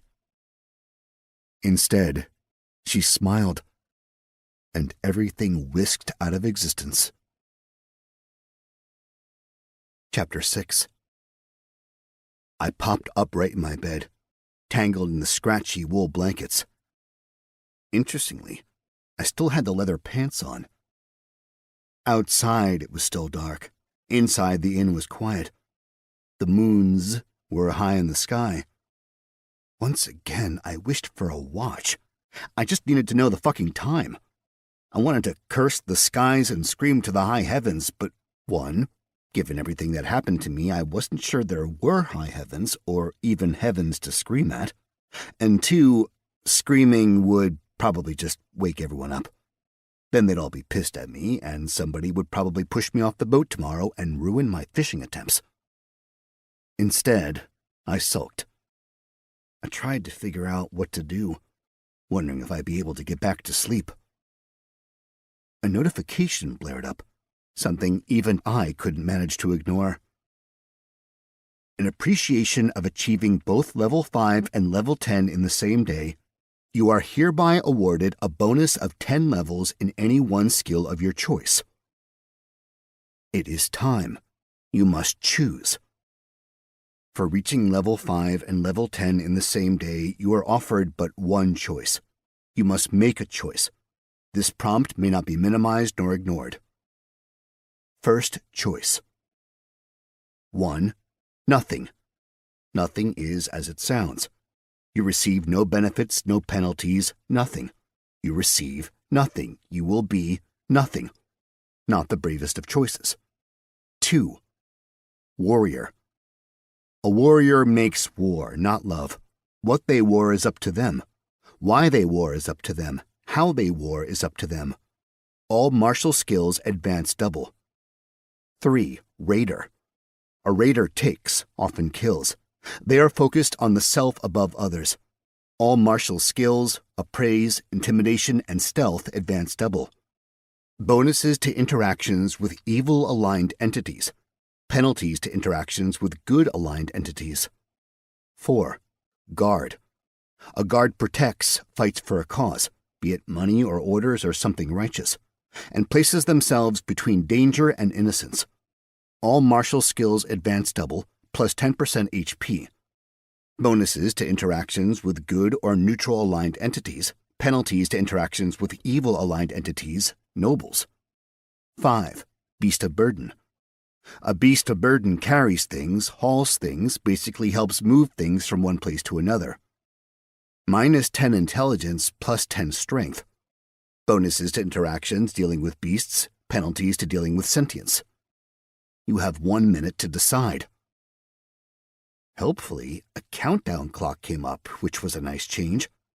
How nice to finally keep track of time. Otherwise, I was somewhat underwhelmed with my choices. Obviously, choosing nothing would be a bit funny, but Nikolai would have kittens if I did that, and I needed the guy to be on my team at some point. Similarly, beast of burden. Losing 10 points of intelligence wouldn't help anyone. Though I guess after I made that choice, I wouldn't care. Raider was out, since I didn't want to be a bad guy. So I was really left picking between warrior and guard. Technically, I was a guard. That fit better, but being a warrior didn't have any specified penalties, so I figured that was the safer early choice. I watched the timer tick down, wondering what might happen if I did make a choice, then realized I'd probably just remain nothing. 10, 9, 8. I chose warrior. Bong! You have made your choice. You are a warrior. All martial skills advance double. Let us go to war. Sweet. A puff of black air suddenly swirled around my wrist for half a second, then disappeared. It left a small mark on me. 2 weapons crossed, a sword and a spear. Another indicium. Neat. I'd never had tattoos before, and now I did. And these ones stayed hidden unless I wanted someone to see them. I pulled up my character sheet just to take a peek at things, make sure I was aware of everything going on. I needed to be a bit more cognizant of the notifications and things happening around me, if for no other reason than to keep Nikolai off my back. Naturally, there were notifications waiting I hadn't bothered to look at. Though, for once, I had an excuse in that I'd just woken up and had to deal with the whole choice nonsense. Cool beans, you've leveled up the skill Spears, level 14. You're less likely to poke your eye out now. Not much, but less. Plus 18% damage, plus 18% skill. Cool beans, you've leveled up the skill Swimming, level 16. You can move through water without drowning. Plus 20% movement speed in water. Cool beans, you've learned the skill Fishing, level 5. You are able to catch fish. Plus 5% fish catching chance, plus 2.5% fish yield. Hey man, because you leveled a skill past 10, you get 500 XP. Hey man, because you leveled a skill past 10, you get 500 XP. A little added XP was always nice. Plus, I felt like I could probably fly through the water now. I still had the ring of water breathing, and I was really curious to see what I could do with it once we were out in the lake. My character sheet looked rad. I felt like I was rounding out as a person in this world. Montana. Level 10, Warrior. Traits. Race, Fallen. Height 6'3", weight 280 pounds, eye color hazel, hair color blonde, renown 0. No one even knows you exist. Statistics. HP 236, Stam not applicable, MP 372. Armor plus 23, chainmail, active effects none. Attributes. Strength 55, agility 30, dexterity 29, constitution 52, wisdom 23, intelligence 18, charisma 20, luck 27. Unassigned points 0. Skills. Riding improvised level 1, you can now ride improvised devices plus 5% to handling. Falling level 1, you can flail through the air with the best of them, watch for the sudden stop at the end. Animal handling level 5, you can calm down a domesticated animal, keep a mount from getting spooked, intuit an animal's intentions, or if you're really lucky, tame a wild beast. Harvesting level 5, you can pick plants, you can grab fruit, you can cut neat things out of creatures you slaughter. That'll save the world, right? At level 5, you are able to harvest common elements with no penalties, plus 10% successful gathering chance. Swords, level 5, you can swing sharp objects and likely not hurt yourself, plus 7% damage, plus 7% skill. Spears, level 14, remember the pointy end goes towards the enemy, plus 8% damage, plus 8% skill. Unarmed combat, level 9, you can strike with the fist or the foot and must register your hands as lethal weapons. Minus 13% stamina drain, plus 13% damage. Axes, level 9, you can chop down limbs of trees or men or monsters, plus 12% damage, plus 12% skill. Large weapon throwing, level 10, take that massive weapon and throw it away, plus 13% accuracy, plus 13% damage. Warhammers, level 5, everything is a nail, plus 9% damage, minus 9% stamina drain. Light armor, level 3, a little bit of leather goes a long way, plus 7% damage reduction, minus 7% movement penalty. Heavy armor, level 1, metal protects better but gets in the way a bit, plus 5% damage reduction, minus 5% movement penalty. Stealth, level 1, be sneaky, move around in silence, tiptoe up to giants and dragons. You're totally going to start stealing stuff now, aren't you? Plus 10% harder to detect. Improvised weaponry, level 1, you can make a weapon out of anything, say a dwarf stabbed to a chair, plus 5% damage when using made-up things as weapons. Swimming, level 16, you can move through water without drowning, plus 9% movement speed in water. Fishing, level 5, you can attempt to catch things in the water. Abilities. The sword of my enemy is my sword. You found that in a pinch every weapon will do, plus 1% damage for each new weapon used in a combat. Iron Will. Stamina no longer applies to you. What a beast you are. Make an entrance. You really know how to enter a room. Once per day you may use your ability to make a grand entrance such that those on the other side of the portal are stunned. Feats, none. Boons. Powerful build, Master Paul. You are bigger than you look. For all strength rolls, you are counted as one size category larger than you actually are. Regeneration, Mr. Paul. Outside of combat, your body will repair rather quickly. Given enough time, it's possible you will heal from nearly any wound. Gift of Gab, Mr. Paul. Should you encounter a language you do not understand, as long as you hear at least 3 words of it, you will understand it and speak it perfectly. Indicium. Cogs Hall Heraldic Achievement, incomplete. You are granted permission to enter family buildings, granted permission to access family funds, and granted permission to use the family name. Iona's Blessing of the Spear. Iona blesses you with plus 10 spear, plus 7 swimming, plus 5 fishing, plus 10% movement in water, plus 3 agility. Choice Warrior. All martial skills advance double. Let us go to war. Relationships. Rumid Pass, destroyed. Liked. Languages. Goblin, Imperial Common, Mardermese. Spells. Lifeform Identification, level 1, cost 1 mana, identify uncommon or lower life forms. Basic Object Identification, level 1, cost 1 mana, identify any non-magical common or lower item.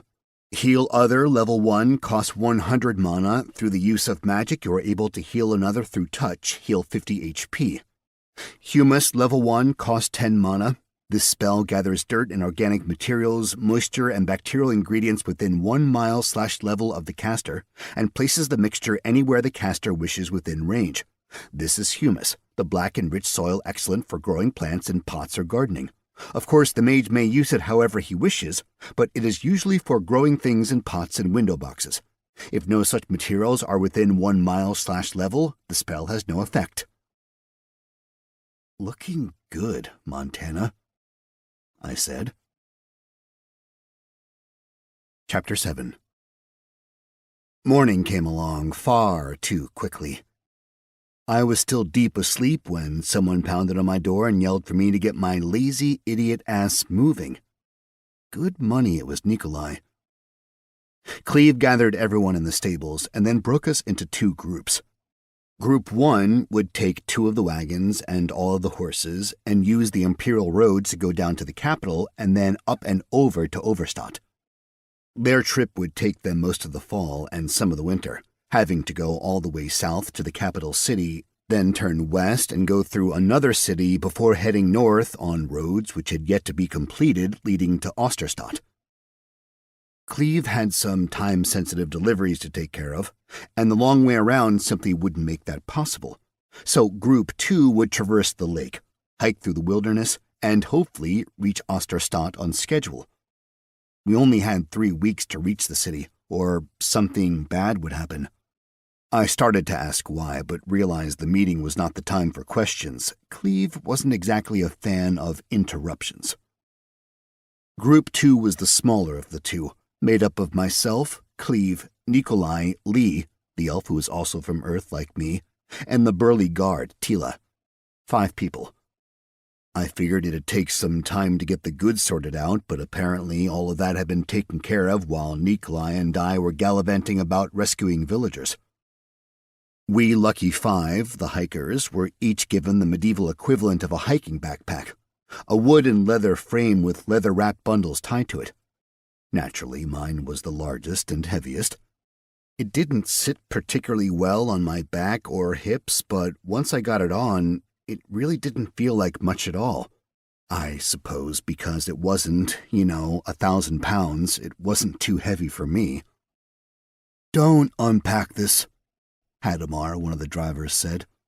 Apparently he'd been the one who did the packing, and so it made sense he was the one who didn't want me to unpack what he'd done.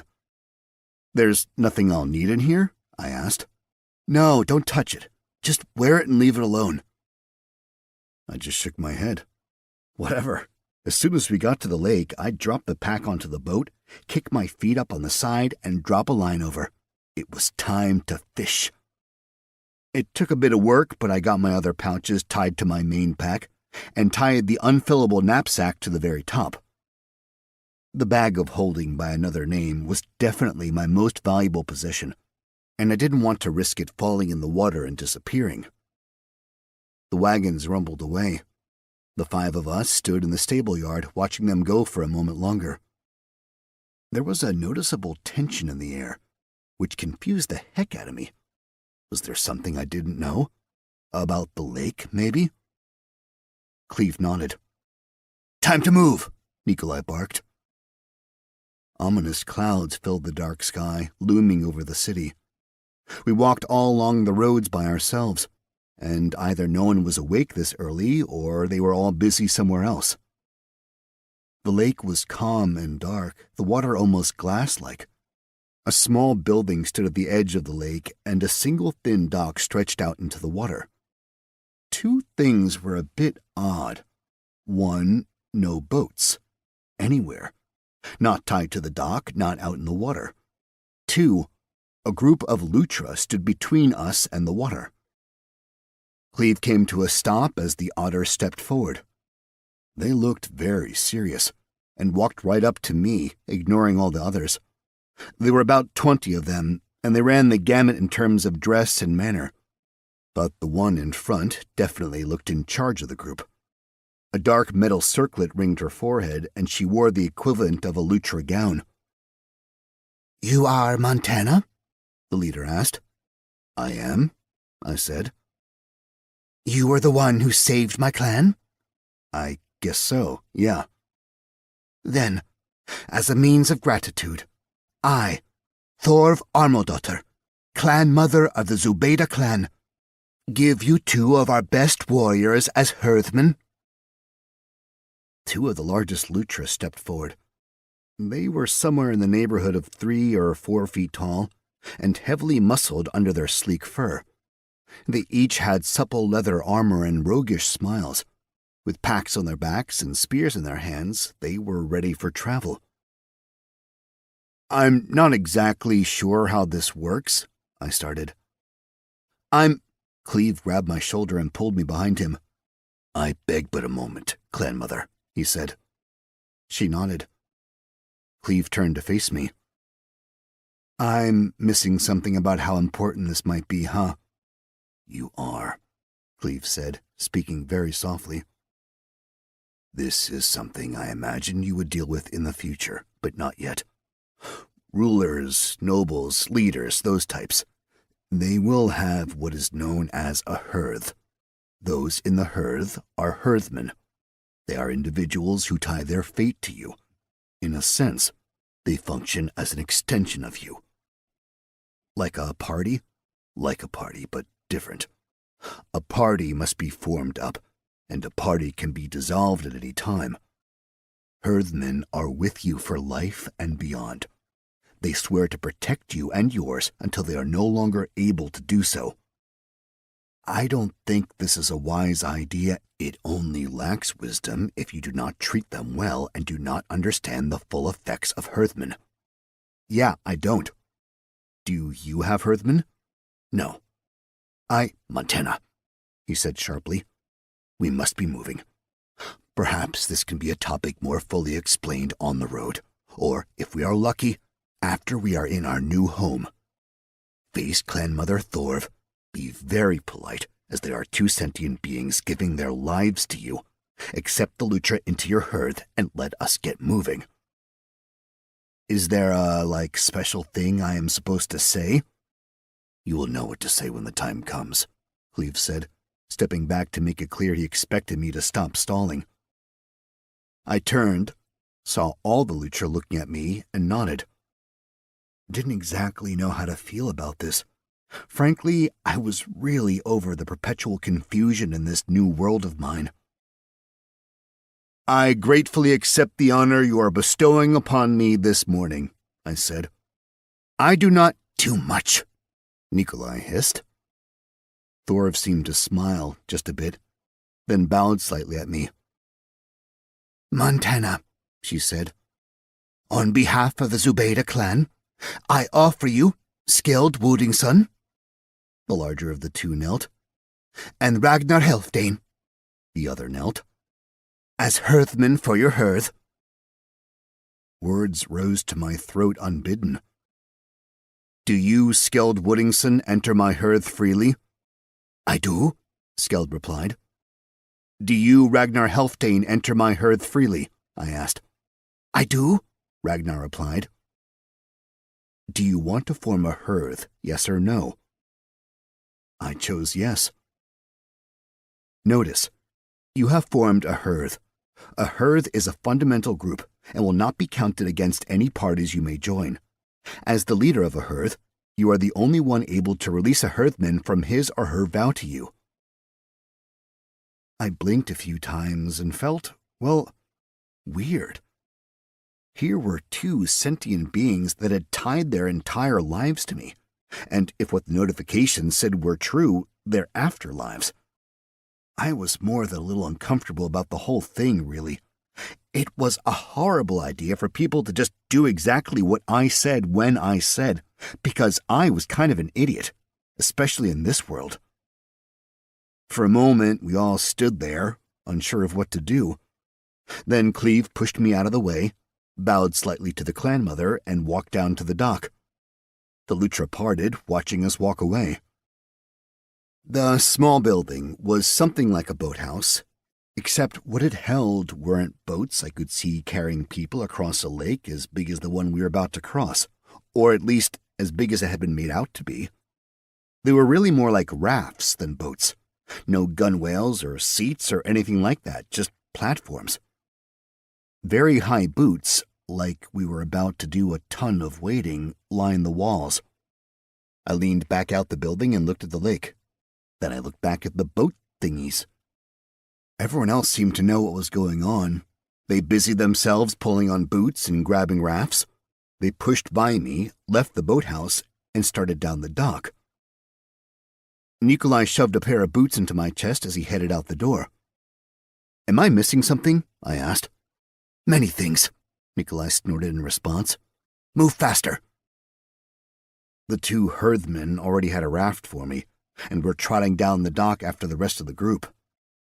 Boots on, sir, Skeld called back over his furry shoulder. No, sir, necessary, I said, but I was just talking to myself. I was alone in the boathouse. I sat down, pulled on the massive wading boots, and then followed everyone else down the dock. The lake was foreboding as fuck. The water looked dark and cold. Above, the clouds were about to burst with rain. I had a really unpleasant feeling about the whole mess. The dock ended in stairs that disappeared down into the water. Everyone stood around Cleve, watching me galumph down the dock in my stupid huge boots. It was quite clear they were all waiting on me. I gave a half-hearted wave of apology for being late, and Cleve cleared his throat. The war water is not a lake of kindness, Cleve said. It is a place of death and peculiarities. Some of you likely know a few of its quirks. He looked at the two Lutra, who nodded back at him. But for some of you, this place is a complete mystery. The only real rule? Do not go into the depths. Cleve didn't wait for any questions. He merely strode into the lake. He set the raft to his belt and then started walking through the water. Nikolai was next, then Lee, then Tila. Each put their raft in the water, tied themselves to it, and started walking. I looked to my two little buddies. They stared back at me. So I walked into the water, set the raft down, tied it to my belt, and started walking. I looked behind. The herdsmen were riding the raft. Ragnar gave me a jaunty wave. I was forced to wonder what kind of lifelong footman I'd just acquired. Chapter 8. I expected it to be a short hike through the shallow area before we'd have to start using the rafts. But that didn't happen. We just kept walking and waiting. When the sun finally burned through the clouds in the mid-morning, I got to see what an odd place War Waters was. Most of the lake around us was shallow, like 2 feet, but there were deep blue holes everywhere, so deep in fact that I couldn't see the bottoms. Very quickly, the land around the lake went from the hills and forests about Solmiers to steep rocky cliffs with little vegetation. There were a few beaches, all essentially impossible to visit. You'd have to approach the beaches from the lake, as the landside was completely blocked by sheer cliffs. It was like we were in a giant canyon, a canyon with a weird, holy lake taking up the entire bottom, all of it spread out immensely, such that I couldn't see any end to it. It just disappeared to the horizon. "This is a strange lake," I said over my shoulder. "Yes," Ragnar said. Skeld, for his part, was sleeping. Ragnar looked like sleep might claim him at any moment. Seemed like they were enjoying the ride. I tried to swallow the bitterness that they were getting the boat trip I'd been hoping for. "You know why it's called Warwater?" I asked over my shoulder. "The lake?" Ragnar called back. "I believe there was a war fought over the lake. Legend says these pits and holes are from the war. Great magic's unleashed upon the world." The rest of the group tromped on ahead, moving in silence. There was little sediment on the base of the lake. We were basically walking on solid rock, sometimes slick, sometimes not. Once Lee slipped and started sliding toward one of the holes, but as soon as Lee started to fall, Nikolai was there. He grabbed him and got him back on the path safely. We paused there just to let everyone reset. Lee needed to catch his breath and calm down. "Have you guys ever done this?" I asked. "Walk the lake?" Ragnar asked. "Yeah." "No."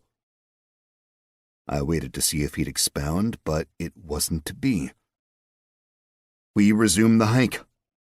I saw fish in the holes and occasionally darting through the shallows, brown trout and rainbow trout. I saw movement down there from time to time. Bigger things were definitely down in the holes. The day went along, well, I'd say swimmingly, but that seems a bit much. Morning passed, and finally we stopped to eat.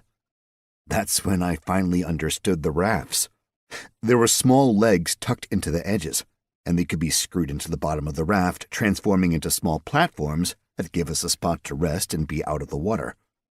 The others were already sitting on them, catching a little bit of sun. I realized we'd most likely be sleeping on these platforms come nightfall.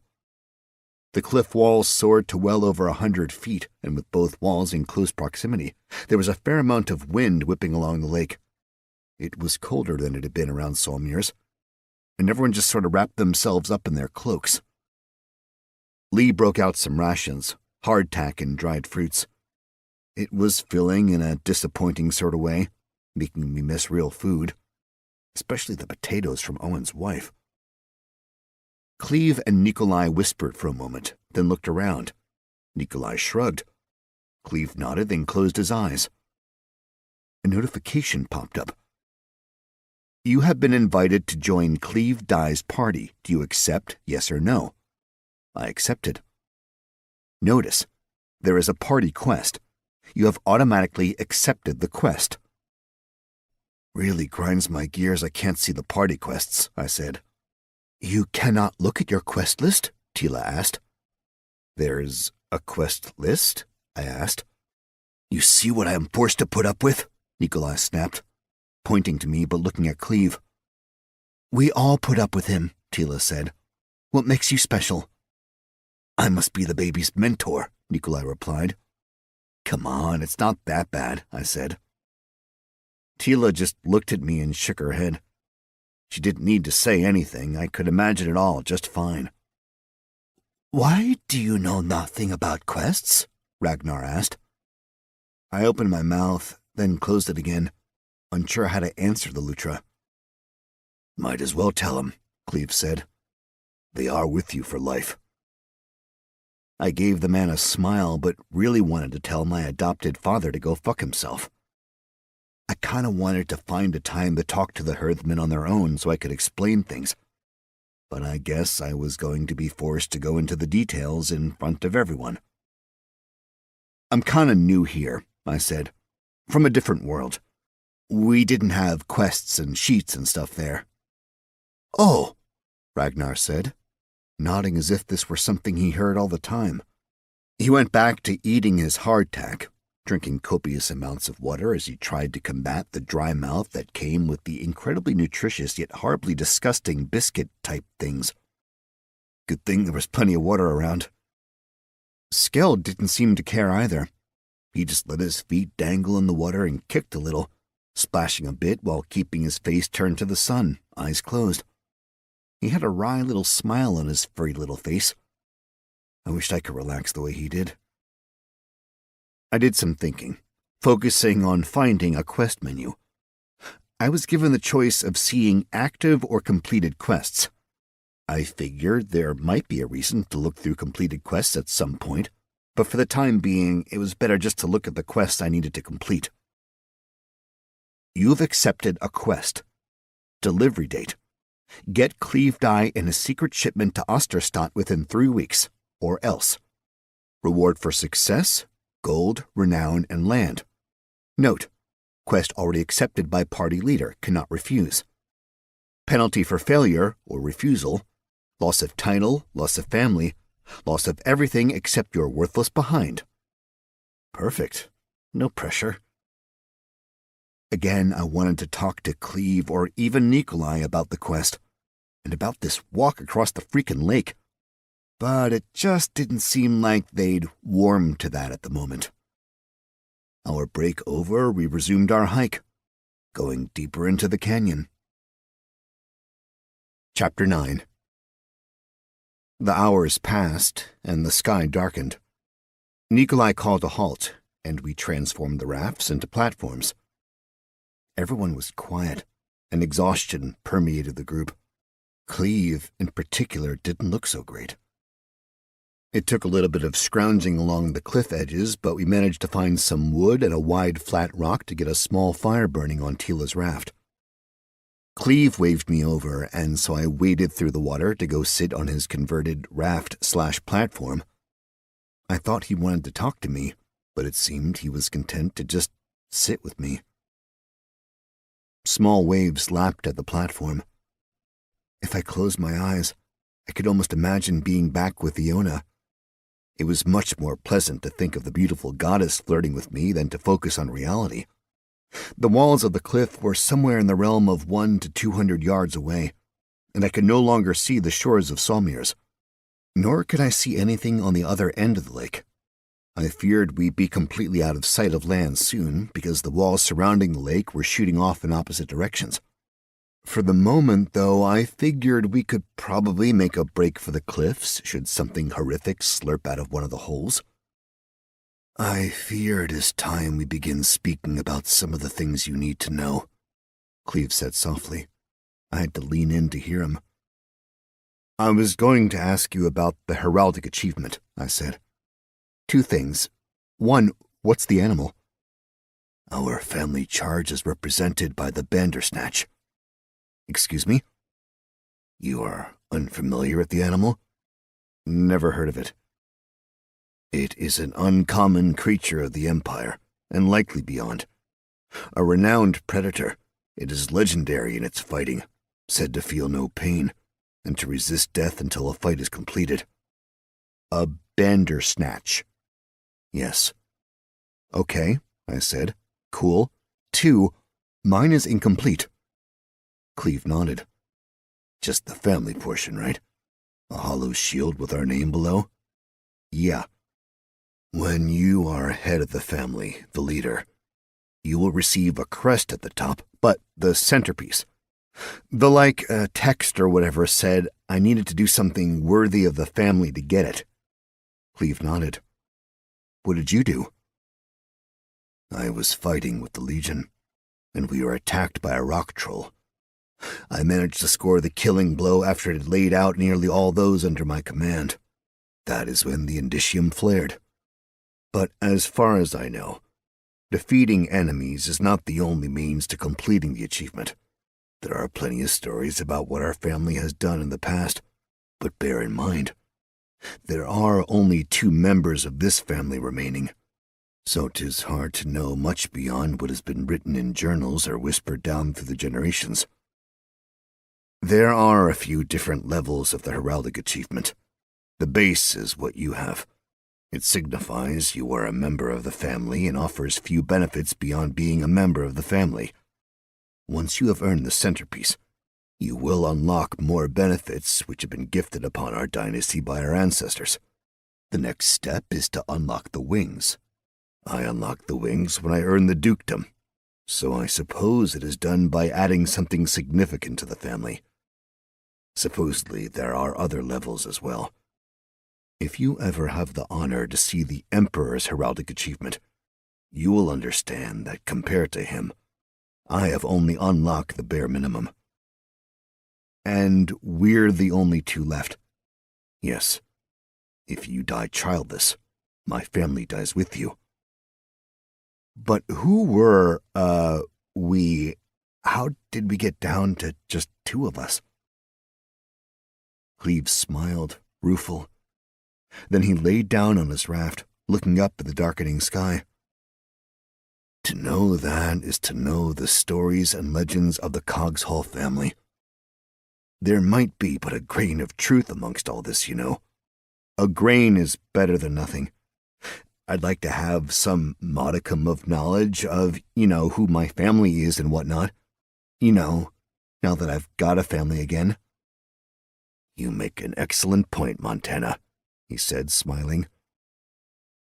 Our family has long been in the Empire, yet only minor landed nobility at our height. We were knights in the early days, and we were given a small tract of land within a barony, something which was taken away through treachery 400 years ago. Our family and the Legion has been tied together since time immemorial. We like to say that the day the first Empress stepped onto the battlefield, her standard was held aloft by a Cogshall. There have been 6 Legion commanders who are Cogshalls. I was determined to follow their footsteps, and I was in line to be the 54th. Until what happened. I was removed at that point. It was no longer safe for me to remain in the Legion. Because you might die, and then the Emperor dies. Exactly. But then why aren't you, in some chill pleasure palace near the capital? Because, for a man like me, that is more dangerous than being here. I don't get it. The court has become a vile place, full of scheming, corruption, and murder. If anyone knew the Emperor could be killed by killing me, they would spare nothing to arrange my death. Here I am unknown, a lowly caravaner, trying to make a quick run across the Northlands before winter. I am not a target here, and as long as Nikolai is around, I doubt much will prove deadly. Why's that? Look at him, Cleve said. I looked at Nikolai, who was busy fighting with his bedroll and raft, trying to find a way to keep himself from rolling in the water during the night. It wasn't the most impressive display of the man's prowess. No, Cleve said. Use the spell I know you have. With a little mana-fueled will, I cast Lifeform Identification. Nikolai, human, level 51. I blinked a few times. How much can you see? Cleve asked. Name, level, race? Not choice. No, would that tell me more? Likely. But that ultimately depends on if you know what it means. What is it? Elite Thingmen. Thingmen? The Thingmen are soldiers sworn to the Emperor. I thought the Legion— Please do not interrupt, Montana. Apologies, I said, and I couldn't help but add, Father. He smiled. The Legion swears to the Empire. The Thingmen swear only to the Emperor. They are usually the best soldiers of the Legion. They receive better training, better equipment, and exist only to protect the Emperor, his family, and his desires. So they're bodyguards? They are a small army. They accompany the Emperor when he accompanies the legions into battle, and they fight on the front line. They are occasionally sent into battles between lords when the Emperor decides to take sides. The Legion is only to be used against enemies of the Empire, which can include things within the Empire, but is never to be used against Imperial citizens. The Thingmen have no such rule. In fact, they have very few rules. Thingmen are regarded as heroes or monsters across the Empire, depending, I suppose, on your interactions with them. Legions are almost universally seen as heroes of the Empire. The Emperor also has bodyguards, but these are trained differently. They are not soldiers. And naturally, there is always an Imperial herd, usually quite substantial in size. And Nikolai was a Thingman? Yes. He was a legionary first, then a Thingman. The Emperor assigned him to protect me when I was forced to retire from the Legion. And you have no hearth, right? Not many do, Cleve said with a grin. You are special in that regard.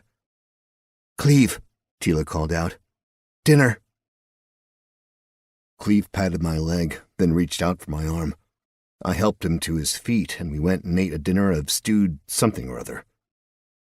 The Lutra bickered back and forth quietly, but when I asked what was going on, they just smiled at me and ate their stew. I had a feeling they weren't happy with the food they got.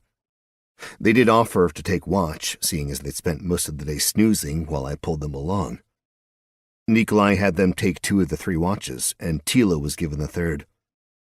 The sky turned black, the stars came out, and the lake reflected the gorgeous sky above. It was a moment of supreme beauty. I fell asleep feeling pretty damn good about my new life. Chapter 10. Sleeping in the middle of a lake is odd. Not bad, per se, but odd. While there weren't tons of waves, certainly not large ones, there was just enough movement to make sleep a real challenge. I'd be drifting off, and then a small set of waves would crash lap against the supports. Somewhere in the middle of the night, I sat up, no longer tired enough to fight for sleep, and no longer willing to just stare up at the sky. Skeld stood on the edge of my platform, leaning a bit on his spear. "Morning," he said, not taking his eyes off the water. "Is it?" I asked. He pointed up. "Largo is past mid-sky, so technically morning." I looked up to see at least one of the moons was past the midpoint of the sky. Another set of waves lapped against the platforms. "There," Skeld whispered, pointing into the darkness. A little mental push, and I got my dark vision going. The colors of the world disappeared into a sharp, high-contrast black and white. Water rippled from one of the deep holes nearby. "What is it?" I asked. "No idea, but we are watched." "I don't want to presume too much." "You cannot offend me," Skeld said. "I am part of you. That is a burden the Earthman accepts. Yeah, still, you guys are water creatures, right? As you are people of the plains. Have you explored this lake? No, never. My clan was of the rivers to the north and east of Salmirs. One winter we went hungry. The famine continued, and we were forced to retreat towards the city and more formally join the Empire. This was when the clan was taken. Some managed to escape, but our clan was severely depleted by the slavery of the Agaknern. We did not have the chance to explore this lake before, so I apologize. I cannot say what is here. Curious about it? A little, but I cannot imagine this is the time for exploration. Bit of truth in that. I was going to argue that there is always time for exploration, but that's the moment something breached the surface in the nearest deep hole. It was gentle, just a massive shape coming out of the water. A gargantuan eye opened up and stared over at us. Something huge and curious. Any thoughts on that? I asked Skeld. Skeld shook his head. I noticed his fingers were gripping much tighter around his spear. I couldn't help myself, though. I pulled the giant boots on and stepped into the water. I moved as quietly as possible, more focused on not waking my comrades up as opposed to not scaring away the giant creature. It seemed content to watch me approach, the giant eye focused on me. I stopped a fair distance away and just looked at the thing. I tossed a little identification magic towards the creature. Unknown. Level unknown unknown. Well, I thought, thanks a pantload, Chet. I decided it'd be a good idea to use the spell some more, see if I might be able to add a little oomph to it. The eye dropped, and the water splashed about a bit. I took a step closer, but watching the water, I noticed bubbles and movement. Then a tentacle shot straight out of the water, arching up and aiming straight for me. With no eye to see me, I easily dodged the blow. The massive tentacle hit the water and then the stone ground hard enough that the world seemed to shake. Waves rippled out across the water. I hopped to my feet, soaking wet, then looked at the slimy bit of mucus-covered muscle. It pulsated, and I could tell it was just about to start reaching out to find me. Sure enough, it swung lower along the surface, sweeping just above the water. I leapt over the tentacle, and as soon as I hit the ground, I sprinted away. "Left!" Skeld shouted. I dove to the left, watching as the tentacle went underneath me. I got to my feet as fast as possible, rushing to get out of the creature's range. I chanced to look over my shoulder and saw the tentacle high in the sky. It came crashing down, and I swear the tip sliced right down my back. I ran until I hurdled the raft, sliding to a stop on the other side. The tentacle felt around for a while longer before giving up, sliding back down into the depths below. A moment later, the eye popped back up and looked around. I flipped it off. It seemed not to care, but it definitely realized we were out of reach. Finally, it too disappeared below. I stepped on my platform, pulled off my boots, and my chainmail hauberk fell off. There was a rip all the way down the back. The tentacle had been just as close as I'd imagined. "What in the absolute darkened fuck did you do, Bumpkin?" Nikolai barked out. Everyone was awake. "Just trying to, win some hearts and minds." There was a barely suppressed chuckle that I was pretty sure came from Lee. "Perhaps since you appreciate watching fish so much, you should take the rest of the watch." "Fair enough," I said. Everyone grumbled at me, which was also fair.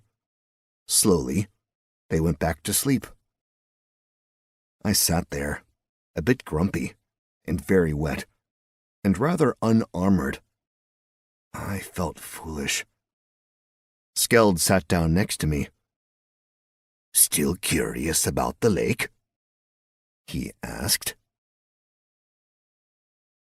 Chapter 11. The following day was a slog. We were up and moving by daybreak, but the weather quickly turned against us. Rain fell in great sheets, and the wind whistled through the canyon, whipping the shallow water into white-watered caps. We had to lean against the wind to make any forward progress. Midway through the morning, and without talking to me, Nikolai tied Cleve's raft onto mine, so I was pulling both. Then he lashed Cleve's pack onto my raft. Nikolai and I were the only ones who weren't breathing hard as we walked into the wind. It wasn't long before I was pulling all the rafts, as well as all the gear. Ragnar and Skeld kept themselves busy making sure I didn't get tangled up in all the various lines streaming up behind me. When we stopped for lunch, Cleve looked like shit, ashen-faced and sallow. He lay down on the raft without bothering to convert it to its platform state. Nikolai seemed worried. I watched the raft bob up and down with Cleve on it. A little water occasionally splashed up on it, but the thing floated well enough. As we sat and ate, I noticed Cleve drifted off to sleep. Nikolai was about to bark his orders out, yelling at us to get back to the slog, but I held up a hand.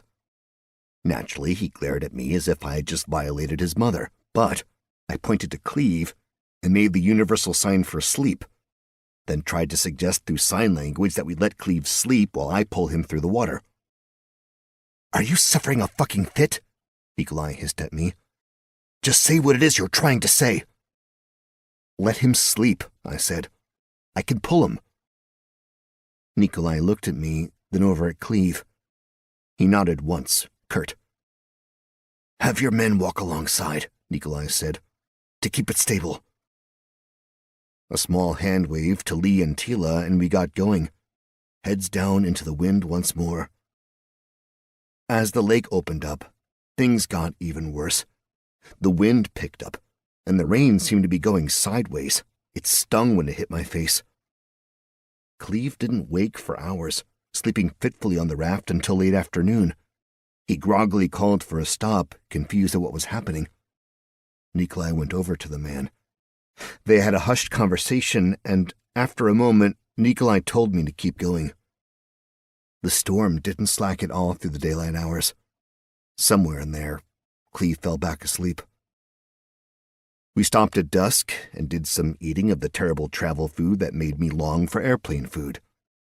Nikolai walked around to everyone and chatted with them, doing his best attempt at a little morale boost. But when he got to me, I didn't get that. "How is your energy level?" he asked. "Fine," I said, which was mostly true. The day had been long, cold, wet, and windy, but it really didn't seem to have too much of an effect on me. "How long do you think you can pull this all? The gear and Cleve?"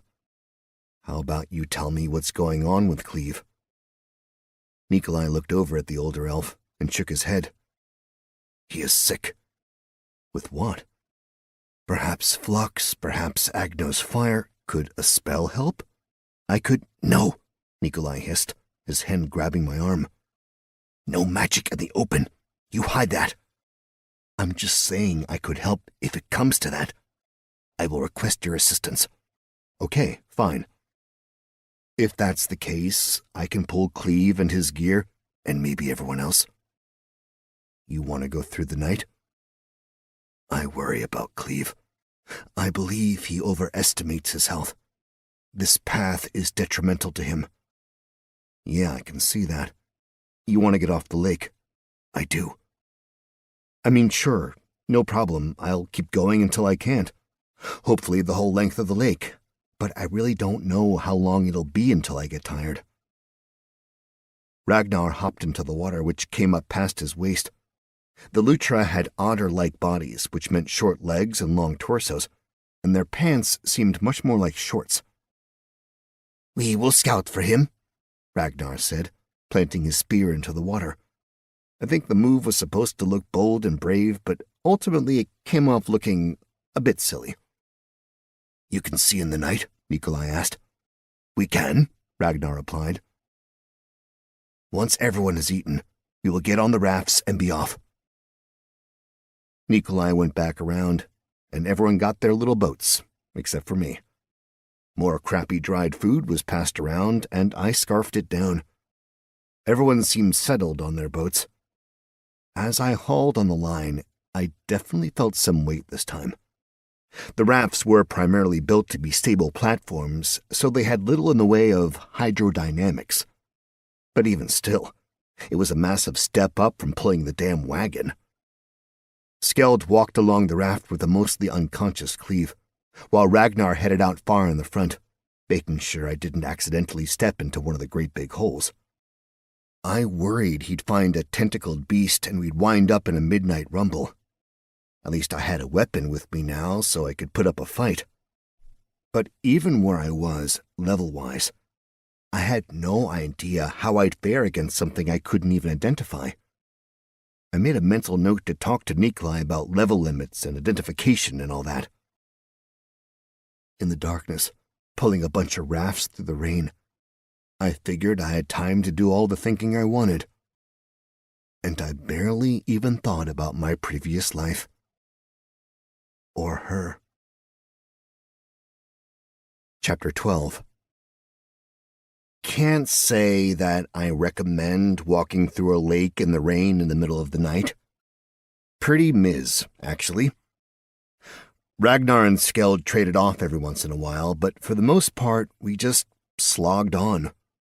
We didn't get any relief until very early in the morning, when the rain finally gave up. The sun started to mosey on up, the sky lightened, and I could see something on the horizon. A silhouette came out of the water, stretching skyward. I whistled to Skeld, currently serving as ranger. He looked over at me. "Let's angle that way, see what that is," I said. He nodded and slightly shifted the direction he was guiding me. I plodded along, my head down. The sun rose and the clouds seemed to vanish from the sky. It was brilliant behind me, light streaming across the deep blue lake and illuminating the thing in front of me. An island with a clearly man-made structure sitting squarely on top. "Holy shit," I said. "To the island." I didn't wait for Skeld to start poking around. I just stomped along to the island.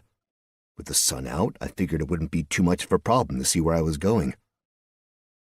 The island was a rather strange geologic formation, pretty much in fitting with the rest of this weird-ass lake. There was a tiny beach, a lot of trees, and then it went mostly vertical until it ended in a small castle. At least to me it looked small, very blocky, with square towers and super tall walls, gray stone bricks and absolutely no evidence of any residence. To make things just exponentially weirder, at this point, we were far enough out in the water that I couldn't really see any other landmasses. It was just this castle sticking way up out of the water, and then, well, water. I stopped about 100 yards away, seeing that there was a shallow path up to the island. I wanted to get an okay from Nikolai before dragging everyone there. He was already standing next to me. "You thinking that might be a good place for the boss man to rest?" I asked. "Are you referring to your de facto father?" "Yeah, I guess, but it's weirding me out to consider him, your father." "Bingo. Let go of that discomfort. 'Tis reality now. I say we stop on the island.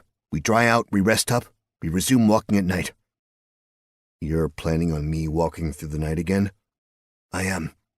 I'd prefer if we all walk through the night, but if need be, I might call upon you to be the draft horse again." I shrugged. Part of me wanted to say fuck no, but that was just me being selfish. I was a bit tired, but only in the "a nap would be nice" sort of way. I wasn't actually fatigued. Most everyone got off their rafts and untied them from the convoy line. I dragged Cleve and the gear close to the beach, then stood waiting as Nikolai stepped foot on the rocky beach first. He moved slowly, carefully, as if there might be traps everywhere. I did my best to look at the beach with a keen eye, seeing if I'd somehow pick out traps myself. I saw nothing. Nikolai waved at us, and we all stepped onto the beach. Immediately I started pulling clothes off. I'd been soaking wet since my inadvisable social call with the big eye, and I wanted a chance to be at least a little dry. Everything went into a pile on a large rock, and then I stood there, naked in the sun. It felt awesome, and for once I didn't care what anyone else thought. I got my knapsack of holding, reached in, and felt a cool nothing.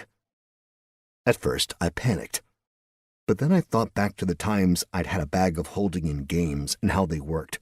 So I figured my best course of action would be just trying what the game said, to think of the item I wanted and reach in to grab it. I thought of clothes and poof, they were in my hand. I pulled them out, put them on, and was starting to wring the water out of the clothes I had been wearing when I realized that the leather pants were already dry. I shook them out and started to fold them up when I thought to look at them. I couldn't actually remember when I'd bought the supremely supple pants. Trousers of the Seal. Item type, rare. Item class, light. Material, blessed seal leather. Armor, +10. Durability, 4,990 out of 5,000. Weight, 4 pounds. Requirements, may only be worn by those with the blessing of Iona. Bonus, plus 25% swim speed. Description, made from the leather of a blessed seal who died a heroic death in view of his god. The trousers of the seal are among the treasured gifts given by Iona to her chosen. Wow, was I a fool. I unfolded the pants and put them right back on. Sure, they were a bit tight, but they were comfortable enough, and who didn't like showing their ass off? I got my sword back on, thought about armor, and put my hand into the bag. Nothing. I suppose I was hoping for a bit much with such a generalized request out of a magic item. Kind of like when I forgot Alexa wasn't an actual personal assistant. Everyone else was engaged in a slightly more polite version of what I'd done, stripping down a few layers and letting the sun warm them up. But no one was quite as soaked as I'd been, so they didn't need to be quite so thorough in disrobing. Something thunked into my back. I turned around to see a piece of armor hitting the ground. A leather cuirass with steel pauldrons for each shoulder. "Cover up," Eagle-Eye barked. "Need to make sure this island isn't keeping any dangerous secrets." I pulled the armor on with some help from Skeld, who handled the hard-to-reach straps. I did a quick check. Heavy leather cuirass with steel pauldrons. Item type, uncommon. Item class, medium. Material, leather, steel. Armor, +24. Durability, 340 of 500. Weight, 30 pounds. Requirements, none. Bonus, none. Description, made from boiled and shaped leather as well as forged steel. This armor provides adequate protection, but provides little in the way of fashion. Not bad. "Ready," I said. "With your sword on your back?" Nikolai asked, his eyebrow raised. "Yeah." "Unsheath it, now." I reached back, pulled the blade, and, well, once I got to the limit of my arm's length, the sword was still in the scabbard, at which point I had to grab the blade carefully and pull, working it until it was mostly out. Then there was some awkward fumbling until I finally had a hand around the sword. "Even the lowliest goblin would have pin-cushioned you twice over during the pathetic juggling act you just performed for us," Nikolai said. "Back scabbard is for travel only." He had a few words with Tila. She had her weapons out and ready, but stood near Cleve. Cleve started to stand, but a single look from Nikolai was enough for the old man to sit back down. Nikolai paused for a minute, then walked over to me. "I need you to make sure this island is safe," he said, talking low and quiet. "Can you do that?" "You have been offered a quest by Nikolai. Safe is Secret 1. Explore the island and make sure there is nothing that will cause harm to Cleve or his party. Reward for success, increased regard with Nikolai and unknown. Penalty for failure or refusal, extreme drop in regard with Nikolai. Possible death or dismemberment of Cleve and or his party. Yes or no?" Naturally, yes was the only acceptable answer. "Yeah," I replied. "I can do that." I nodded at my boys. Ragnar and Skeld hopped up from their lounging positions and immediately had their spears at attention. Montana," Nikolai said. "Yeah?" "Fix your sword." Chapter 13. We started by getting back in the water and circling around the island, with myself in the lead and Skeld bringing up the rear. The island was quite steep, but any mildly horizontal spot was lush with vegetation. Small trees popped out of nearly every crevice, and bushes and grasses were everywhere. It was a marked difference to any of the other shores we'd seen around the lake, which had mostly been bereft of life. On the western side, we discovered two things, one good, one bad. Good, a small dock, a little hut, and a path leading up to the castle. Bad, most everything to the west was really deep. The shallows seemed to pretty much disappear. "How do we walk across this?" I asked, looking to Ragnar. He didn't answer, too busy staring. "Let me check this," I said, pointing to the hut. "I don't want anything to pop out from behind us." I walked over to the hut to check things out. Calling it a hut was a bit unfair, though. It was built better than that and was on the larger side. Maybe 30 by 30, made out of rough-hewn wood. A single window faced the water, with glass that was clearly hand-blown, since it was slightly bulging at the bottom with a bit of bubble in one pane. Peeking inside showed basically nothing. There were a lot of wood crates, but little else. I walked around, getting to a side with double doors that ran nearly the entire length of the building. I gave the doors a pull. They creaked but didn't open. I peered through the crack between two doors and saw that they were chained together, with thick metal links. I pulled harder. The wood creaked and cracked a bit, but there was no real movement. The smart move would have been to go get Nikolai and seek his advice on the matter. But I was afraid that in doing so, I might fail the quest he'd given me. Knowing Nikolai, this could very well be another one of his tests to see if I was capable of handling myself. I couldn't just run to him at the first sign of trouble. I figured he'd tell me not to rip the doors apart. But then I wouldn't get to see what was inside. And what if what was inside was the secret danger on the island that would get us killed? Clearly, I had no choice but to break in. It took some real strength. I felt my muscles really pull. But the wood splintered apart, and the chain fell to the ground. Both doors came open, one a bit faster than the other, hitting the wall with a thud. Dust swirled out and settled around my legs while the sun shed light on the inside. Crates were stacked along all the walls and blocked the entrance. Someone had done their damnedest to keep something out of the boathouse. The crates were heavy, but it was difficult to resist the urge to look inside. I figured there'd be more time to dig in and look later. Pulling the crates aside revealed a boat. It looked like a glorified rowboat, somewhere close to 20 feet long. It had the vague shape of a Viking longship, but nowhere near the size. Provided it was still seaworthy, it'd certainly give us a way across the remainder of the lake, at least until we hit up against the next shallow point and had to abandon it. I peeked into the boat and saw 3 small skeletons, all huddled down. Scraps of clothing had settled down in the bottom of the boat, but jewelry still hung on the bones.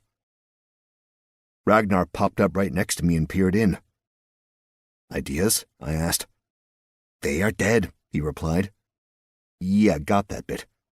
How do you think they died?" "Death?" "Dead by death. Interesting theory." I reached in carefully and touched one of the bones. It didn't move. "Are skeletons a thing here?" I asked. Ragnar gave me an "are you really asking me that" look. "Yes," he said, pointing to the skeletons. "No, I mean, I stammered. Like skeletons that are, animated." "Undead?" "There are as many undead as there are living." "So these might be undead?" "No, these are dead." "How do you tell the difference?" "Undead are moving." I got the snarky Earthman. Lucky me. "Okay," I said. "Good safety tip, Egon." "Egon?" "Never mind. These aren't moving, so they're dead." "Probably." "I appreciate your confidence." He gave me a jaunty little salute and then wandered out of the boathouse. I made a mental note to crack open the crates later and followed the little guy. Outside, Skeld stood at the end of the dock, looking westward over the water. "Storm's coming," he said. I followed his gaze and saw an ominous bank of black clouds hanging over the far horizon, speeding towards the island. "Fuck," I said. "We need to be quick about this." "At some point," Ragnar said, following quickly as I ran up the path towards the castle, "you need to tell us what is going on with these quests of ours." "Are you on the same quest we are?" "Everything you take, we take. As your Hearthman, we are an extension of you. Should there be a time we are offered a quest before you, you will get those as we do." "How does experience work?" "What you receive, we receive. Same. "That's dope," I said. "Next time we have downtime, we need to talk. There's a bit too much about our world I don't know." The castle loomed above. Now that I was closer, it looked more robust and much taller than it had seemed from down below. It looked to be purpose-built for war. I'd loved reading about castles as a kid, studied the hell out of them. I memorized the names for all the parts and built a massive diorama in 4th grade for Mrs. Sperry, something that remained the highlight of my academic career. I knew almost everything there was to know about castles as they related to medieval European history. And despite all that, I had no idea why there was a big old castle in the middle of a lake. Heavy doors hung off their hinges, as if they'd been blown off from something coming out of the castle. Oddly, I felt a sense of relief. Something leaving meant there was less of a chance of something left in the castle. We passed through the barbican. I noticed the portcullis was still up. Inside, the bailey was wrecked. Broken weathered wood was everywhere, and decayed bits of straw cluttered the corners. We saw more skeletons here, not a single one complete. They'd been torn apart, and bones littered the area. I noticed some rusting armor and, always one to look for loot, knelt down to take a closer look. A thick metal cuirass covered the remains of a torso, but a hole had been punched in the lower quadrant by something with either really big claws or really big teeth. The metal was thick, but it didn't look like anything I'd seen contemporary soldiers wear. When I tried to get an idea of the stuff, it just came back as broken armor. There were some weapons scattered about, swords and axes mostly. Few spears. I chucked everything that wasn't completely rusted out into my bag, very curious if I could find a limit to what it could hold. Currently, it seemed a little OP, but then again, why would I complain about something like that? It was one of the ultimate cheats for every RPG I'd ever played. It wasn't totally overpowered, notably because I couldn't see what I had with me. At some point, I'd probably get around to making a list, provided, I could figure out how to get everything out of the bag. Instead of heading straight to the keep, I decided to first go up a set of stairs onto the battlements. There was little to see there, mostly detritus from the nearby trees. There wasn't any vegetation inside the castle, but everything on the outside had grown up and over. It gave me a vague notion of how long ago everything had happened. Enough for some tree growth, but not enough for nature to begin her reclamation. Onto the keep. I hoped we'd find nothing but an empty structure. Sure, there'd be a bit of mystery as to why the place was empty, but we could certainly get over the mystery in favor of moving along to Osterstadt, and not missing our deadline for arrival. The boys were not eager to go further into the castle. They both lingered close to the portcullis. "Who wants to come with?" I began, "and who wants to stay here?" They turned to each other and did a thing with their fists. One of them stuck a thumb out. Ragnar punched Skeld lightly in the chest and then ran after me. "What was that?" I asked, stepping through the busted door to the keep. "Thumbs." "How's it work?" "Person closest to north is thumb. Person closest to south is fist. You put out either a thumb or a fist. If they match, that's a fist. If they don't match, that's a thumb." Sounds like rock, paper, scissors. I prefer thumbs. Had we been somewhere safer, I might have taken a moment to educate my hearthmen on the finer points of the great game of Rochambeau. but the interior of the keep gave me chills. Swaths of the wall were coated in black, and given how it was flaking, I could tell it was very old blood. Bones and organic rubble were everywhere. This castle had seen wholesale slaughter. "Eona, keep us safe," Ragnar whispered as we walked through the remains. There was a large doorway and 2 stairwells. Through the doorway I could see a big room like either a banquet hall or a throne room. I poked my head in there, and it was the same story. Massacre. More dead there than anywhere else so far.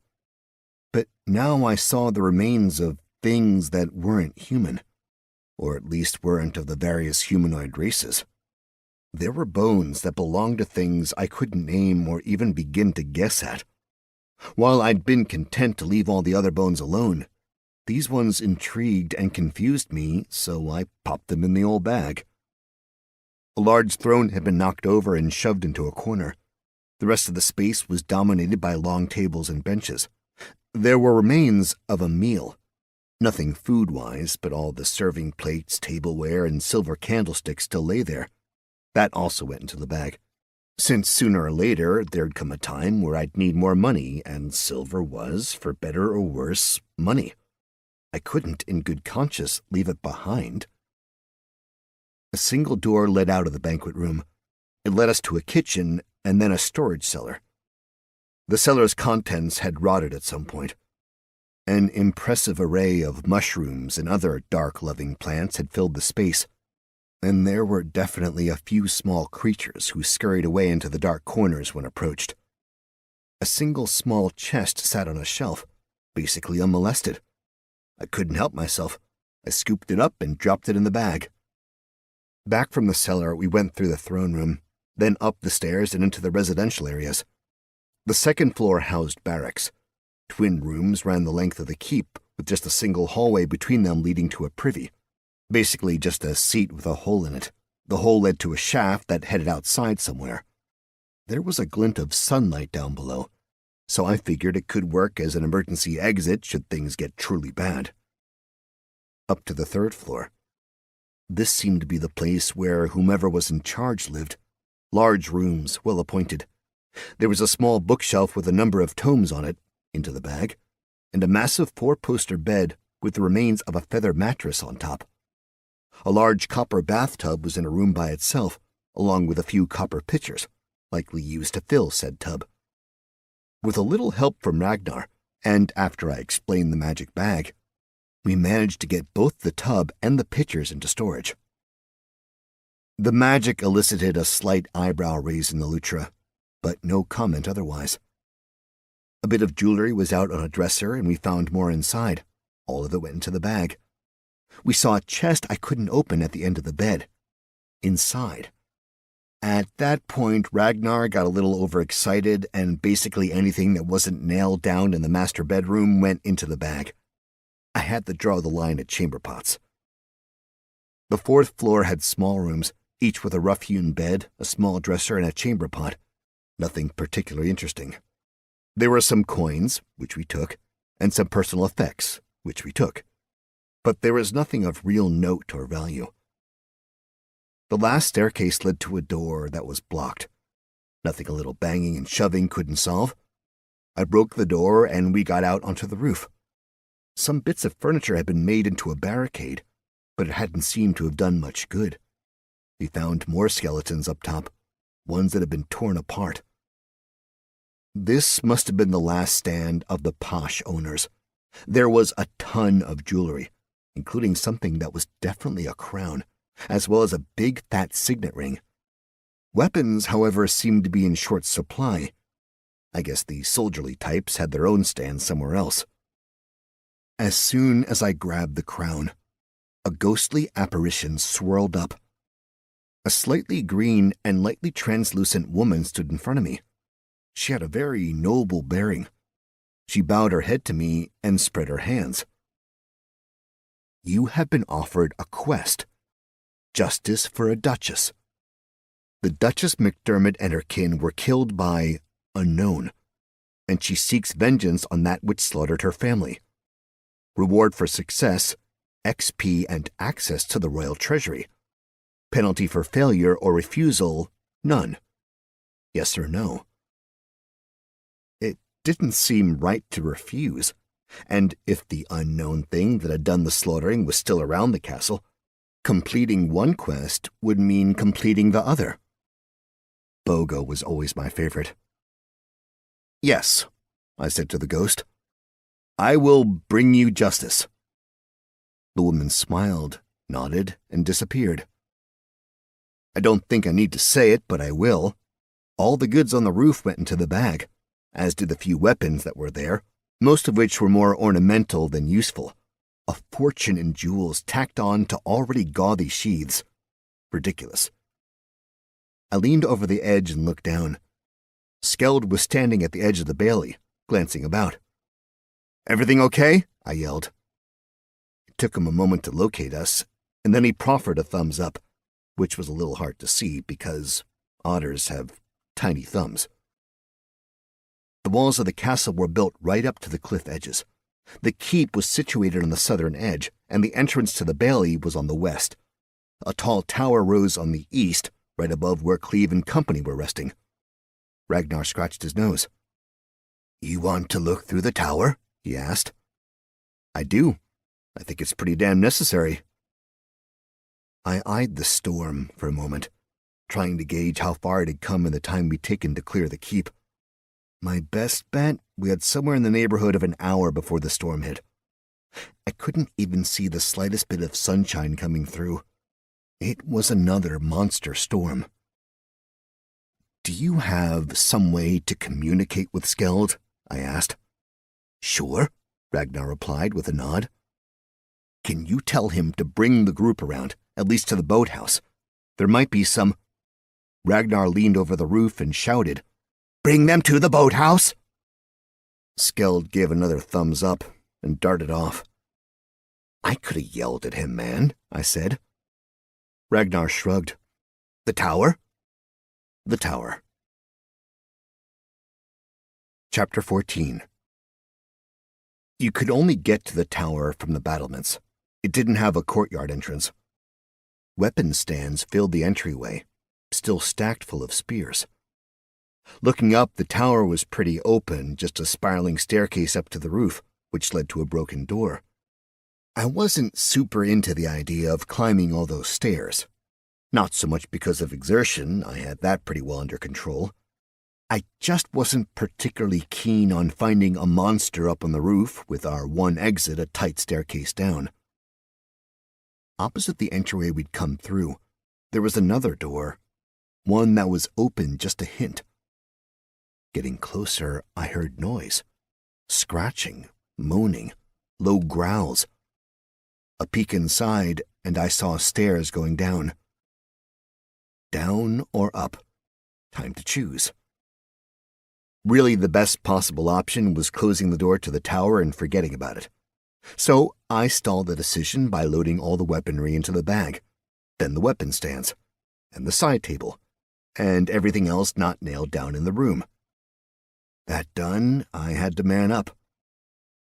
I held a finger to my lips and indicated to Ragnar that we should be quiet. He nodded.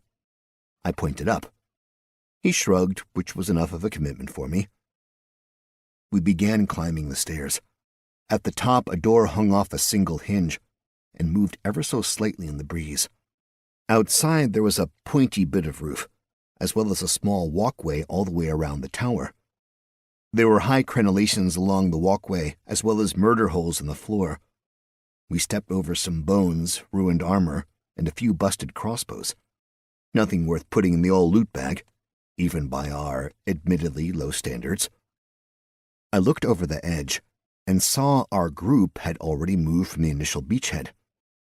Over to the west, a curtain of rain came down, streaming from completely black clouds. It was one of the most ominous things I'd seen. "What do you think of that storm?" Ragnar asked. "It's gonna be a motherfucker." "Are we going through the door and down the stairs, where the noise is?" "Yes." He nodded once. It was clear the Lutra didn't want to do it, and I understood his hesitation. But we had a quest, Technically 2 quests. Back down the stairs and to the door. I had my sword out and ready, and Ragnar had a spear. Quiet and slow, I said, edging the door open. The sounds were still going, unchanged. Walking downstairs, the walls felt tight, like they were closing in. 1 flight, 2 flight, 3 flights, 4. Finally, we hit another door, also shut. I edged it open. A strange, pulsating light streamed out of the room, almost ethereal. I peeked around the door and sighed. Things were never easy in this world. A bunch of creepy-looking monster things were inside, gallivanting about, almost equally split between fucking and feasting on each other. They looked like they'd crawled out of a pit of hell and spent a few generations inbreeding. Doing my best to keep quiet, I managed to release my little identification spell on the nearest one. Forsaken Hybrid, Level 8 Brawler. They were all variations on that, all roughly levels 6 to 10. They had sickly yellow skin, with thick wrinkles folding over every joint and limb. Their big mouths were overstuffed with jagged, twisty teeth. Wide orbs with giant pupils bulged from their eye sockets, telling me they rarely left the dark. Massive muscles rippled all over their backs and upper bodies, but it looked like they'd all skipped leg day. Lots of upper body strength, not a whole lot to work with on the lower end. I tried a quick count, but one of them ripped the head off another who was actively engaged in coitus, causing a spray of green-black ichor and other bodily fluids. I gagged. I couldn't help it. And that was enough noise for the Forsaken Hybrids to realize they had company. A horde of bile eyes were suddenly upon me. I shut the door. Up, I snapped at Ragnar. Keep going until you get Nikolai. I'll hold them off for the door to the tower. Ragnar was running before I even finished talking. The Forsaken didn't even pause at the door. They slammed through it with abandon. Clearly, they were enthusiastic about having new creatures to torment and eat. They crashed up the stairs, right behind us, making an enormous racket. We burst through the door out into the sunshine. I spun around, grabbed the door, and shoved it shut. Immediately, something slammed into it, the wood splintering, but it still held. Ragnar didn't wait, didn't stop to see anything. He merely leapt from the wall, his tiny arms pinwheeling as he soared down.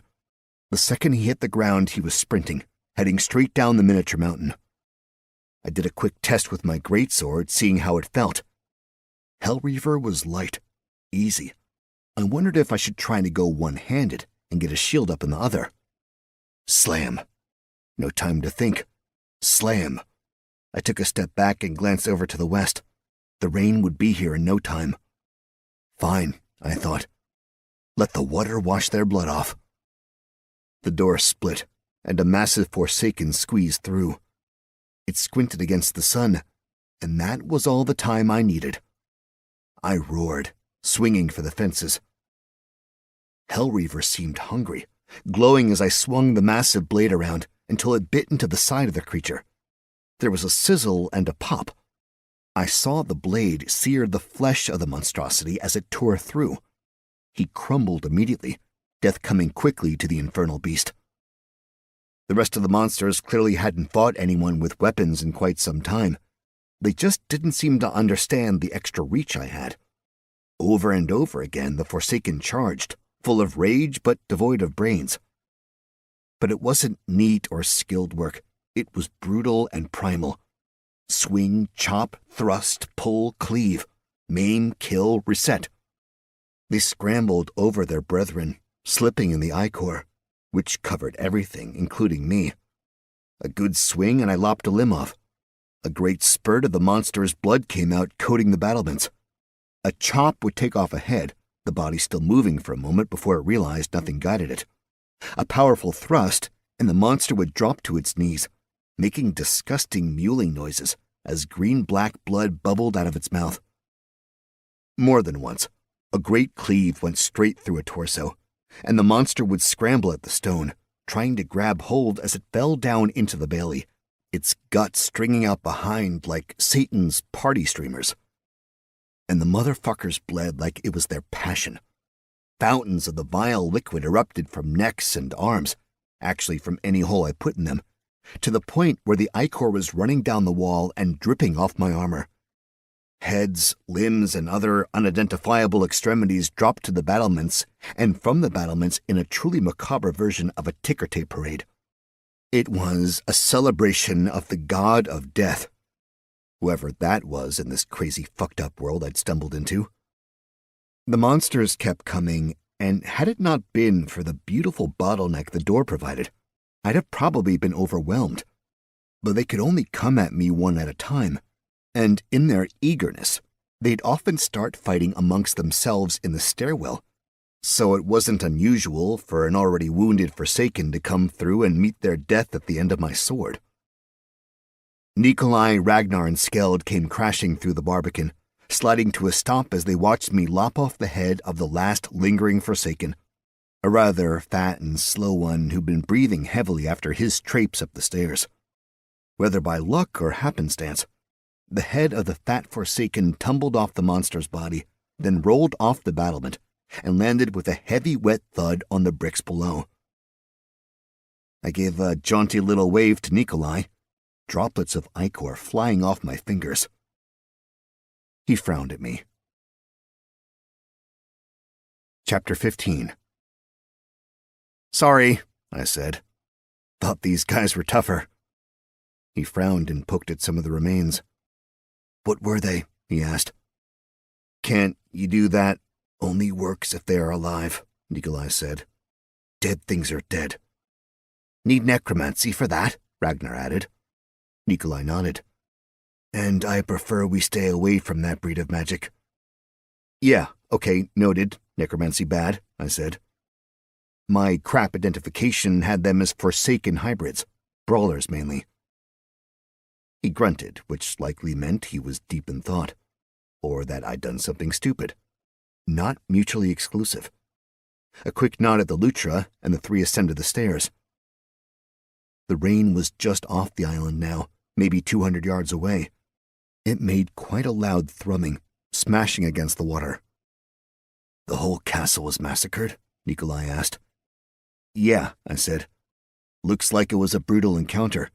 That boathouse was locked from the inside, with people barricaded in." He shook his head, frowning. "What?" He kicked at the nasty remains in front of me, causing some to roll off the battlements and send a spray of ichor around the bricks below. "These aren't tough," he said. "Pushovers. You just killed, what, 10, 20? I did a quick perusal of my notifications. 43, I said. "Worse than I thought," he said. "Something else had to have been the cause of this." "Easy to check," I replied.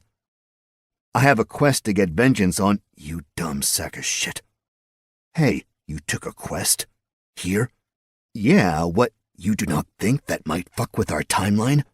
With needing to get that dying man down there to Osterstadt before you lose everything we have been working towards? You fucking ass-butt babyface fuckwit?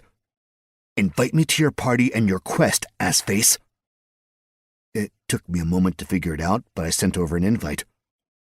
"Nikolai has joined your party." His eyes unfocused, and I could tell he was reading something.